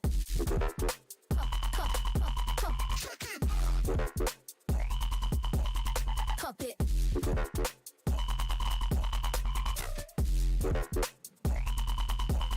Pop it. I wanna bump a beat that goes hard.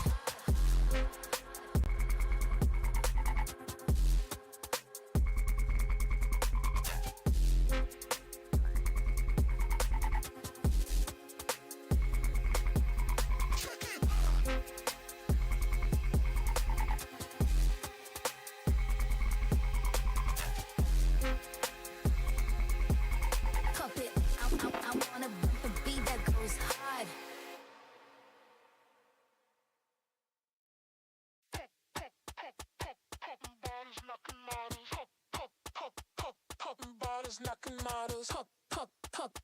Popping bottles, knocking models. I want a bumper beat that goes hard.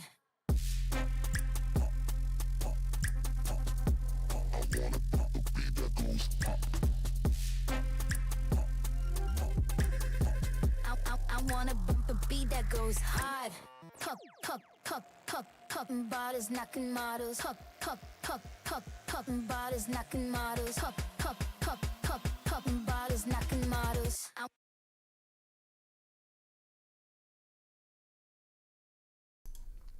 Back. I'm back. Sorry.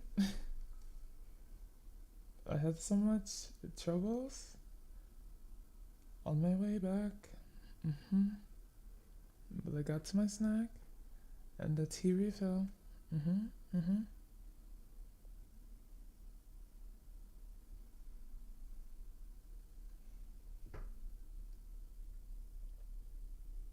For me.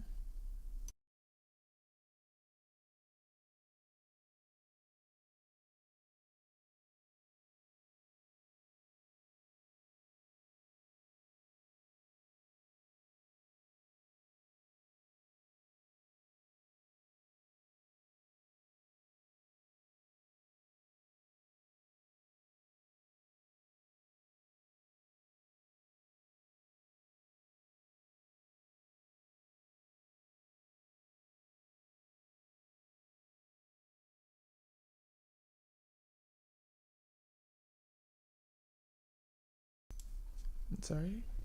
Oh, I need to recline a little bit. It gets more comfortable.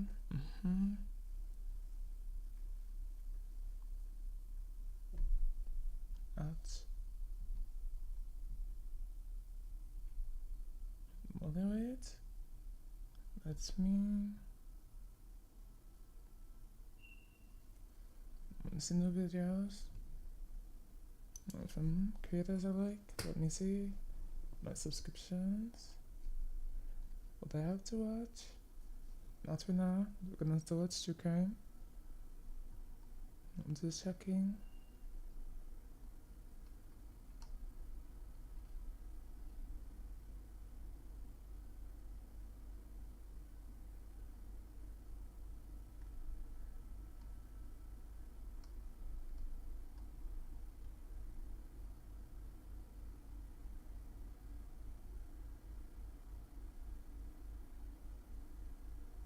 You're back.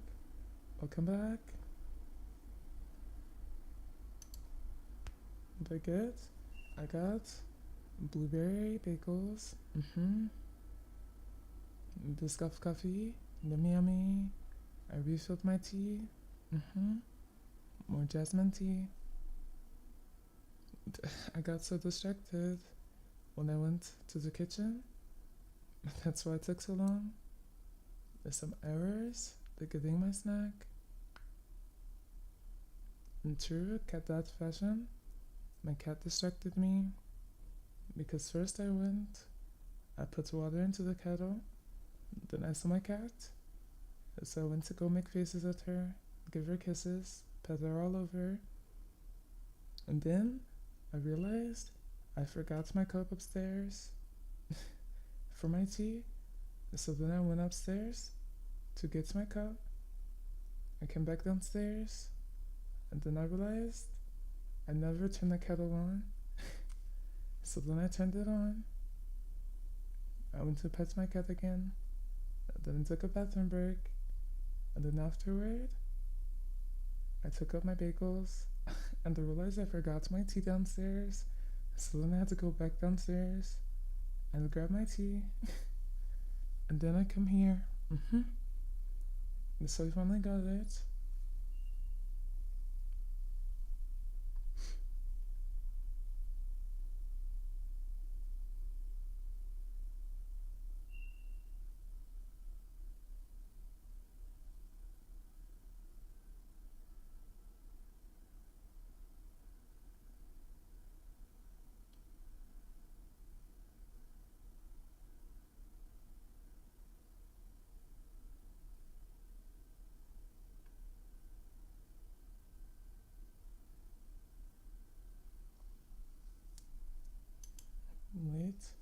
Let me also check all of my other channel.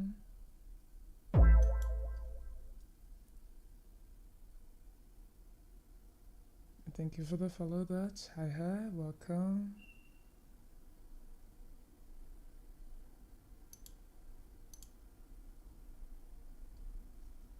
Yeah, welcome aboard the ship.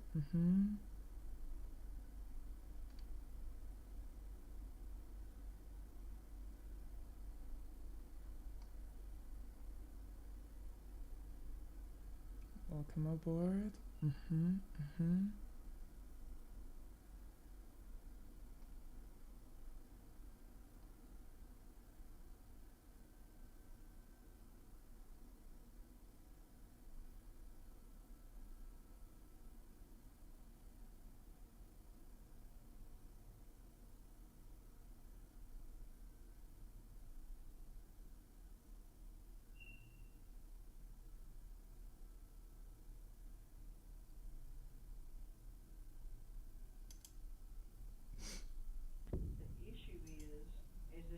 New video time, snack time.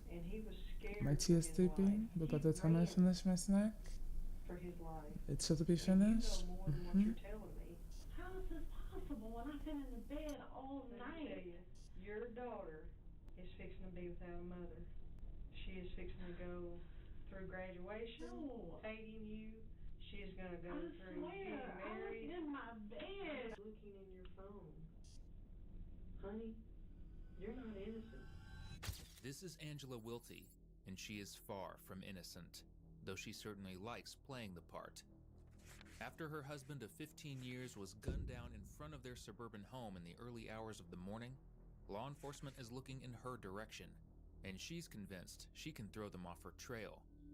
In spite of all the evidence piling up against her as the interrogation progresses. I've always been there to protect him. Black and white don't lie. You hear me? Black and white don't lie. I'm not screwing around on my husband. Your text messages say differently. In the early morning on March 28, 2018, dispatch in Olive Branch, Mississippi received a 911 call from a homeowner who reported there was a dead man at the end of his driveway. When law enforcement arrived on the scene, they found their victim face down on the asphalt. A search of his person turned up his wallet, revealing that his name was John Wilty. John was a hard-working man with 6 children. He had taken on a parenting role at a very young age when his own father passed away, forcing him to step up for his siblings and mother. Surprisingly, the address on his license was just 2 doors down from where he took his final breath. A trail of red led to his car, where the doors were still wide open. It was clear to investigators that he had been ambushed while he was getting into his car to go to work. Not wanting his wife of 15 years, Angela, to find out about his death by walking out her front door into the crime scene, law enforcement approached her and gently broke the news to her. But her response was no response at all. She seemed unfazed by the news. Law enforcement asked her to join them at the station for questioning, which is standard for the spouse of the deceased. What happened in the interrogation room, however, was far from standard. The footage you are about to see was collected by our team from the Olive Branch Police Department. Soon after arriving at the station, the detective begins by asking Angela where she was the night before her husband's murder. Specifically, she asks if she picked up her daughter from school. It's a simple question, so you'd assume her answer would also be. But Angela somehow turns this into a dissertation that, in her mind, proves just how hard she's trying to help detectives. No.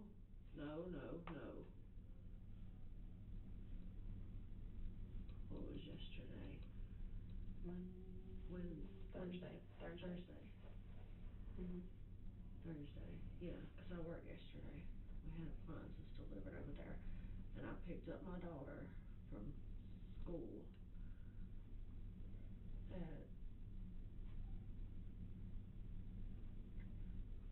did I pick her up yesterday? I know Wednesday she got picked up at 6. Yesterday was tryouts, so it was like 4:30, I guess. No, like my book. I write down everything. I picked her up from school yesterday. I do know it was after 4. Do you have a text message from her saying, hey, Mom, or anything like that?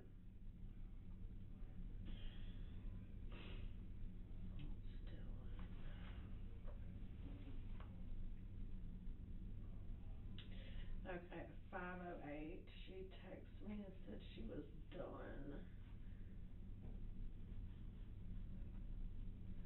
So I'll take that back, because I worked yesterday. I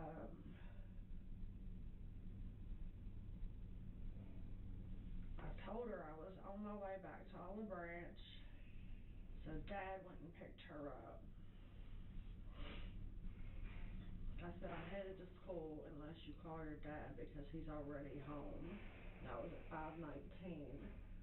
So Dad went and picked her up yesterday and I met them at the house. Did y'all drive in all at the same time? No, I actually got to the house right before them. And then me and her went to Walmart because she comes in there and she's like, Mom, Dad wouldn't take me to Walmart. She gets aggravated. She's this spoiled child. She's like, gotta have everything. So I had to take her to Walmart to get some stuff for a project. Okay. And when we got back from Walmart, he was in the bathroom getting ready to take his shower.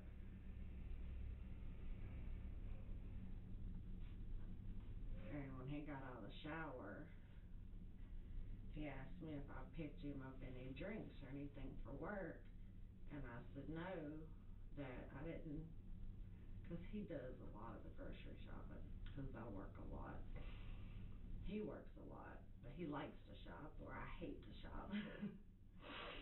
So he left and went to Walmart and bought some drinks, and he texted me a few times asking me if I needed anything. What time did he go to Walmart? This continues for another 5 minutes, but we'll save you sitting through the rambling that the detective had to endure. Finally, Angela decides to call her daughter and see if she can lend a helping hand with her conveniently spotty memory. So yesterday when you got home at about whatever time I picked Kate up.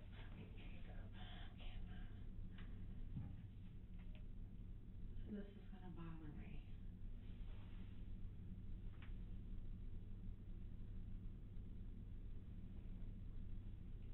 Do you have a text from Kate?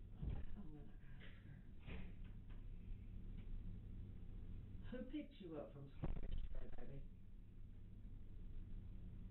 Dad picked you up.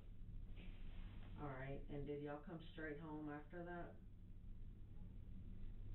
Okay, and then after you got home, that's when me and you went to Walmart. Okay. Okay, baby. Alright, I'll call you back soon. I love you. Bye, baby. Yeah, I picked her up. Alright. So, and now I took her to Walmart to get her stuff for her project. Okay. And did you and him argue at any point yesterday? Were y'all arguing, fussing? We have arguments like every other normal couple. Because we work a lot. We have a lot of debt over our head. We're just now getting to where we can see above water. And he like I said, he likes to shop. But he likes to do his own thing too. Right. So yeah, we had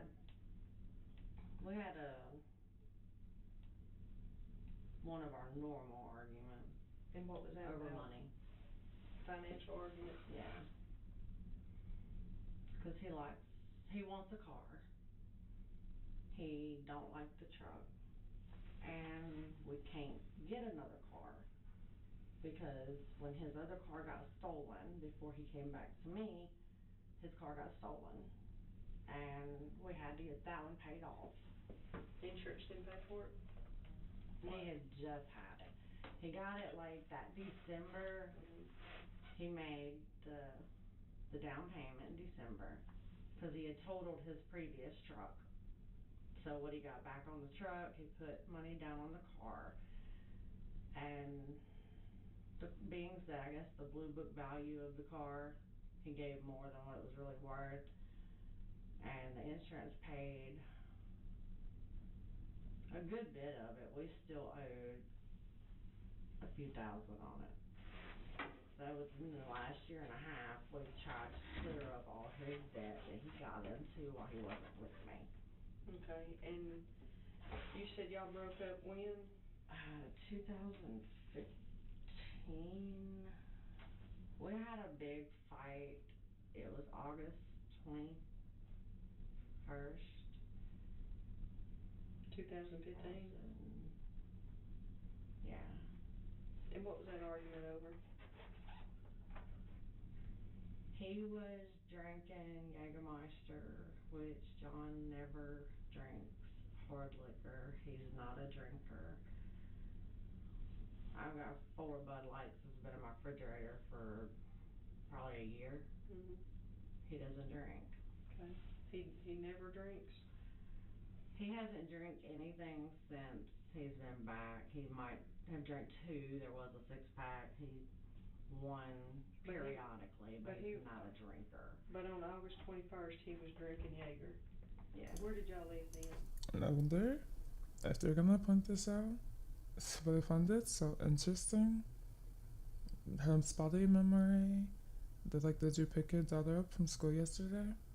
She couldn't answer whether or not she picked up her daughter from school just one day ago. But she can say, oh yeah, the day me and my husband broke up, or boyfriend, whatever, August 2015, August 21st. Also, this is the exact alcohol brand he was drinking. But you can't say if you picked up your daughter from school or not yesterday. We weren't together.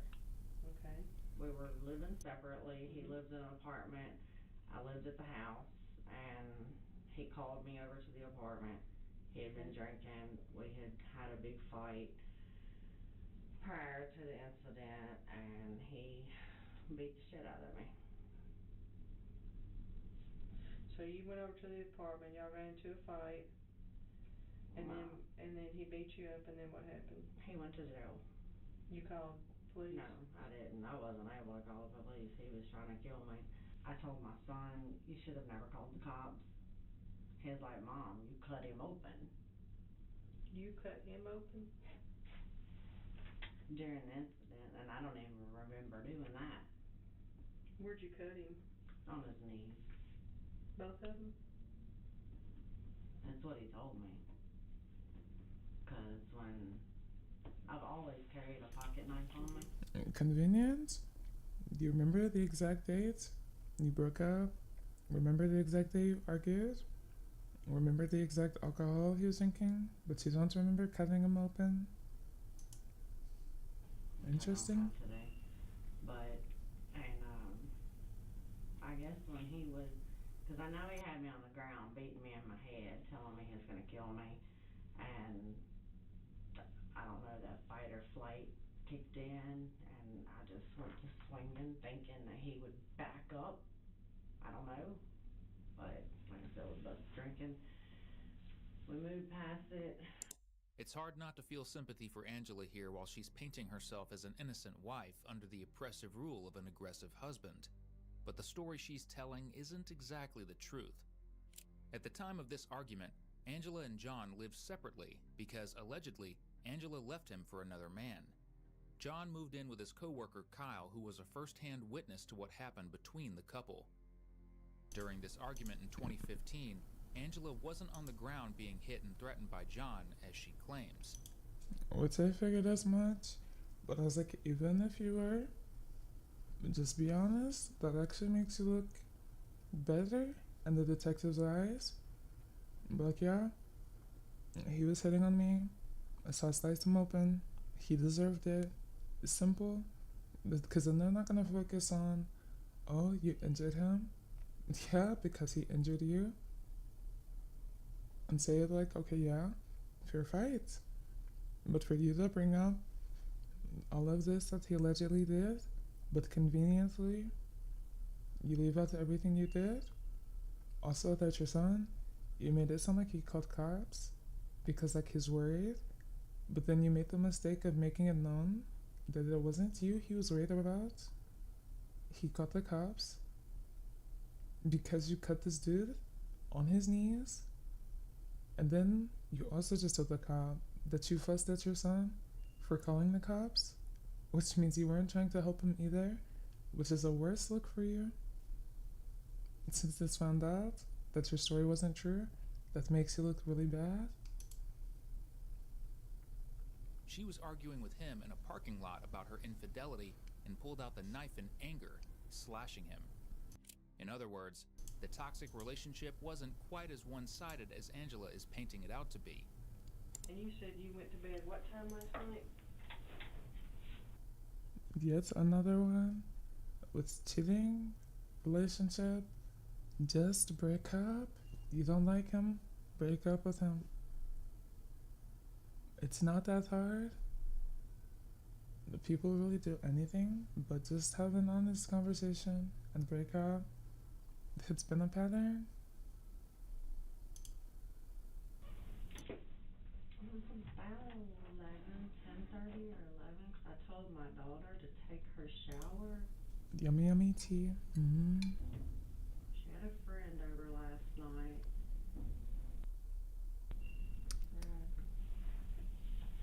Yummy, yummy. What time did your friend leave? About 8:37. Maybe a little bit after 9, because they were doing their project. This jasmine tea is so good. She left, I told Kate. I'm gonna be careful.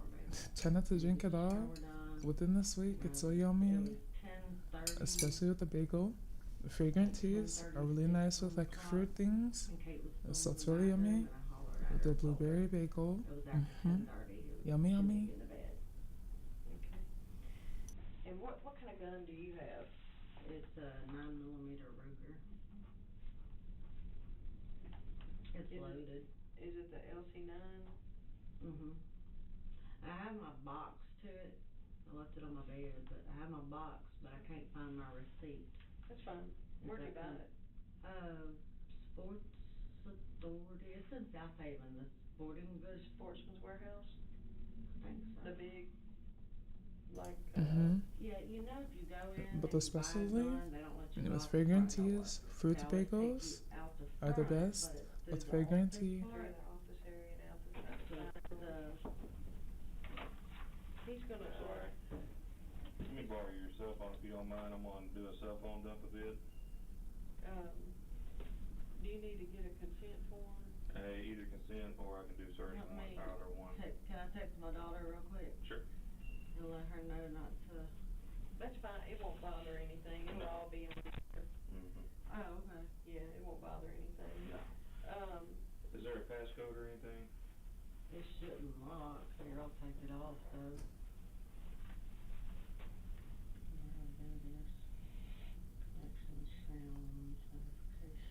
Again, like I told you, babies, mistake. Right now, she's not under arrest, just an interrogation. So she could have told him no, not without a warrant. She didn't have to give her phone over. You saw? He didn't say, he didn't come in and say, give me your phone now, because then it'd be illegal. The person could argue that they weren't given a choice. He asked for it, and she gave it to him. And she didn't have to without a warrant. The least known fact? Yeah, but the captain knows this stuff. These people do not.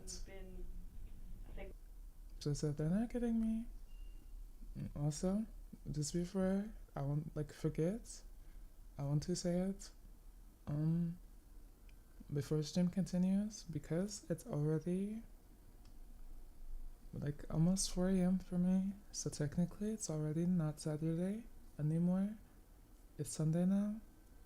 But once we finish up true crime, I'm gonna do my co-working study attached to this just at the end of stream. And that'll be a Sunday stream, so I'm not streaming later because I'm streaming in the morning. So we're getting 2-day streams at once. Saturday stream and Sunday stream. So I will not be back later, but that's because we stream now. Just wanted to fill you guys in. We've been talking and trying to get a background here.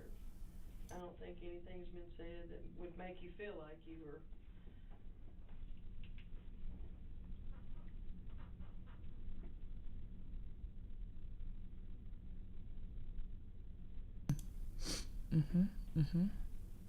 Double check, make sure it ain't gone. Sure.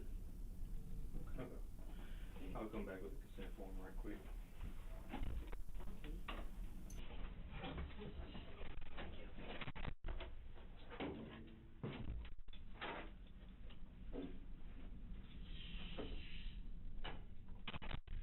Angela may feel like she's being accused, but in reality, the detective questioning her has been going relatively easy on her. That's about to change when they return to the room. And it will change even more once they uncover the secrets she's hiding on her phone. You're a boss in Florida. How long did you say you worked for him? I've been working for him since about June of last year.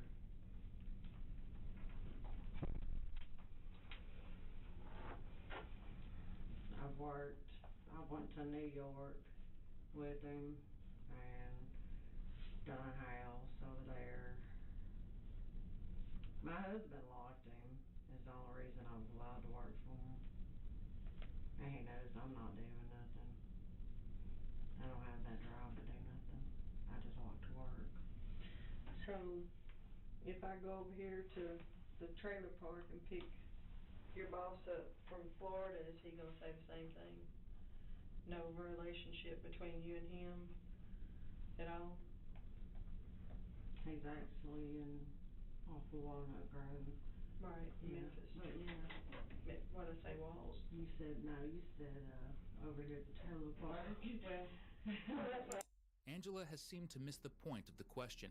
Her correcting the detective does give her time to think of what a loyal spouse would say. but if we go up there and talk to him, is he gonna tell me the same thing? He'll come here and talk to you. Okay. He's worried about me right now, so I didn't text him this morning. Told him I couldn't come in. Who did you call earlier and say you couldn't come in? Him. And what was he asking you? He was asking me what was going on. I said I couldn't talk about it right now. Just I can't come to work right now. Okay. But I don't know, Maybe it's red flag. Even if you have a cool boss who just likes talking to their boss, I ignore mine. he wanted to come out to I my leave house. him on I red told him, I said, all no. the time. Everything's I don't want to talk to my boss. He asked me if my daughter was okay. So you definitely, on at the least friendly level, if you're texting your boss back and forth, updating your boss I'm gonna tell him I'm sick. on stuff like this, you're saying he's gonna come down immediately because he's worried about you. A boss with a typical coworker relationship, I mean, just talking to they don't you, have to worry that much. They just want to know if you're coming into work or not. Not being willing to come down to the station, there's more to worry about your well-being y'all's like relationship that. than what you're actually letting me know. Like they might say, You're using I your hope mouth, everything goes y'all well. fighting and But this not sounds like getting you're a lot along and all closer. that. Me and my husband hadn't been fighting, just recently.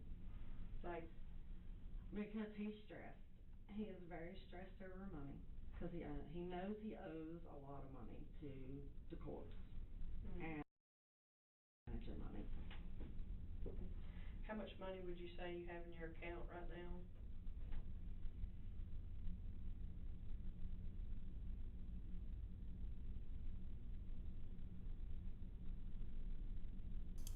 $2. Yeah, like $2.50. So y'all aren't hurting. We're not hurting. No. But I don't always tell him everything we have. So he doesn't know you have $16,000 somewhere else. He does know. He knows we got money. He don't know exactly how much. because if he knew exactly how much, we would be running out buying something we don't need right now. My thing is I want to pay all of our bills off, which we're working on it. He just paid tons off the other day. It was like $570 for some furniture crap that we probably don't need. But he likes to shop. He wants a sports car, the one that we can't afford. And I could be okay with that if we didn't have the truck payment. I just can't see having two really, really high payments. Because I don't work every day. I don't work all the time. Like, winter months, it's hard to find some work. Because I can't work in the cold at all. It kills me. Does your husband talk to the guy you work in Florida? Another Do they have immediate like flag. talking friendship? Do You they don't call each other seem and talk? the slightest bit like concern They text or that your husband's dead. They don't. Like even if you're not crying, they could say some people are like in shock, but she doesn't even like seem shaken about him being dead. She's just casually talking. More than thrilled to talk about her boss, but I'm not seeing any kind of remorse for the fact that, you know, we're here right now because your husband is dead. Does it not bother you? Just you? We know the answer to that. Clearly not. No, he texts his kids, Franco, Terry, a lot of dirty pictures to the guys at work, men stuff. But no, me and my husband don't have a horrible relationship. What do you mean men stuff? Like, yeah, texting inappropriate photos. It's like other guy friends at work, you know, men stuff. I do not do that. I don't even text my coworkers, much less inappropriate images. That's not professional. What are you talking about? Have normal family issues. Because I've been doing this a long time, okay? I got 20 years just at this. I'm scared to death right But here. yeah, exactly. Like, bye.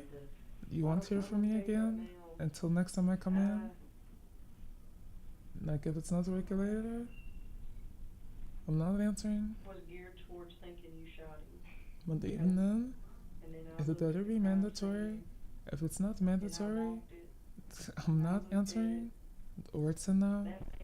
Like the time on stream, where they tried to ask me if I wanted to come in, but late on my off day, like absolutely not. Stop texting and calling me now. See you tomorrow. And so he was scared for his life.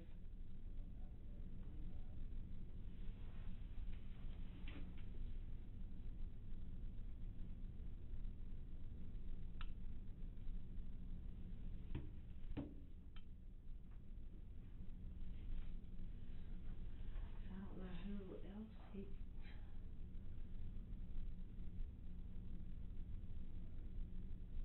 Do you remember seeing the towel on the ground? I've seen that. Is that y'all's towel? I don't remember ever having a towel. Hi, Dark. Welcome in. You can never wreck the day. It's nice to have you here. So you don't know where that But towel even came if you're a little troublemaker, Did he have one in the truck? happy weekend. How's it going? I don't know. I never get in the truck. My daughter drives the truck when she's with her dad. So basically you and your husband exist in a house together and y'all pretty much have separate lives. That's what I'm hearing from you. We don't really have separate lives, but, you know, we both get up, we go to work. He leaves early as crap, so he's tired. Nice, nice. And he's in the bed earlier than me, because I'm not going to go to bed and go to sleep until I know my daughter's in bed.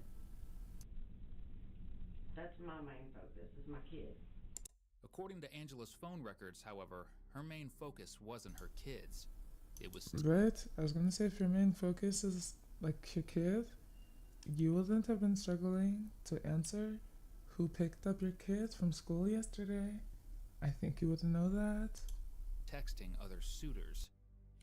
Upon examining her call, text, and email history, officers managed to uncover several extensive chat logs Angela had with other men, including a certain someone that the detective is fixated on, Angela's boss, Shabi.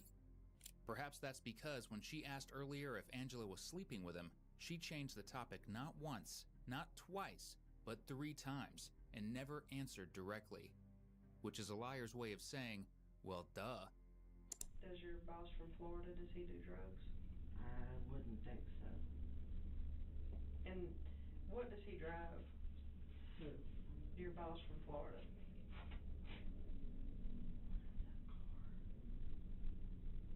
A Dodge Caliber.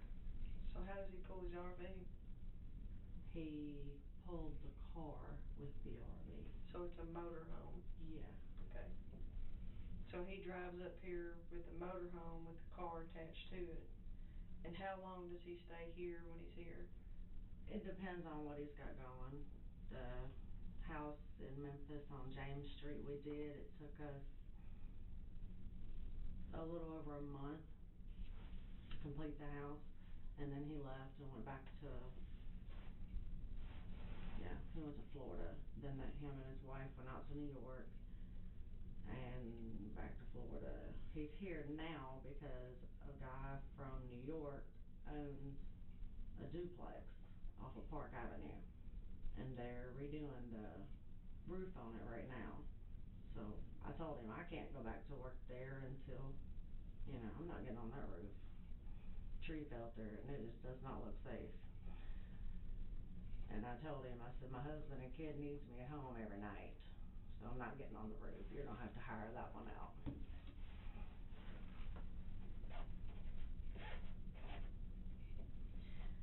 On these cell phones, when we dump them, they can get all the deleted information and all the current information, okay? So if there's something in that phone that would implicate you in anything, you need to let me know now, okay?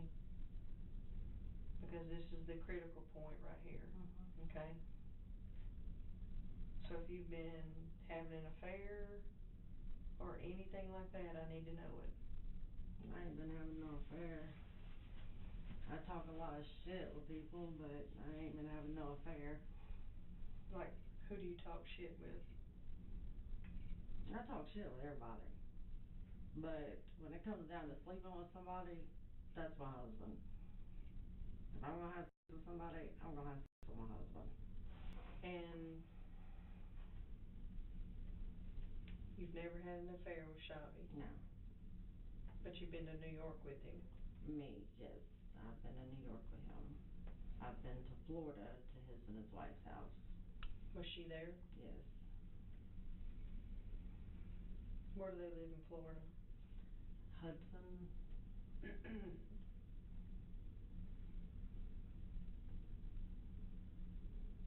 No, I'm faithful to my husband when it comes to laying down with another man.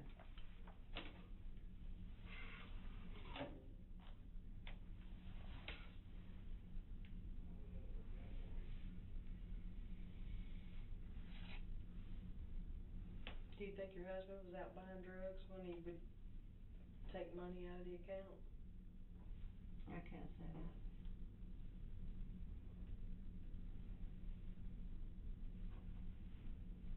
He tells me he just likes to have money on him. Yeah, pretty much. Because run down, we're not too far into it. All we know so far, this lady's husband was gunned down, like 1 house away from hers. She doesn't seem concerned. She's pretending she doesn't remember a lot. And apparently, she's sleeping with her boss. This is what we know so far. Just a minute. I'll get somebody to go out with you. It's a good thing that Angela smoked that cigarette because as the detective has been questioning her, other officers have been paging through her phone for information. They didn't have to look far to find concerning things. Also, congrats on redeeming third. I just saw it. Now, I told you that phones, when we download them, we can get information that was deleted. So, I got a little more information, and I need you to be completely honest with me, okay? I know some things have been going on between you and John, and y'all hadn't been getting along. We've been arguing a good bit, but to me, it's normal crap because we argue about everything. Okay. We're totally opposite, and no argument is worth all this, honest to God. Any argument him and I've ever had is worth this. Well, by looking in your phone, there's some things in there that I think you're being deceptive about, okay, with me. Right. Like, these people you talk shit to, like you said, who have you been having an affair with? I'm not having an affair.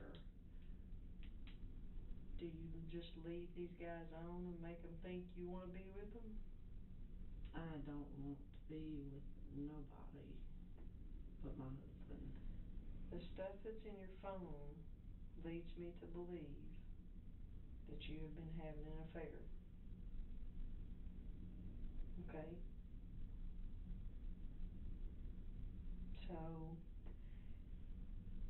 I need you to be completely honest with me. Because phones don't lie. No, I know. Okay? Texting don't lie. It's there. It's in black and white. And the stuff that's in his phone, he's gonna leave you. I figured that's probably what we were coming to when we started back fighting over money. It's always fighting over money.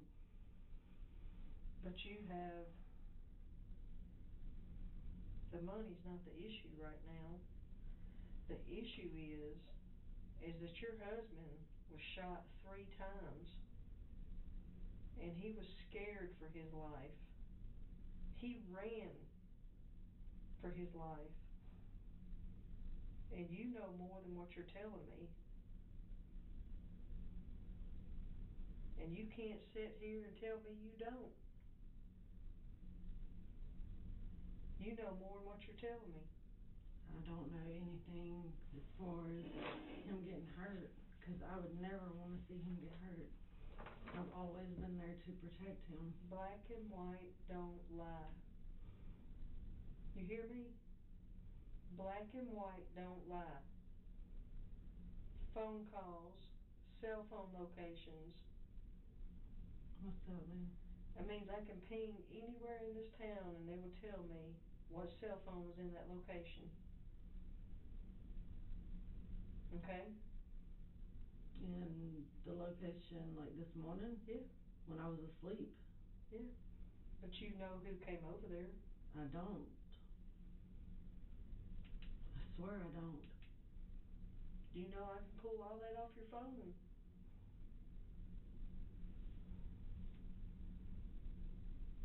I've got it downloaded right now. Text messages, phone calls, conversations. I know Shabby was supposed to come and wake me up this morning. What time was Shabby supposed to come wake you up? He was supposed to come over at 5:30 and wake me up. Wake you up for what? To go to work. Get up, get my daughter to Why school. would he come over there and wake you up? Because that's him. That's what he does sometimes. You've been having an affair with him, hadn't you? I swear I haven't. I've never slept with that man. You've been leading him on?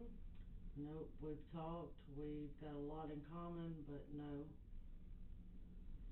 I'm not screwing around on my husband. Your text messages say differently. I know. It seems like we've had an affair. But You have had an affair with that man. I swear That I man haven't came over slept this with morning you. and shot your husband, didn't he? No. You think the cop did it? That's really? That's your theory? Why so? I don't even know that he ever came out there.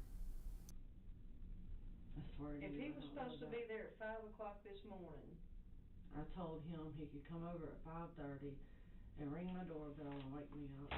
why do you think your husband wanted to leave? I don't know. Because he found out you were having an affair.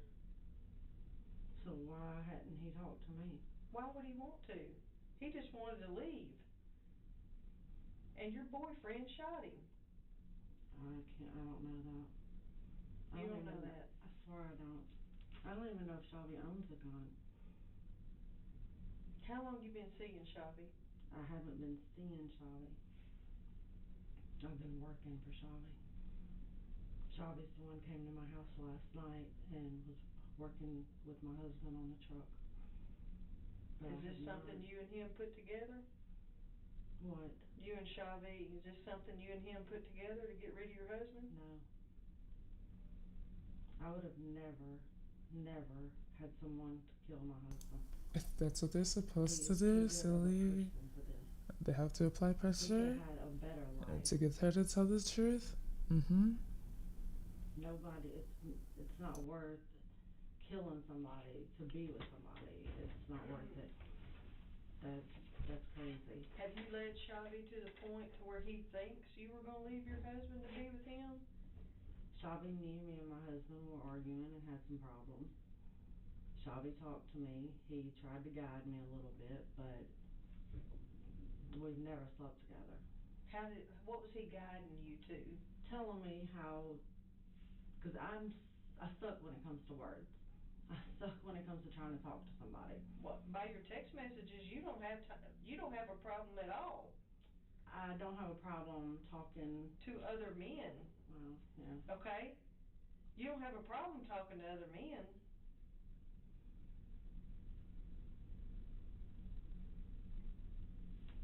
I mean, truth's truth, right? Right. It's in black and white. Can't lie about it. Did you walk outside and shoot your husband this morning? I was in bed. I was actually laid in the bed beside my husband at 10:36 when my daughter was coming out of the bathroom.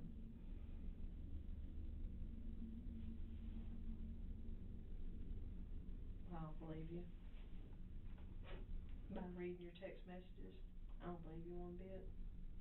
Angela's story is finally starting to fail her. I don't know about you, but I've never had my boss drive to my home to wake me up at 5:30 in the morning on the same day my spouse happens to get murdered. What do In you addition, mean? Angela suddenly recounting the exact... That's not normal. You guys' boss doesn't show up to wake you up at 5:30 in the morning. And in fact, mine actually sleeps right next to me. That's normal. time her daughter came out of the bathroom, 10:36, is wildly different from her earlier 10-minute struggle to remember what time she went to Walmart. By reading your text messages? Grand jury? Yeah, it's normal. Totally. I've never heard one. Being more than close with her boss. Exactly. You know who did? Like next he's gonna say, he makes her breakfast every morning too. Nothing weird about that. I've been working for Shelby since June. So y'all been talking since June. You've been leading him on since June. I hadn't been leading him on. By your text messages, it's different things. I hadn't led nobody on. When you talk to a man like that, what do you think it does to him? Woman to woman. If I talk to a man like you talk to Chavez, or Chavez, whatever his name is, that man's going to think you want to be with him. Right? He knows I don't. But you don't talk like that to somebody. It puts them in a different frame of mind about you and them. And that's, you know who shot the man. I don't. your daughter is not going to have a mother. Because when I take your phone and all your phone records and his phone and all his phone records and present them to the grand jury, your daughter will finish school and graduate. This is the moment she should have blamed her boss. I'd be like, detective, actually, that's not even my phone. That's my boss's phone. Yeah, he likes to text himself from my phone sometimes. Silly guy. Yeah, I see. My spotty memory, I forgot to tell you, that's actually my boss's phone. Yeah, the text about my daughter from school. Yeah, he picks her up from school. That's his phone, not mine. I actually don't own a phone, officer. And get married and have children without her mother. But the worse it gets, exactly. That's why she shouldn't have talked. Well, she should, because she's dumb. Clearly, by talking, gets herself caught. But otherwise, this is why you just shouldn't talk. And I'll be back in here. When you get ready to tell me the truth, I'll listen to you. But when I take you down there and present you to the grand jury, your daughter will finish school without you. I can walk out now, right? No. I'm not under arrest. You should have thought about that earlier. You've already talked too much. Castle against the floor. She's comfortable like that. She likes her ankle broken.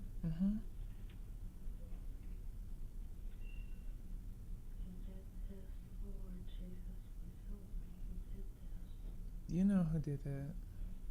You know who did The it. detective doesn't have to wait until trial to drop the hammer on Angela. She just did. By leaving Angela alone with her thoughts and not allowing her to leave, the detective is hoping to increase her anxiety. And clearly, she's done just that. I don't know how they'll fall for that trick. If they left me alone, I'd just start dancing. I don't mean to be mean to you, okay?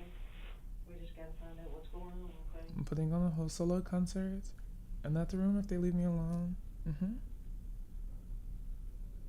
whoever shot him, he knew.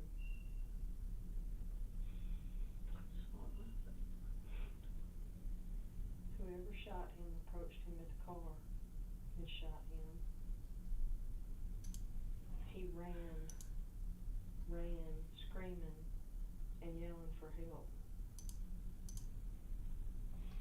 He was shot twice in the chest and once in the head. Oh my God.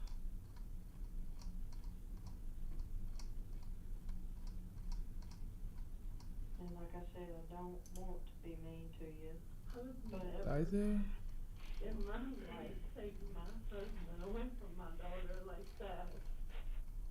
But would Chavez, I don't do that? believe he would do that. I honestly, God, I don't believe he would do that. Like, funny, this whole interrogation, she hasn't shed a tear once about him being dead. But now that she's under suspicion and being told she can't leave, now she's crying. Interesting. Honestly, Black, please. I know the man. I'd be impressed, honestly. And the man, whoever, Scared of somebody had a gun pointing to me. he ran. He ran through the yards, out in the road, back into the yards, and was shot again.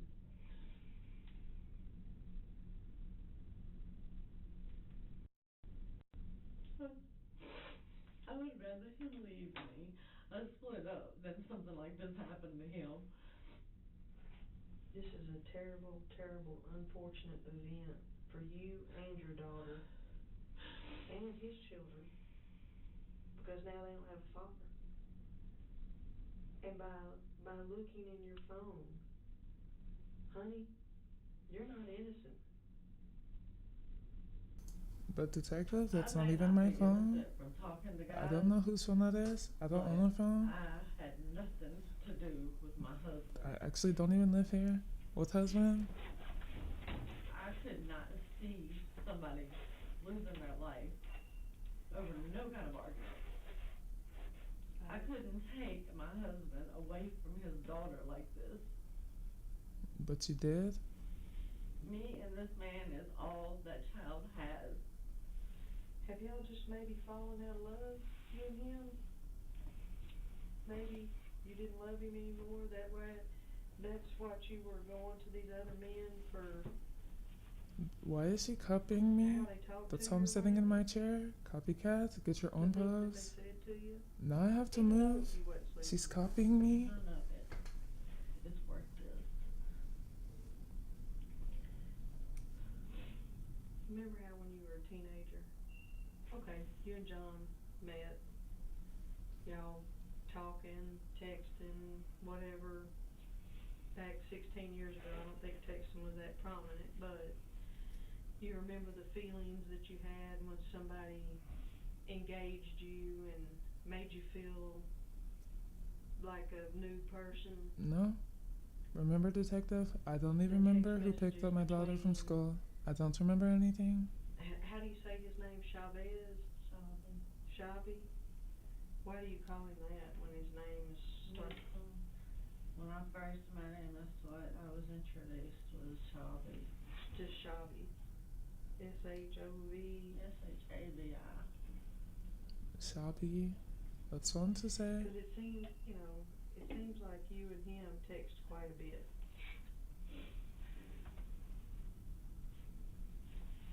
I don't text him, officer. Actually, that's my husband's phone. He's the one who texts my boss. They're in love, officer. I don't know. Do you think he's capable of doing something like that? I don't think so. Anybody that you hang out with, do you think they're capable of doing something like that? I wouldn't think so. I don't hang out with a bad crowd. I get up, I go to work, take my daughter to school, I go to work. Exactly. I work She should have all just day pulled from that card at this rate. When you're at work, My you husband's work having the every day? affair, not me. I work with the Every day he takes my phone. Which is your stepdad? He tells me he's just doing something, I work with and he's Shelby. texting my boss. When I'm working with He's in love with my boss behind my back. where my dad's with me. Have you met Shabby outside of work without anybody else? I don't know. Guess they had a A fallout. couple of times. Maybe that's but why I killed him. Were I y'all don't in know, public? officer. Were y'all I don't know at anything. motorhomes? I mean, apparently things have gotten so bad that your husband texts several people about rooms for rent. He wanted to leave you. Yes, officer, because he wants to be with my boss. That's what I'm trying to tell you. Because sometimes I work till 7 o'clock at night. But it seems like to me y'all both worked a lot. Exactly. Silosi, that's the cards you should have pulled. My boss is having the affair with my boss. Wait, no, my husband. Affair with my boss, not me. Well, I have to tell you, Angie, you go by Angie or Angela. By your text messages, honey, it don't look good. It looks like you were having an affair with Shabby. No, my husband was having the affair, not me. I ain't trying to be mean, but you know when you talk to people in that manner. And hello, stranger. Welcome in. Happy Saturday, Sunday. Good morning. Good night. You've had a realization? Did you just find out that your husband was sleeping with your boss? We'll go to the store and like, all right, hon, thanks. And he gets mad at me for that. But Interesting. I couldn't help it. I was like, sorry, sweetie. Thanks, hon. I guess. Thanks for the new vocabulary. Why do you say that? Do you say stuff like that to Shabby? I call everybody Thank you for the follow. Welcome aboard. Hey, darling, do you think maybe that this man's gotten attached to you? Happy weekend. Hope your day or night is going well. that type of attachment. He talks and tells me all the time how, me working. Do you want to go sticker? Accounting? That's a subscriber badge. It shows up if you subscribe. That's how you get it. So you're never alone with him? It's Sanrio That's when you themed. met him Very outside cute. Mm-hmm. of work a few times. And then when you went to New York, were you and John together? Yeah. And he knew you went to New York? John was okay with it. I had my own hotel room. He stayed by his Yes, welcome aboard the ship. daughter's house.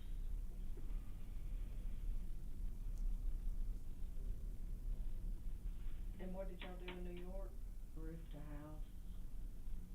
So this man works all over. He owns houses. He owns houses in New York. He owns some in Florida, and he owns debris here And you've worked for him how long? since June Of last year? this year. And John moved back in The in present. August? I'd barely pin it to my name. And I'm John actually sorry. came out on the job with me when I was working at Memphis with Shelby. John talked to Sorry, him a lot, sorry. and it's like, ow. Has And Shelby if I had been it my reached out way, to him? everyone that could have a cute I don't know sticker. anything about his background. And there could just be different The only sub thing I do know ones. is he's But from that's not how Twitch works. It only shows up for subscribers. I'm sorry. Mm-hmm. Israel originally, but lives in Florida. And I know he lived in New York at one point, and then him and his wife decided to move to Florida where it was warmer. How old is this man? Yeah, exactly. Exactly. 50s, And lots of smooches. What more do you need? Mm-hmm. He's in his 50s. So he's approximately the same age as your husband, maybe? I guess. Whoever shot him walked right up on him and shot him. Lots of love from And then Captain. Yeah, They chased him always. down Mm-hmm. and shot him in the head. This was not a crime Guys, spoil my of crew babies. coincidence. This was somebody wanted John dead.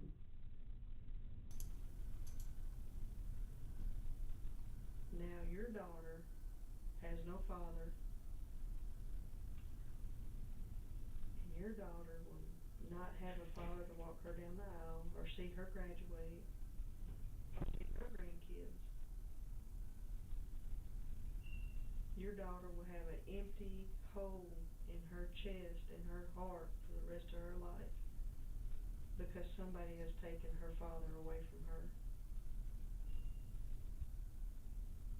Angela's reaction to being reminded of the pain her daughter will go through growing up without a father is, well, no reaction. And that lack of reaction continues as the detective presses harder. You never heard the gun. Mm-mm. You never heard your husband scream. Mm-mm. Nothing. No, ma'am. That's why I'm sitting here. I'm trying to think. I was asleep. I heard the knock on the door, which was more than just a knock, you know. It was, Popo bang. yeah. And I was shaking. I woke up shaking. Like, what? You know, it startled me. I didn't know what the crap was going on. Because for someone whose husband was just violently murdered, you seem like you have no emotions. Got a lot going through my mind. I know it's gonna hit me.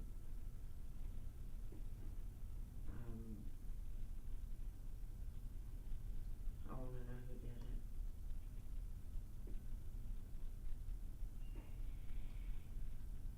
You know, if your daughter finds out you had anything to do with this, she'll hate you for the rest of her life. I'd never do this to my kids. I'd never do nothing to hurt my kids. This would devastate her. This will crush her. Do you have the key to the shed? Now I do got a question. Cause it sounds like I'm gonna have to tell an attorney. No, they're just looking for a gun. We're checking the backyard, the woods behind the house. Or have they been in my house? No, I don't know, or the, I'm not sure. yeah, we're here, so the officer sitting in your driveway, I do know that. But they wanna check the locked shed to see if, there's a gun in there.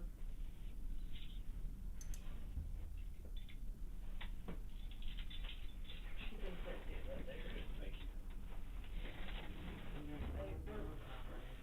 They're walking behind y'all's houses.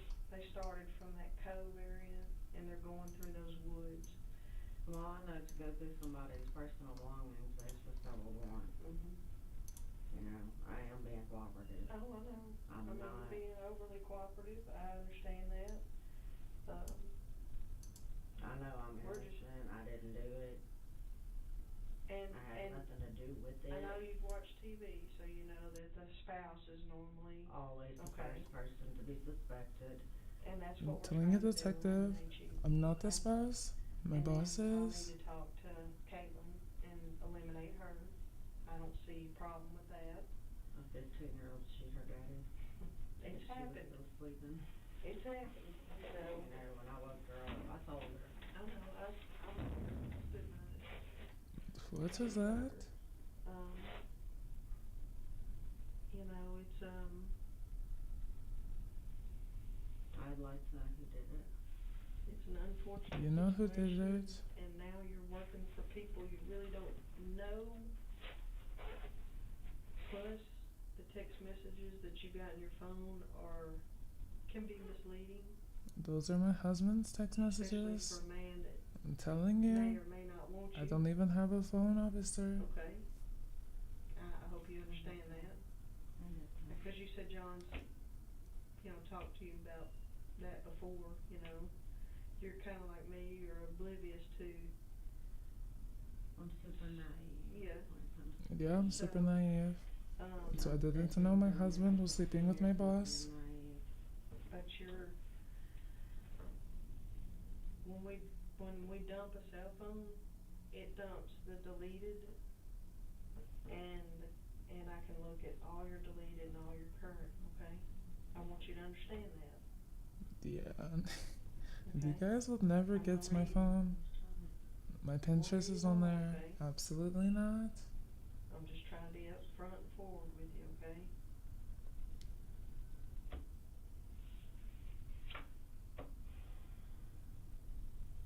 Well, I know who has the nerve to come into the driveway when nobody ever comes to our house.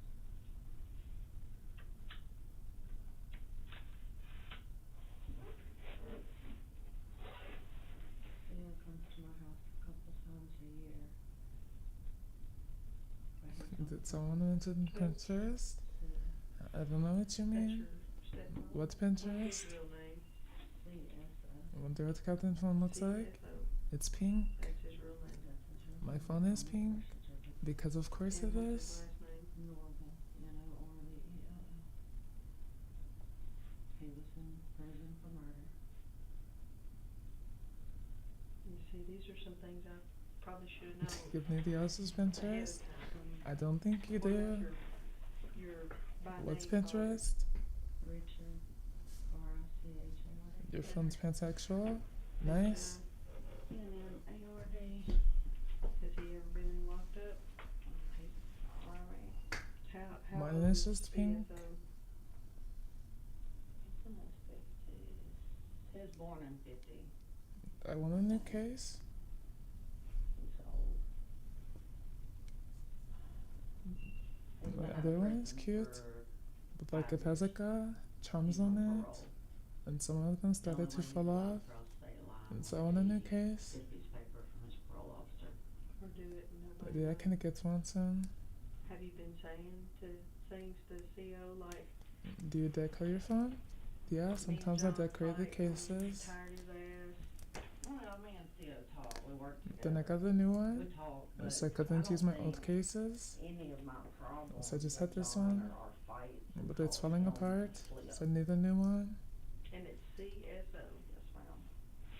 Let me go pull some records on it real quick, okay?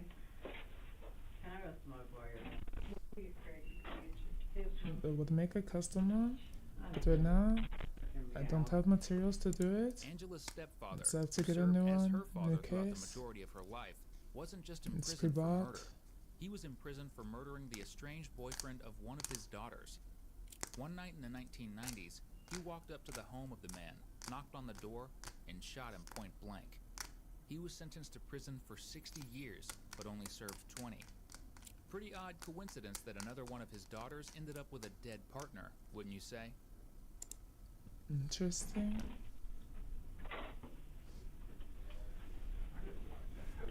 Have your deck covered? Well, that's on my old phone. No, I don't. Because the picture, when I made the case, it was on the old phone. And I turned that phone in when I got my new one. So I don't have it anymore. But when I can get more materials and to make a new one, I will show it to you. Whenever that is. But I want to. And then we're gonna take more photos. You understand that, boy? I know it's a lot. On my last phone, I also had a nice theme for like my lock screen and apps. It was black. I did a Kuromi and Batmaru theme. But on my current phone, I don't have a theme because I didn't feel like redoing it. It was so much work. But I need to make another one.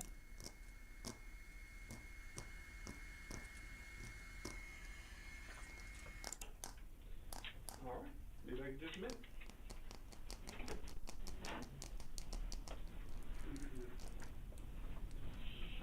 Yeah, in the future, I want to make another case. A cute one. But for the meantime, I just need to buy a cute temporary case until I can make a deco one. Because this one is falling apart. Take out your cover, like screen protector. I'm gonna need somebody to come bring you some clothes, okay? I have one on my phone. I have one of the privacy ones, like screen protector, where if you turn your phone at an angle, it blocks out your screen, so people can't be nosy and look at your phone. Okay, well, the evidence proves that you did. And this jacket, I The just cook got can on is my wrong. closet this morning. It's gone. She drank it all. She was Your thirsty. hands tell the truth. That little test I did on you, where I swabbed the back of your hand, your palm, and that light that he just used on you, you're gonna go to jail. I haven't seen, well, I've held my Yeah, gun, but I've she not ate shot it. a gun. You don't get residue on you unless you shoot a gun.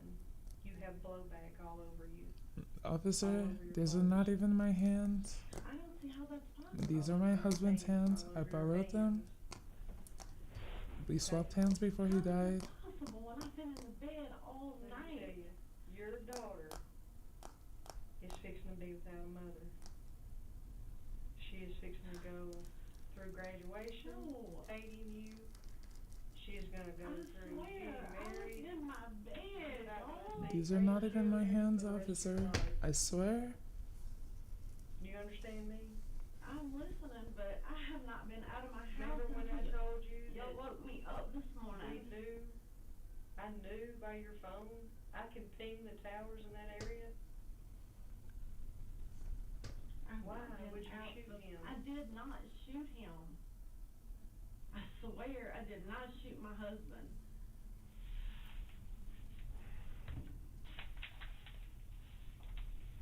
I haven't shot a gun since me and my son went to the gun range.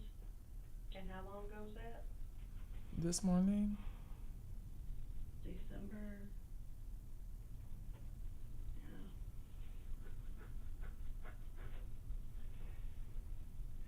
You can either make it easy for yourself, or I can just go ahead and indict you. And yeah, once I exactly. charge you, Do we swap hands, officer? These are not even my hands. The residue that's on your hands would not be there if you hadn't fired a weapon. I have not fired a weapon. Okay. I swear to God, I swear on my child's life, I have not fired a You weapon. just swore on your child's life? That's crazy.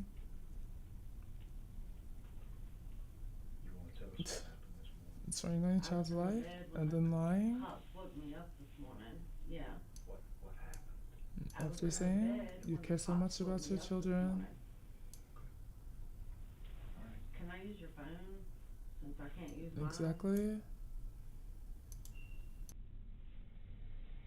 And she's terrible. I don't like her.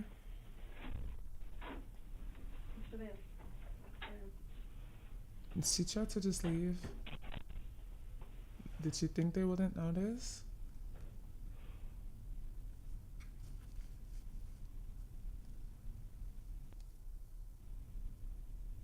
Being framed.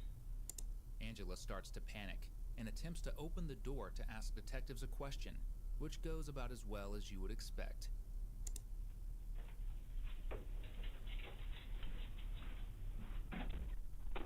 That's the channel. They're called the Red Dead Interrogation. That's their watermark. That's their channel watermark. A lot of crime channels have their like watermark in the middle of the screen, or like moving around the screen. Yes, ma'am.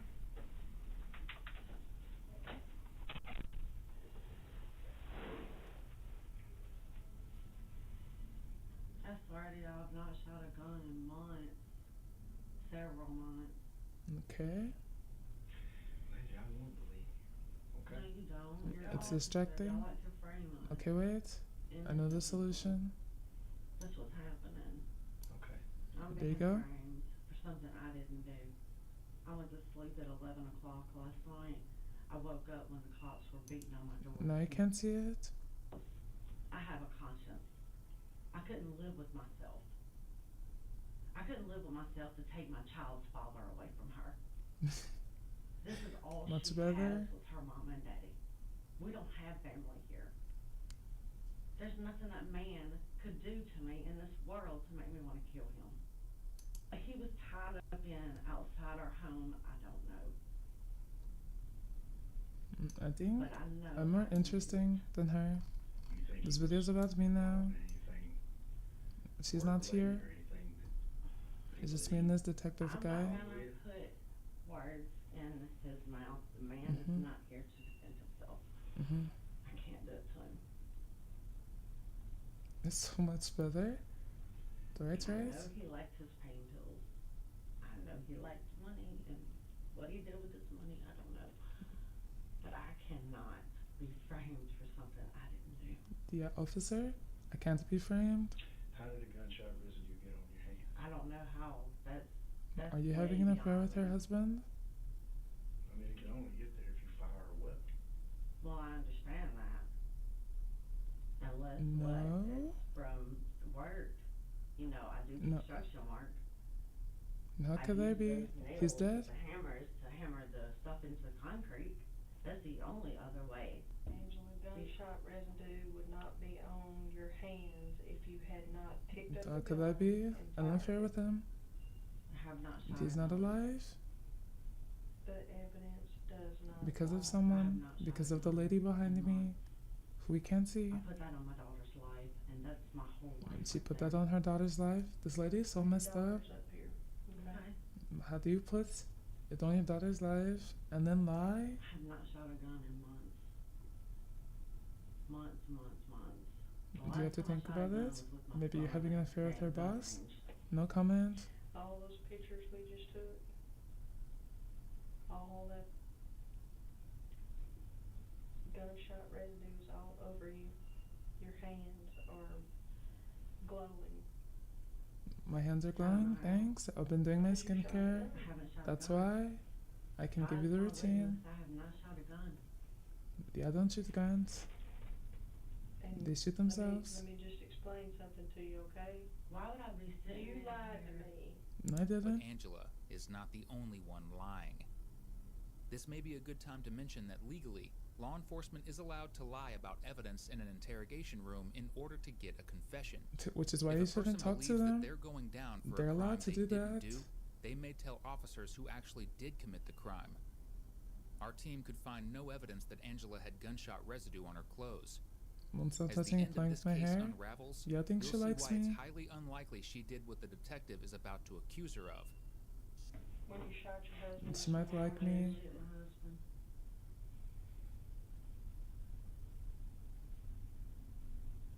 I don't Shot's have my husband? to shoot Detective, I somebody. don't have a husband. I don't do that. Well, actually I do. But I didn't kill him. I don't have one to shoot somebody. You're gonna be charged, okay? In charge? For what? In a minute. Oh, wait, Can I you're use the leaving? phone? She ate my hair. This is a detective. She's kind of weird. Oh, we're leaving. We're leaving. I'm free to go. All day, except for you've lied to me. I'm not lying. Go back in the room and sit down. Go back in the room, sit down. Sorry. My bad, detective. Sit down. I'll go sit back down. Sit down. I'm not lying. This is, I've done everything I can do for you. I can't help you after this point. The evidence points to you. I don't need help. I didn't do anything. All I can do is go with my evidence. So go over there and have a seat before I lose I'm my patience sitting. with you. Don't bring me. Yeah, detective. You're framing me. Phone. But hey, lady, excuse me. Do you mind? After another 2 Do you have my hours of shot? waiting in the interrogation room, Angela was released back to her new life as a widow. As sure as detectives were that she was somehow involved in John's murder, they had no physical proof, like a weapon, fingerprints, or DNA linking her to the crime. Cheating may break hearts, but it doesn't stop them, which means law enforcement was still a long Jump way scare. from charging her with murder. That is, until she and her 20-year-old son got into an altercation 6 months after John's murder. Law enforcement was called to stop the fight, which escalated over Angela taking her son's car away. As soon as law enforcement arrived, Angela's son told them that he knew not only who killed John, but where the weapon was. Angela's son reported to officers that Angela disclosed to him that she had her stepfather, CSO Norvell, kill her husband. She had even asked her son to take the gun, which was in a tub of cat litter, and toss it into a pond, which he refused to do. Law enforcement quickly located the gun and ammo hidden in the crawl space under CSO's home. The gun was registered to Angela, and the ammunition matched what was used to end John's life. Angela was sentenced to 20 years for her role in her husband's murder, and her stepfather was acquitted by a jury. Wow.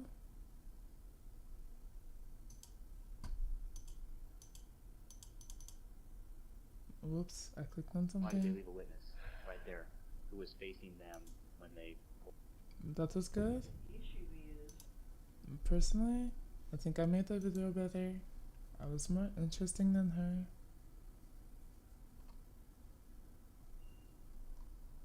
Do you guys want to watch another one? Are you guys over at your crime for the night?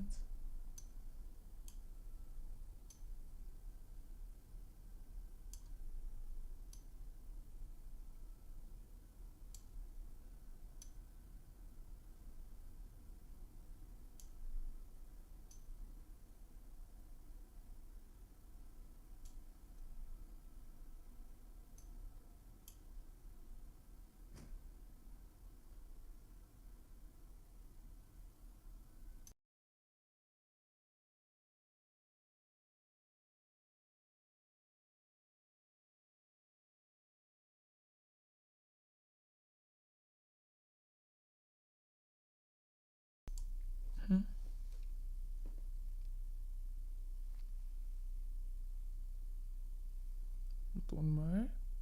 Are you guys done for the night? Jennifer? Who's Jennifer?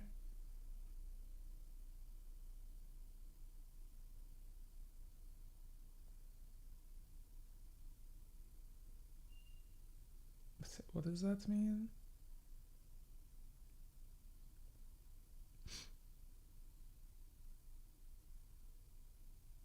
Jennifer? I don't know how to interpret this. Does that mean another one?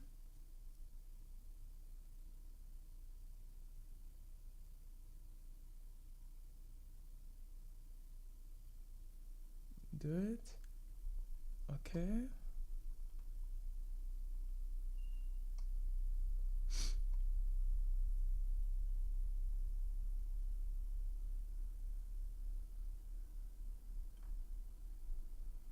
Where do you see Jennifer? I don't see it.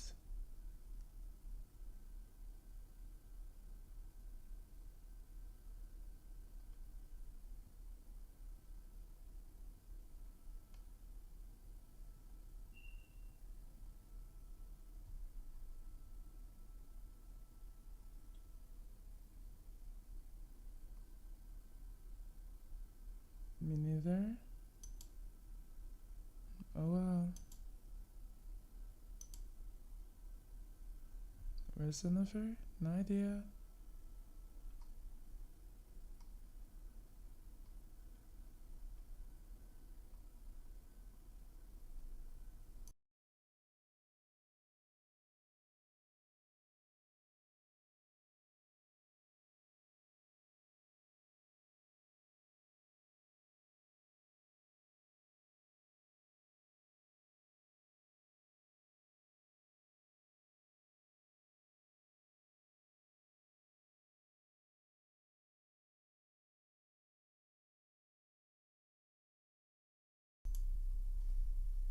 From the rest of it. Before I start the work stream, let's get to what's rest? What does that word mean?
You can't imagine eating a human.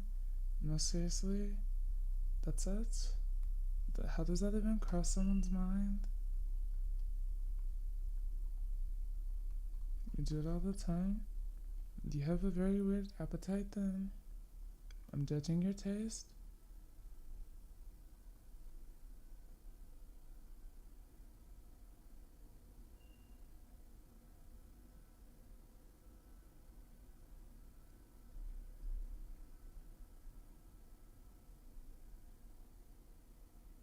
Maybe this one?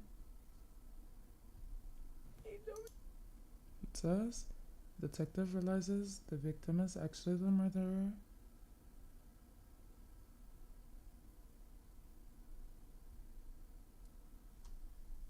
Well, actually, let me see. They heard it taste best? I'm not sure about that.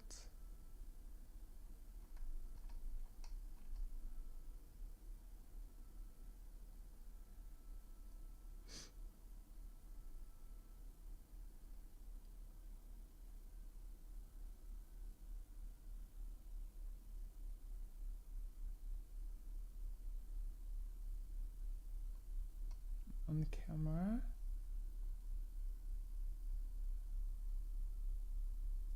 It's on camera. That sounds interesting too.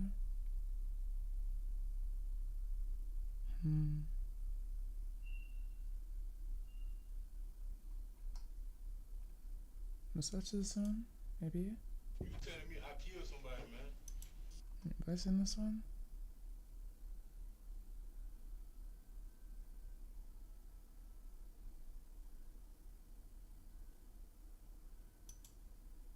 I think I've seen this one actually.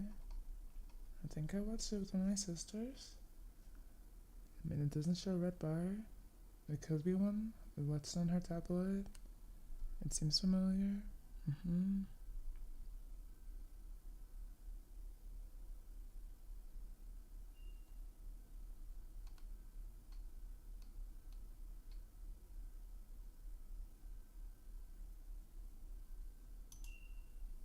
We'll go to the first one. He told me that he killed him. That's my limit. I think you should switch your diet.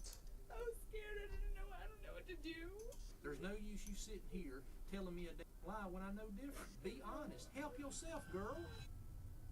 This is 22-year-old Deborah Leanne Burge. In this moment, she went from being the innocent victim. Okay. What else did he tell you? That I better keep my mouth shut or what? he'd kill me too. To someone who detectives realize may in fact be a cold-blooded killer. You got an opportunity to tell the truth and help yourself, and you'd rather sit Don't here and eat skin or blood. On May 3rd, That sounds 2013, good. 43-year-old Harvey Ray Smith, also known as Ray, suddenly disappeared from his home in Santa Rosa County, Florida. However, as his family members quickly tried to locate their loved one, the search came to a close less than 24 hours later. That very next morning, Ray's lifeless body would be found in the trunk of his car behind a Motel 6 in Pensacola. It was clear that he had been brutally murdered, and a sadistic killer was now on the loose. As the investigation quickly ensued, officers began reviewing several pieces of evidence, including Ray's phone call and text records. This is where they would discover one of their lead suspects, 22-year-old Deborah Leanne Burge. As one of the last people to have had contact with Ray before his death, detectives did not waste any time in tracking the young woman down. All right, With Derek. a million and That's one questions enough. lingering in the air, Deborah may have all of the answers. However, as the interrogation progresses, detectives will come to wonder if their suspect is just an innocent acquaintance of the deceased, or if she is the monster they have been looking for all along. This interrogation has been given to us exclusively by the Escambia County Sheriff's Office and is analyzed by our team of interrogation experts and forensic psychologists. I just kind of want to back up and Don't have to push your time out. Thursday. That's Go enough. from there, what all took place Thursday? What all your day consisted of? We just sat around the house. Who's we? Me and Zach Greer. Zach Greer. Zachary Greer. Now, what is Zach to you? Well, we had been friends a long time ago, and then I guess he went to jail and got out, and then we got back in contact, and he asked if he can come stay at my house for a week, which was, kind of weird. Do you have a number for him? No, actually I don't. I haven't heard or seen from him since Friday, and they left me in a hotel room with my kids. Him and some guy. I've never even seen the guy a day in my life. Let's back up. Okay. Thursday, you were sitting there at the house with him, right? Right. Okay, what happened after that? We just hang out at the house. There's not really much you could do out there, Did you go anywhere at all Thursday afternoon, Thursday night? Thursday night, his friend come and picked us up around 1 o'clock. Who was this, in the morning? Mm-hmm. Okay. Because we had been hanging out, I think we had went and picked my dad up from work, and he had been on the phone, the whole time we were out there. And when we got back to the house, the guy that we were going to go hang out with didn't answer. So when Who was that? I don't even know his name. It's one of his friends. I think he said his name was G or something. That's all they gave me is G. G? G. Just G. I'm kind of scatterbrained. I'm really... That's okay. We'll get it all put together. Given that this is an active investigation, Deborah's emotions are most likely becoming a bit overwhelming. However, she may be using her supposed scatterbrain as an excuse for any information that she cannot recall. For example, Though she claims to have forgotten the name of the mystery man referred to as G, she could intentionally be concealing his identity for a specific reason. At the same time, she mentions her boyfriend, 22-year-old Zachary Greer, a name that will become an important piece of the puzzle as the interrogation continues. Thursday, did you eat pizza? Pizza Thursday. Yes, I did. Where was that at? On our way back from Pace. We were eating in the car. Who was all in the car? Me, my mom and dad, my 2 little girls, and Zach.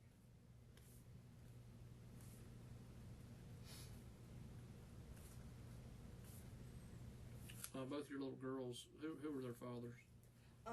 Aaron Strickland is my 2-year-old's father, and Lee Sutton is my 5-month-old's father. Okay. All right. While y'all were eating pizza, did you see anybody? Talk to anybody? Yes, I did. Ray Okay, Ray Smith. Okay, what was that conversation about? Nothing much. I just asked him how his daughter was doing because me and her had been friends for a really long time, and she went down the wrong path and got sent to rehab. So. What pizza place was it? Little Caesars in Pace. In Pace? Is that on 90? Right beside Winn-Dixie.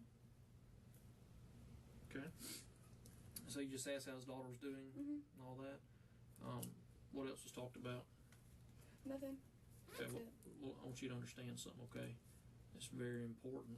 And I know you say you're scatterbrained on things, but I want you to understand it's very important that anything that you can remember or anything that was said or anything that took place, it's important, okay? And you have to make sure that when I ask you a question, that number one, you're 100% honest, okay? And number two, that you don't give me half of the story, okay? I'm going to tell you but let me finish what I'm telling you, okay? Because I just want to make sure you understand me 100%, okay?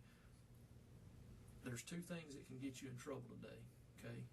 One of them's telling a lie, and the other one's blowing smoke up my ass, okay? Neither one of them are going to happen, correct? Correct. You're going to be 100% honest. I okay? promise. We're not leaving anything out. No, sir.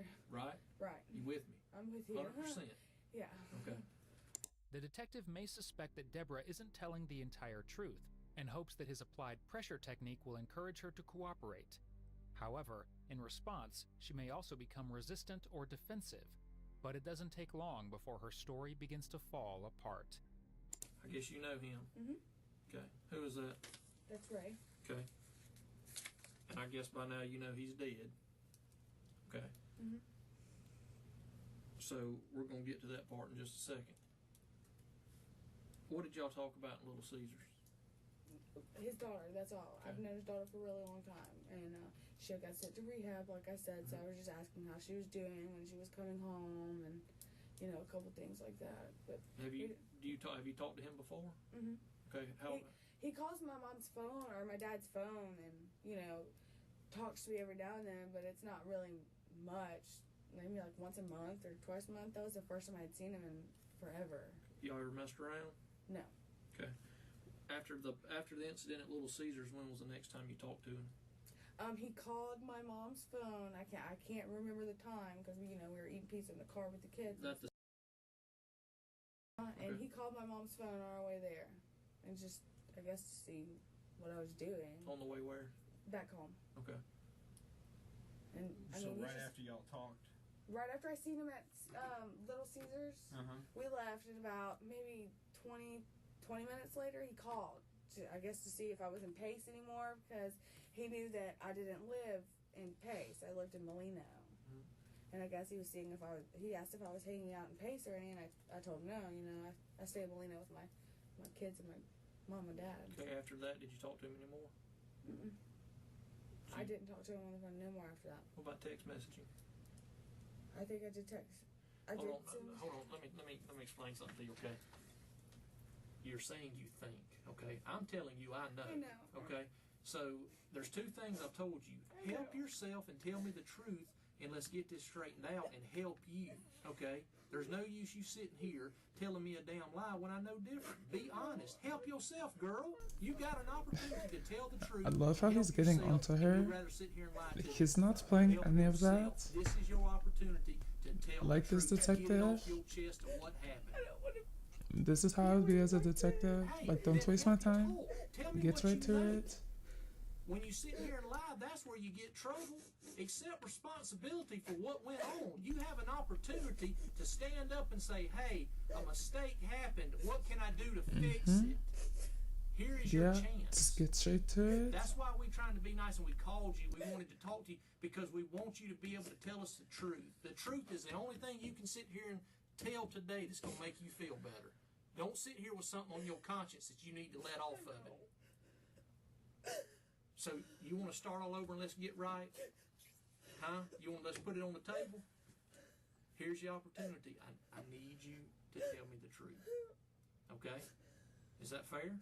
Deborah, clear your eyes up, girl. I know you've probably been a wreck for the past few days. My kids. You ain't slept a wink, have you? Yes, I couldn't sleep. I don't get in trouble. Hey, listen, you know? listen. We're getting off on the wrong path. Okay, listen to me. The only person that can take care of children correctly is their mother.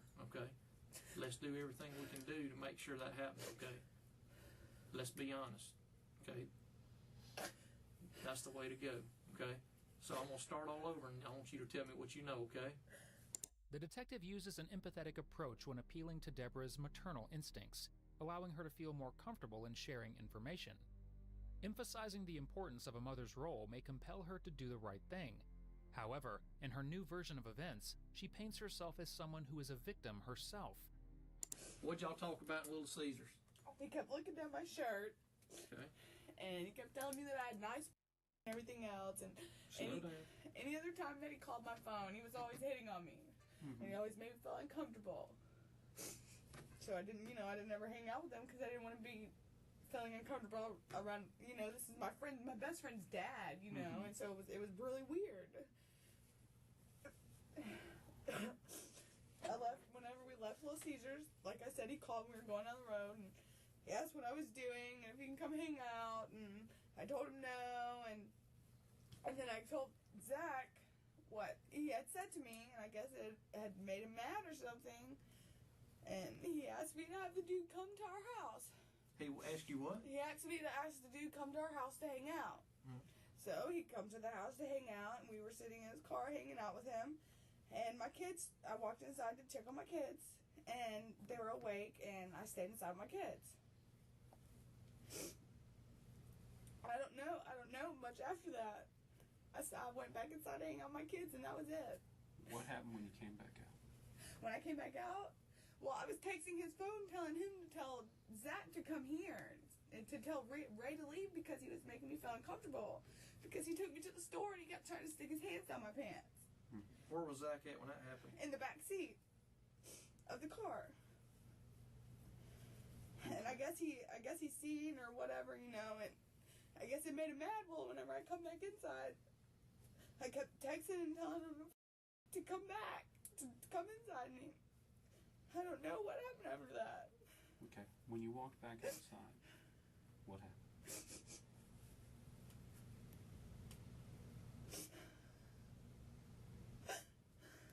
Get it off your chest, girl. I want to be able to go into my kids. You have to be honest.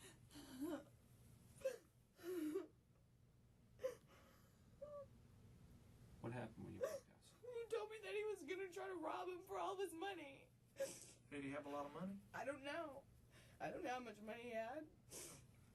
And Zach told you that? Okay, what happened next? Nope. Not for a second.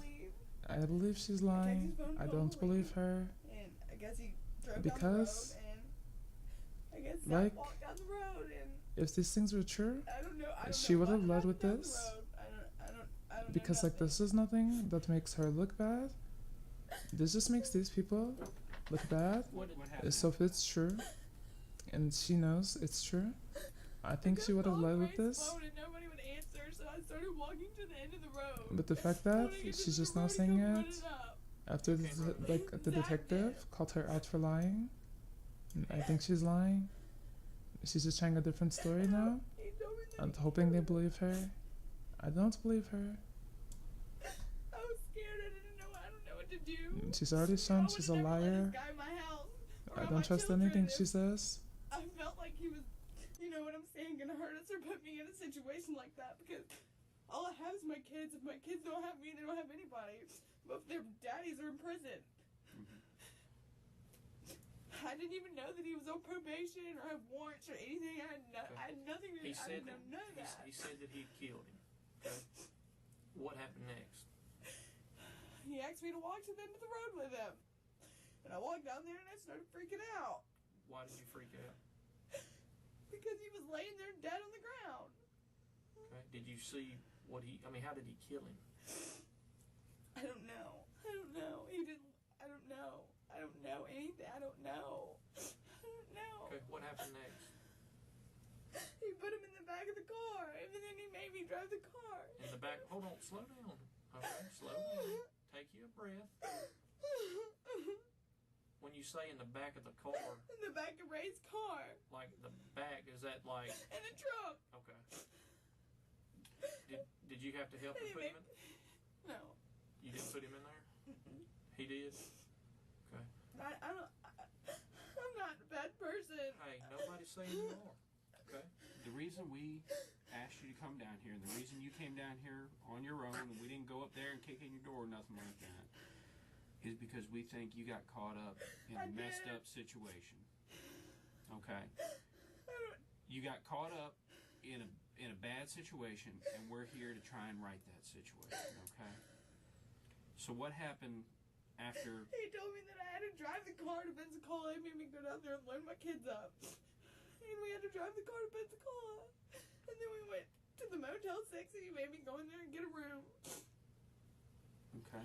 And then the next morning we woke up and he called my friend Lauren Rockwell to come pick us up. She took us down to the Queen Mary down the road. And we got another room there. Okay. Well, we had to be out of there by 11 o'clock the next day. And I called Gene and told him that I didn't have no place to go, so can me and the kids come hang out with him? And he said, yeah. Well, Gene come up and one of his friends, I can't think of his name, come up to the room and to pick us up. Well, Zach was nowhere to be found. Me and Gene were sitting there, and people down the hallway were causing problems or whatever. Where does Gene stay at? In Florida Town. It's the same guy. Okay. From earlier, but hey, what's Lauren's phone number, real quick?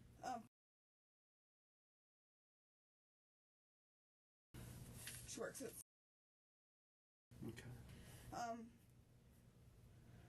I asked Gene to come give me my kids. And Zach was supposed to come with us. He told me he was walking down the hallway. Gene said he was ready to go. I called Lauren's phone because he said Lauren was going to go and pick him up later on. So I called to see if she was already there to pick him up. And he answered and said that he was gone. He left me in this hotel room and just left. Just left me and my kids.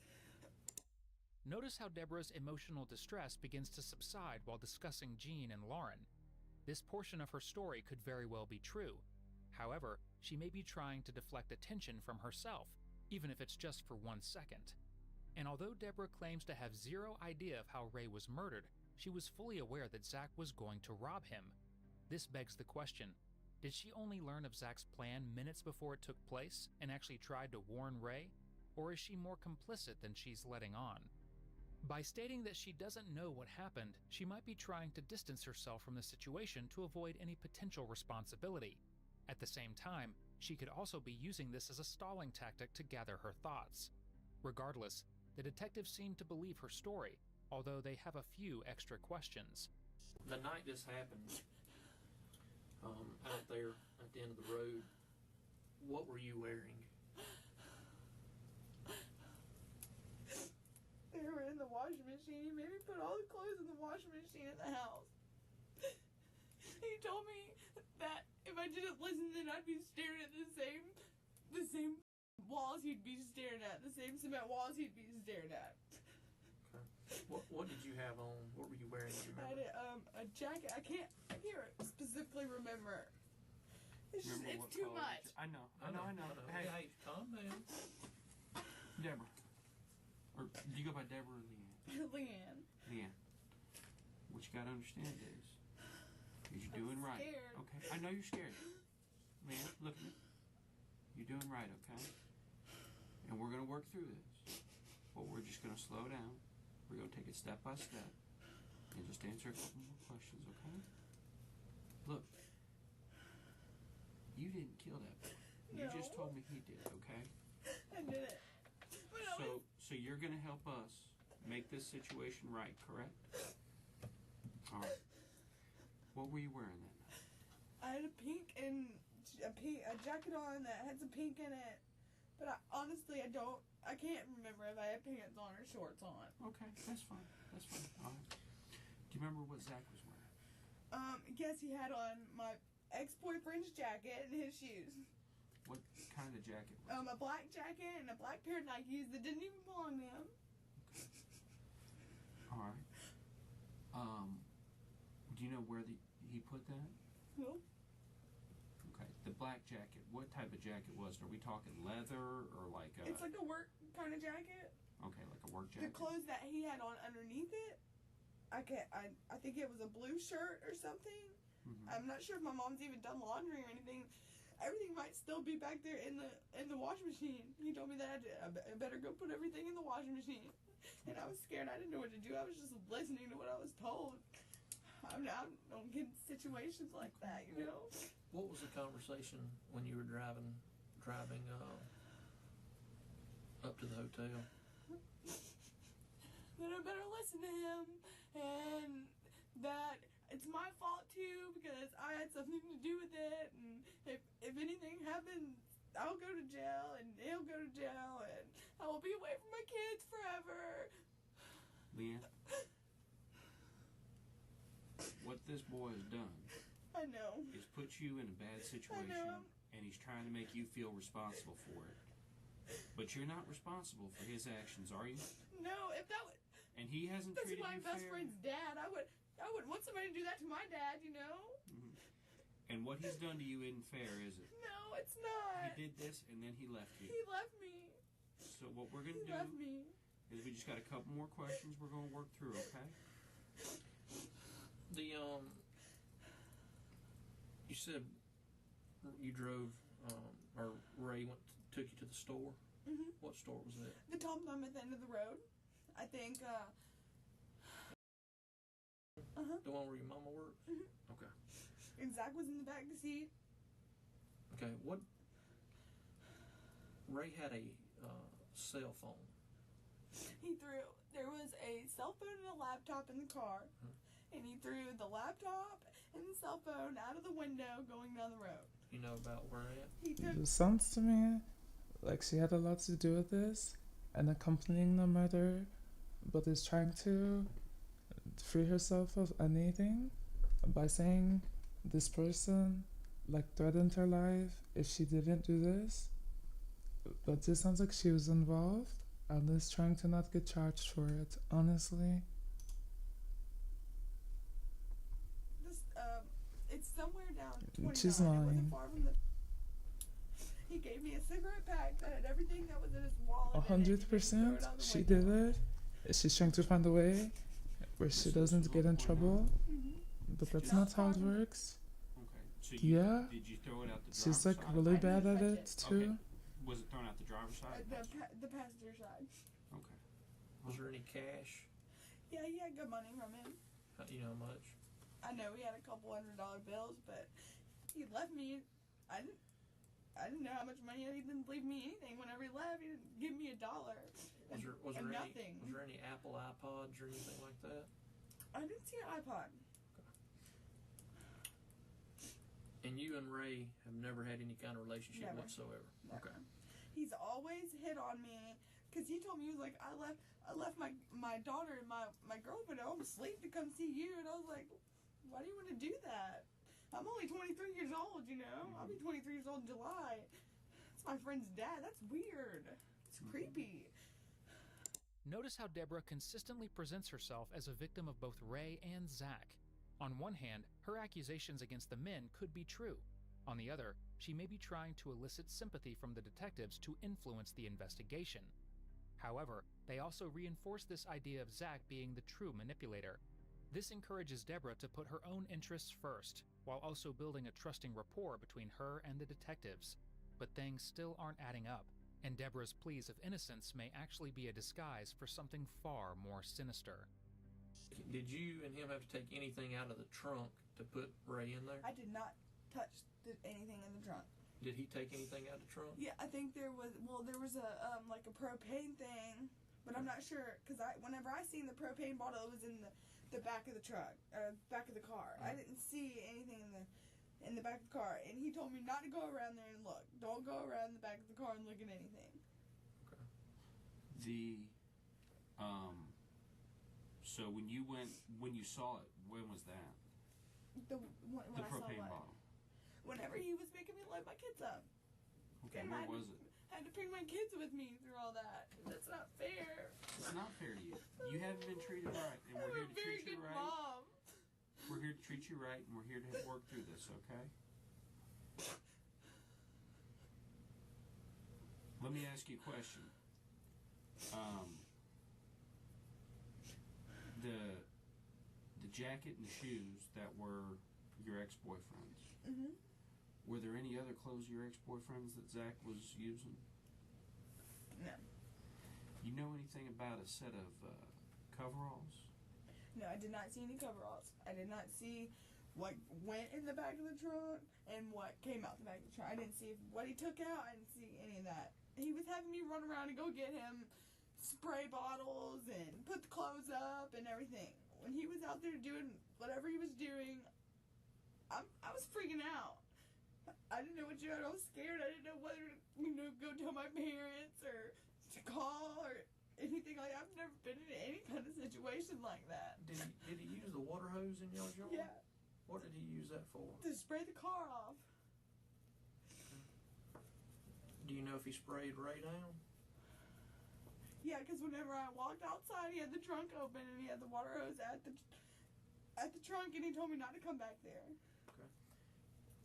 Let me ask you this: did he shoot Ray? He didn't have a. I don't know. I don't know the dude like I thought I did. Let me ask I'm you not this. sure if he had a gun. Let me ask you this. You said that you had to go down to the end of the road. Uh-huh. Where exactly are you talking about? Are you talking about out at Highway 97? No, at the end of our driveway, just about behind. You guys come to the house, right? That boat. Okay, at the back of the boat, the car was parked right there. Okay, because that's where you said you get the cell phone service. Well, no, we had to walk way down the road to get the cell phone service, but. Okay. But whenever I told him he had to leave, I guess Zach had left. Whenever I told him he had to leave and walk through the woods. And I guess when Ray was backing up or something, he didn't tell me anything. I wouldn't have let that happen to my house or my kids, you know? What do you mean by he walked through the woods? I thought Zach was with Ray. No, Zach walked through the woods. Okay. Do me a favor. I'm sorry. I'm just a little confused. I know. I'm confused too. Okay. Just, like I said, we're going to take this step by step, okay? Leanne, look at me. You're doing right This here. is really hard. Okay, you got put in a bad situation and we're making it right. Right? So y'all went up to the store. We went to the store. Who all went in the store? Just me. Okay. And Ray and Zach sat outside in the car. Okay. When you left the store, where'd you go? Home. We pulled all the way into my driveway. Okay. I went inside to go check on my kids. And like I said, my kids were awake. So I texted Ray's phone, telling him that my kids were awake and I wasn't coming back out there, until tell Zach to come back inside. Well, I guess when Ray left, Zach walked down the side of the woods and... So did Zach come back to the house? Yeah, because I was calling, Ray's phone as I did. I didn't know what was going on, so I called, nobody answered. So I went to go walk to the end of the road, and he come running up the road, telling me, you need me to come down there, hurry. We're jumping ahead, okay? And I'm sorry. And I know this is a very emotional time and a very hard time you're having right now. I'm not trying to lie to you guys. I'm trying to tell you all the truth, I know. But do me a favor. You leave the Tom Thumb. You get back to the house. Mhm. You go inside to check on your kids. Does Zach come back to the house? No. No, he didn't. Okay, a little bit ago you said something about Zach said he was going to try and rob him. Yes, when did he that did. happen? I'm so confused. Okay, just I'm so confused. take a deep breath, okay? When did that conversation happen? I'm trying to think. It was so many days ago, and I've just been really stressed out.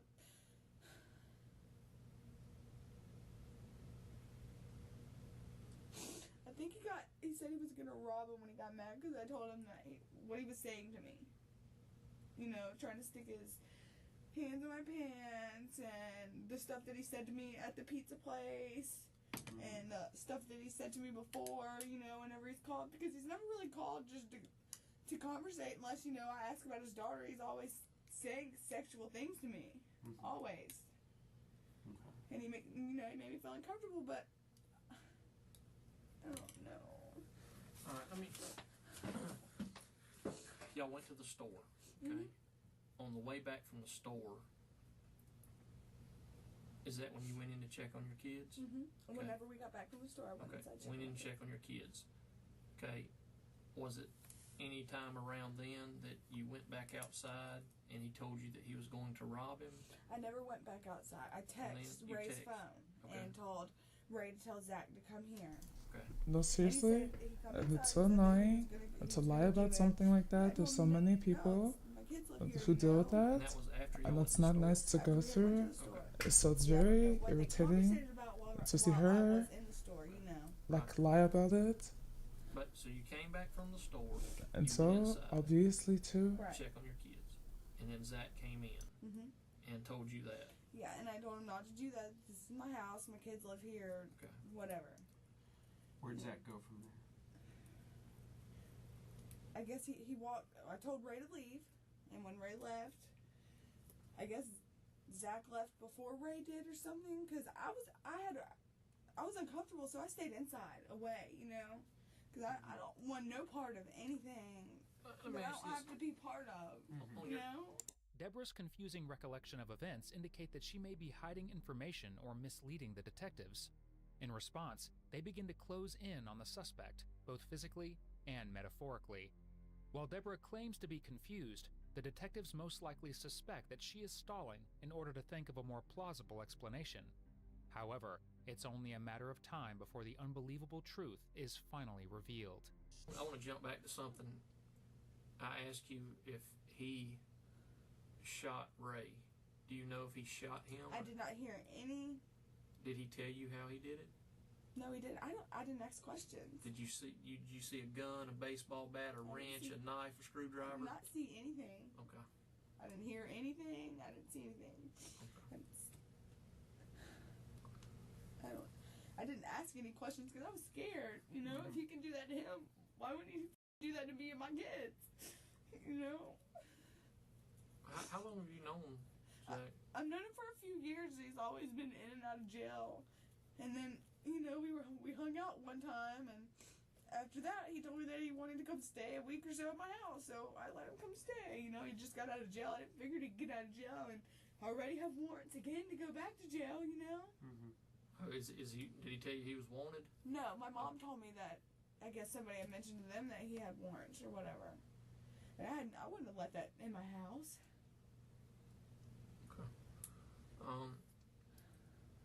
So you drove back to the hotel. Mm-hmm. On the way to the hotel, you drive down 97, you turn on 29. Right. Okay. You said you went a little bit past the Tom Thumb, and then he threw a laptop and his cell phone out on the passenger side. Okay. Cigarette pack with the other stuff. Yeah, he gave me the cigarette pack that had a whole bunch of, I guess, Social Security cards or whatever in it. And he told me to throw them out of my side, which was on the driver's side. I don't even have a driver's license. My kids are in the back, you know. I don't risk my kids. So did you throw them out? Yes, I threw the cigarette pack out because I was told to. On the driver's side? On the driver's side. Is that around the same area as the laptops? Uh-huh. Okay. Do you know if you had made it to the old Do you know if you'd made it to any of that little restaurant that's on the right yet? Down the hill? I'm not sure. I was paying straight. I wasn't even conversating. I was really scared. I was just looking straight in front of me. If he asked me to do something, I did it. You know. Okay. You're driving down 29, okay?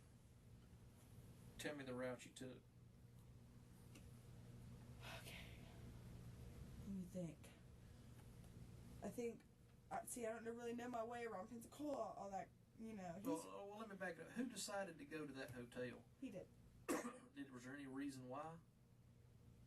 Okay. He told me to go to that hotel, and then he made me pull the car up, and you know, where you go check in at, and when I walked in, I seen the camera right there, and I'm pretty sure the camera seen the car and me get out the car, you know. And while I was in there, I actually did if I could fill out an application, you know. And I filled out an application for a job. You did fill out one? Yeah. She paused to fill out a job application while committing a crime. This lady does not care. Yeah, I did. Okay.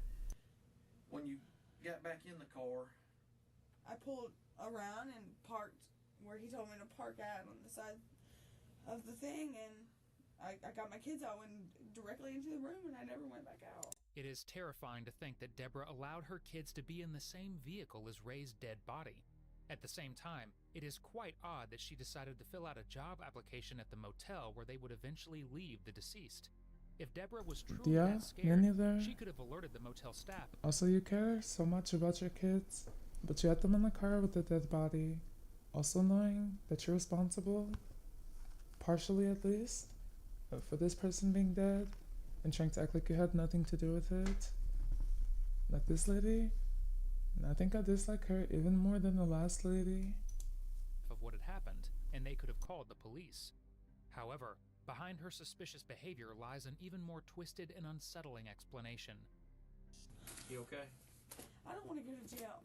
You want me to bring you some water or something? Am I going to jail? I don't know. That's what we're trying to figure out. I would tell you I know, but let me tell you. Anything you need to know. Listen to me. Let me tell you what's important. All right. The important thing is him. That's who we're looking to get a hold of. Okay. Okay. I'll tell you any place that he could be at. And we're fixing to do that. Hey. Do you feel better yet? It's off your chest. I just Be worried right about my back. kids. Okay. Give me 1 second.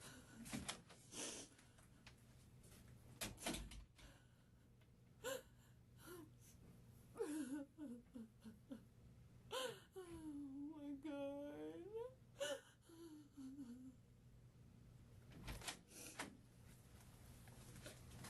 You okay? Alright. I'm gonna run over a couple other things. Yeah, I like this detective. Okay. I like him a lot. It's perfect for this kind of person. It's okay. You walk up, you go up there to the car at the end of the road. I guess that's by the boat where it happened at. What are you doing while he puts Ray in the back of the car? I'm just standing there. I was in shock. Okay. He was. Did you put your clothes in the wash machine? Why? Because he told me to. Did you have blood on? Not that I knew of, but it was all over the car. Did you get in the car to go back to the house? No, I walked back down to the house. So he drove the car down there?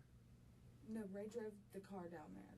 Because remember, Ray was leaving. No. After Ray got killed, okay, was he put in the trunk? Yes. Did the car go back to your house? Yes. Okay, how did it get back to your house? Zach. Okay, he drove.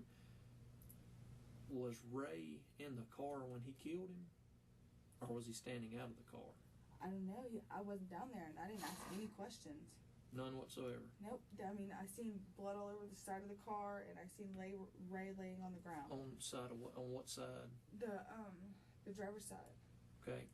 Was it on the inside or outside of the car? It was everywhere. Okay. It was everywhere. Okay.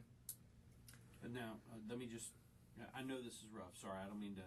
Okay. But was it like along the side of the car, or was it just was right all- there by the door? It was all over the place, like all over the place. I've never seen anything in my Did life. Zach have blood all over him? Yes, but I didn't notice that he had blood until we were at the end of the driveway. I didn't know what had happened until we got down there and I seen Ray laying on the ground. Whenever I was, when I was scared and I was going to see what the hell was going on. Where did you see blood on him at? On Zach? Yeah. When he showed me his hands when we got into the light at the end, and I just started freaking out. I was like, oh my god. I just felt like I was going to have an anxiety attack. Like, it's really scary. I want to back up to something you just said. You said you walked out to where the car was, and you said Ray was laying on the ground? Mm-hmm. Where at? At the end of the driveway. No, but I mean, where was it in reference to where the car was? He was laying on the driver's side on the ground. Okay. And whenever I walked down there, he was still making noises. What kind of noises? I mean, was he crying or? Kinda. It really scared me. Okay. Really, really scared me. What did Zach say about him making noises? Just ignore it. What did Zach do next? Put it in the trunk. While he was still making noises?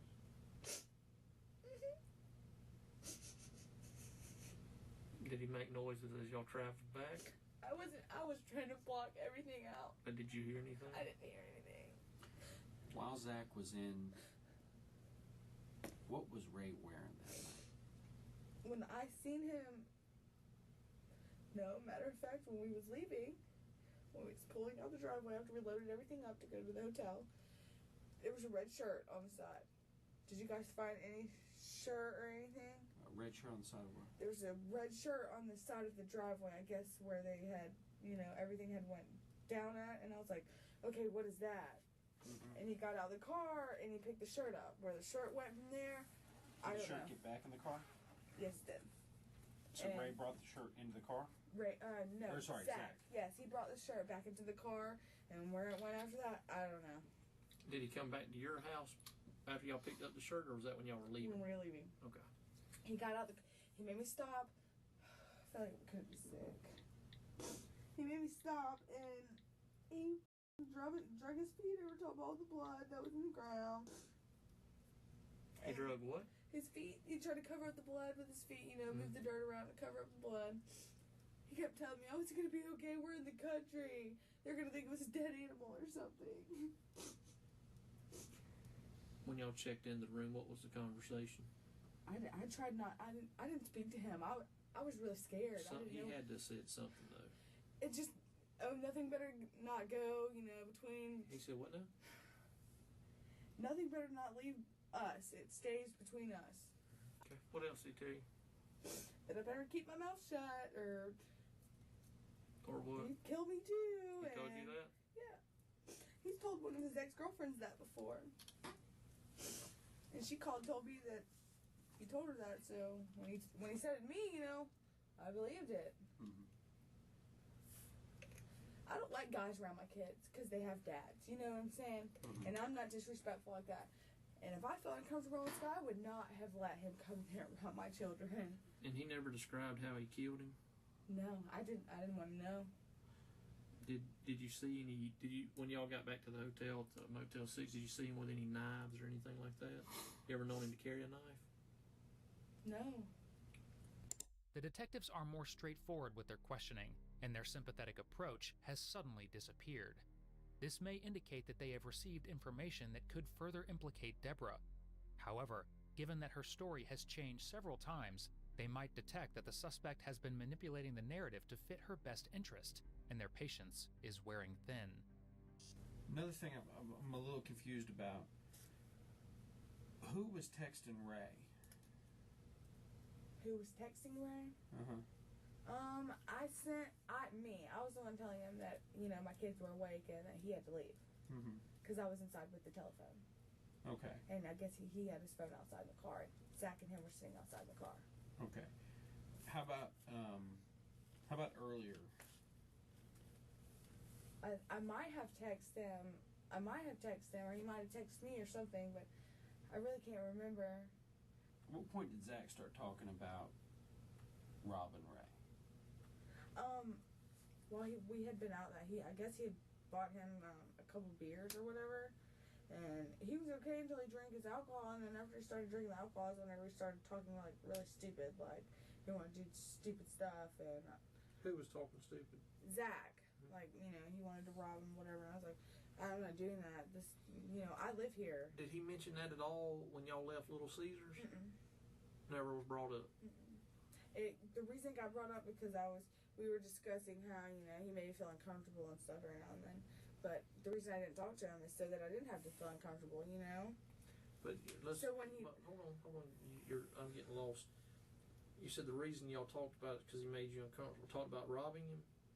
No, he made me feel uncomfortable. Me and Zach were discussing, you know, how Ray made me feel uncomfortable when he looked at me or talked to me or stuff. Mm-hmm. And then that's when Zach, you know, I guess he got mad because of the things that he was saying to me or whatever. And then he had, when we had got back home, he had mentioned robbing him. Okay, and that was before Ray had came out there. Right. Okay. And I was like, no, my kids live here. You know, this is my friend's dad. Okay. At that point, what did Zach tell you to do? He told me to call him to see if he would come over. Remember? Okay, and he wanted him to come out there because? I guess he wanted to rob him. Okay. So did you call him or did you text him? I'm not sure if I called or text, cause he was like, he made me play along like this story, like, oh, get him out here and this, that, and the other. And Let's back up. Instead of this, that, and the other, what exactly did he say? He told me to get him out there so that he could take his money and that I better do it, or I was just doing what I was told to do. You better do it or what? Or he was gonna hurt me too. And did he tell you that? Yeah, Zach told me that. Okay. I mean, one of his ex-girlfriends told me that he's threatened to kill her before. I'm talking about you and him right now, okay? He told you if you didn't do it, what? He would hurt me. Okay. What? Did you text or did you call him? I can't remember. Okay, well, you said you were supposed to play along and blah, blah, blah. What were you supposed to play along and say? We were in the middle of, you know, we'd text and then we'd call. I was supposed to tell him to come back out there and hang out with me. And remember, he'd come back out there and hang out with me. I went inside because my kids woke up, and that's when I said they had to go. So are you the one that sent the text that said, when are you going to come up here and see me? Mm-hmm. In Deborah's mind, she is just an innocent victim who was forced to help commit an unthinkable crime. However, as the detectives try to piece the truth together, they confront her with yet another suspicious hole in her story. I have, I mean, it's not really, you know, much, but I do have some Facebook messages from Ray from before. From before? From like a month or so ago. But I mean, I'm not sure if it would help any. What is he talking about in those messages? It's actually one of them's where he got my phone number, and I gave him. He asked me for my phone number, and I gave him my phone number, because you know he'd never really ever said anything out of the way to me before, and then I guess he got a little bit comfortable around me, because I always asked about his daughter, you know. Let me ask you this: does he know that Zach's your boyfriend? What does he think Zach is? He was just a friend. And he tried to stick his hands down your pants with Zach in the car? In the backseat, yeah. Where were you at? In the front seat. So while Zach's sitting in the back seat, he's driving, reaching over across, following you? Mm-hmm. Does Zach say anything then? Nope. What did you say to him? I told him, please stop touching me, you know. He kind of made me feel uncomfortable, but... Did he stop? No. Huh? No. And I mean, I don't know if that's what made Zach mad, or So what happened? I guess I didn't even say anything, because I was scared to say something about him touching me. I don't know. I thought that's what I was supposed to be doing, you know? Like, he made me get this guy over here. So were you leading Ray on? That's what I was supposed to be doing. That's what I was told to do. Okay. So but nothing was... hold on. I told him to leave because I. So the plan was to rob him. Is that it? That was Zach's plan. Yes. Okay, and you were to go along with it. Mhm. Okay, so why, if you were going along with it, why were y'all going to the store? Where was the robbery supposed to take place at? At the end of my driveway where it happened at, I guess. So why did y'all drive to the store? Because Zach asked him to take him to the store to go get a Rillo because he wanted to smoke and he took him to the store. And then when we got back is whenever I went inside and told him that, my kids were awake. I didn't want that to happen. I was trying to prevent it anyway. So what happened on the way to the store? Oh, we just conversated like everything was okay, all three of us, and he would reach over and rub my leg or try to stick his hand on my pants, and, I kind of close my legs or, She's unbelievable. Honestly. You're gonna have to forgive me here, okay? I'm a little confused because a second ago when we talked and I asked you, I said, were you leading Ray on? And you said that's what I was supposed to do.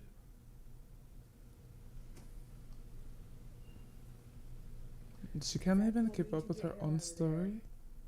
You see? She's lying. Rob him and that everything was gonna be okay. Were you supposed to lead him on? That's what he said. Yes. And then I went inside because I didn't want that to happen. Had you promised him sex? No. Did y'all talk about it? No. It was never discussed. He kept trying to get me to go back outside and hang out with him by myself without Zach being there. But I didn't want to go hang out with him by myself, I didn't want anything. This lady is insufferable. If the plan was to rob I don't like her. what were you supposed to Not at all. Zach gonna rob him with? He never told me. He never told me. I never asked questions. I didn't know if I was supposed to ask or if I wasn't supposed to ask. I don't know. But you knew he was gonna rob him. Yeah, you know he was gonna rob him, but I didn't. And you knew he was gonna do it. I didn't think he was gonna do it. No, I didn't really.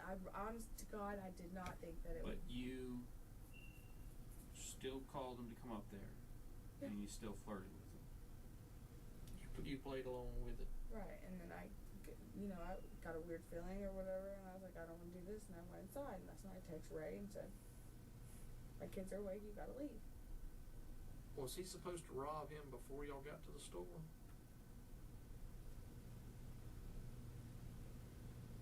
Did something happen where the time got changed on it?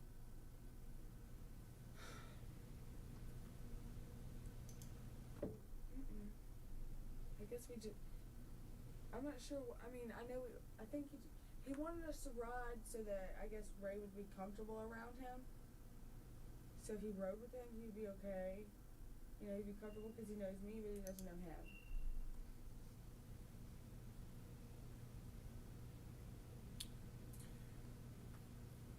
The silence. They're so tired of her. Through the woods, or did Zach I am tell him too. he needed to I ride don't blame them. when he was leaving?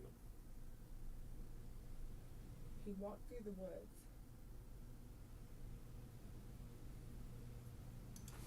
No. He walked up the driveway. He walked up the driveway. Like she's just lying? Excuse me, I know I said earlier that he walked through the woods, but right now he walked up the driveway. Right now he walked up the driveway.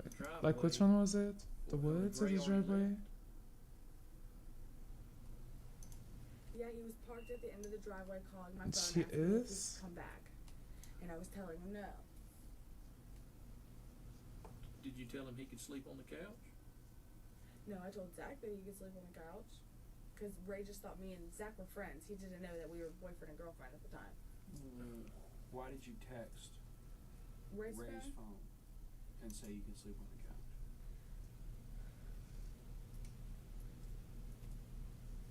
See, she's just Just in lying. case you don't understand, we've got all the text messages.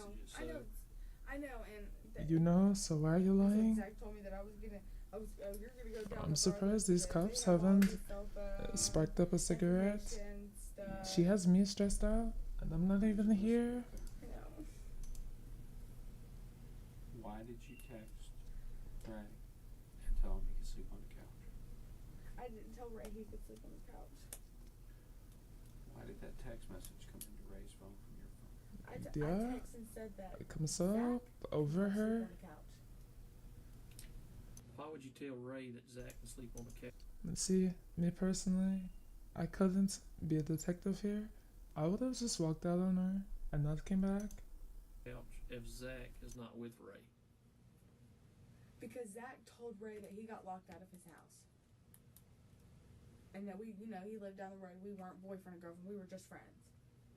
So I texted and said, tell Zach you can come sleep on the couch. And then Ray kept trying to get me to come back outside. So, and I didn't. Was Zach going to take him somewhere? Or was Ray going to take Zach somewhere? Mm-mm. So, when you're texting Ray, this is part of the plan? Tell Zach to come in, he can sleep on the couch, things like that? Is that what I'm understanding? This is when I don't want this to happen. So I'm telling Ray to tell Zach to come inside so I can tell Zach, please don't do this. I don't want it to happen. But you're still playing along like he's just a friend from up the road. Yeah, because I didn't want Ray to, be suspicious and stuff like that. But you knew right then that he was fixing to rob him. You knew that was when it was fixing to take place? Not right that second, I didn't think. But you knew it was coming. I knew it was going to come, but I didn't. As Deborah spirals into a panic, she is most likely thinking of another way to regain control of the narrative. However, what she doesn't realize is that the detectives have finally picked up on her manipulative tendencies, and they could never have imagined that a monster was sitting right in front of them this entire time. I think a lot of what's happening... Listen to me, okay? I'm really like this, scared. That's what's Leanne, wrong with me. listen to me. Leanne, take your head out of your hands and look at me. Sit up. Sit up, okay?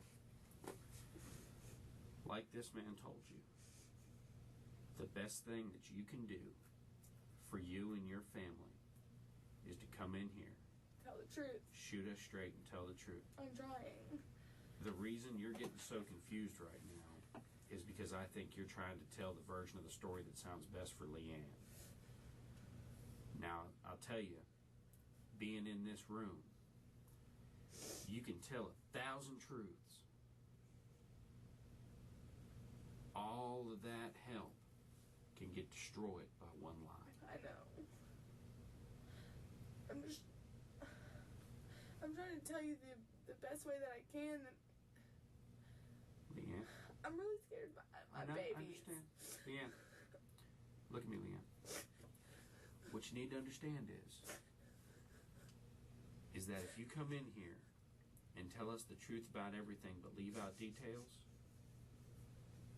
what does all that mean? What does all that do for Leanne? Nothing. You're right. I know. I'm Leanne, it's time to sit here. It's time to be grown. Okay? And it's time to tell the whole truth. Because that's the best thing for you and your family. We're going to get it before we leave here today. We might as well go ahead and get it the first time. Okay? I'm sorry. All right. Where did you lead us astray at? My brain's so scattered. I was trying to put everything together, Hey, you know what's what. Let's get to it, okay? You know where you've walked off the wrong end of the road.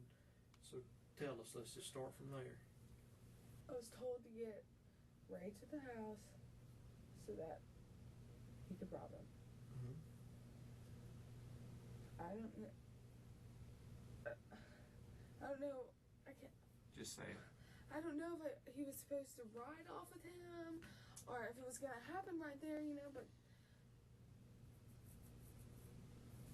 I'm just trying to remember. It just all happened so fast. Leanne, you're coming so close to saying it, and you're just not.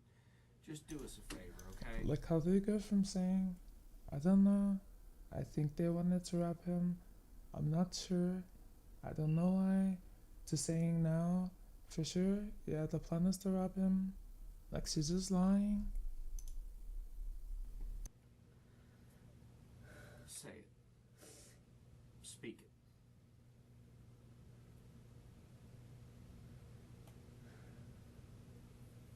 Whenever I told Ray to leave, remember I said Zach walked up the driveway First he said he walked through the woods, but he really did walk up the driveway. Okay. Well, I kept calling Ray's phone because I didn't, tell Zach to come here because I was trying to prevent anything from happening. Well, they stopped answering, and it scared me. I didn't hear no noises at all. So I started walking up the driveway. And then as I'm walking up the driveway, Zach comes back and he's like, I need you to come down here and help me. I need you to come down here and help me. Please don't freak out. Please don't freak out. But as soon as we got into the light, he showed me the blood all over his hands. Me neither. And then when we got to At this point, I would have just charged her I seen blood everywhere. for getting on my I nerves. couldn't do it. Couldn't. I just stood there. I was like in shock. Mm-hmm. What happened next? I walked back to the house while he drove back to the house after he put the Ray in the trunk. Did you see him put Ray in the trunk? Mm-hmm. Was Ray still moving? Yes, he was making noises. He put him in the trunk by himself? Mm-hmm. You sure? Yeah. I couldn't. I was like traumatized. I was in shock. Okay. I couldn't do it. And that was the whole reason he wanted me to go up there, was to help him. I could. And you saw no weapon? I seen no weapon. Okay. But I seen blood everywhere. Did you see where Ray was hurt at? I wasn't trying to look. I know you weren't trying to look. Did you see where Ray was hurt? No, I didn't. I didn't want to see it. So bottom line is, when Ray was leaving, you knew that that's when he was going to rob him. Yeah, I knew that he was going to rob him, but I did not know that it was going to happen like that. And you brought I didn't want that. Ray up there so Zach could rob him.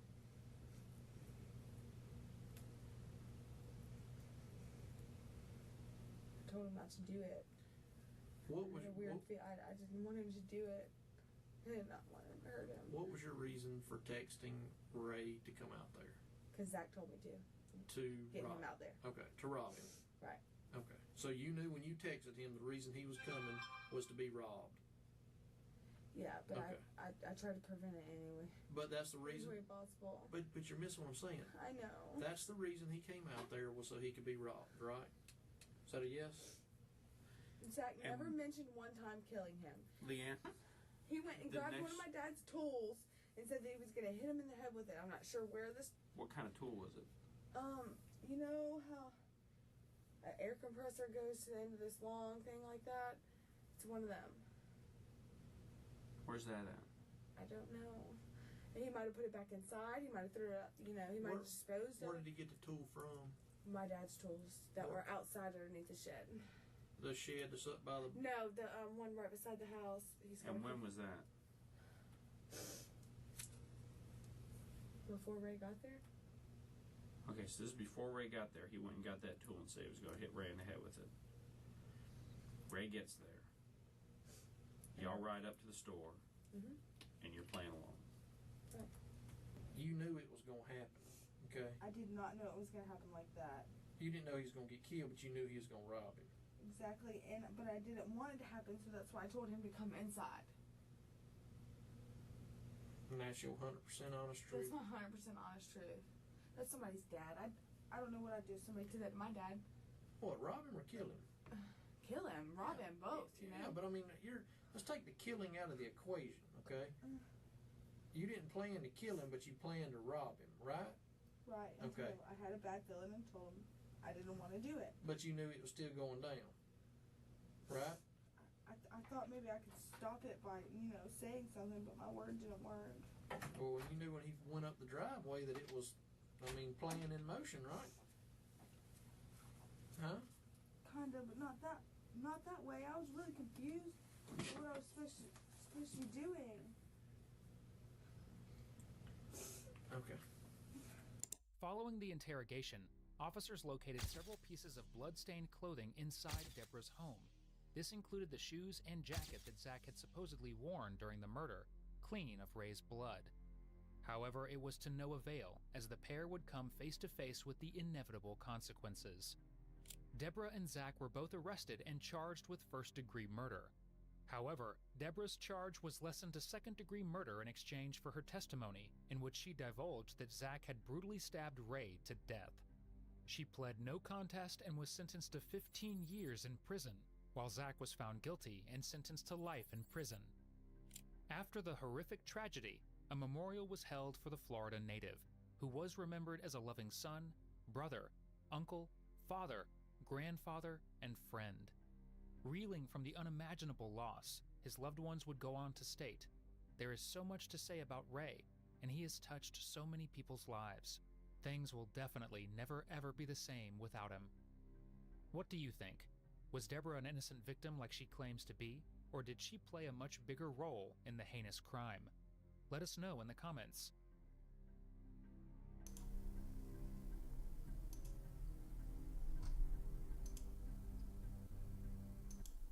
I think she's far from innocent. That whole video, she got on my nerves. I don't believe anything she said. Is she even charged? I don't know. Let's see if anyone in the comments knows.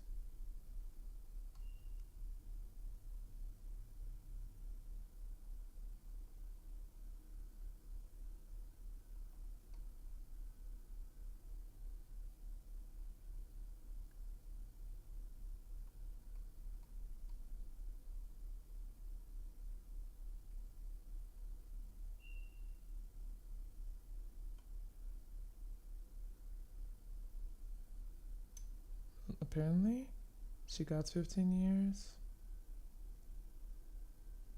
That's it.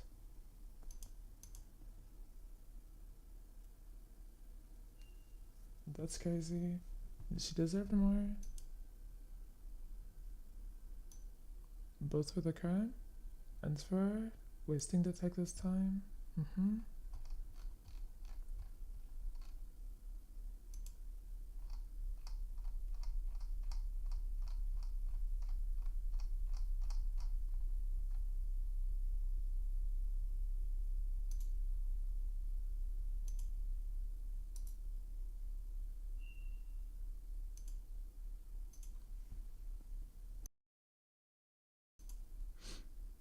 Honestly, over here, on this side, I found a cute looking Minecraft mod.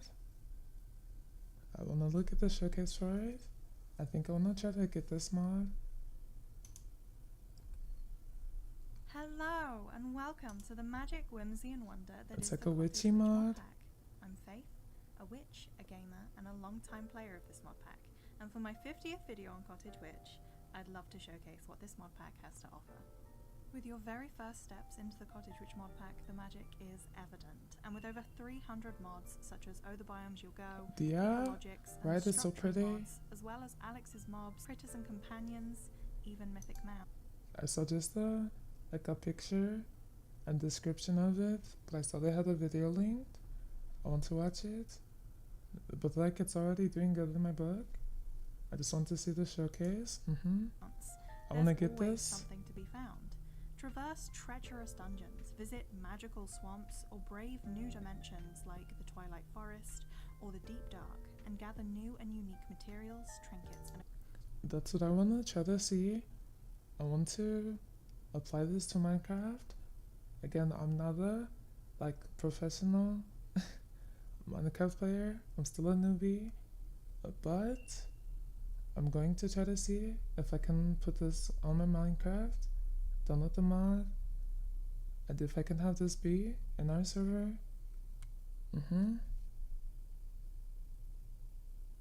Yeah, just build and enjoy it. It looks so pretty. Yeah, you guys, other people go hunt. I'm just building and collecting. It also says on this page that there's like new ingredients, new gardening, new farming, new recipes you can make. So I'll just be cooking and building. equipment. You may even find the unique eyes that will lead you to the end. One of the key components to cottage witchery and this mod pack is settling into a home, and there are so many options to choose from for building and decorating your perfect house. Beautify your build with brand new blocks with the McCaw's mods and from your travels. Dude, this is so and pretty. with mods like handcrafted, fantasy furniture, and my favourite, cluttered, your dream witchy home can be a dream come true. And if building isn't your style, there are countless structures to move into, improved villages, and even prefab houses, ready to go with a few clicks. Prefab houses? So I think that means you can like just preset a house already built for you and just decorate it and stay in the house too? Yeah. So your base of operations is ready to go whenever you are. I Once want you it. have a place to call your own and hopefully a kitchen, you might try your hand at gardening. Maybe even with a few friends. This garden And is so subsequently, cute. cooking. Farmer's Delight, Bruin and Chewin, Calpona, and more offer new crops and products to harvest and cook with. Fish up a new dish with aquaculture and maybe bag some treasure. And you can even make cheese or chocolate or pizza. Variety The of diet kitchen is so encouraged cute. with the spice of life, as you can give yourself bonus health and boosts. And with teas, you'll be buffed and bewitching. I can make tea? Speaking of bewitching, being a witch Oh and using yeah, magic I'm is getting the crux this. of this mod pack, and the magic available is enchanting. Take to the skies with Hexaray's broom, as well as befriending crows, making robes, candles, and herb bundles to ward off mobs. Hexaray Let's brings drink the tea vibes together. of a swamp cottage witch come Let's to do life. it. And then expand on your magic with Ars Nouveau by crafting a spell book with endless combinations for spells that will have you mastering the magic and the world around you. Collect tarot cards for buffs, improvements, and set your spells into crystals and wands. The limits of your craft are up to your imagination. Truly, this mod pack has so much to offer. Penguins? There are quality of life improvements abound to ensure a seamless gameplay experience. Penguins? There's a recipe-optimized, unique storage system, retextured for an arcane feel and powered by a core of infinite Starbuncle energy. And a specialized questline to ensure you have all the space you need. A quest book system that is so beautifully put together with helpful info, witty puns, and love that it's friendly regardless of your player experience, and honestly tops any other quest system I've seen. And with countless other additions, the Cottage Witch mod Fire pack horses? is a cozy challenge set to enchant Is that the any Ender who Dragon? come across it. Right? I'm so in love. Just from the previews I saw of it on the website, I didn't know I wanted it.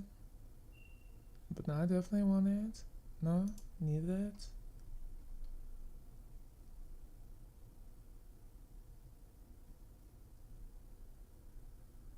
Because of your videos?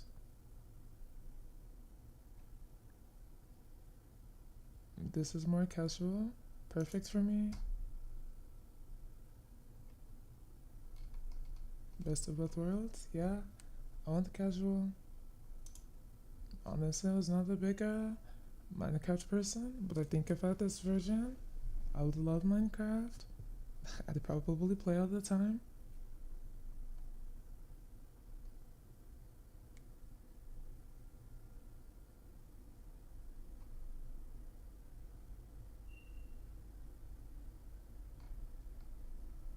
I kind of want to watch one of these.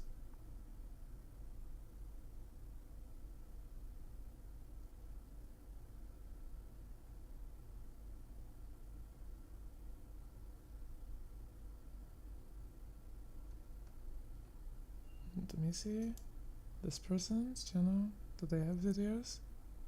Because I think they made the showcase. I think it's their mod pack.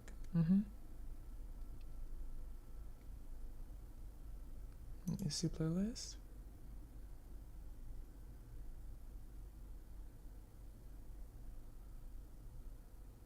Minecraft? Yeah. Honestly, just alone. Based off of let's go back. I wasn't trying to click it.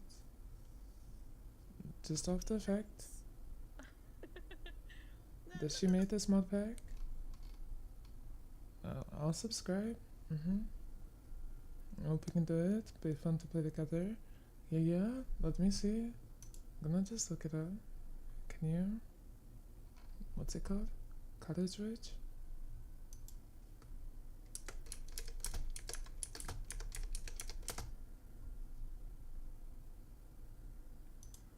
Actually, can you do me a favor, Lucy? Can you go to Discord and in the gaming topic channel, can you find where I tagged Dopey and ask them to send me the video guide for how to make the server, like how to make one, so I can watch that video, and then I'll try to install this mod and then try to make the server and see how that works. In the meantime, are you guys down to watch a video of this? I kinda wanna see more of this mod pack.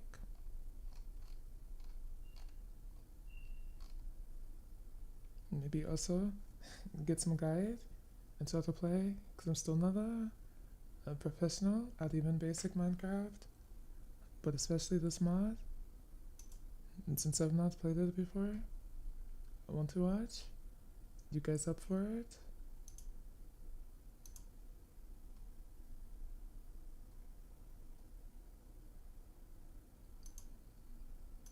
Thank you.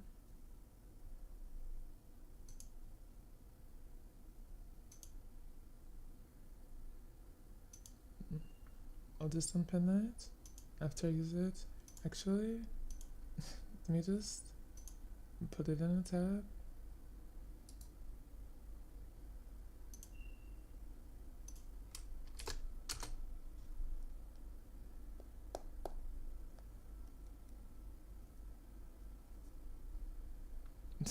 Wrong thing. Whoops. That's Twitch chat.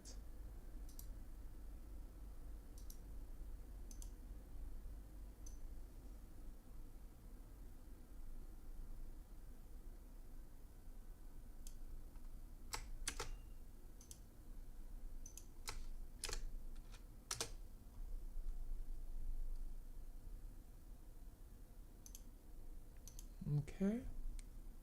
And that's it for later. Are you guys down to watch this?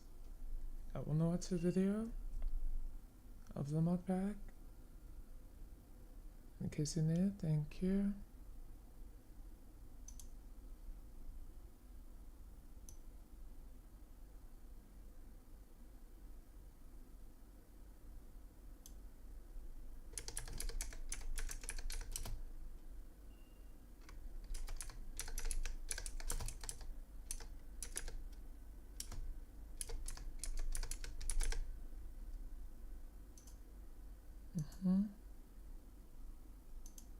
Change the title. Yeah, I hope you guys don't mind. I wanna watch it. I want to see it in action. And this is the person who made it. It's the best guy. Oh, stop it. Oh, be still my heart. Oh my god.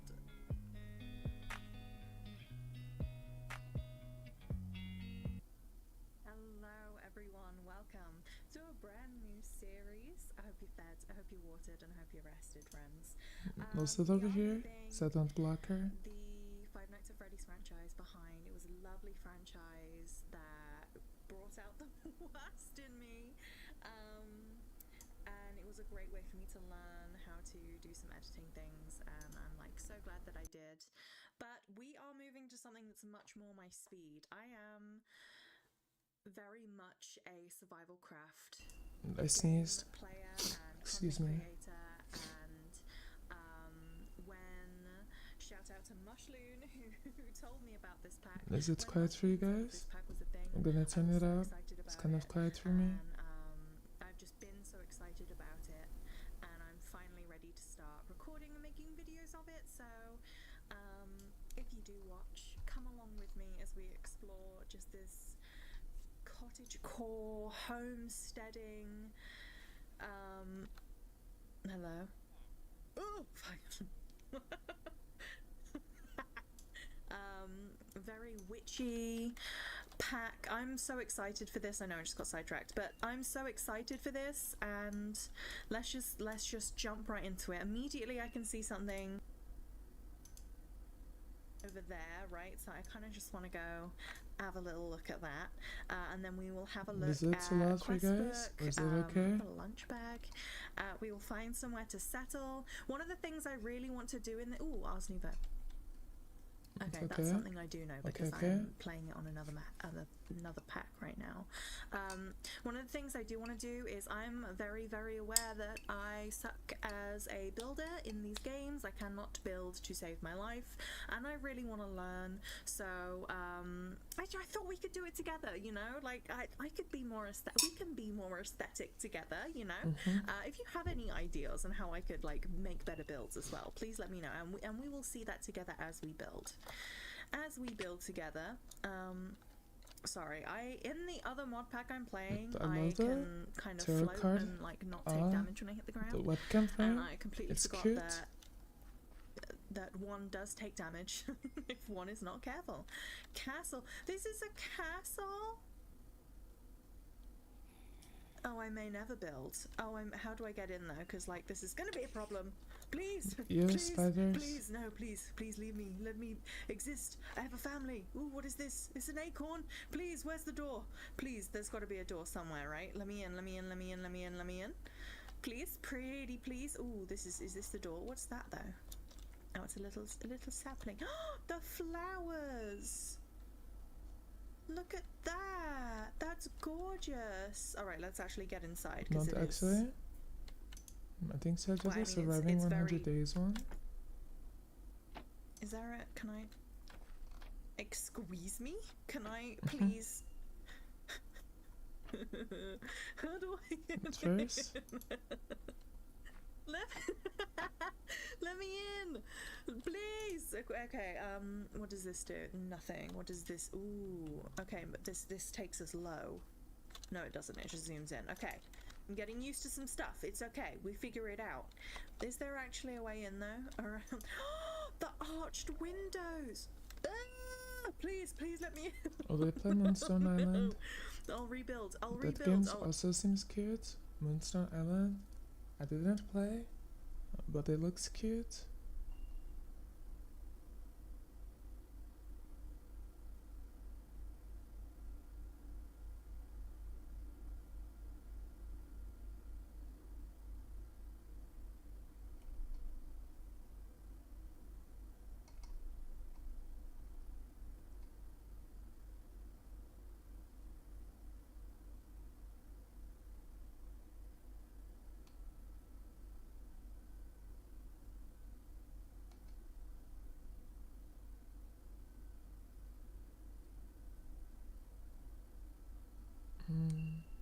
What's wrong? Maybe this one? It's 100 days? I'm starting out in a brand new world, but as a witch. From flying a broom to getting a pet crow, I will do it all. With the help of some magical and cozy mods, I'm going to explore witchcraft and turn a modded swamp into a magical witch base. All within 100 days. Let's get started. It's day number 1 and we spawned into this giant plains biome. And there's a village and a portal behind me. Let's see if we can skip getting stone tools by looting the chest in the portal. Okay, we already have some armor and we're getting the first advancement, obsidian, before we got anything else. And instead of punching a tree from my stone pickaxe, I'm gonna punch this house. Sorry, villagers. And now we can make a wooden pickaxe and quickly mine the stone. And then we can immediately get the stone pickaxe, and it's raining. I hate this. I'm also gonna steal a bed from this village. Don't know what's that one. What about this one? Hi friends, I'm Baby Unicorn 184, but you can call me Elle, and welcome to a brand new series. I got the itch to start a new mod pack, so I decided to give Cottage Witch a go, and I am really excited. I have made a few small tweaks to a couple of mods and like config and stuff like that, but I'll put all the details down in the description as well as the seed. I loaded into just a couple of worlds to see if any had a cute spawn area, and while I wasn't stoked to spawn in a windswept savanna. I did notice as soon as I looked at the map that there is some swamp right here, and there's also some white mangroves that look really pretty. So I think those are just behind me. There are the white mangroves. Like, look how pretty those look. So and there's a pink tree over there as well. Okay, interesting. Getting ahead of myself.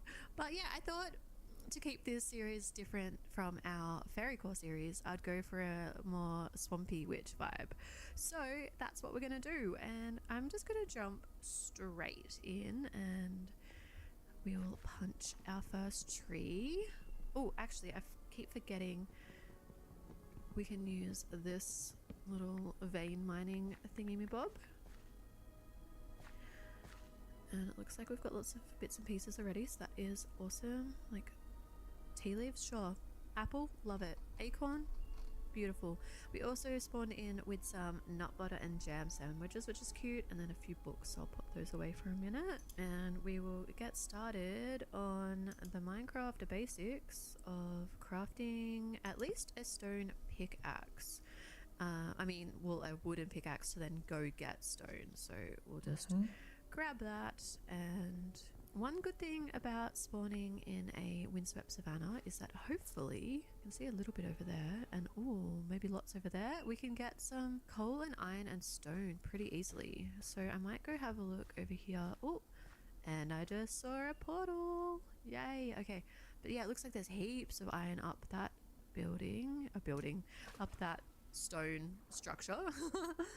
But first of all, we will head over to this portal and we'll check out what's in this chest. Golden apple, that's cool. Ooh, sauce jams. I mean, we'll take all of this. What's that got on it? Fire protection 1, sure, we'll pop that on. This is actually like a really intact portal too. We could come back here and light that up for sure. So let's just head over to this stone and grab some and make ourselves a stone pickaxe, and then we'll probably try and scale up the side of this thing to get some iron.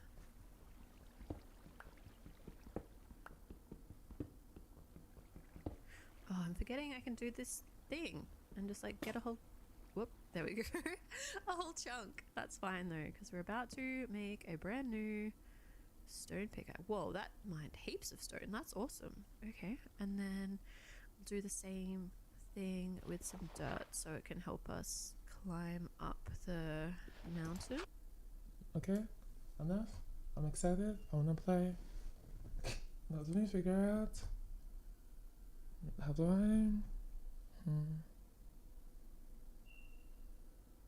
first let me figure out how to install the mod.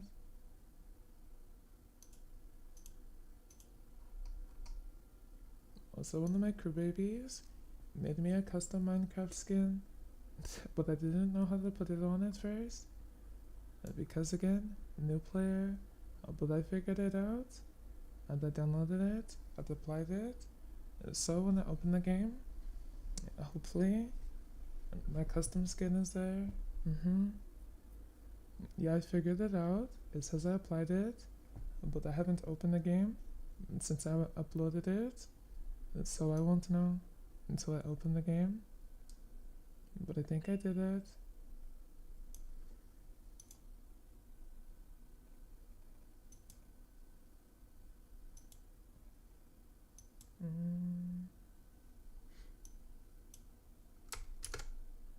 Let me see.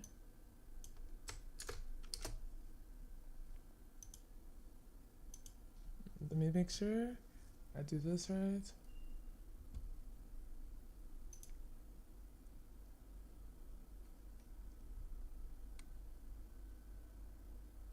CurseForge. How can you download the app, use it for mods, use it for mod packs? In this video, we're going to show you how to do everything. And the first thing you want to do is go to the second link in the description down below.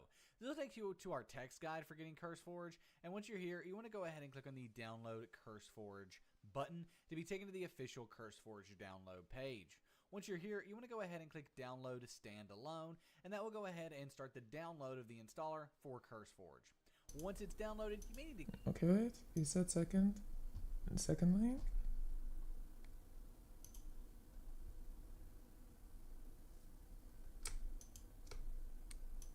Okay, put it over here.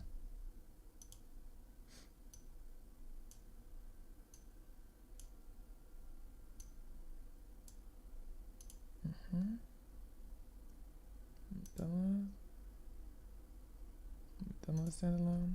Okay.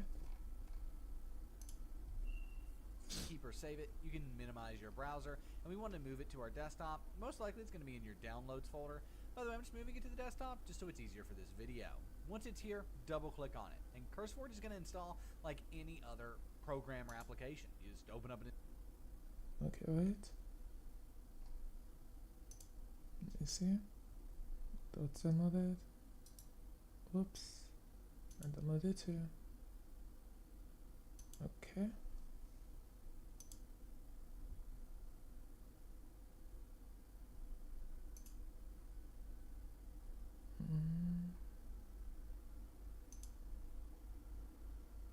Here we go. Open. Running. Okay. Alright. Got it. Installer. Click next. Then you want to make sure you've read and accepted the terms. Click next, and it's going to install CurseForge. It's that simple. While this is installing, have a message from our company, Simple Game Hosting. Go to the first link in the description down below, the breakdown.xyz/SGH, to start your very own Minecraft server running a CurseForge mod pack. It's super easy to install a CurseForge mod pack at Simple Game Hosting. Just literally purchase your server, click on the mod pack installer, select the mod pack, and click install. It's that quick, it's that easy, and you'll be playing your Minecraft mod pack with your friends in just a few minutes. On top of that, you can easily add mods, plugins, or even run a vanilla server with Simple Game Hosting. Truthfully, the options are endless, but no matter what, if you want to get a server, whether it's with CurseForge or any other type of Minecraft server, go check out Simple Game Hosting at the first link in the description down below, the breakdown.xyz/SGH, to start your server with mod packs the simple way. Nevertheless, CurseForge is now open. Once it's done installing, it will open automatically, and if it doesn't, you'll have a CurseForge basically shortcut that you can click on your desktop to get the app open. Now once you're here, you want to click on Minecraft, and then you can go ahead and just select standard and click continue. Okay, wait. Uninstall. Then log in.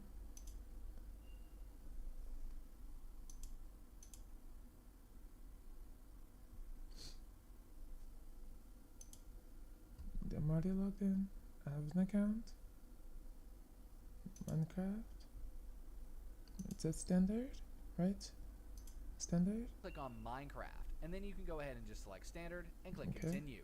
As I'm going to get Minecraft ready, and then once it is, you're good to go. Now, first things first, let's talk about mod packs, because that's what the launcher was originally created for. You can click browse mod packs here, and you'll see all of the top mod packs. You can also search for mod packs up here at the top. Let's go ahead and search for a classic, RL Craft. And as you can see, right here it is. We can go ahead and click in. Pause. I already know which one I want. Let me find it.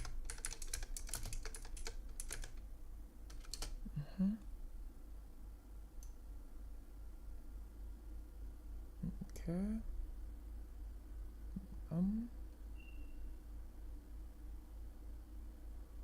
Wait.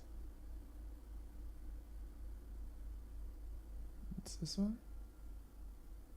What's this one? Back. Alright. Install. Browse mod packs here, and you'll see all of the top mod packs. You can also search for mod packs up here at the top. Let's go ahead and search for a classic, RL Craft. And as you can see, right here it is. We can go ahead and click install, and it will begin installing RL Craft. Once that's finished, you can play it, all of that stuff. But before we play RL Craft, let's talk about some other stuff that you can do in the CurseForge launcher. First things first, let's go ahead and click on the settings button in the bottom here. You can see all of your different settings here, whether you want to exit CurseForge when you close it, hide it, all of that stuff. These are worth looking through for sure, but the thing that's really worth looking at, in my opinion, is Minecraft, game specific. Because you can come down here and set things like your default resolution. If you wanted it to be 1920 by 1080, for example, you could do that. Do you want the launcher to close or keep running whenever the game starts? How much RAM do you want dedicated by default? I would recommend a lot for mod packs, at least 6 gigs usually, so you could up that there if you want. Okay, that's right.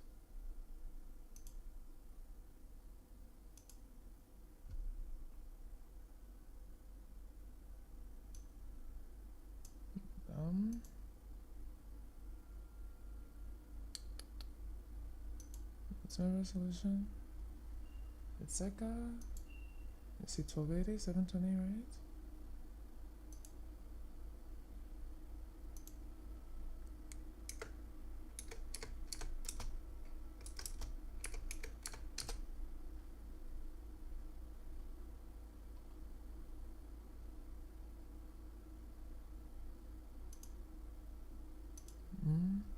I think that was it.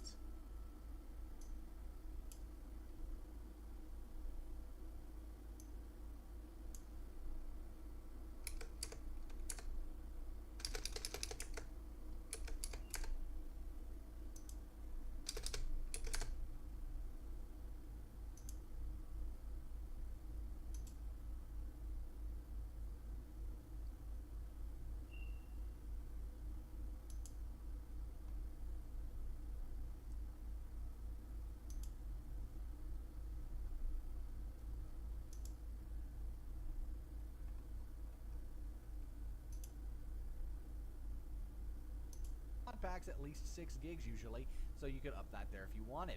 So much stuff you can do. Preferred release, whether you want the recommended release of the mod pack, the beta, the alpha release for your mod packs, all of that stuff. Really cool and worth mentioning. But at this point, we can go ahead and go back and we can look at mods. Yes. Now, mods is very Good new in morning. CurseForge, and so we expect some bugs for a while here. So what we can do here is find a mod we want to install that's going to be just enough items. I would recommend not clicking the install buttons here and actually coming in here and going to versions and then finding the version you want. I want 1.20.1, so we're going to go ahead and click install there. You're going to get this prompt whether you want to add it to a existing profile or create a new one. We'll create a new one.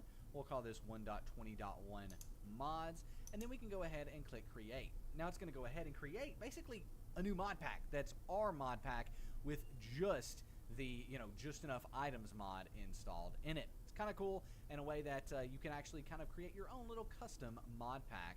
If we go over here, we'll be able to see this is the one we just created. This is the RL Craft mod pack we installed earlier. Let's add a few more mods here. We'll go ahead and grab a journey map as well. So I said click on it there, click versions, and then find the version you want. In our case, 1.20.1. Yes, Claudius left well. Good We're morning. going to add it to an existing profile, the 1.20.1 mods one specifically, and it's going to add that mod to our basically mod pack here. Now, as I said, sometimes it'll be buggy, and as you can see, just enough items just popped in. So if a mod's not there and it still says it's doing something, perfectly normal. BRB. Let's go ahead and grab one more mod here that I know is updated to 1.20.1, which is Twilight Forest. So we can come in here, go to versions, and find the version we want. My mod pack is still installing. Install. Select the profile, and right like so, we've got these mods installed. Really quick, really easy to kind of create your own sort of setup here. Now, if you wanted to add these to a server, you would have to add them as individual mods. The best way to do that is actually click the 3 dots here and then click open folder. Then you'll have a mods folder and all of your mods will be in here. You can just move these to your server. If you're on Simple Game Hosting, just do that in the file manager. Just drag and drop into the mods folder on the file manager. But nevertheless, you can now click play here. I'm actually going to play on our mod pack though, RL Craft. The process is the same. It's going to open up the Minecraft launcher, and you'll need to log into the Minecraft launcher. This is the default Minecraft launcher, the one that you're used to using if you played vanilla Minecraft in the past or individual mods in the past. So go ahead, log in, and then once you've logged in, it will look like the normal default Minecraft launcher that you're usually using with vanilla Minecraft, for example, except it'll say RL Craft or whatever mod pack you installed here. Go ahead and click play. Click play again, and now Minecraft's going to open up with the mod pack installed. Keep in mind that when launching Minecraft with a mod pack, it's going to take a while. And it could take, I've seen it take 15-20 minutes, depending on your computer, to launch a mod pack. So you kind of just have to sit back, relax, and wait for it to open. I'll meet you on the main menu of RL Craft. Quickly open up the 1.20.1 mods as well, just to show you that's working. But at this point, you've kind of got things set up. So here we are, RL Craft is open, and yeah, it looks good. It's installed. Let's go ahead and take a look at that 1.21. Again, click play. Now, it is worth noting, we won't have to log into the Minecraft launcher again. You've only got to do that once. Moving forward, you're already logged in, so you don't have to worry about doing it every single time you either open the mod pack or even... Okay. I got it. Now, let me watch this. Allows you to play single player with friends. Okay. Single player is now playable with friends on Java Edition. I'm pretty sure we all know about the LAN method, but that only works when someone's actually at your house. But now you can play single player, but with people from all over the world. Here's how. You can do this with a new mod called Essential. It's a very simple process to download. All you gotta do is go to their website, click the download button, and you're basically done. No external links or anything. So basically, once you're in the actual game, you can either join a single player world or you can join a multiplayer world. I got my nice friend here. He's gonna invite me to his game. He invited me. Look, a single player world. It's not even a multiplayer world. As you see, it's got cosmetics. I got a backpack here. We're in a single player world, and as you see, it's not open to LAN. So Adrian here lives across the country. No lag either. It's a great world where nice world things happen. But yeah, anyways, if you're the one creating a world, let's just leave that world first. So basically, all you want to do, create it like you would any other world. So now that you've created a new world, all you want to do is click invite friends, click next on that. You can choose the game mode from the join. So let's say we wanted to creative mode and normal. Click next, and then all you want to do is click invite on your friend, and once he joins, it'll be crazy. Yeah! I joined. Link is gonna be in the description down below. It's a very revolutionary mod. This is Okay.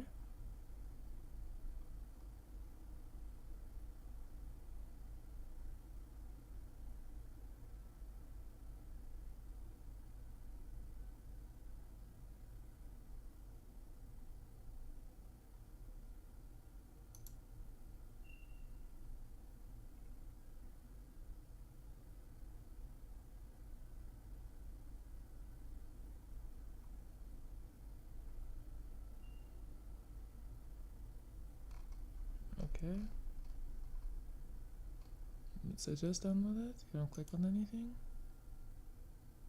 process to download. All you gotta do is go to their website, click the download button, and you're basically done. No external links or anything. So basically, once you're in the actual game, you can either join a single player world or you can join a multiplayer world. I got my nice friend here. He's gonna invite me to his game. He invited me. What? I don't put it in a folder or anything. Just download it. Alright.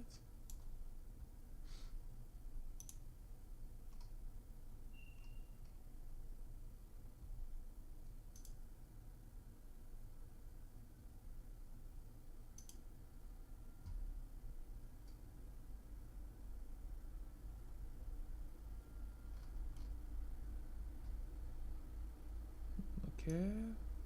Why did I set this up? Because I don't know how long it's gonna take to open. We're gonna switch to just chatting screen.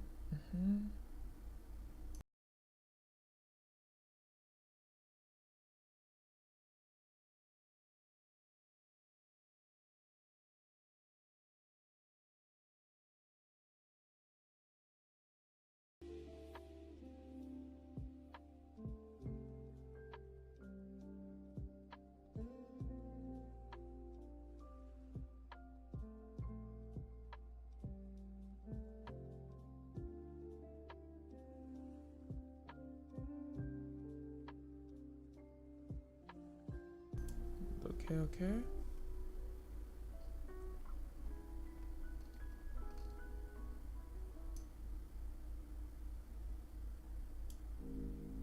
That's bad.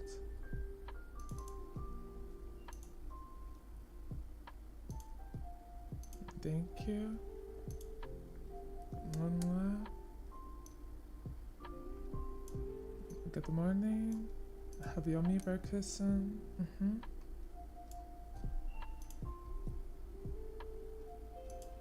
This is downloaded. This curse word.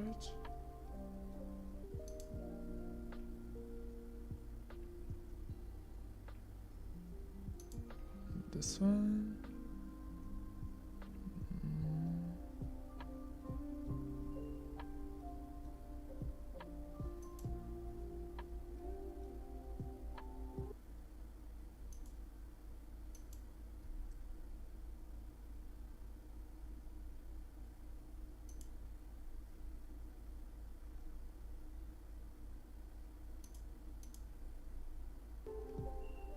Close it.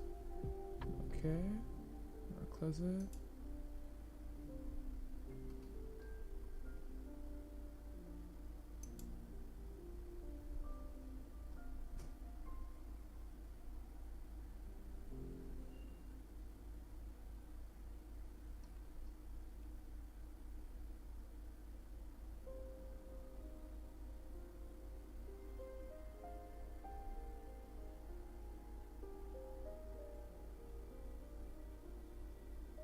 Oh, okay.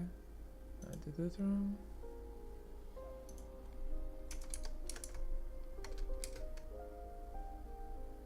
Open. Settings. Exit. Okay. Close. Did you do it? Exit.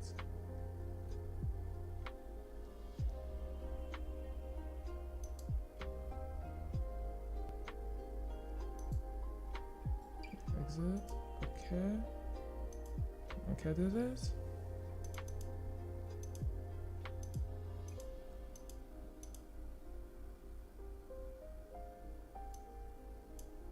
Oh no. Okay, update and install. It's installing the server hosting. Let's install integrated storage. Okay. I think I did it. They said I did.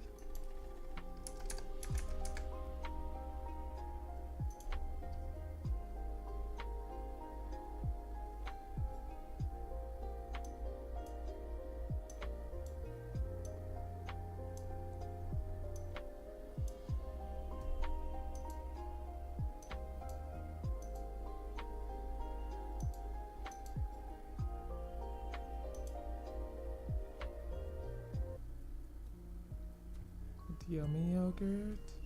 Yummy. Enjoy. Alright. Hi. About to open Minecraft installer. Launcher. Heads up, apologies in advance.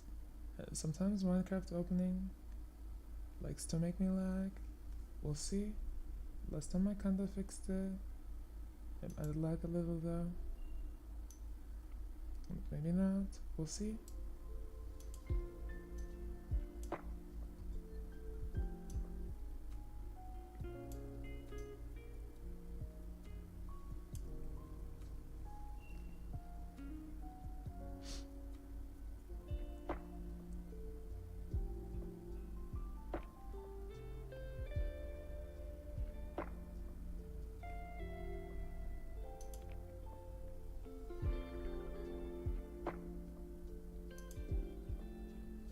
Okay, it's updating my launcher.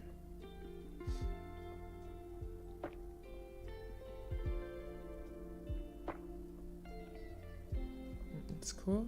When it opens, I can see if my custom skin applied. One of our crew babies, Mimi, she made it for me. A cute custom skin. I couldn't use it before because I was new. I didn't know how to add it. But I think I have it added now, so we'll see. Captain, custom Minecraft skin. Smooches. Mwah, mwah, mwah. Smooches for you. Sign in.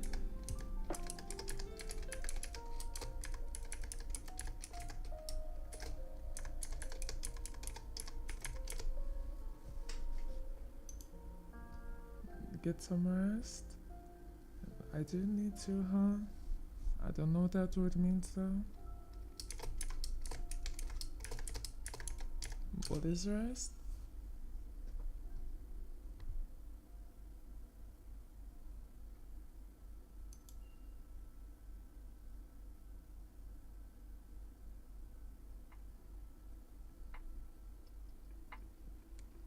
Yeah, I think I fixed it last time. Because it's not lagging my model right now, but also the game's not open. It's just a launcher page.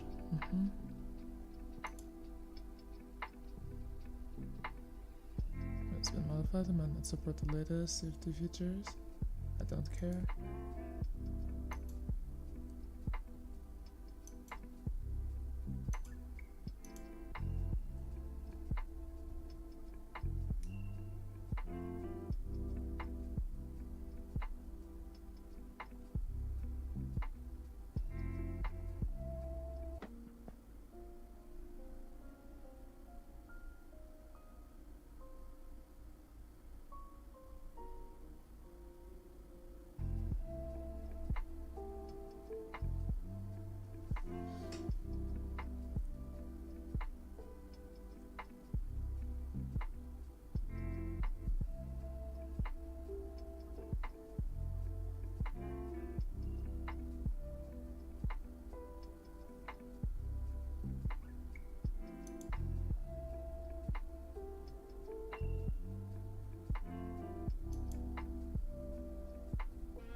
Wait, it says it's running. I don't see it.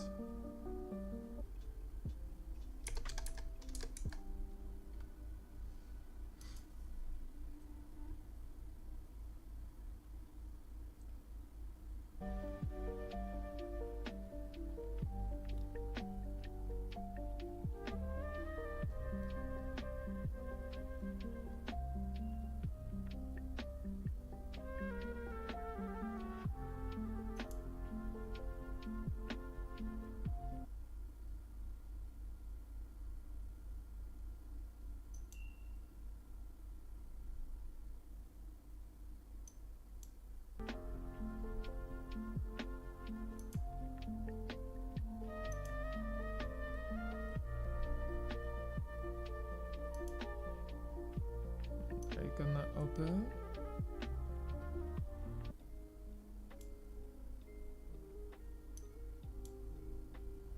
Oh, it crashed? Okay.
Okay, put this here.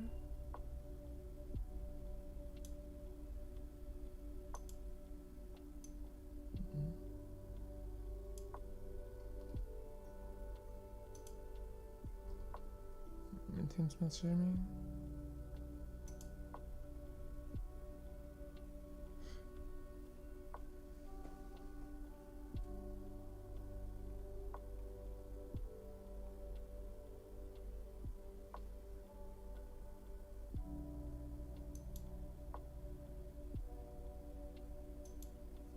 Stream status, YouTube stream. It's buffering a little. It's probably because of Minecraft. Sorry, YouTube. Give me a moment. What's this? No, close this.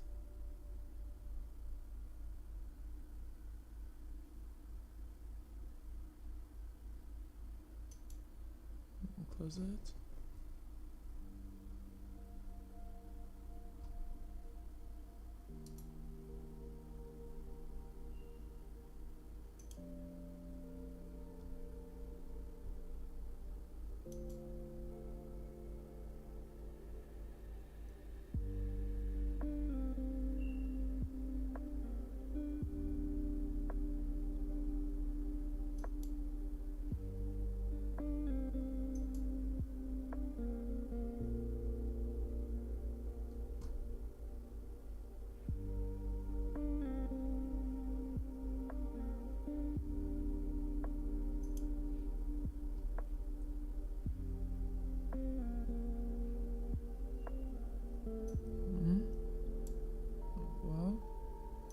didn't drop any frames, so that's good.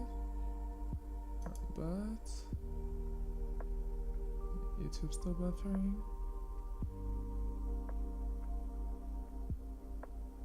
Is it fixed? No?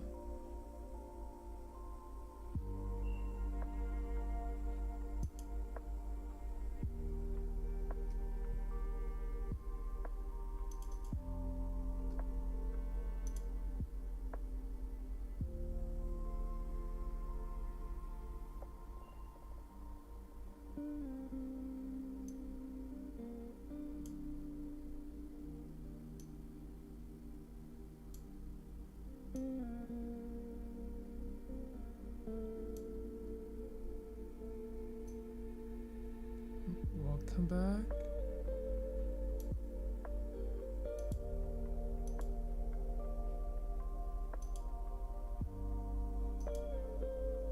First, the game crashed, so I'm not sure.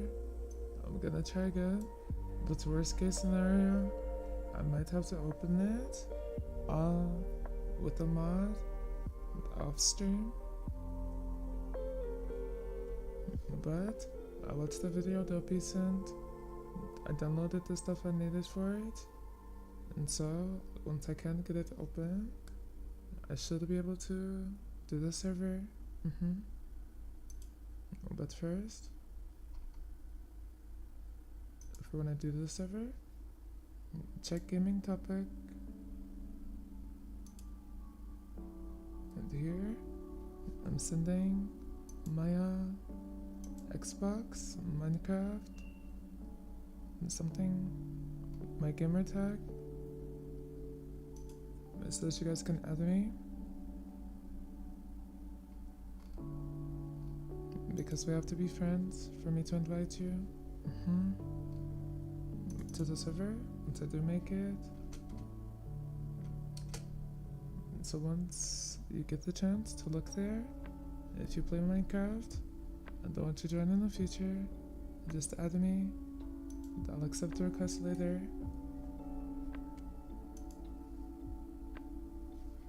I'm gonna try opening Minecraft a second time, but if it doesn't work now, I might have to open it with a mod off stream.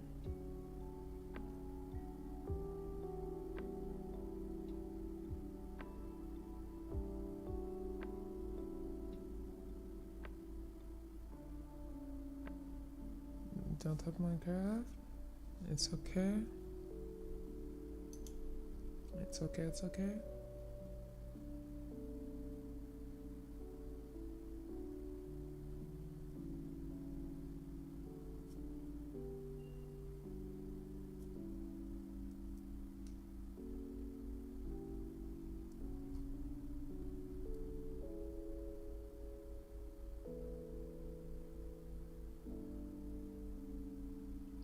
Did it open? I'm so confused.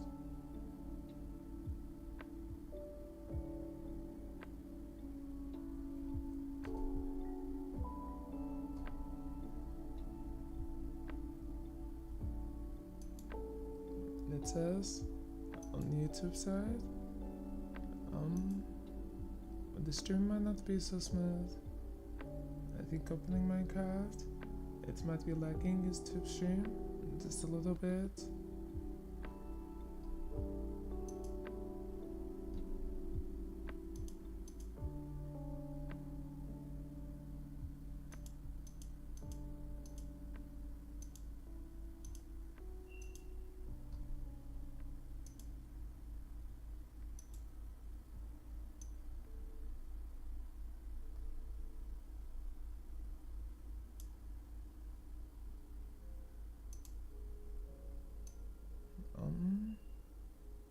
It's okay.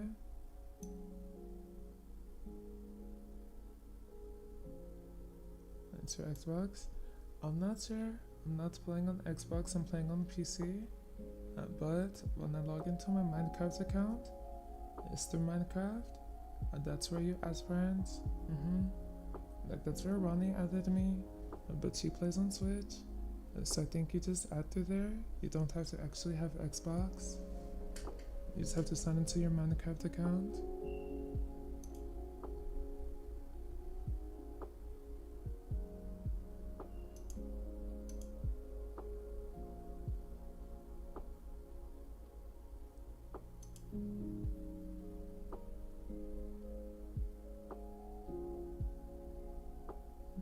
Okay, you get babies.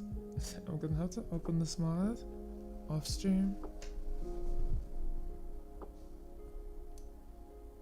Maybe like after tada, it'll open without problems in the future. But right now, I don't think it wants to open. And it's good. I'm closing that. YouTube stream is back to saying excellent condition, so it's not buffering there anymore.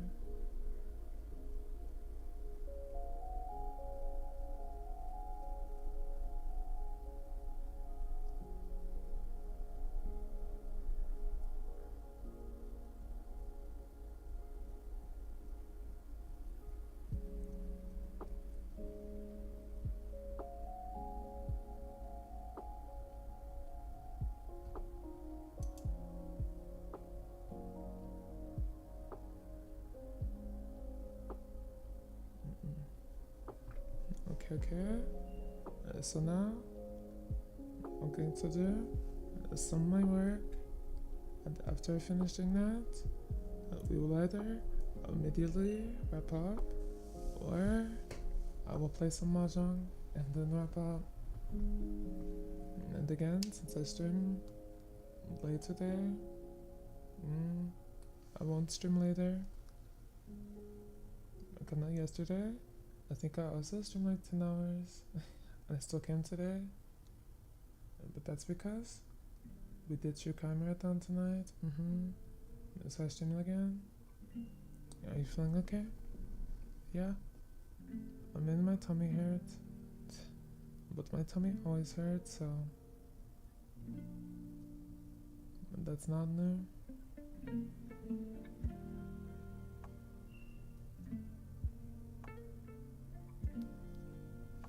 But I am fine.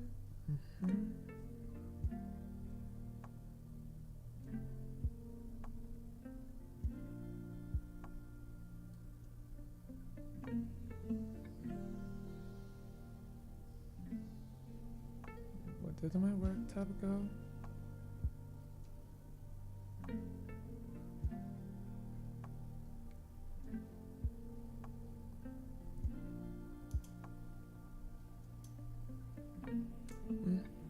Hear this?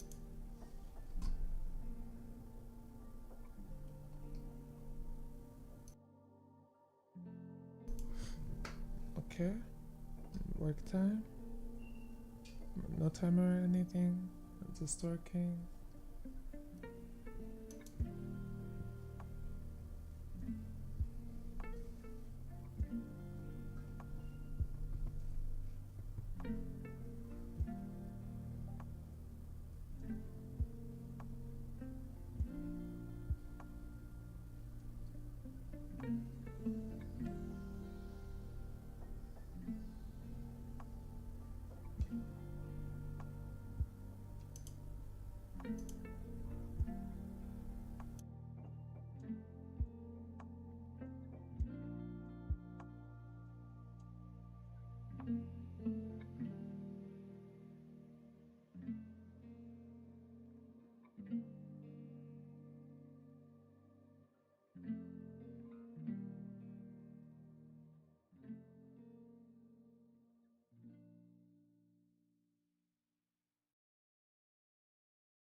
I think I've done back.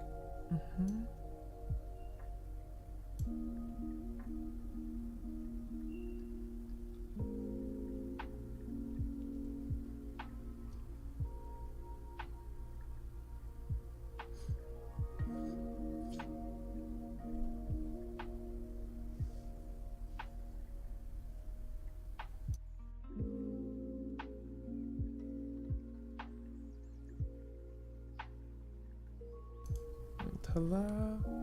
Mwah, mwah.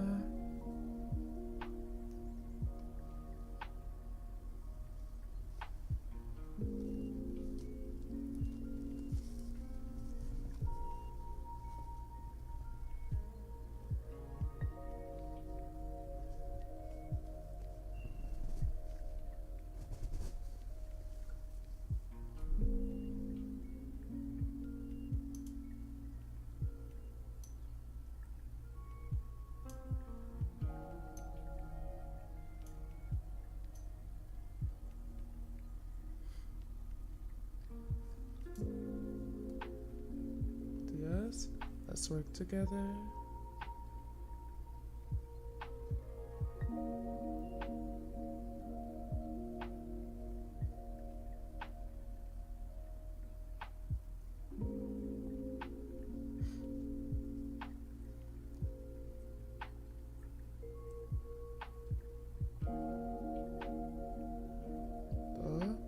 But isn't it late for you, Lucy? Like 9 p.m. almost?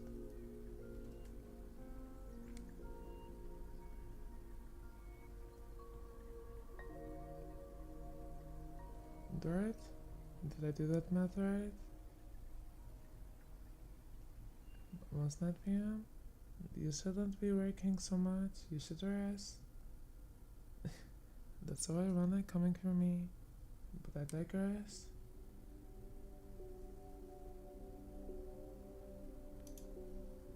You should be cozy and rest.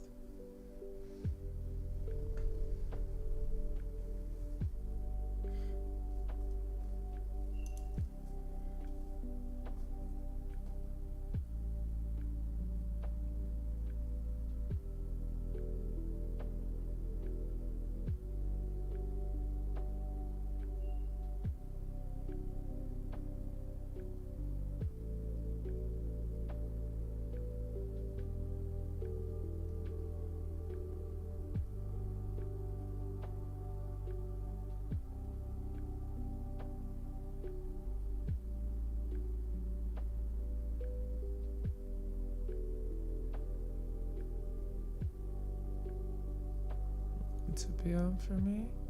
What's your plan today, Insomniac? Anything planned? I wanted to refuse, but Captain makes me mad. Yes? Take time off, sweetie. Relax. It's late for you. You worked yesterday. You did a lot of... And your project? Take time off. You just did your skincare. Get cozy. Snuggle up, maybe have more tea. No plans? Wanna chill today? Good, good. You and Lucy get cozy, chill.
have a lot of homework to do.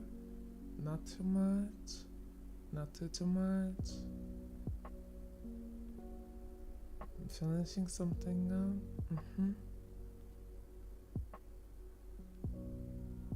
Working ahead. Because busy work this week. So I want to get more of it out of the way.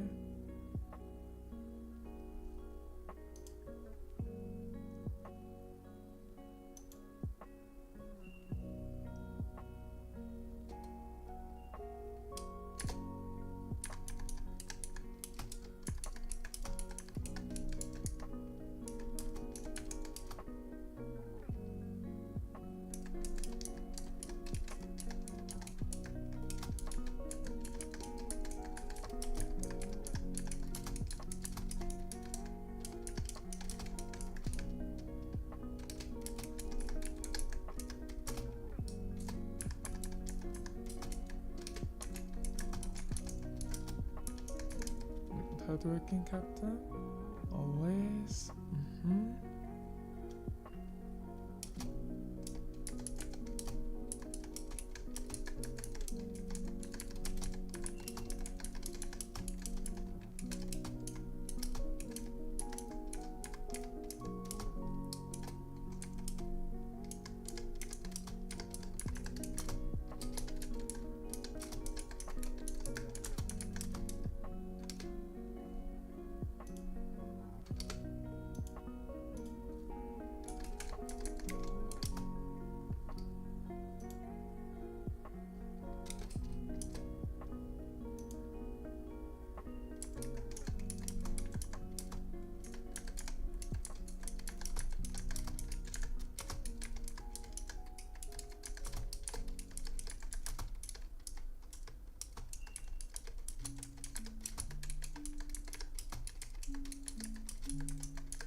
It shows it without realizing.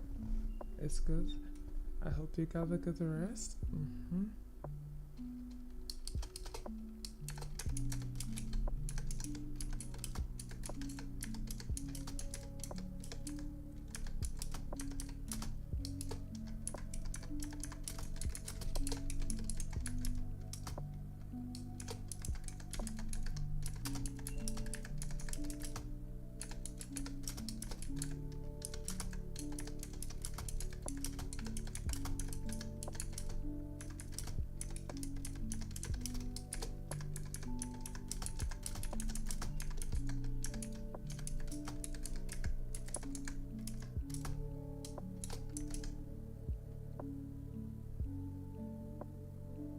Didn't you fall asleep again? Good. The cozy trick card to fall asleep too.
Hi. Good morning. I think you should follow. How are you today?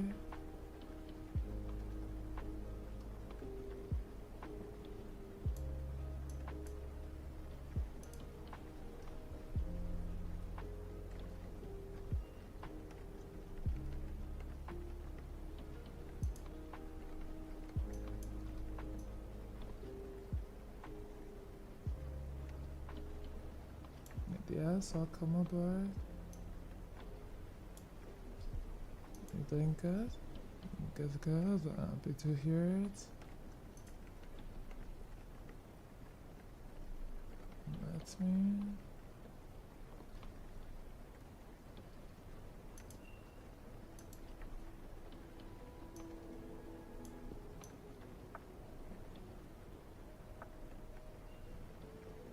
It sounds like a typing spree. Yeah. Captain is working.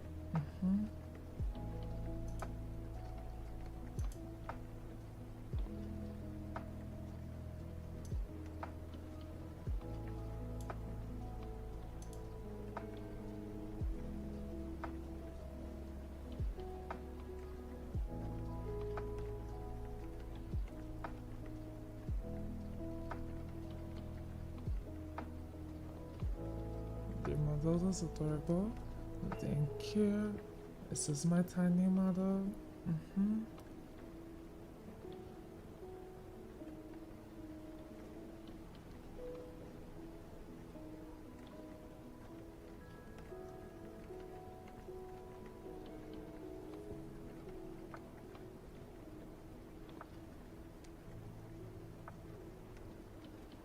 Happy Sunday.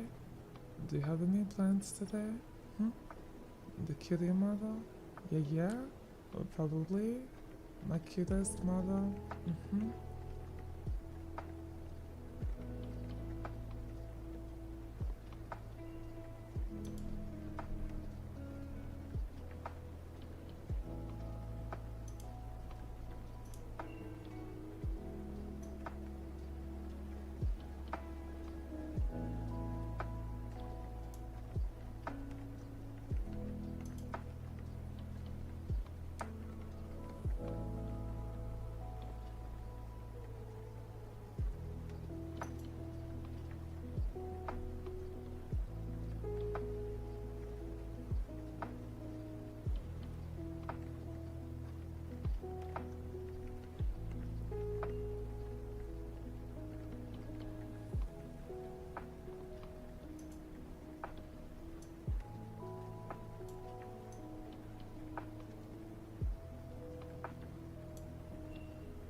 There you go. Whoops.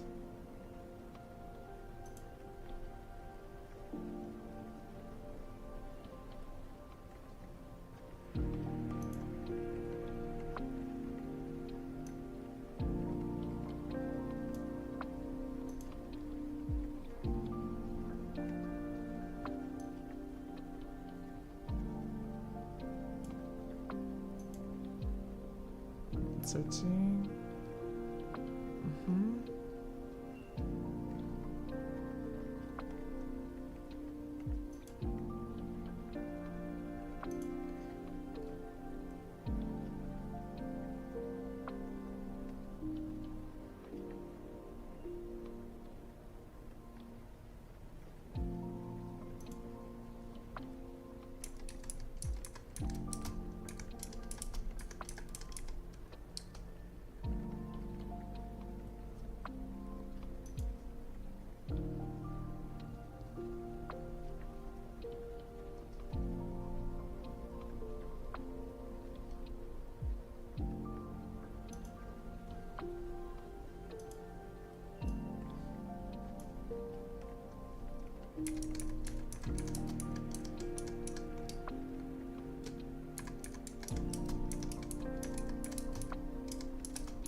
Do you guys have any Sunday plans?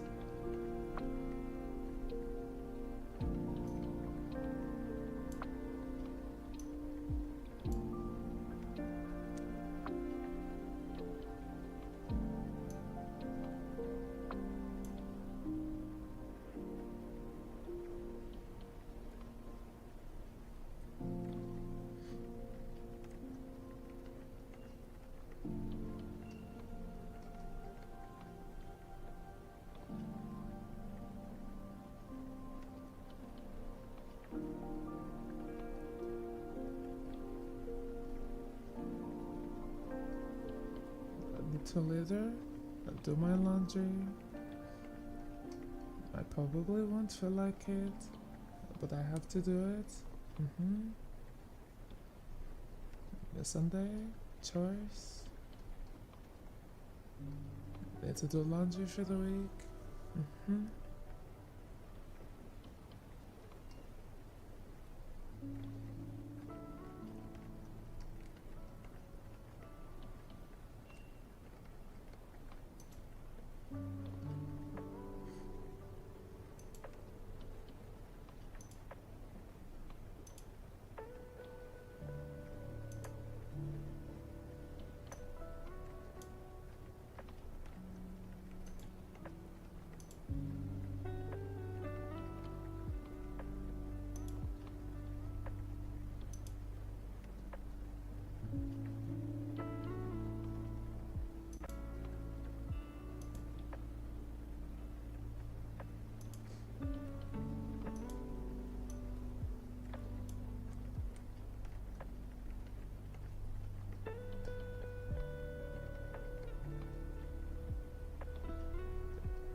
Hydrate. Okay, thank you.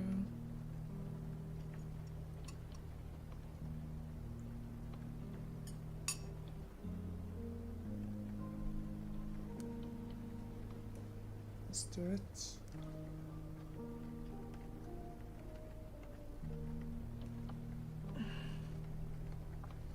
You're done. Yes, Mama, don't tire yourself too much. I will try not to. Thank you, baby.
The first time?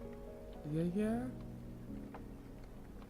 No Captain up top. Cute asset I found.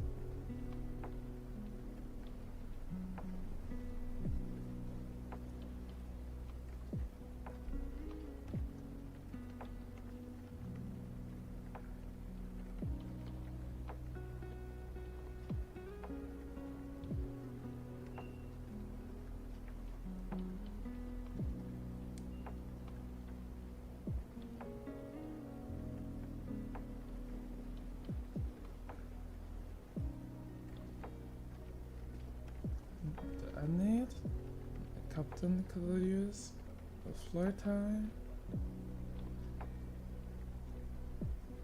I'm gonna take a floor time break. I'm just gonna lay on the floor for a second. I'll be right back.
Thank you. Okay. Back from having floor time.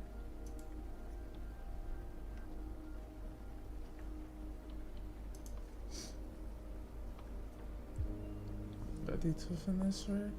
Mm-hmm.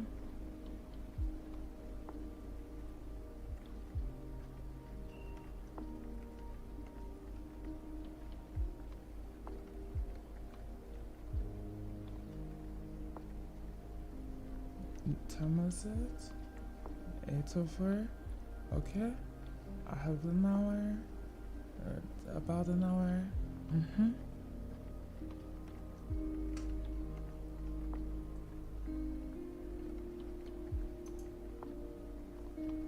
I think I could finish this in that about an hour time slot. Mm-hmm.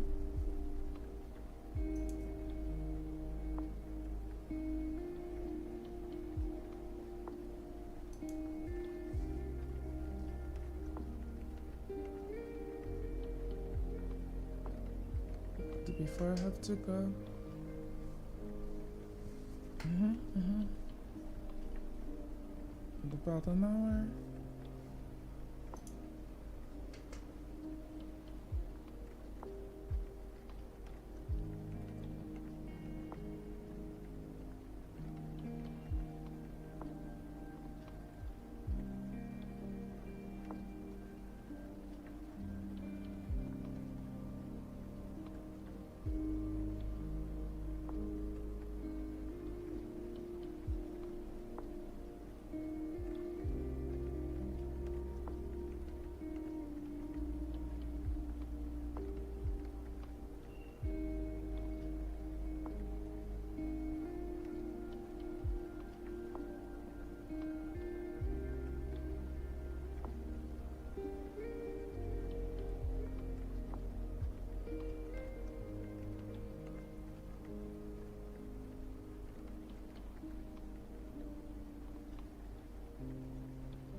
Bear?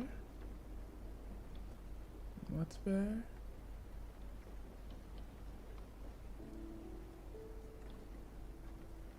Oh, right. Let me see.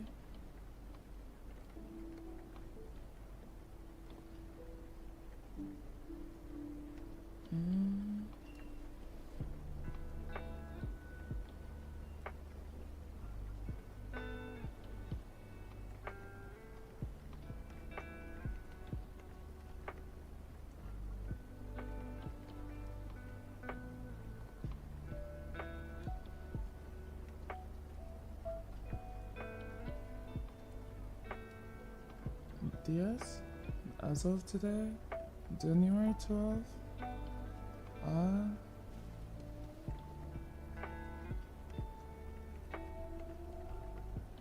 It says it's leaving from departure country region. That means whatever country it's shipping from, it just left there. Because before that, it was being accepted for transportation, and it was in a sorting center.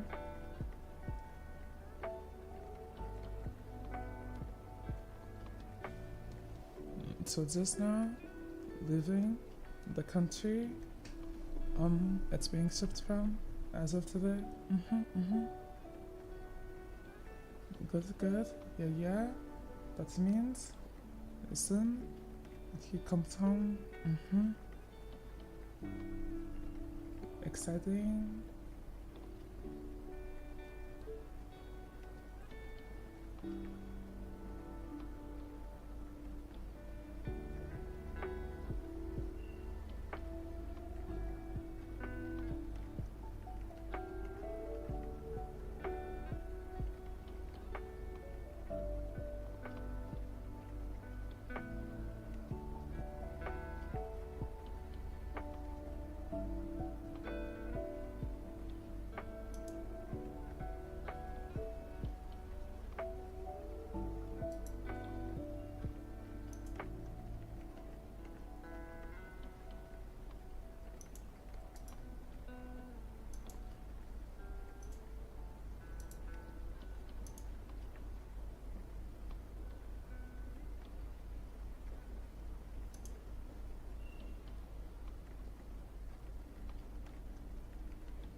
Good morning.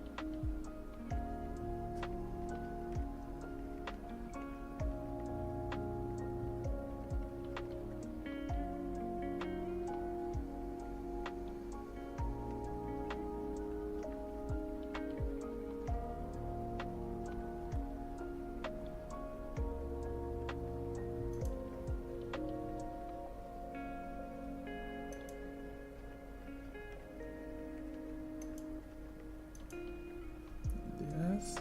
Hope you rest well. Happy Sunday. Good weekend. That's good. Happy to hear it.